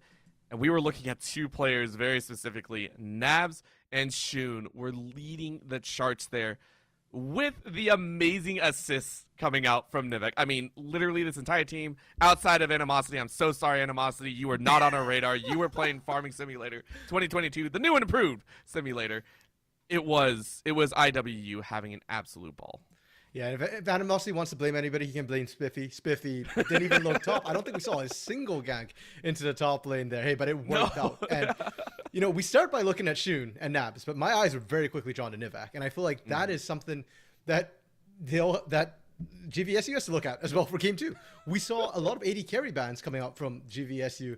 Maybe we start seeing more support bans aimed. And this time, not the supportive ones, not the Soraka, not the Karma, but things like the Nautilus, Leona, Rakan, because those engages from Nivek were on point. I don't know how many more bans you want thrown at the support. Taking a look at the bans previously, we had 5 total. There were 5 total support bans between the two teams. You're asking for more RMC? You must just hate support. That's all I can think here. We are underway with draft for number 2, and IWU still on the blue side here, still banning away the Gragas. If there's really going to be any change, it is going to be on GVSU's side. And part of me actually feels like GVSU might not actually have to change up their draft that much. Because, like we said at the end of Game 1 here, a lot of it hinged on that early team fight, which went south with GVSU, which gave those early kills over. So maybe if you're GVSU, you kind of say, okay, we understand that that happened, and we still think we're fine draft-wise. They are making some adaptations there. The Varus ban sticking, but they're banning the Nyla this time. They're saying that, okay, it was the Nyla's aggression that we think was the issue here. Now, the other question is, do they ban the Ashe? Are they going to continue focusing that bot side? Because I almost feel like Fiddlesticks, less scary than that Nunu right now. It's not as gank heavy as that Nunu. Yeah, I mean, there's so many options here. Or they just ban away the Ashe and all that fun. No. That wasn't the problem, guys. Yes! Animosity is like, bro, what did I do to you? What the heck did I do to you? And it still leaves Sejuani open, so it looks like IWU. Please tell me this is Animosity. Just like, listen, you're gonna ban my Aatrox that did nothing all game. I'm gonna take your Sejuani. So actually, Animosity plays a lot of Sejuani top, so it actually could be a sticky orbital. And okay, I'm speculating at this point, but I feel like if GVSU is banning the Aatrox, what they're really trying to do is put Toon World back on that Jax. You ban the Aatrox because Jax doesn't do too much to him. You know, the counter strike doesn't stop the Aatrox damage from coming through. So now that you ban the Aatrox, I wouldn't be surprised if we see that Jax being picked up early for Toon World. It's very much a champion that he can express his skill on with that split pushing, win out those 1v1s. For now, though, the Xinjiao pickup into the jungle position, I'm going to assume here, a very strong early gank, and I guess after Game 1 they felt like, okay, Sejuani ganks, a lot of CC, lacking a little bit more damage. League of Trees wants to get the job done himself. And not just that, the early aggression as well, right? A little bit better in terms of getting in your face. Also the fact that it got buffed. I think it did get buffed in the recent patch, upped a little bit of the damage, a little bit of the sustain, faster call out on the 3 strikes. So a little bit of quality of life for any Xin Zhao players out there. Grand Valley, though, going for the Misfortune, a lot of damage still, but a little bit less in terms of having to jump into a lot of damage to come through. But of course, you know, Illinois Westland, they said, hey, it's not banned away. We're going to go with the ice-cold composition. If you're going to pick up Nunu and Sejuani, you know what else has to come. You got to get Lissandra, you got to get Ashe, you got to get Braum. It's got to go all the way. Like, you got to go full glacial here. No, you can't. No. Come on, you hot. Dang it.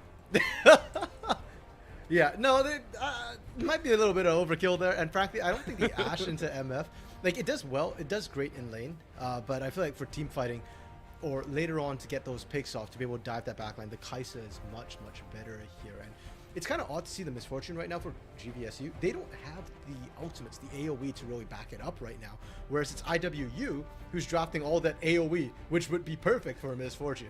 Now, the Silas pickup for GVSU here, that does go a long way towards providing some of that AoE. That's the Sejuani out, the Nautilus out to pick up. The only problem is, picking it this early, it can be counterpicked, and GVSU, that tells me they're probably going to target that mid pool a little bit, remove the counters, that's going to make it nigh unplayable for SSJ.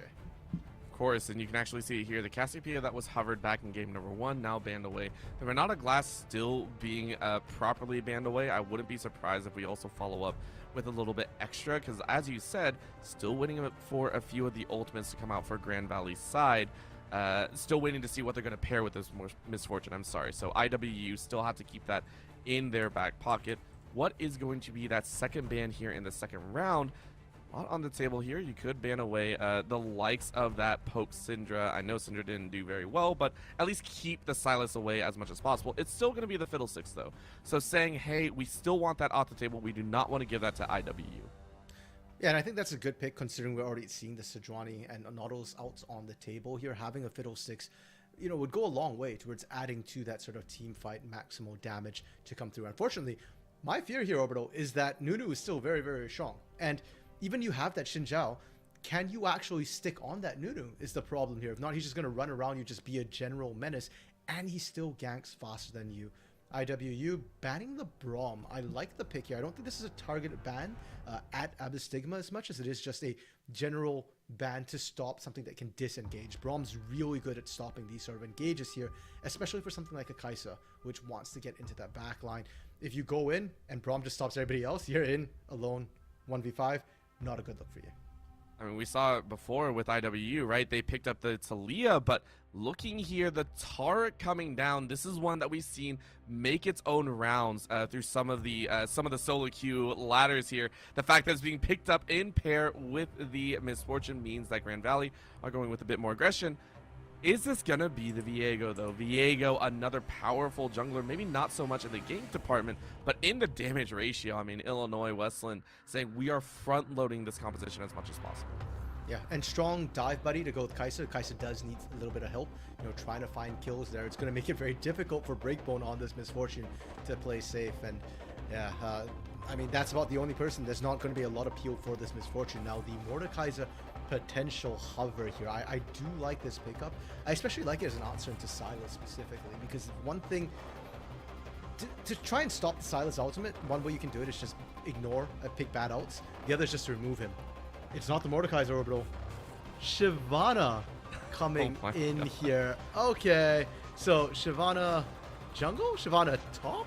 Animosity plays both of these top. I think that's Shyvana jungle.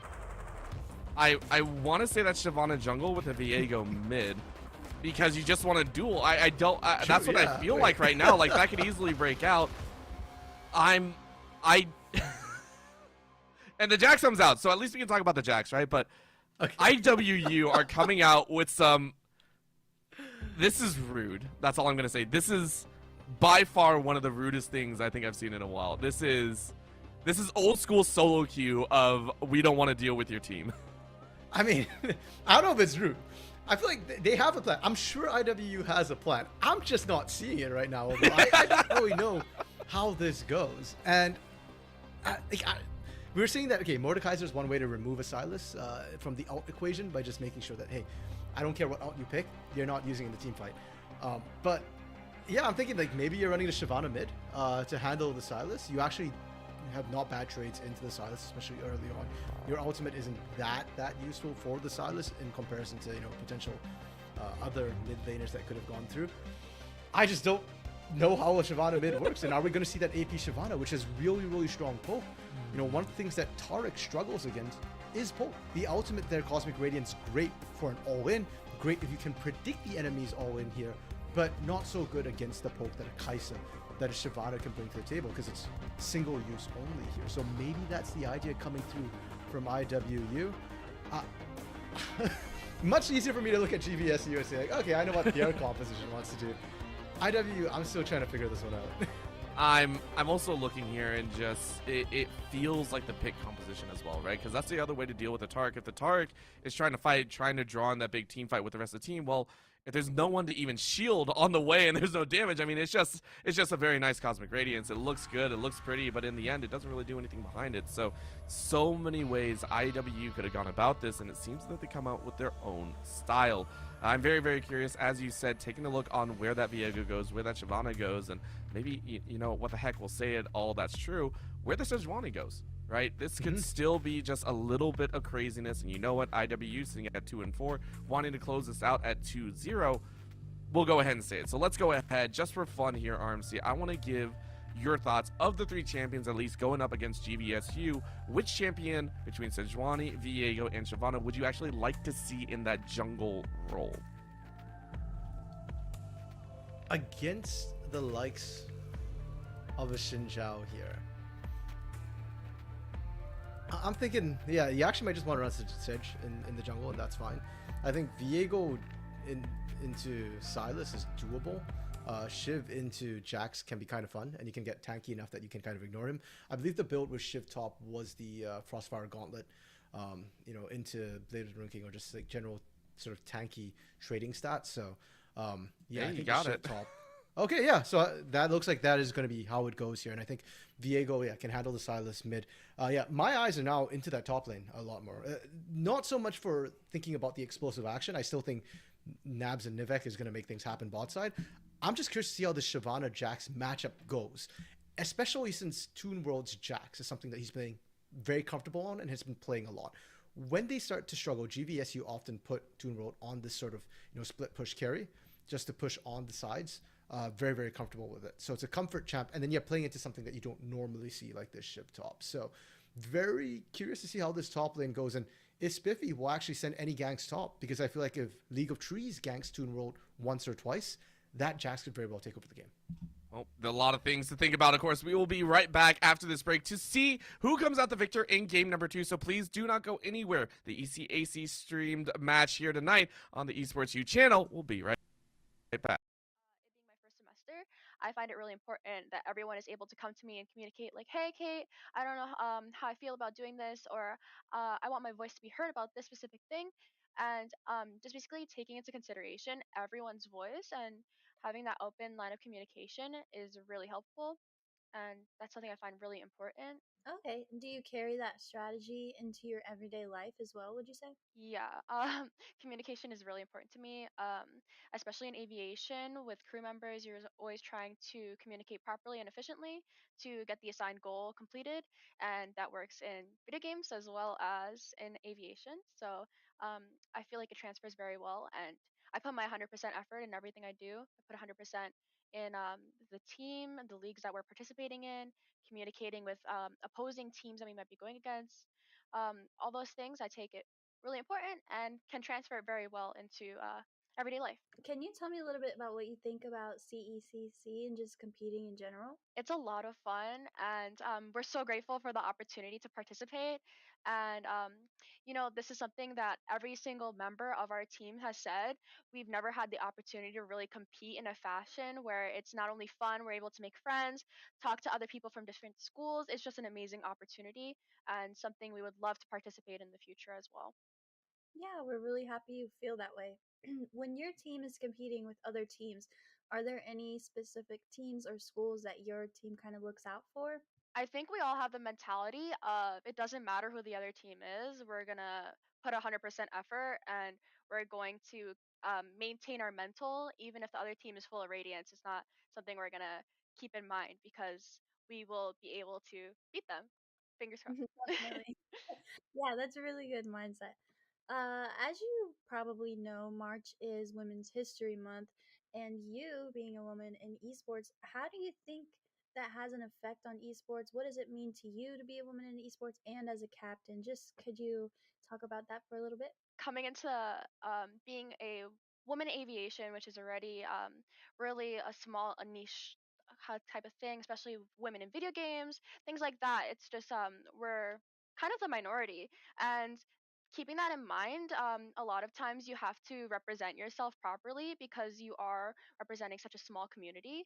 So I feel proud and honored to be a part of the women's in aviation as well as being a woman in esports, and it's a lot of fun, and just understanding that us girls are here too and we're as good as everyone else, and that we have the opportunity to be a leader in esports, and that we're equal to everyone.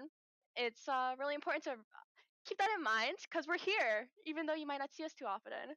I know you said as captain your voice is heard, but when you first started to be a captain, did everyone take you seriously being a girl? Was that respect there, or did you struggle with that?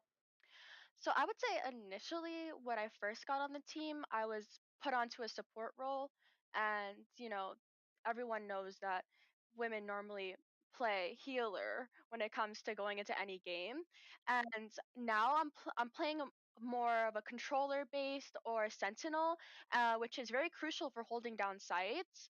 So by playing that now and then having those semesters in my backpack of experience, everyone has treated me with respect, and I would hope it stays that way. And either way, I demand respect because I reciprocate that respect to everyone else. So it's definitely difficult, especially for girls starting out.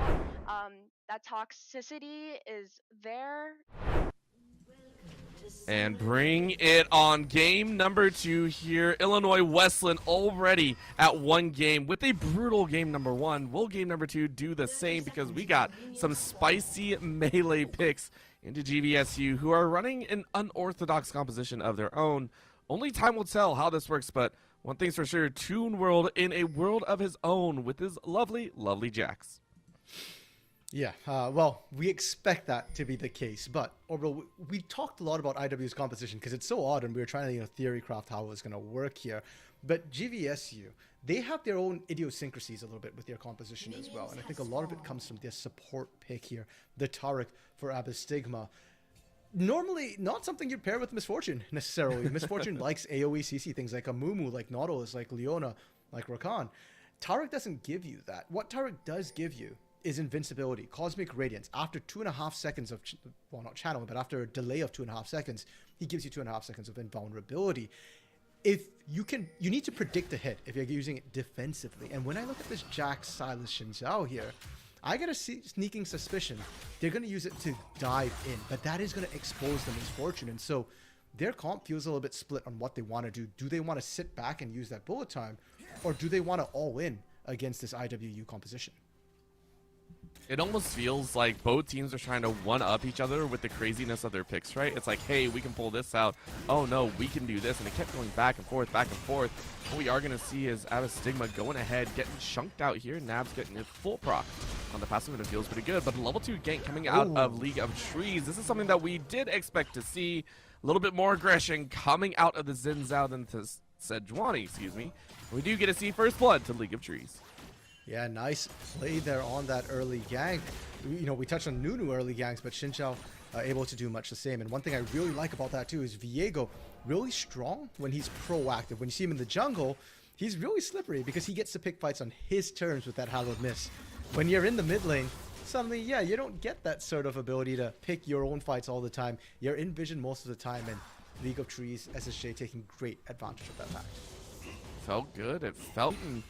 Remember how the game number 1 went. It was GVSU actively putting on some ganks and giving a lot of information, but SSJ, as soon as Shun came back, ignites and drops a little bit of a hammer. SSJ, though, going to try and stick around. Because of that, Spiffy might try a gank of their own. Of course, with SSJ quite low, any sort of step up from Shun counteracts with a step back from SSJ. Yeah, SSJ recognizing that, hey, first of all, I don't win this 1v1, so I'm kind of low. Let's well, not play with fire. Even as I say that, he's still not winning that 1v1. Oh my gosh, no, this is very rude. Good flash away by SSJ for staying, and that's a rude back. Shun is now on the hunt for their own life. No. Oh! You'll take that. You will 100% take that from Shun. Yeah, that was greed from SSJ. Like, you could have just left it right there. You were so low, and sure, you get the kill, but you lost your life in exchange here. Both mid laners going to have to take the long walk shame back to their mid lane here. League of Trees actually benefiting a little bit, able to pick up some of those minions as well. Trying to hold that wave, leashes it perfectly. And the fact that we see just a massive swath of information and pressure given to this mid lane shows the, I want to say, information gathering and the strategies that the teams are employing. I couldn't find the right word for it, but it's like the priorities have been switched up, right? Both teams have now identified the mid lane as a huge point of contact, and they're applying it so, right? Huge information from GVSU, an early game from League of Trees, and even Toon World dancing outside of that lane said, I gotta help. I gotta make sure that Shun has a bad time this game.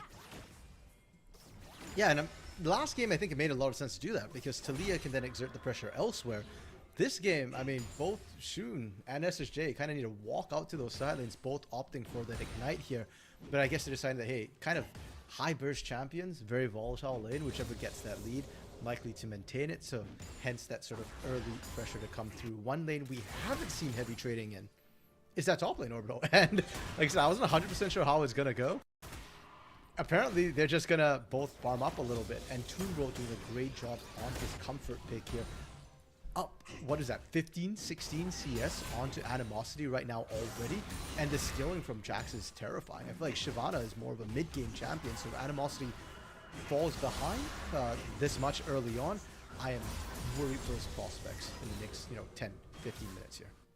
I'm also worried about the bot side. We got a glimpse of that one, and Nabs is having some trouble, but over the walls, SSJ is going to go and rotate out of mid.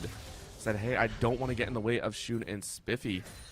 They're going to be relatively safe, and again, Shun getting the Faker treatment here. Feels kind of bad, and just like, oh man, multiple members rotating. No. Yeah. They have the wave. They do have the wave for this, but he doesn't have anything. He's going to hide inside the smoke and get out on the top side, but League of Trees follows, and SSJ with the chain says you are rooted to your death. Yeah, and a lot of that's coming off that pressure. Toonbro's getting off in that top lane, right? That perma-shove that he has, it's allowing him to roam down. Yeah, he's missing a little bit of CS, but he's getting SSJ further and further ahead, and soon Toonbro's been winning this 1v1. If he were to start losing, that's when SSJ starts to reciprocate that favor. And the pressure leads across all lanes. Now, League of Trees down into that Dragon Pit, looking for that first Drake. And the bot lane for IWU has to be worried. If they see that dragon go down, they know there's multiple members nearby, and they are pushed out. Oh, no way. Spiffy, you're going to come over for a little bit of gift. Who gets a smite? Where do you go? You say not today. Okay, so backed right away, level 5 only, and didn't have smite available either, so smart play to go ahead and stay alive in that situation. Great call from GVSU, though. Go ahead, pick up a couple kills, and then round it out with a dragon to boot. Again, it's an ocean, but you get a lot more value out of this one, picked up at 6 or 7 minutes into the game. Yeah, and we are still well into laning phase. The other big thing, Orbital, is this game, GVSU didn't have to debacle in bot lane where they lose out 4 kills. So they are on much better footing, and they are able to use that ocean a lot more effectively in their trades here. We look at the other lanes, even in the bot lane, which neither jungler has really focused on. Breakbone has now found himself a 10+ CS lead as well. So just across the board doing amazingly well. Shun's getting bullied at this point. That is, I was trying to count, I think the 4th or 5th gank that we see in the mid lane. I mean, this is identifying a certain pick that might have seen a little bit of an ego play in the champ select and punishing it appropriately. Oh man, bot side as well, getting in on the action, and this one's been a little bit safer. It's surprising that Stigma and Breakbone have had such a great time in this bot side, right? Look at the CS differential, keeping just a little bit above Nabs right now. Yeah, and I didn't think that Tarek was actually picked for lane for the most part here, especially not into something like the Nautilus, but Stigma, Breakbone done a great job so far nullifying that Nautilus to a great extent. And if you can do that, once the bullet time comes up as well here, that's when things I think are going to get a lot dicier. Herald started up high League of Trees, but he's forced out. Beautiful Glacial Prison over the wall too, and Shun able to finish it off. Shun actually getting on the wrong side of the map here and might have to dance out, but SSJ with a lot of damage behind was able to finish off Shun to make it a 1-4-1. Animosity though sitting on top of Ward might not like their options, still has the ultimate to play off of, but because of that fight it means that if he cannot complete this Rift Herald, and it's just a dance one, getting out of range of those hooks or of those chains. And underneath it is going to go Animosity. Can you get this chase? It was a re-engage in round number 2, but because SSJ was there, they're going to jump in. Spiffy is going to get the last lash, and because of that, they now bring it in. SSJ said round 3, ding, ding, ding. And round 3 goes my way. You flash away, but you go back in because Shun's here, but it's now just down to a 1v1. League of Trees, though, says this ain't MMA. This is full-on WWE. Everyone getting a piece of the action. And SSJ, all the attention GVSU focused into the mid lane early on, they're repaying in spades right now. SSJ truly going Super Saiyan here, winning out that fight now. 5-1-1 here for IWU. I feel like that mid lane window is closed. Shun no longer can play that mid lane comfortably. You're looking at side lane ganks instead. And I feel it's well worth to note that that was because of all the aggression they laid down. Nabs, though, saying we want a little bit of fun on our side. All ultimates up on the bot lane. So even if they did dive, it's a big question mark. Spiffy going to try and bring a little bit of pressure to this bot side. But again, very, very safe. And with no ultimate, no Glacial Prison, you can't really do too much. Yeah, you're relying on Nivek here. He does have his ultimate. They're going to brute force this one here. Oh, very nice flash out from Breakbone. I don't know if a kill would have resulted or not, but would have been a lot more than just a single ADC's flash. Yeah, I think they had enough damage to go for that kill here. Shun was also kind of hovering, trying to decide if he wants to come down. And Oh my that allowed gosh. SSJ to get the shove. SSJ now roaming down with League of Trees. Well, you know what? Supports have gone ahead and flashed their way into a dangerous position. In comes the depth shards once again. This time, it is used in a defensive position. No flash on Nivek. And because of that, you get the roots and you get the kills. SSJ easily picks up their 6th kill. Looking like Nabs from game number 1. Yeah, and they can keep going here. You can see SSJ just positioning. And if Spiffy, if Nabs just walk up here, they die. So they've kind of got to surrender that. Now Shun trying to make the best of it, going for that cross-map play into the top side. But Toon World recognizing that, hey, hold up. If everybody's down bot on my team, and we've lost track of where Shun is, he's probably coming for me. I'm just going to back off here, and GVSU execute that perfectly. It's always, the best way I think about it is when you're boxing, you throw a punch, expect one back somewhere, right? Unless you're fully able to knock out your opponent in one punch, something's going to happen. So Toon World negating that option. And because of a huge swing in gold, RMC, we are seeing a swing back. Game number 1 was IWU. Game number 2 feels like GVSU. They're in a decent bit of control. And about the same time, they're also looking at a 3K lead. More like 2.8, but, you know, really, who's counting? Well, apparently we are Orbital, Yeah. because we can see the goat, and we know what it means right now here. The fact that they're getting mythics the faster this game. 3 mythics on the side of GVSU, none for IWU so far here. And Orbital, we've got to look a little bit at how IWU are trying to get back into this, and scaling is not in their favor here. Not against a Jax, not against a Silas. So IWU, they need to start making some proactive plays of their own. So far, it's been a lot of League of Trees getting those first ganks in, making those plays. Now that SSJ is ahead, he can roam out as well. Shun needs to find ways to be relevant in this game, and Spiffy as well needs to find somewhere else to go besides that mid lane with that ultimate up.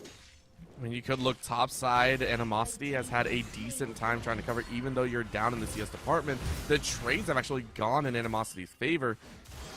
And that could be another spot. Bot side, I'm not so sure, but you can see here, as I said, taking a look at that top lane. Shun trying to dance forward, but very much alone to start things off. Of course, Spiffy right behind, just trying to get some information. They'll go ahead, cut off the wave, get a couple extra plates in Animosity's pockets before the plates do fall. SSJ crashing that wave as well. Yeah, and to a certain extent, this is what we need Shun to do. Yes, it doesn't look great because he's using minions mid, but that's fine here. You need to get kills and you need to get pressure. Unfortunately, what they don't realize is they're sat right on top of the world right now. So GVSU are more than happy to wait this one out. Oh, Shun? Well, Shun said, hey, SSJ, you may be 6-1-1, but I'm a Viego. I don't care if you have extra kills. Trading down to about 50% HP and now getting themselves in a little bit of trouble. In goes the Crescent Guard, in goes the Flash, League of Trees, trying to get away and trying to get closer in. But because of the root and the stun, Spiffy will be the only one to fall. Maybe he does need to care a little bit.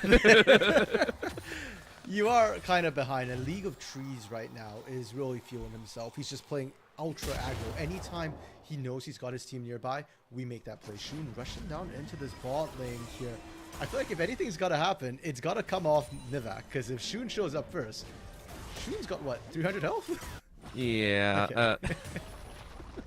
Shun said no, not today. And honestly, this is, I have to say, this has been an amazing turnaround for GVSU, right? Like this entire thing is what we were talking about before in the post-game of game number 1, right? It did feel game number 1 came down to that one singular team fight before, and if it had gone any other way, we would have seen a very different situation. GVSU saying, well, we are making it different, right? We are being the ones in their face. We are the ones calling the shots early on, and we will be the ones to take control of our own game and not allow someone else to dictate that pace. I love the fact that they're doing this. Game number 1 had a full mental reset after that. They took your advice, RMC, and they're playing it to the letter.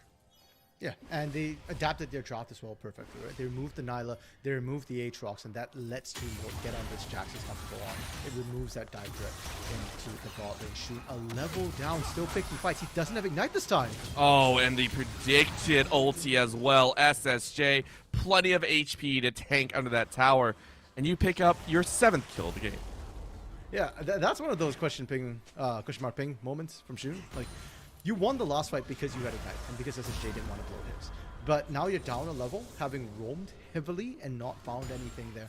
You're still opting for that fight. It does not go well for you. And GVSU, now that they take down the mid lane turret, it's just going to get harder for Shun to actually roam out now. Anytime you roam out, they're going to pressure in mid. SSJ has more freedom to roam around. And for IWU, accessing objectives is going to be very, very difficult for them now without that mid outer turret. Oh my gosh. Okay. Okay, Toon. I understand. That's it. And now even bot side's getting in trouble. Flash out by Breakbone, and this might be the dangerous spot that they're looking for. Have a Stigma was able to get down the Cosmic Divide, but can they pick up a kill? A good root means Nabs does not get out of Danger's way. They pick up an extra kill, and now Shun was able to allow 2 kills to go over. Shun, we've been saying, has been looking for an opportunity back. It is now 4-5-0, but still, all of that off the back of GVSU playing so aggressive and getting so much pressure down. Yeah, they're getting so much poke damage down onto Nabs and Nivek here. Abystigma actually even able to find a kill back. Shun. Oh, well, this could be a secondary. Hey. And again, that's the pain at multiple shutdowns. I have to reiterate, that's a lot of gold that was straight up forced into Shun's pocket. Yeah, that's 1,000 from that kill in the mid lane. Another at least 600 as well. So 1,600 gold swing. You can see right there the individual gold. He's only 1k down from SSJ right now. That is massive for IWU. The question, Orbital, is it enough? It's big, but they are still down 4,500 gold. And the problem isn't just the mid lane. Yes, SSJ is the biggest symptom of this mismatch, but in every single lane right now, GVSU is winning. I mean, they're having a ball of a time. They're like, hey, we're doing way better than game number 1. At this point, I think the Herald was knocking on that last outer tower. It was a painful moment. It was an extremely painful moment. So to be in the lead here, yes, they're taking it a little bit slower, but they have 2 dragons to their name. They're barely losing any global objectives here. Yes, this is the first tower to fall in favor of IWU. They're happy about this. Plenty to celebrate about. Still 3k in the lead and multiple items being completed. Next dragon coming up means GVSU are going to happily secure that one. No one on this side. So IWU seceding a close to soul point and saying we are going to go for extra gold as much as we can. Yeah, they decided this cloud zone, it's not worth fighting over here, and I respect it. I do think the instant gold that that inner side turret gives you is much more meaningful for IWU right now. Toon World now walking up to that lane, but you cannot walk into this. If he walks into hook distance, that's already a massive threat in mid lane. Nabs pushing out as well here. Not able to get the turret, but did get some chip damage. You know what? A little bit of chip is better than none, and right back into it, we can see IWU backing up, spending their gold. 2 items now in Shun's pocket. Animosity going a little bit of the AP route, though. This is something that you floated earlier on in terms of where would Animosity go with the Shyvana, who we have not seen apply too much pressure while they're trying to secure a little bit of gold. GVSU going to drop the Herald on the bot lane, almost take the tower. It is down to a single bit of HP, 23. 23, baby. A single auto attack will be enough inside of the jungle, though. 4 members of GVSU are roaming around as they are putting the pressure on IWU this time around. Okay, so Animosity is going for the Demonic Embrace build along with that Frostfire Gauntlet. So a lot more tankiness, and that's more team-oriented rather than trying to actually outright duel the Jax. I think that's the right call. You already lost out the early game. You are not going to be able to match this Jax whatsoever here. Forget it. Go for that poke damage. Go for the more meaningful damage across the entire team. Problem is, until Animosity completes that Demonic Embrace here, it is going to feel a little bit bad for IWU. So they're waiting for their power spike, waiting for that 2 items to really start fighting GVSU. They've done a great job closing that gold gap from 4.5k to just 2.5k here, but it's not quite enough in Animosity. Oh, okay. They're waiting for Smithy. I like this call. Again, the proactivity coming out here, but you grab an ulti and you dive right back out. This is the power of a Silas. You put anything in range that he can use, and by golly, he's going to use it. Toon World, though, jumping in, and I don't know if you like this one. Oh, the recall was finished, so Toon World, you are truly, truly alone for the next 20 seconds. We can see Abystigma rotating down, and just the threat of that support being there is enough to call it off. Yeah, and I think for IWU, they were happy when they burnt the TP from Toon World. Yes, they didn't get the kill on SSJ, but getting the TP is enough for them here. Shun's going to try and fight this one out. Not sure if you like this one again. League of Trees is quite strong. Flashing out of the Heartbreaker. Beautiful play. And even burning the flash out, Shun Shun, you weren't getting over that wall. I don't even think you were close enough. So a fated death as GVSU kill the only Fed member on IWU. And Orbital, if not for that flash right there, Shun wins that fight. But because of that flash, even if SSJ didn't show up, I don't think Shun can actually continue. League of Trees has enough burst damage to turn it. His cooldowns were coming off rotation, and Shun is just drawing the short end of the stick. Time and time again this game here. It feels like for every good lucky play they had in game 1, it's coming back to bite him here in game 2. And IWU, sure, they got the win with that TP, burnt on the bot side. That just got nullified. That's more gold in SSJ's pocket here. And IWU still haven't solved the all-important question of how do we actually fight GVSU? You wait for them to make a mistake, something you did not do in game 1, right? You're just like, give me a mistake, give me anything. The difference is I do feel IWU have a bit more opportunities, right? Any mistake that GVSU make will be punished here. You can see Nabs getting ready with a little bit more damage on their side. Is going that Kraken Slayer. And you can see here, flash out, in goes the Cosmic Radiance though, and it is going to come down. Nabs went in. Nabs still went in, and I feel that was a critical mistake. You are going to live. You are allowed a second chance, and now with the Glacial Prison coming out, you are dancing right into death. Shun jumps in and dies, and because of that, it's a double stun from the Taric. What a heartbreaking moment. GVSU turn the tides and turn the tables. IWU lose 4. You called it, Orbital. It was a heartbreaking moment, but not for Shun. Unfortunately, his heart gets broken going in, and I feel like Shun's just pushing too hard. He's trying to make plays happen, and he's just dying in the process. GVSU, you said IWU was looking for a mistake. GVSU was the one to find it, and with that, with Baron here, I think IWU might be out. This feels like the final nail in the coffin. You know, before it was a nail in there from IWU with the cosmic with the seismic shove. GVSU now have Baron at 22 minutes. Yes, you heard that correctly. That is a 22-minute Baron with the Dragon coming up in 35 seconds. GVSU have no reason to not win out on these global objective rounds, and IWU, they're going to have to do their best. They are going to now set up a little bit of their own vision and pray that they do not get caught in the process. Oh, Shun. What did I just say, buddy? What did I just say? He didn't listen. He didn't listen at all. What? He just heard the pray portion. He didn't hear the don't get caught up part. So he was praying for a miracle. Yeah. It did not come through. Oh, that... You know, as well, right? For anyone that gets ganked that much in the early game, you got to have a little bit of frustration, right? And that's exactly why you do it. If you're going to fight, if you're going to kind of pinch, it's going to wear on the mental. And honestly, I think Shun is just kind of falling into that pit. It feels a little bit bad. And coming in here, Spiffy's going to go for it. Cannot get the smite because Taric just whacks a little bit too hard. It is going to be Soul going the way of GVSU as IWU bear down the brunt of a Baron, of a Dragon Soul, and multiple members with 2.5 completed items. These supports, man. We were praising Nivek last game. Average Stigma saves the Dragon for them. Auto attack, too, to be able to take that one here. Granted, even if they lost it, it wasn't the end of the world. They still have Baron. They're still pushing in. They're still looking to end. But yeah, getting Soul is just the cherry on top right now here. Now 1-3-1 split push here. IWU being dragged all over the place here, and GVSU, they're pushing hard mid, but they need to wait for Toonbo to actually get that wave into the top side turret. Gonna take just a little bit, and it finally crashes. So GVSU realize, okay, let's play it smart. Let's play it slow. Top tower is going to fall here in just a couple seconds. And again, this is Toon World doing perfectly. Nabs doing a little bit of a transformation just for style because why not? And now they're going to look for a little bit of a fight. Nevik went in, got a good ult off, but it was only to delay because the Cosmic Radiance is still up and available because why not, right? All 5 members of GVSU now rotating towards the mid and saying this is our opportunity. A little bit of game of chicken between the two supports here, and I think Out of Stigma winning out that one, holding that really, really well. And they just get right back to it. Next wave in, Toon World rotating now down to this bot side here. Already 1/3 of that turret health gone, and Shun, you're 3 levels down. You can't hold against this Jax. There's nothing you can do. And looking to game number 3, which I think is going to happen here in just a little bit.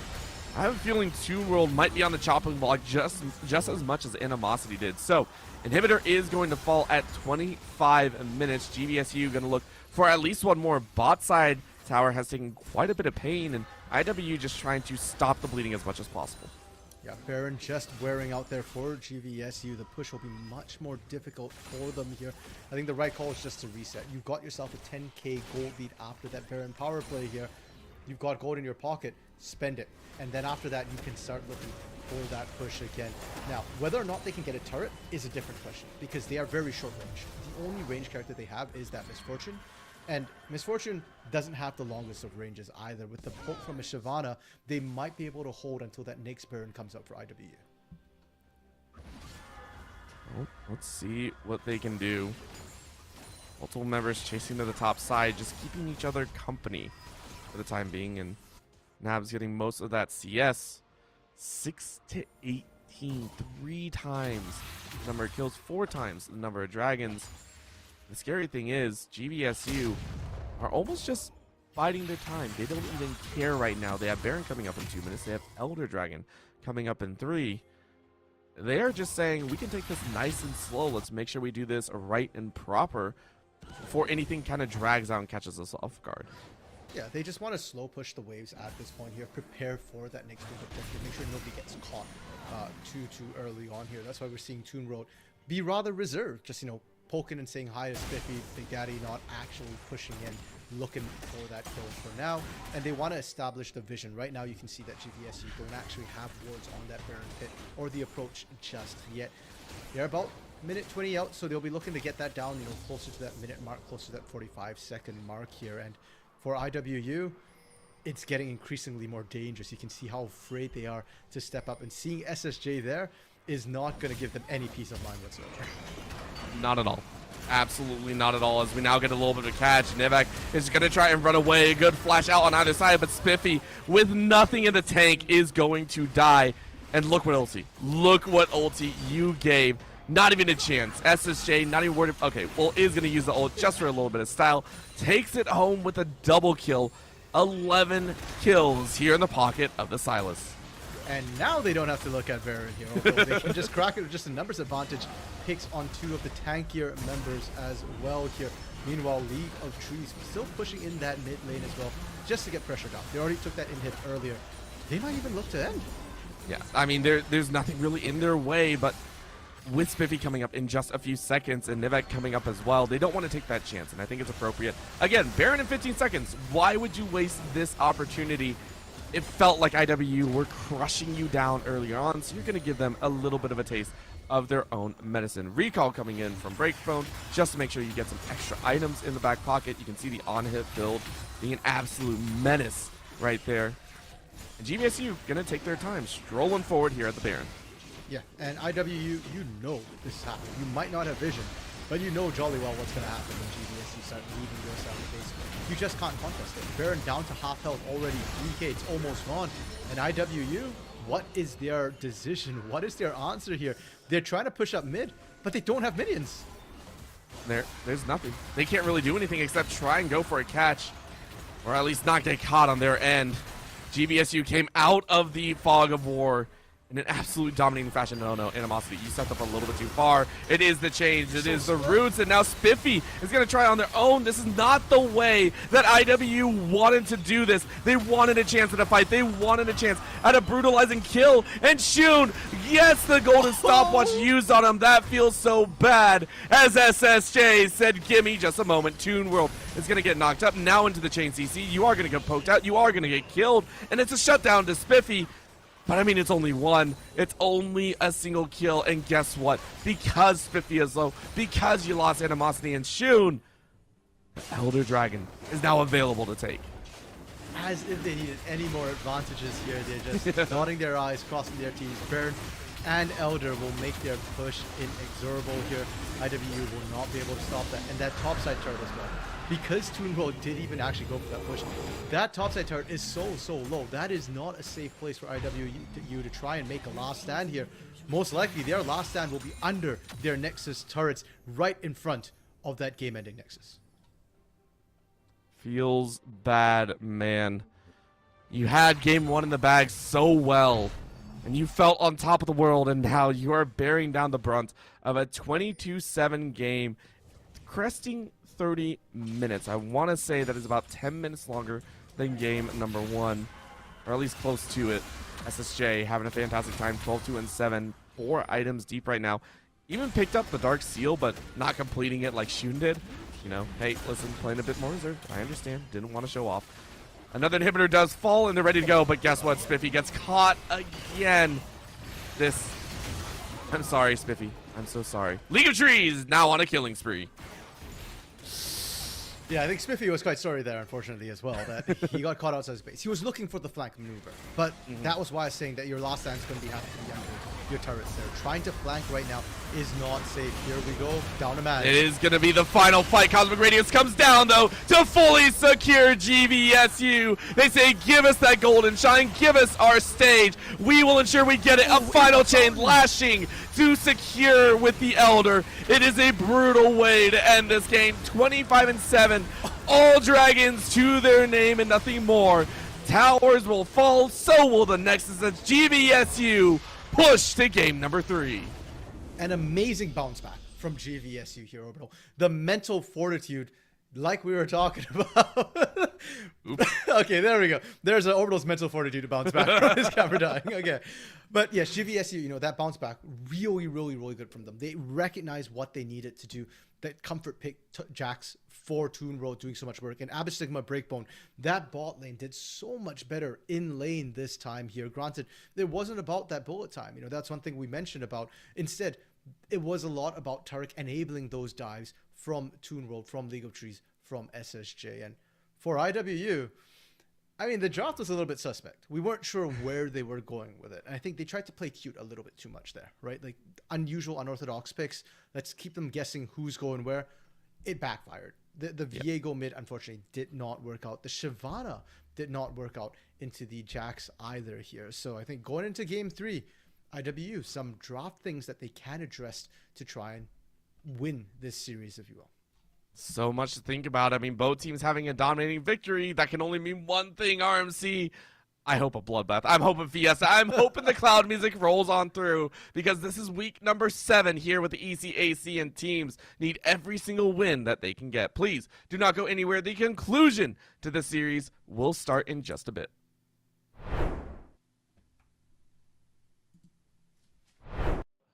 Say that. I'll get in trouble. There's one for each game, so teams this weekend, somebody's going to have to explain to TSA why they're coming home with an extra trophy. Fine. We're fine. This is going to be great. Why is everybody staring at me? I'm not even doing anything yet. Is it because I'm in a suit? It looks nice. It's new. I'm stressing. It's all right. We win these. We absolutely win these. I've never seen us lose these. I love him. I don't remember his name. What is going on, everybody? And oh, are we ready? I'll start over. Okay. What's going on, everybody? We are here at the Collegiate Esport Commissioners Cup 2022 in Atlanta, Georgia. The players are just now entering the arena for day 1. A lot of them had the opportunity to be here yesterday to get jerseys, to get familiar with the area, and to get to know one another. But today, the friendly gloves have to come off, and they are all here. Earlier, I was talking to these guys. This mannequin, when they didn't have anything else set up, I could see it from all the way down there, and I thought it was a person. And I stood there for like 5 minutes, and I was like, why is he standing like that? And I thought it was like a smooth criminal. I thought somebody was giving us like a Michael Jackson impression, and then it was a mannequin. I was really embarrassed to admit that. Oh my God, that's a lot of people. Hold on, let's go over this window. Let's go over this window. It just keeps going. There's so many people outside. There are so many people outside. We're going to interview people when they come in. I don't really want to go outside. It looks like it's going to rain, and this suit is new. So, oh, there's Doc Haskell. Hi, Doc. How are you? He brings a full notebook with him and like writes notes down. It was pretty insane. He had it yesterday. He's going to be coming through this metal detector right here. I don't know his name, though, but I recognize his hair. Jen. You're Jen? All right, we're going to interview Jen, who's supporting Kennesaw. I'm going to ask you like, a couple of very simple questions. Okay. Are we ready? All right, great. College. I really like Georgia College's color scheme. It's just red, white, and blue, I think, but I think they did it in a really clever way. Mineral area, wearing hoodies, even though it is 75 degrees outside here in Atlanta, Georgia. Absolute legends. If only Nick could hear you. Nick, come back. If he's over 100 feet away, he can't. You were whispering something, and he started smiling. I'm like, are you whispering? Oh yeah, because he's got his headphone in if we're close enough. But bless you. Gesundheit. Gesundheit again. You're welcome. I'm gonna go find him. Oh, there he is. Oh my. Oh, okay. Real stuff is starting. Real stuff. Competitive integrity needs to be upheld. We gotta get out of here. Yeah, I don't want to get in trouble. I get really embarrassed when I get yelled at. 30 is Okay. Wow, it's not 10:30 yet. It's only barely 10. Woo! All right, it's gonna be a long. Hey, what's up? Surprise interview. Join me over here. We have a cool backdrop. What are we here for? Rocket League. Awesome. I'm not going to ask what school you go to because unless you swapped hoodies, that seems pretty clear. No, you know, I got my jersey on with my name on it. Oh, you do? Show us your jersey. Look at John T. Turbo here. Yeah, That's not his name. I just keep calling him that. Yeah. His name is John, but my name is John Turbesi. Yeah, That's not John T. Turbo. Yeah, I get the message that I'm going to Nebraska where I met you. Oh, that's so crazy. So context, if we're probably never going to use this, but we're going to talk about it. Turbo and I met at a LAN like over a year ago. That's so crazy. What is going on, everybody, and welcome back to the Collegiate Esports Commissioners Cup. I am Seb Dillons, joined by a man I have interviewed probably well over 10 times. It's going to be my good friend Neb here from Bay State Overwatch team. Neb looked at me before he started his last series and he said, "We are not dropping a map for the rest of the day." And so far, he has lived up to that title. But Neb, is there anybody you're thinking, we've got to get them out of the way, we've got to take them down? No. No? Just looking at it, each fight's its own, every game going into it, just taking it as it comes? I have the confidence right now that we're not going to drop a single map. I love Neb because not only is he confident, but he's correct. Bay State is one of the best Overwatch teams I've ever seen. So it's always good to hear. I love the confidence, and I love Bay State, so I hope they do a great job this weekend. So what qualifier, did you win a qualifier to get here? At-large bid. We're looking at Rocket League, we're thinking high odds, low odds, where do we think we're walking away? I think pretty high. I think we're doing pretty good. Is there anybody that you're looking at, you're like, please do not let us go up against them unless we absolutely have to? I mean, really, everybody's good competition, so. And sorry, what was your name? Ethan. Ethan from Mineral area. Yep. Very exciting. Well, Ethan, good luck. Thank you. We'll see you soon. What kind of pass? A player pass? Let me get you on your No, you actually have to like tape it to your chest, like really awkwardly with masking tape. Okay. And it's gonna fall off. Yeah. It's gonna be uncomfortable, I promise. That's a guarantee. Okay, cut that, I'm gonna sneeze. Okay, great. I'm great, everything's good. Who do we interview? Who should we interview? I don't know, I'm just here. I need caffeine. That's why we're here, right? This is why a lot of people are trying to figure out, how do we replicate what you guys are doing?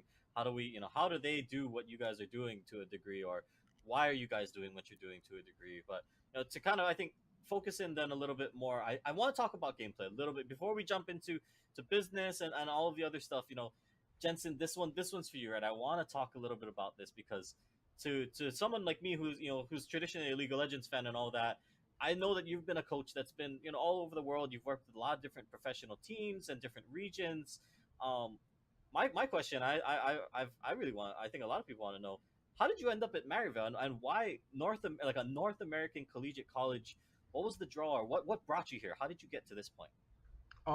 When I first came to NA, I worked with Immortals, with the academy team, and I realized that there's a lot of cultural challenges that exist that's very unique to NA and esports, right? Where there's this very interesting intersection, because unlike traditional sports, in esports, players, they don't start training under a structure or a system or a coach from a very early age, which is what happens if you want to pick up any other sport, right? Like you start going to community events or whatsoever, and then you start developing your skills and your literacy of the game from the age of 6 or 7, and you're very used to working in a team environment, a coaching environment.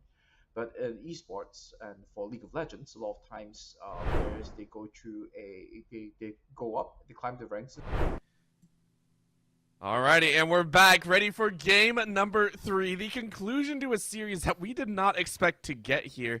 And granted, after 2 games, we can see why. Game number 1 went heavily in IWU's favor after a very botched team fight in the enemy's jungle from GVSU. GVSU in game number 2, though, came back with a vengeance, punishing a Viego mid, rightfully so, as well, and cleaned house, not as quickly, but still very clinically, I will say. Game number 3, no idea what's going to happen here. I mean, at least I think we're not going to get another Viego mid. I'd be surprised if we did, or more. To be fair to IWU, you could see why they picked the Viego. The Viego was winning the matchup into Silas, even when he was behind there. The problem is, League is a 5-player game. So even if your matchup is good, a lot of it's about jungle pressure. And Viego, like we mentioned, a lot of his jungle advantages don't come through when you're stuck in the lane. Now, into game 3 draft, we get our first side swap here. IWU will take red side and counter pick, and it will be GVSU on the blue side getting their first pick here in game 3. And I think it's very, very important to see that Illinois Wesleyan are still staying with the same bans, except for third, which is appropriate. The Nyla is now transferring over, so games 1 and 2 have both yielded changes to the original ban phase. What it hasn't changed is the fact that Grand Valley are still looking for that first pick up. and that's a very have said that, hey, the Sejuani worked out fairly well in that game. Let's go ahead, try and run it back. Yeah, and honestly, I thought the Sejuani could have just gone top into the Jax as well. There wasn't a need to, try and play cute with the Shyvana pickup here. It is a flex pick for them. I much prefer this Orbital. Yes. I was saying last draft already that you can just go Nunu here for the jungle. And that early ganking, I think a lot of this series has been defined by the junglers, the lowest ranked players on both their teams, but the most influential players on both teams with these early ganks. I mean, listen, it's 2/5 of a glacial squad. Please keep it rolling. But Grand Valley going with their own sort of, hey, stylization. We have found what works. It is going to be that Xin Zhao.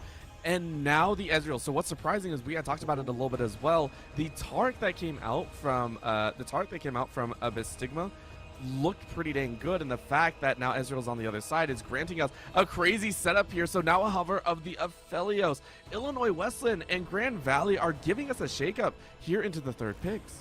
Yeah, and IWU, they're going for that massive team fight. I like, you've got a beefy front line with the Sejuani part of me and the Nunu already. Just pick something like a Hyperscale or Jinx, Aphelios. Either of them would work perfectly. Both of them outskill even the likes of this Ezreal here. And for GVSU, they get a lot of power picks that we've seen. The Xin Zhao, again, early ganks. The Aatrox for Toonroad, who did so well last game. They've got decent team fighting if they want here, but if they want to go head to head in that front to back, they need to find some way to punish that Jinx. It's got to come from the mid lane, because unless we see like a Vi support, which is a thing in NA, besides that, it's got to be some sort of assassin or diving mid who can threaten that Jinx. Let's be real, anything's meta in solo queue of NA. I'm not even It's going not to solo doubt that. queue, Right? man. It was amateur that played. It beat academy teams. all right, listen. That's still fairly solo queue-esque to bring that out. I love it, though, but it was great. Taking a look at these bans here. 3 bans into the support role with a little flutter into the mid from the Talia, which does leave the Karma open. This was banned away in game number 1, left alone in game number 2. So picking up here for Abyss Stigma, and not Abyss Stigma, I do apologize. It is now sweeping over to the other side. It is the Karma to Nivek, who this is much more their playstyle. Yeah, more what I expect from them there. And I think especially when you're running something like a Hyper Carry, AD Carry, Enchanters are king. Unfortunately for Ezreal, Enchanters, while still good with Ezreal, are not quite as impactful as they are with these auto attack based champions like Jinx here. So on the one hand, for Abyss Stigma, it means that you're not locked into an Enchanter. You can pick an Engager if you'd like here for the team, because Aatrox not the best engage. Xin Zhao a little bit conditional as well. That is, I suppose you could call that engage Orbital, but to me that's an execution. Abyss Stigma getting his second most played support, Pyke. You know what? Mr. Beast better pick this dude up, bringing out the Pyke, saying, hello, let's go ham. I love it. I love this so much. Abyss Stigma getting to play a little bit of aggression on their own side. But the question now is, you do have to blind pick that mid, and that mid has been so pivotal all the way through. I think you touched on it earlier today. We'll take a look. Let's go ahead. Let's keep it strong with the aggression. And now Shun gets a chance at bringing out their own aggression, right? We have seen it at Worlds against the Akali. You can bring out the Azir. We've also seen, I think, the Sylas in some other matchups. You just try and go head-to-head and just have a little bit of fun in the skill matchup. I don't know if you want to play with fire like that right now. Instead, go with what else works. Come on, Shun. Come on. You are having 5, 4, 3, 2. Yes! Let's go! Like I told you, bro, one of my fondest memories when I think of Shun was his Yone play. So I am super happy to see him pull it out here, because that is a champion he can literally 1v5 on here. Even if his team's falling apart around him, he can carry. Now, it's worth noting, game 2 was not IWU falling apart around Shun. It was Shun being ganked into oblivion. So the question, rather than 1v5ing, is can Shun survive the 1v2, 1v3 in the early game here? But Grand Valley, GVSU's draft, I think this is my favorite draft from them so far. We had said they needed something to dive that back line. They got it with SSJ Sakali here, and the Pyke as well. Pyke not only enables that dive into the back line with another execute, but in lane as well, into something like a Karma Jinx. It puts a lot of pressure on them, because normally we think of Karma as a lane bully. Well, now you got to step pretty, you got to step light, because if that Pyke, which you can't see, finds a hook onto you, you die. There is no out, even, I would say. And the fact that the execute goes through shields is just icing on the top of the cake, right? That is great to see. I'm very, very excited. So many lanes to watch for now. As again, we now have the bot lane with Abystigma, who has proven themselves in game number 2. League of Trees as well, back on the Xin Zhao, should have a great time. And honestly, it feels like GVSU are going to make a play in the early stage, one big team fight that will dictate how the rest of the game plays out, whether it's a team fight or a gank, one or the other, and how IWU respond to that gank is what gives us a glimpse of how the rest of the game goes out. So, of course, this time around, I would normally ask you a question, RMC. I would normally ask you how this breaks down. We have so much to think about, and I want everyone to just bask in the glory of what this draft is. Please just make your own predictions, and when we come back, we'll be breaking this down, getting an understanding, and having a good feel of how this finale will go. Please do not go anywhere. Everything is basically self-taught, and then all of a sudden they need to be placed into a team environment. And I realized that this is something that the Asian teams got right, where they had these B teams. They have the B houses in Korea and Taiwan. You would spend almost close to a year just being a understudy or training partner for the team before you even join an academy team in the first place. And in China, they have like these massive B team systems with like lots of players in them. The moment you hit a certain rank on the ladder, they fly you in. You are then boot camping for a month there, and depending on how well you do, they then decide whether to retain you on as a training partner or as a trainee in whatever capacity, given how well you perform in those scenarios. So the West was very lacking in all of this, and culturally to do the same things and try to replicate the B house environment or what they do in China or Taiwan would not be possible to do. But the West has a very successful model of developing sports and talent, especially in America, when that is in the collegiate space. So I looked at this, I saw the resources that was available, and when Clerky pitched his vision to me, it's like, yeah, this is what I think should be the future for development in the NA ecosystem for esports.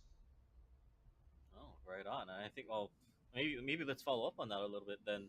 Because Dan, okay, so Dan, you pick up Jensen, you've got this going. I think that's going to be my question then is, or to any other schools that want to be competitive like you guys on that level, is this something that we should be expecting to see in the future, right? Is this now, the standard that you guys, Jensen, you and Dan, do you guys feel that this, if every college across the nation starts doing this, if they start, recruiting coaches like Jensen and trying to build this atmosphere, is this going to be the next standard, or is this something that's very successful that obviously it's proven to work, but is it sustainable? Is it possible for everyone, or maybe not everyone, but right, the greater sense of the industry and the ecosystem? How do you guys feel about that? It's a dream of mine, obviously, to get to a point in the future where every university has an esports team that's taken seriously, and every day they report to practice. It's an improvement-driven mindset across the whole program. I think for me though, like the reason isn't necessarily like to see like a March Madness with millions of dollars flowing through it. For me, it's a little bit more simpler than that. The reason why this is my vision is just because it's best for player development and just players in general. What we see in tier 2 ecosystems almost across the industry, that's like below academy, I would say, like right before you, I would consider academy professional, because you're making a salary, higher salary than exists in a lot of semi-pro sports actually. But in the tier 2 ecosystem, you kind of go from like your parents' bedroom making no money on a Discord server with a coach that hasn't been certified by any national body, to playing academy, and that's horrifying to me. So while I don't see collegiate as being, or maybe it does end up being this way, but it doesn't have to be the definitive path to pro. I want it to at least be an option, like a parallel option, similar to how you can go through the Canadian hockey system, where you can choose to spend a couple extra years developing and maturing physically and emotionally in the NCAA model before you go to the show in the NHL. I'd like to see that reality in esports. This isn't something where there's a century of history to the competition. So it's a very powerful tool, especially when you're trying to convince your parents that this is a worthwhile pursuit, that you can get a college degree. And it's one of those things where, at least in America, with how expensive college is, getting scholarships after your first after like your 18 to 20-year-old years is usually harder academically.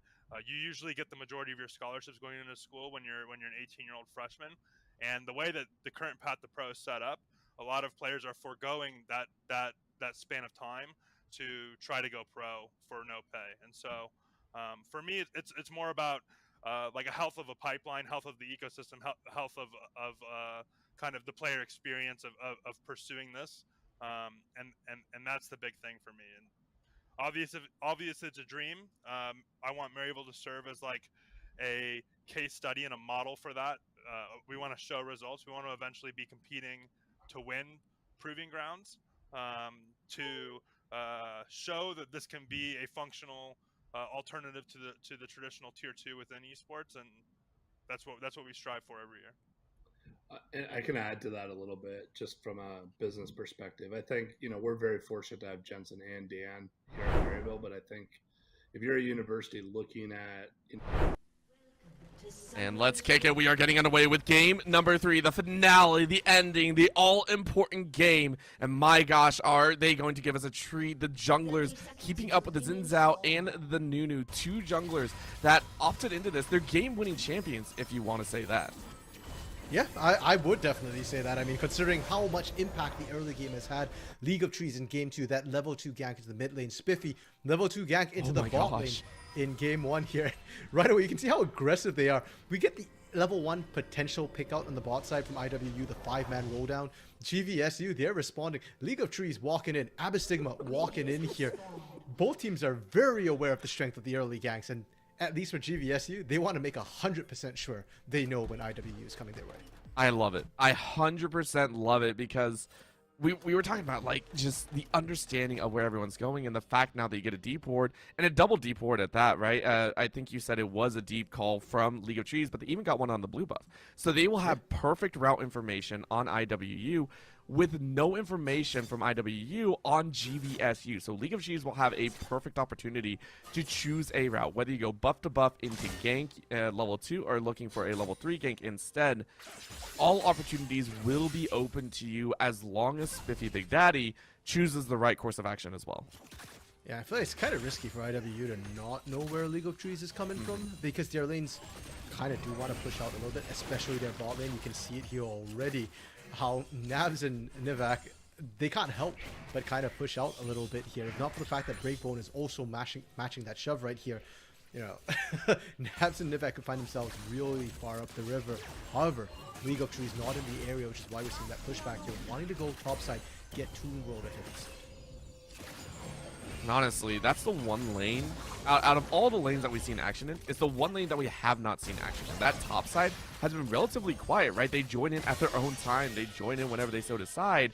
The fact that we might see League of Trees actually give a bit more power over that way will be very interesting to see how it affects the dynamics, right? Seeing a dynamic of Toon World and Animosity being given the front runner status for this game 3 would be the icing on top of the cherry pick cake already. But right now, we're not seeing that. Shun goes ahead and gets tagged up with a little bit of a root, and because of that, you have to flash away. Great flash keeps League of Trees away from getting any extra damage down. The ward position was good. League of Trees has to show ever so slightly to get behind him. But I don't think Shun saw it, because he was fighting SSJ at that moment there. And sure, it's just a flash. It's no kill. Shun barely took damage, but that flash means a lot potentially for that lead gank. Spiffy did not go for any ganks early. He's just trying to power farm here. Got to that scuttle early.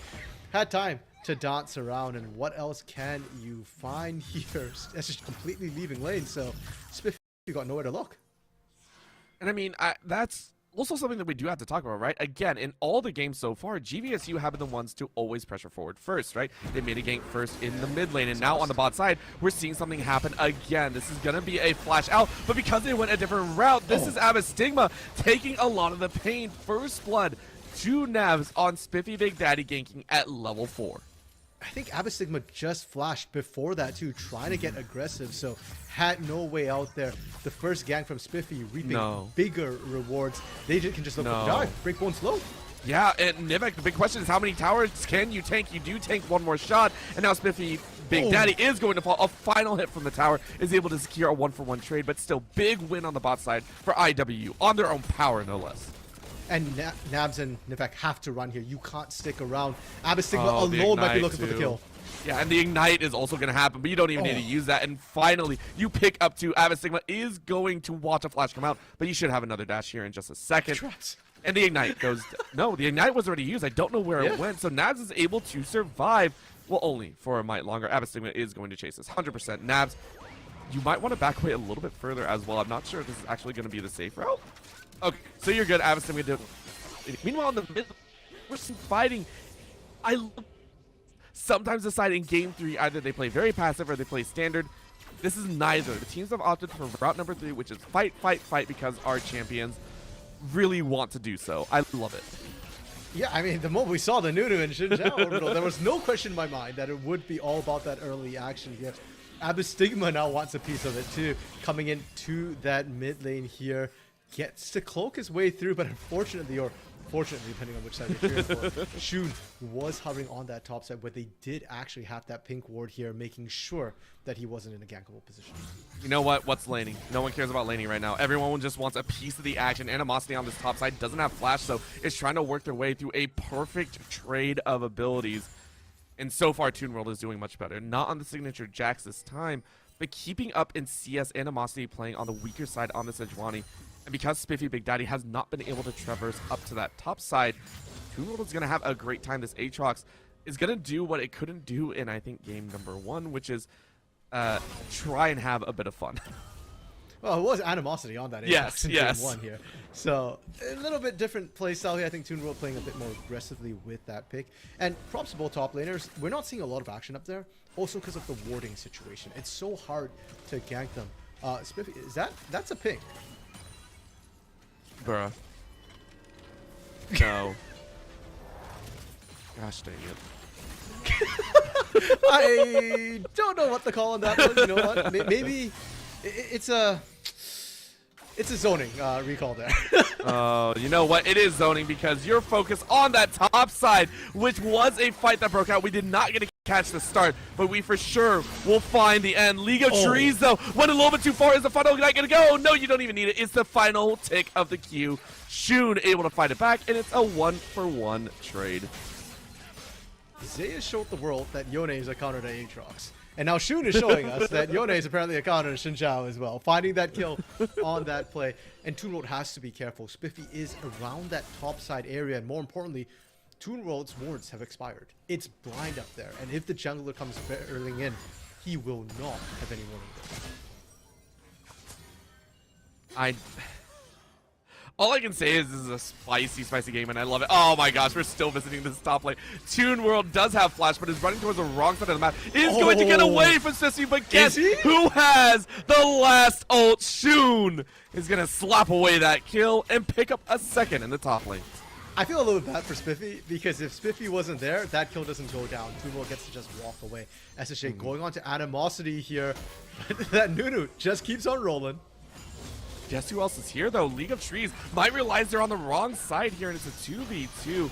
No real damage. Spiffy actually is going to get jumped on, and League of Trees realizes that they might have messed up. He's only level 5. He is only a weak boy, and because the absolute 0 is hit, it is the ultimate difference here. It is a trade as Animosity collects 2. You know what? It's not the full 5-man friendly or the composition you're hoping for, Orbital, but apparently the 2-stack was enough to get the slows down. And this top side right now just rolling in favor of IWU. Shun so much more active this game. Doesn't have the Fate Seal available, but he does have flash, he does have dash. And the stack off the Krugs is so easy to do. Yeah, dab your way to another kill. Abystigma, you don't really have anything. You're going to get knocked up one more time. A final shot goes through, and Nabs collects a third. We're seeing a repeat of game number 1, but this time it's not off a jungle fight. It is by selective picks by IWU. Yeah, it's not a mistake from GVSU this time. It's IWU. It's Shun popping off. It's Spiffy once again getting those early ganks, getting those snowballs rolling. And much like game 1 overall, it feels like the one big hope of GVSU right now is Toon World in the top lane, and he is going to get focused. This is outrageous, to say the least. I just want to point out, Spiffy has gathered a grand total of 3 camps. 3 camps out of the last 4 ganks that have gone on. That is how much Spiffy has said, I don't care about my farm. I don't care about anything. Make it 4. Make it 4. Is that 5? I don't know how many ganks Spiffy has done while just absolutely not caring about any of the camps so far. Spiffy is an absolute speed demon. Yeah, we are seeing the lane swap come through as well for IWU. It's not just 50 taking a walk. Everybody's doing it. Shun trading heavily with SSJ here. But really, the focus is on Herald. They've called up Nabs. They've called up Nivek here. Shun is just trying to push out SSJ, and they're going to be able to get the Herald. Toon World. We've seen this lane swap happen before, and the last time Toon World really suffered for it, I think he's learned his lesson. He's playing a lot more cautiously here. Well, this is actually the second lane swap, I believe, that came about. The first one that's actually proactive in choice, right? Shun came up the first time trying to cover after Animosity died, and that's what got the 2 kills over. And then stayed up on top side. Animosity then chose to go mid, ended up with a kill there as well from Spiffy. And now they're rotating Nabs and Nivek up, which now leaves Animosity into a dangerous spot. Getting rooted up, getting chained down. With no flash available, you have to find the opening, and you do find it. No one decided to block. You are going to keep chasing, though, and you can't really follow through. Meanwhile, on the top side, we're getting a gank of our own, a flash out from Nabs. As a rocket comes through and you pick it up, Nabs said, gimme, gimme, gimme. All of it is mine. That's going to be a clean house on the top as Toon World is brought to reality. Animosity though, dueling out League of Trees, and the Freljord Bull says nothing can grow while I am keeping things chilly. SSJ, this is just the ball rolling over and over again. You have no shroud. You don't have anything else. Another knockout goes, and now the ultimate to follow. You're going to take the tower as much as possible. And Shun is on a rampage. Herald, Shelly is going to walk their way forward after getting the first tower, and everything is following Illinois Wesleyan University's way. All I can say, Orbital, is your fate was sealed in drop. The moment Shun locked into that Yone, that was when I knew this was going to be a banger here. And Shun just looks so comfortable on this Yone. He's turret diving with impunity here. And for GVSU, where is the answer? Animosity is holding 1v3 bot. Oh, it's a highlight reel after a highlight reel. These guys are trying to one-up each other every single time. IWU just not stopping for a freaking inch. GVSU, they got to take a step back. They got to realize things are a little bit out of control. Yeah, and GVSU really, they're stuck in a hard spot because on one hand, they need to slow things down. On the other, Animosity getting hooked. Oh, you're gonna die. Oh no, Abbott Stigma, you're walking into tower range and you had died. Oh my gosh, and the dodge, Animosity, no, you can't do this. This is not allowed. You're baiting for your jungler. I understand that, and you will fall, but Breakbone is about to break their own back trying to get out of this. It is a win for the side of IW. They do it again. They've done it. A 5-2-1 Animosity swings hard and swings a home run. Spiffy gathers their first kill of the game. And here is GVSU's dilemma. They want to slow down the game. This hectic pace has not worked out for them, and IWU is just faster, and normally you want to slow down. But their composition won't let them. You're up against a Jinx, a Yone, both who will outscale you in these front-to-back fights, so they need to keep the pace up. But they're damned if they do, damned if they don't. Well, they're going to say if it's one or the other, let's go all the way.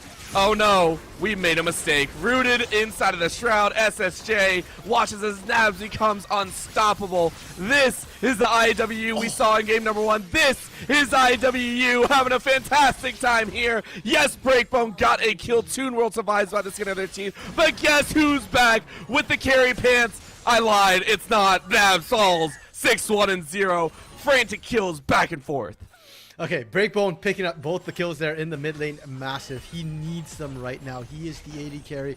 He is the scaling, and he's going to be able to pick plates up. It's not even 14 minutes yet, Orbital.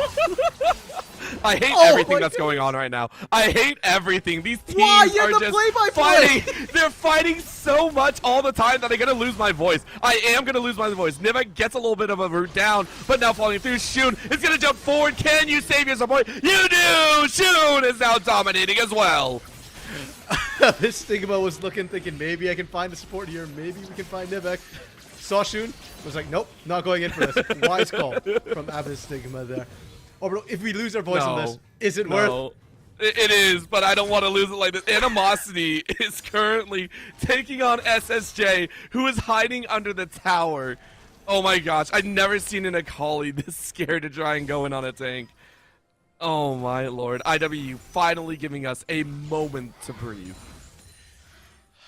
take a deep breath, Orbital, because it's not going to last for long. They've just reset Mythics across the board coming in halfway through as well. And in look over at GVSU, I feel like this has been the story of the series. One team getting such a big early lead, getting all these big item advantages. And in 45 seconds, Dragons coming up. Second Drake, Cloud Drake. Not the most important, but for IWU, they're going to take everything they can possibly get their hands on. And for GVSU, any opportunity where you know where IWU is going to be is an opportunity for them to try and look for a pick. And they're going to try so hard because you can see who needs the gold the most. Right now, 7K on Breakbone, who has done okay for themselves, right? 4 and 3. But you need SSJ to get a little bit further up. They do not scale as Shu. You need to get a few more kills. You want Toon World to get a little bit stronger as well. And the best opportunity right now, it feels like it's around this top side. We do see Animosity in Toon World without TP on Toon World. So it could be a 5v4. Shun, though, still playing up. Has Flash, has Ignite, and can kill someone in the blink of an eye. Yeah, when we saw those gold numbers, the individual gold for a second there, Orbital, SSJ is half Shun's gold right now. Half is AD Carry's gold. He is a non-factor in a lot of these fights. Top side, Animosity. He's not exactly winning this. No, he doesn't really have a whole lot of ability to cut through the World Ender as much as you would normally think. Because, look, the stain is too much. Are you going to get it, Toon World? No, Toon World! Oh, he was going Super Saiyan. He made it almost work and then just got killed. And Nabs, I mean, what else can we say about Nabs? Nabs, oh, the True Shot Barrage hit a lot harder than you thought, but that's going to be the kill. A massive explosion, as that is a double kill, but a finisher by Stigma. Great pickup to get a little extra gold in, an extra 300 to go the way of GVSU. I mean, as a support, if you trade for the AD carry, it's worth every single time. The problem is, it's not just Naps you need to deal with. Shun here, diving turrets again. Oh, and I hate that so much. You still get the Ignite down, and you're still going to fight Shun. You're going to heal. You're going to miss the knockup. And SSJ says it can't keep going on. SSJ said no more. Is going to use the last part of the perfect execution, but you don't find anyone. While that was all going on, the ritual is taken in RMC. This is one of the most fast-paced breakneck level games that I've seen in quite some time. It is skill check versus skill check versus skill check. Shun gets a little bit of an assist, but my gosh, Nivik did next to nothing there. That was just a little bit of a cheer squad moment. I mean, normally when you see an Akali, we're talking about breaking ankles. But right now, Shun in this hand check is breaking hands. And SSJ is just struggling here. 0, 4, and 1. He can't even farm in peace. Shun dove that turret like it wasn't even there. RMC, we have a moment here. If you had to pick a single thing for the side of GVSU to be able to do to come back in this game, where would it even start? What would it look like if they were able to fight back in this hectic fight by fight moment pace? It's rare I'm going to say this, but it's the support. I'm looking at Abystigma's Pike right now because Abystigma 2, 5, and 3 has been active on the map right now, making things happen, and his execute is critical. Right now, you need the burst damage to cut through that Yone, the burst damage to cut through that Jinx, and it's not coming from your Akali. I think Pike's got a better shot right now. All right, well, there you go. Some thoughts moving in. It is going to be looking at that pipe, but right now it's League of Trees and SSJ. They're going to try their best, but guess who comes around? Avastigma. You said it. Try and catch two. You do get 2 on the route, but they're too tanky. The rocket came from downtown just saying, hey, I'm here for show. Breakbone hiding off in the wings again. Of all the people right now, it is this Ezreal that does peanut damage to Spiffy. A little bit of a rotation and a Q. Took out, what, maybe 8% of their HP? Oh, Nabs. Nabs saying, I can play with fire all day long. And look at the snowball rolling in. Animosity getting ready to come over the wall. League of Trees going in, but can't get the knockback. And they're going to fly true. A little bit of sun. Crescent Guard going to block most of the damage. And Animosity wisely backs away. That was actually a really good series of plays from GVSU. They canceled the Absolute Zero immediately there. They're able to defend for now. But Abystigma, is he caught out? Nope, he's a Pike. He's slippery and he's A-okay. Problem is, Herald being dropped in the mid lane, and this is actually a 3v5 push. Shun is pushing top, and Animosity was hovering jungle. They are allowing nothing to chance. You can see here, League of Trees having to flash away. That's going to be a runaway. Who is going to get the kill? SSJ was able to get 1 Annihilation, but Herald is still going to push their way to a true shot on the tower. Quarter HP left, and they do collect a kill. So GVSU able to stuff the bleeding. It is going to slow down ever so slightly as SSJ got a much-needed kill. Sigma, well, yeah. I mean, what? That's a support's life. I feel. Yeah, like that's a support's life right there. You don't really have a choice. I feel. Yeah, and there was no vision. Abyss Sigma, it's crucial to note that Pyke doesn't usually grant that much vision. He's a lot more about clearing the vision to come through, you know, with the Umbral Glaive and whatnot there. So Abyss Sigma, unfortunately, was so focused on trying to get to the right spots, clear the vision towards the Baron, didn't check to make sure that there's nobody in that push, and IWU's base was a little bit slower than they expected. Thankfully for him, he is low-leveled enough that he's going to be back up before any objectives are really onto the map here. And Baron is a concern, although it's coming up in 10 seconds here. That is first Baron. We're about to hit 20 minutes. And IWU could just take it. They are that far ahead. They're so far ahead they can take anything. It's like having a banquet in front of you, or you know, all you can eat buffets, and they're just like, what do we want to go for? We literally have so much time. We can sit down at the table for as long as we want. We can go for anything. If a waiter comes by and tries to say anything, we're gonna slap them with a couple $100 bills and tell them to be on their way. That's what it's gonna be like. GVSU cannot do anything. They have to sit there and take it for a few moments and just pray that they get some crumbs at the end. Baron is down on spawn, and IWU already chasing for the dragon. I appreciate the imagery, Orbital, but we have very different dining experiences. I need to go for dinner with you sometime, because this I want to see. Well, the wallets are out, the $100 bills are in hand, and GVSU, well, the waiter's not serving the table. They're going to give this meal for free to IWU. That makes you sound like such a prick, and I'm so sad that I said it now. I'm so mad that I said anything of the sort. No, but that is still what it feels like, right? IWU got both Dragon and Baron, and now all they have to do is just push the waves. They don't even care. They're not going to do a 1-4. They're just going to push down mid. They're going to look to end the game right here. Tower is on a literal sliver of HP. It is down. A single auto attack took it, and now the chase is on. Who do they go for? They go on one. They get a little bit of root. SSJ is going to go into the Shroud and immediately pop back out, but now a knockup from Shun is going to bring Lego Trees a little bit back. It's split. Spiffy takes one too many tower shots, and the absolute zero does next to nothing, so they do get the inhibitor. Everyone backs away for free, and GVSU, they lost the inhibitor, but you know what? You didn't die. Oh, true shot barrage! Catches Spiffy in the back. Cool, guys. Better look at explosions there.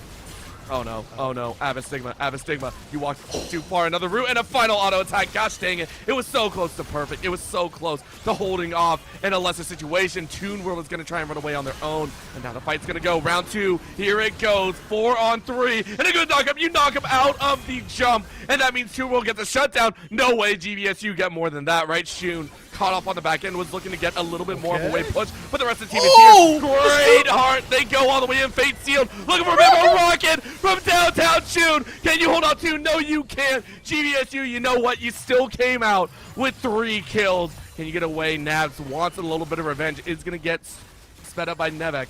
But my gosh, GVSU, that was a battle back and forth, and they get a lot of gold out of it. And at the end of the day, I will still say GVSU winning out that one there. Yes, they lost the turrets, but in that fight, they answered even. Nabs focusing down that turret there. Doesn't care about his life, but he better, because GVSU, they're respawning here, and they can punish a Jinx. They easily can. We actually saw it, right? If you can shred through Animosity and Spiffy like that, what are they going to do to a Jinx, right? That's what they have to have in their mind. So IWU realizing that things got out of hand a little bit too quickly. GVSU, yes, they are not in the spot to outright win a team fight. I don't think that's going to happen. But you did see a little bit of an issue there on what Illinois tried to do after taking the inhibitor, right? They got split very heavily. The absolute zero was only there to stop people up, and the Sejuani went on a different target. So honestly, if IWU do not focus the right targets, GVSU have all the right tools and utility to split them up and go for those single kind of limp dough kills right there. Yeah, and that's one of the things with the Ezreal, right? All your individual champions for GVSU have self-agency. They don't need to play front to back here. All of them can just do things on their own, whereas IWU, you can see that Nabs, Nivek, they need that front line in front of them. The only one with that much agency is really Shun here. And so they need to kind of decide when and how they're engaging. If that Glacial Prison goes down, doesn't find a pick, they need to start thinking about disengaging, or else Spiffy needs to get that distance to charge up that snowball. Well, they're doing it now. Now on the top lane. They already have one on the bot. They're going to try and get the knock up. Not going to find anything, but does create enough space for Nabs to get a little bit of damage. 50% HP on that tower in Toon World. With the wave pressing in on the Nexus, you got to pick. You got to decide which one are you going to go for. was able to hold off a little bit in time, so Breakpoint and the rest of the squad are going to clear out these supers, but this bottom inhibitor is looking a little bit weak. Toon World, not sure if they want to go in, is going to get rooted up. No World Ender just to call out. And it's a split. This is IWU playing with a lot more caution this time around. Pikachu is going to flash away, and top tower is going to fall. Nexus inhibitor going to fall just as well. That's two inhibitors down and a little bit of space to be made. Final chance here. Spiffy, you're on the wrong side here. You got to get back to the rest of your team. You're locked up. You're a little bit low. In goes perfect execution. And this is SSJ looking for another. That's going to be a true shot barrage. Landing, and you almost get in the backline, but Shun able to another Stigma into the backline. SSJ still looking, but the split this time works in IWU's favor. Animosity calling off the fight and saying, no, you don't get more than that. GVSU with Breakbone is going to try and hold the line. Toon World getting taken low, and that's a snap. Shun slays Toon World. This might be the straw that broke the camel's back. It's another knockup. It's a stun into the wall. Breakbone has nothing of the sort. Shun can't get over the Nexus, but it doesn't matter. Nexus tower is going to fall. Breakbone is but one man, one lonely character. Nexus will fall. Respawns don't matter. GG to IWU, or do we call it? There we go. I'm not gonna lie. I had second thoughts right there. That is game. It is over. Illinois Wesleyan University move to 3-4. Really well played from that. Animosity. It feels like there's a lot of hero plays happening off screen here, because at that last fight, we saw what happened when IWU couldn't quite find the engage on a clumped up team. It was actually happening again, but Animosity held off both Toon World and Breakbone. So they didn't have the Ezreal damage there, and everybody managed to just collapse, punish SSJ for trying to find that kill onto Nabs. They're really well played from IWU. Great series to come through here. And for Grand Valley State University, I believe they're not out of it yet for the playoffs. They still have one more week here, and they are now sitting at 3-4. IWU, though, that win, critical to them because it keeps them in the running for that playoff still. I cannot imagine what the comms were like the entire game. It was literally fight after fight after fight, and getting so close to some of those team fights looking a little bit awry. I mean, we saw it at the very end too. It was only 3 members finishing off the Nexus. I loved it though. Illinois Wesleyan University, beautiful job, and huge props to Grand Valley State University as well. They played their hearts out there, and as you said, still in the running. So we're going to go to a very short break, but when we come back, I do believe we're going to try and get an interview with one of the members of Illinois Wesleyan University to give us a little bit of insight into how they're playing and their whole composition overall. I mean, it was crazy. Don't go anywhere. We'll be right back.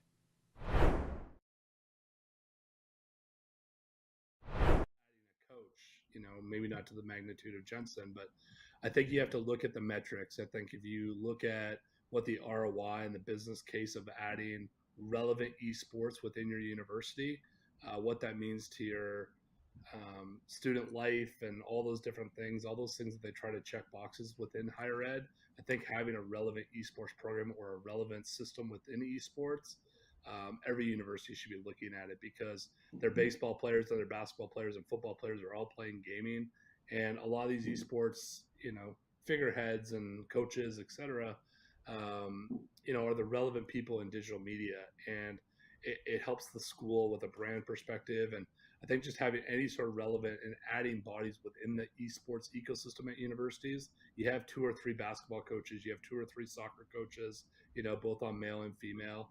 I think having relevancy within esports, it has probably a 15 to 25x, you know, return versus like traditional sports. And I can say that with my background and everything like that, and just knowing how we look at it. But at the same time, if you're not looking at esports as a relevant, you know, not even revenue stream, but relevant digital eyeball within your sports and student life perspective, I think you are sort of behind the times.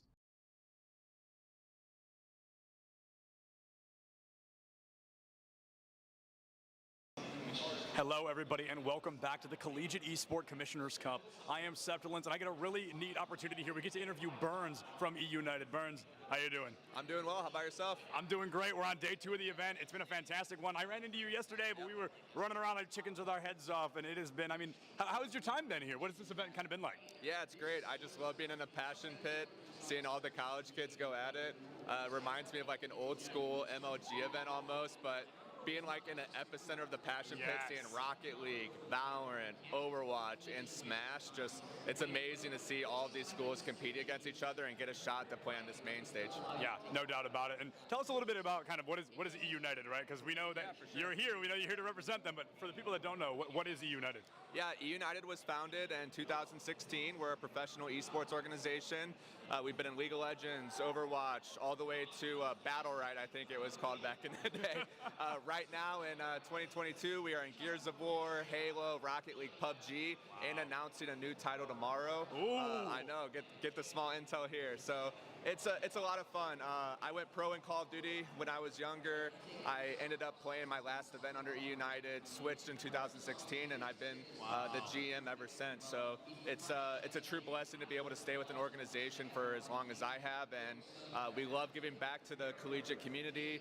I actually graduated from Full Sail in 2013. I was a little confused about the jersey. I was a little... Yeah, so the Full Sail boys are out of the tournament, unfortunately, but I decided I would rep them today in their honor. Yeah, it's just great. I love working with younger individuals who are trying to find their path in esports, and these college kids are really showing what they're all about. Yeah, so to be kind of an ex-pro player, where a collegiate scene at the time didn't exist, especially not to the scale right now, what is it like to see such high levels of success, such high levels of support for something that you weren't able to kind of get as much support in at the time, something that was looked down on a lot more? Yeah, I'm extremely jealous. That's all I can say. Full Sail started their program in 2017. When I was there in 2011 and 12, it was just a bunch of nerds running around, just creating their own clubs. I was still striving to go pro, but now you have these opportunities to play on main stage, play in front of thousands of people. We just had locals back in the day. You would show up and play for like $200, $100. It was like lunch money. Now these kids are playing for scholarships. They're playing for fame. They could pop off here and end up getting a sponsor for $10,000 or $20,000 from somebody. So the opportunities are just endless at the moment, and I think it's just great that you basically can prove yourself and make anything happen right now. It's instead of kind of what you had gone through, being in college and also trying to go pro, these kids can try to go pro while being in college. It's hand in hand instead of those two kind of battling kind of matchups. So if somebody's trying to go pro, right, they're like, Burns, I want to be you one day. I want to be the GM of E United one day. What is that first step to really take it from a hobby to a passion, to a job? Yeah, I think I've told this story a lot, but it's really, I thought about going pro every night before I went to bed. Like, I lived and breathed Call of Duty for years. It was my life. I had to skip dinner sometimes. I had to skip family functions, and my family didn't really understand, but it was what I wanted to do, and it all worked out. But at the end of the day, you always need to kind of be organized. You have to have the ability to not put all of your eggs in one basket. So even though it worked out for me, there are so many opportunities in esports. There's being a caster or interviewing people. There's working in production. There's helping people get waters. Like, literally, there are so many opportunities. So, oh, this crowd's awesome. They're going crazy, dude. They stayed on their last life right now. Off subject, Smash, regardless if it's middle school, high school, college, it pops off all the time. I love it. Well, Burns, thank you so much, man. I really appreciate it. Yeah, no worries. Thank you, guys.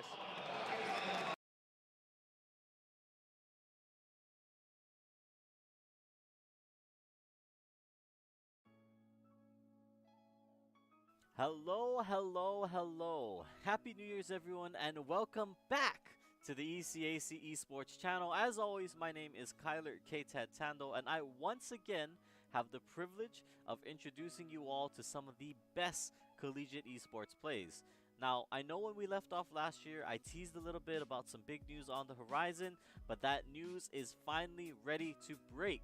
Now, this year, in partnership with CSMG and their newly launched Esports U network, we will now be able to bring you guys double the amount of ECAC matches. So, with double the matches comes double the highlights.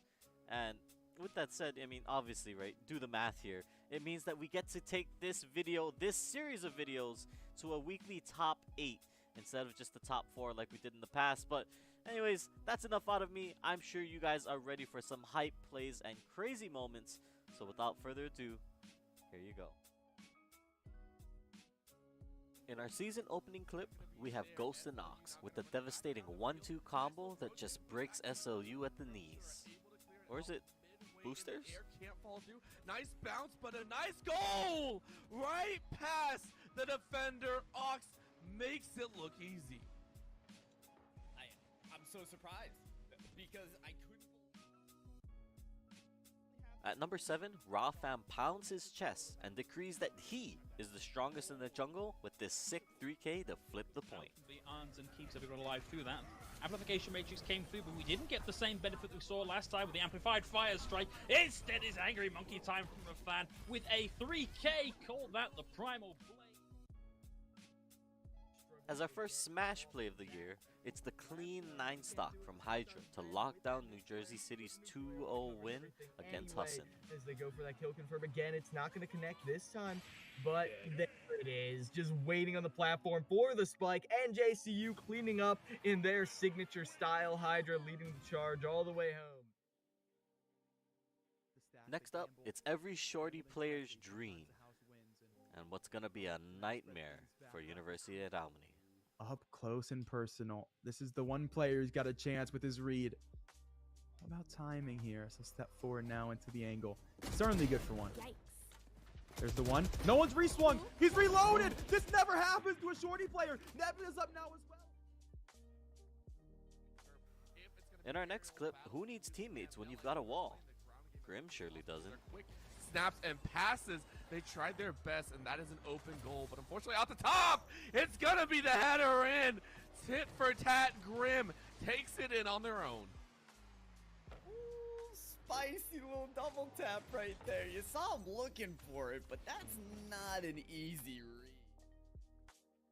read. Rounding out our top 3, it wouldn't be a highlight video without our first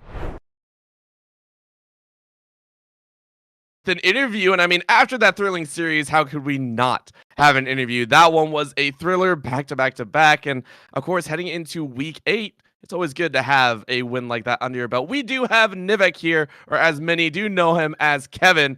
That is going to be our interviewee for right now, a black screen, but here in spirit. Nevik, how are you feeling after that series win? It was a grueling 3 games, even though it was quite quick all the way through. Yeah, I mean, it was definitely tough. This is actually our first 3-game series that we've had. We're always a 2-0 or get 0-2'd kind of team, so it was a little bit of an endurance test for us tonight. After game 2, we just kind of were like, everyone take a break, don't think about it, kind of detail it, and get back into it for game 3. So pretty good after this series, though. That's how I'm feeling. Yeah, fair enough. I mean, full mental reset, right? You won game 1, so if we think just right back to game 1, it's fine, right? It's all good. Exactly. You mentioned that this is your first 3-0 series as well, but you guys, you're coming into tonight 2-4, so kind of on the cusp of playoffs, maybe making, maybe not making. What was the mindset coming into tonight here? Were you guys worried at all? Yeah, definitely. I mean, I know speaking kind of as team captain, we're always looking at like playoff projections, or me and the coaches are looking at playoff projections and things like that. But I think for a lot of the players, they're definitely good at just kind of putting the expectations aside and really just focusing on what we need to do to win the game in the current time. So to be honest, I don't think playoff implications were front and foremost kind of on our minds tonight, just more what we wanted to play and how we were going to get the win. Now, funny that you should mention things that you want to play, because let's talk game 2 draft for a second here. Yeah, so definitely an interesting one. We were thinking, and our top laner Animosity, big Sejuani player, and we've always thought, well, we should give it out over to Spiffy Big Daddy in the jungle. We'll flex it. So we were doing the Sejuani pick, and our mid laner was like, it looks really good here. Viego goes crazy here, like trust. So we were like, okay, like we trusted him, we had the faith, and unfortunately, I think they had a lot of dives and a lot of aggression towards the mid lane, and little tough, but like I said, we came back game 3, and I'm proud of the team for kind of detilting after that, because I know in a lot of other teams, a lot of other people that might cause some damage, but we bounced back, so I'm proud of that. Not gonna lie, I was getting tilted watching the tanks going towards Shun there.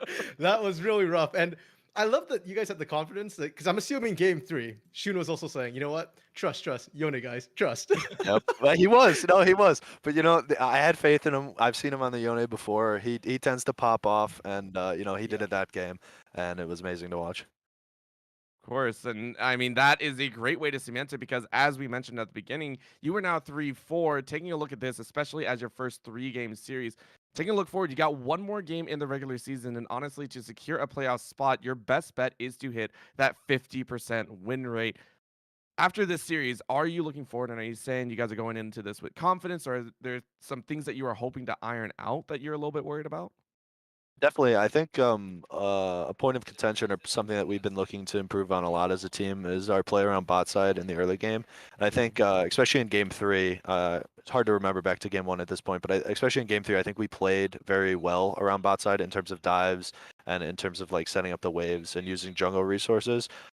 So yeah, I think we're excited for it. I think I'm confident that we'll be able to put the pieces together and get a win there and get to 4-4 and hopefully make it to playoffs. In fact, Heck I'll yeah. remind you of game one because your game one was spectacular. You guys killed it over and over again. Yes, Literally that killed it. one That's was the Nyla fun. Nautilus game. I was on that Darius playing the bot lane. I was like, oh, I can go behind him. I can go behind him, but I kind of doubled around. And I was like, all right, I'm gonna have to hit this. And I was like, he's flashing here 100%. So that felt nice to play for sure. I love it. The confidence to play something like that gave you guys the leap forward that you needed. Now, of course, Nivek, the big question and the one that I think is so much fun, because, of course, this is your first interview that you've ever had, so we're very happy to have you on here. Do you have any shout-outs that you would like to give to any of the players, any of the staff, anyone special to you that has helped you along the way? Yeah, sure. I got 3 quick shout outs. So I'm gonna shout out my 2 coaches, Sean Atonin and Jeff Doge. Massive support for the team. They're always running draft. Sometimes draft goes a little bit off the wheels compared to what they had planned, but they always get us started at least. So I gotta appreciate them. And then my last shout out is going to be for my AD carry Nabs. It's his birthday tomorrow, so we'd love to see a little bit of a birthday eve pop off. So that was fun. Happy early birthday. He even got the fireworks with the Jinx rockets. Yeah, true. That's the whole reason, right? No other Yeah. reason, just wanted the fireworks. Perfect way to end what's it. a good pick? Jinx, yeah. Not the zigs. I mean, my personal favorite would have been the zigs, just sending sparklers or unfortunately bombs all over the place. But again, Nivek, congratulations on the victory, on a 3-game victory as well, something that you guys have not done before, especially heading into playoffs. I think that feels great. So again, thank you so much for the interview. All right, guys.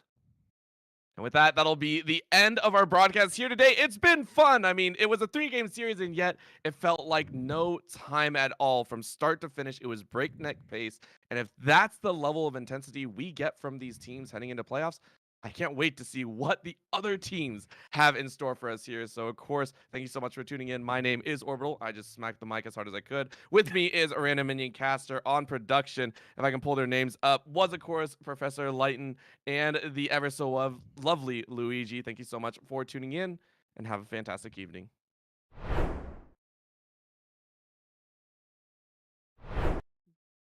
Hi everyone, my name is Heather Garozzo, also known as Sapphire. I'm so excited to join you here today. This is an initiative that means a lot to me. I've been involved in esports now for a little more than I want to admit, but about 20 years in many different facets. And when I started, I was often the only woman in the room. There were no women competitions. There were no other women on co-ed teams or women's teams. And that obviously has changed drastically over the most recent couple of years. Initiatives like this are so meaningful to getting more women involved and giving them a stepping stone to join those tier 1 leagues, to join co-ed teams, mixed teams, and hopefully become the best in the world. So I came to join today to just tell you a little bit about my journey, hopefully inspire you, whether you want to go down the path of being a professional gamer or a content creator, or you want to work in the industry. There's so many different options, and I wanted to share a little bit about my story with you. So first off, I'm actually at Valorant Champions in Istanbul right now. The match is happening like just behind the door from me, so you might even hear some of the crowd noise going hype. The crowd is obviously cheering for Fnatic. Actually, I just heard a loud cheer right now, so something epic might have just happened. But so apologies if you hear that background noise, but it's all part of the vibe. It's all part of just being in esports, living and breathing esports. My journey actually started just as a player. I was a multi-sport varsity athlete in high school. tore my MCL, was out on an injury. And then I found esports. My brother would have his friends over, and I didn't want my brother to be better than me at anything, and I just started playing. And this was actually Counter-Strike. Valorant wasn't out at the time, of course. And turns out that I was pretty decent at it, and so started playing more and more and more. Found some teammates, traveled down to the CPL, which is like the top tournament at the time. Thought after winning a bunch of tournaments in the Milwaukee area that we would come in and do really well. Turns out we were terrible, and we finished dead last. Lost to a Finnish team that was one of the best in the world. But it only motivated me to be a better player. So I kept competing. Eventually, I made it onto some of the top teams. I was in co-ed teams, played in ESCAAE Invite, which is now the equivalent of ESL Pro League, and also played on some co-ed teams. Played with teammates like Miss Harvey, Potter, who is now the coach of Evil Geniuses, Alice Liu, that played with Complexity's Valorant team. Some of the things that I learned in my competing journey, it's not just about my physical skill in the game, not just how quick you could react to something, but communication, teamwork. These things are so important. At Valorant Champions right now, I get the opportunity to listen into the teams and listen to their communication. It's amazing how they refine their craft and refine how they communicate with their teammates. It's something so fascinating. So I encourage you, one of the things I like to tell up and coming players is record your team's comms and listen back. Did you give the right calls? Could you have done better calls? Those calls have been shorter and more precise? Those are some of the things I learned as a player. Throughout that playing journey, one of the highlights was in 2012 when I traveled to Paris and competed in the Esports World Cup, which was the top tournament for women at the time. And we came in and we won the World Championship, which was so exciting. It's so amazing to play in front of crowds of thousands of people. They were cheering against us because we were playing against a European team and we were an American team. But that feeling is just like unlike anything else when you can raise that trophy and they play the national anthem of your country. I hope many of you playing in this competition will get to experience some of that one day. It's truly an honor. Some of the other things besides competing and winning trophies, I played in 250 tournaments over the years. I believe that's the most for any woman. It's hard to keep track in the early days, but beyond competing,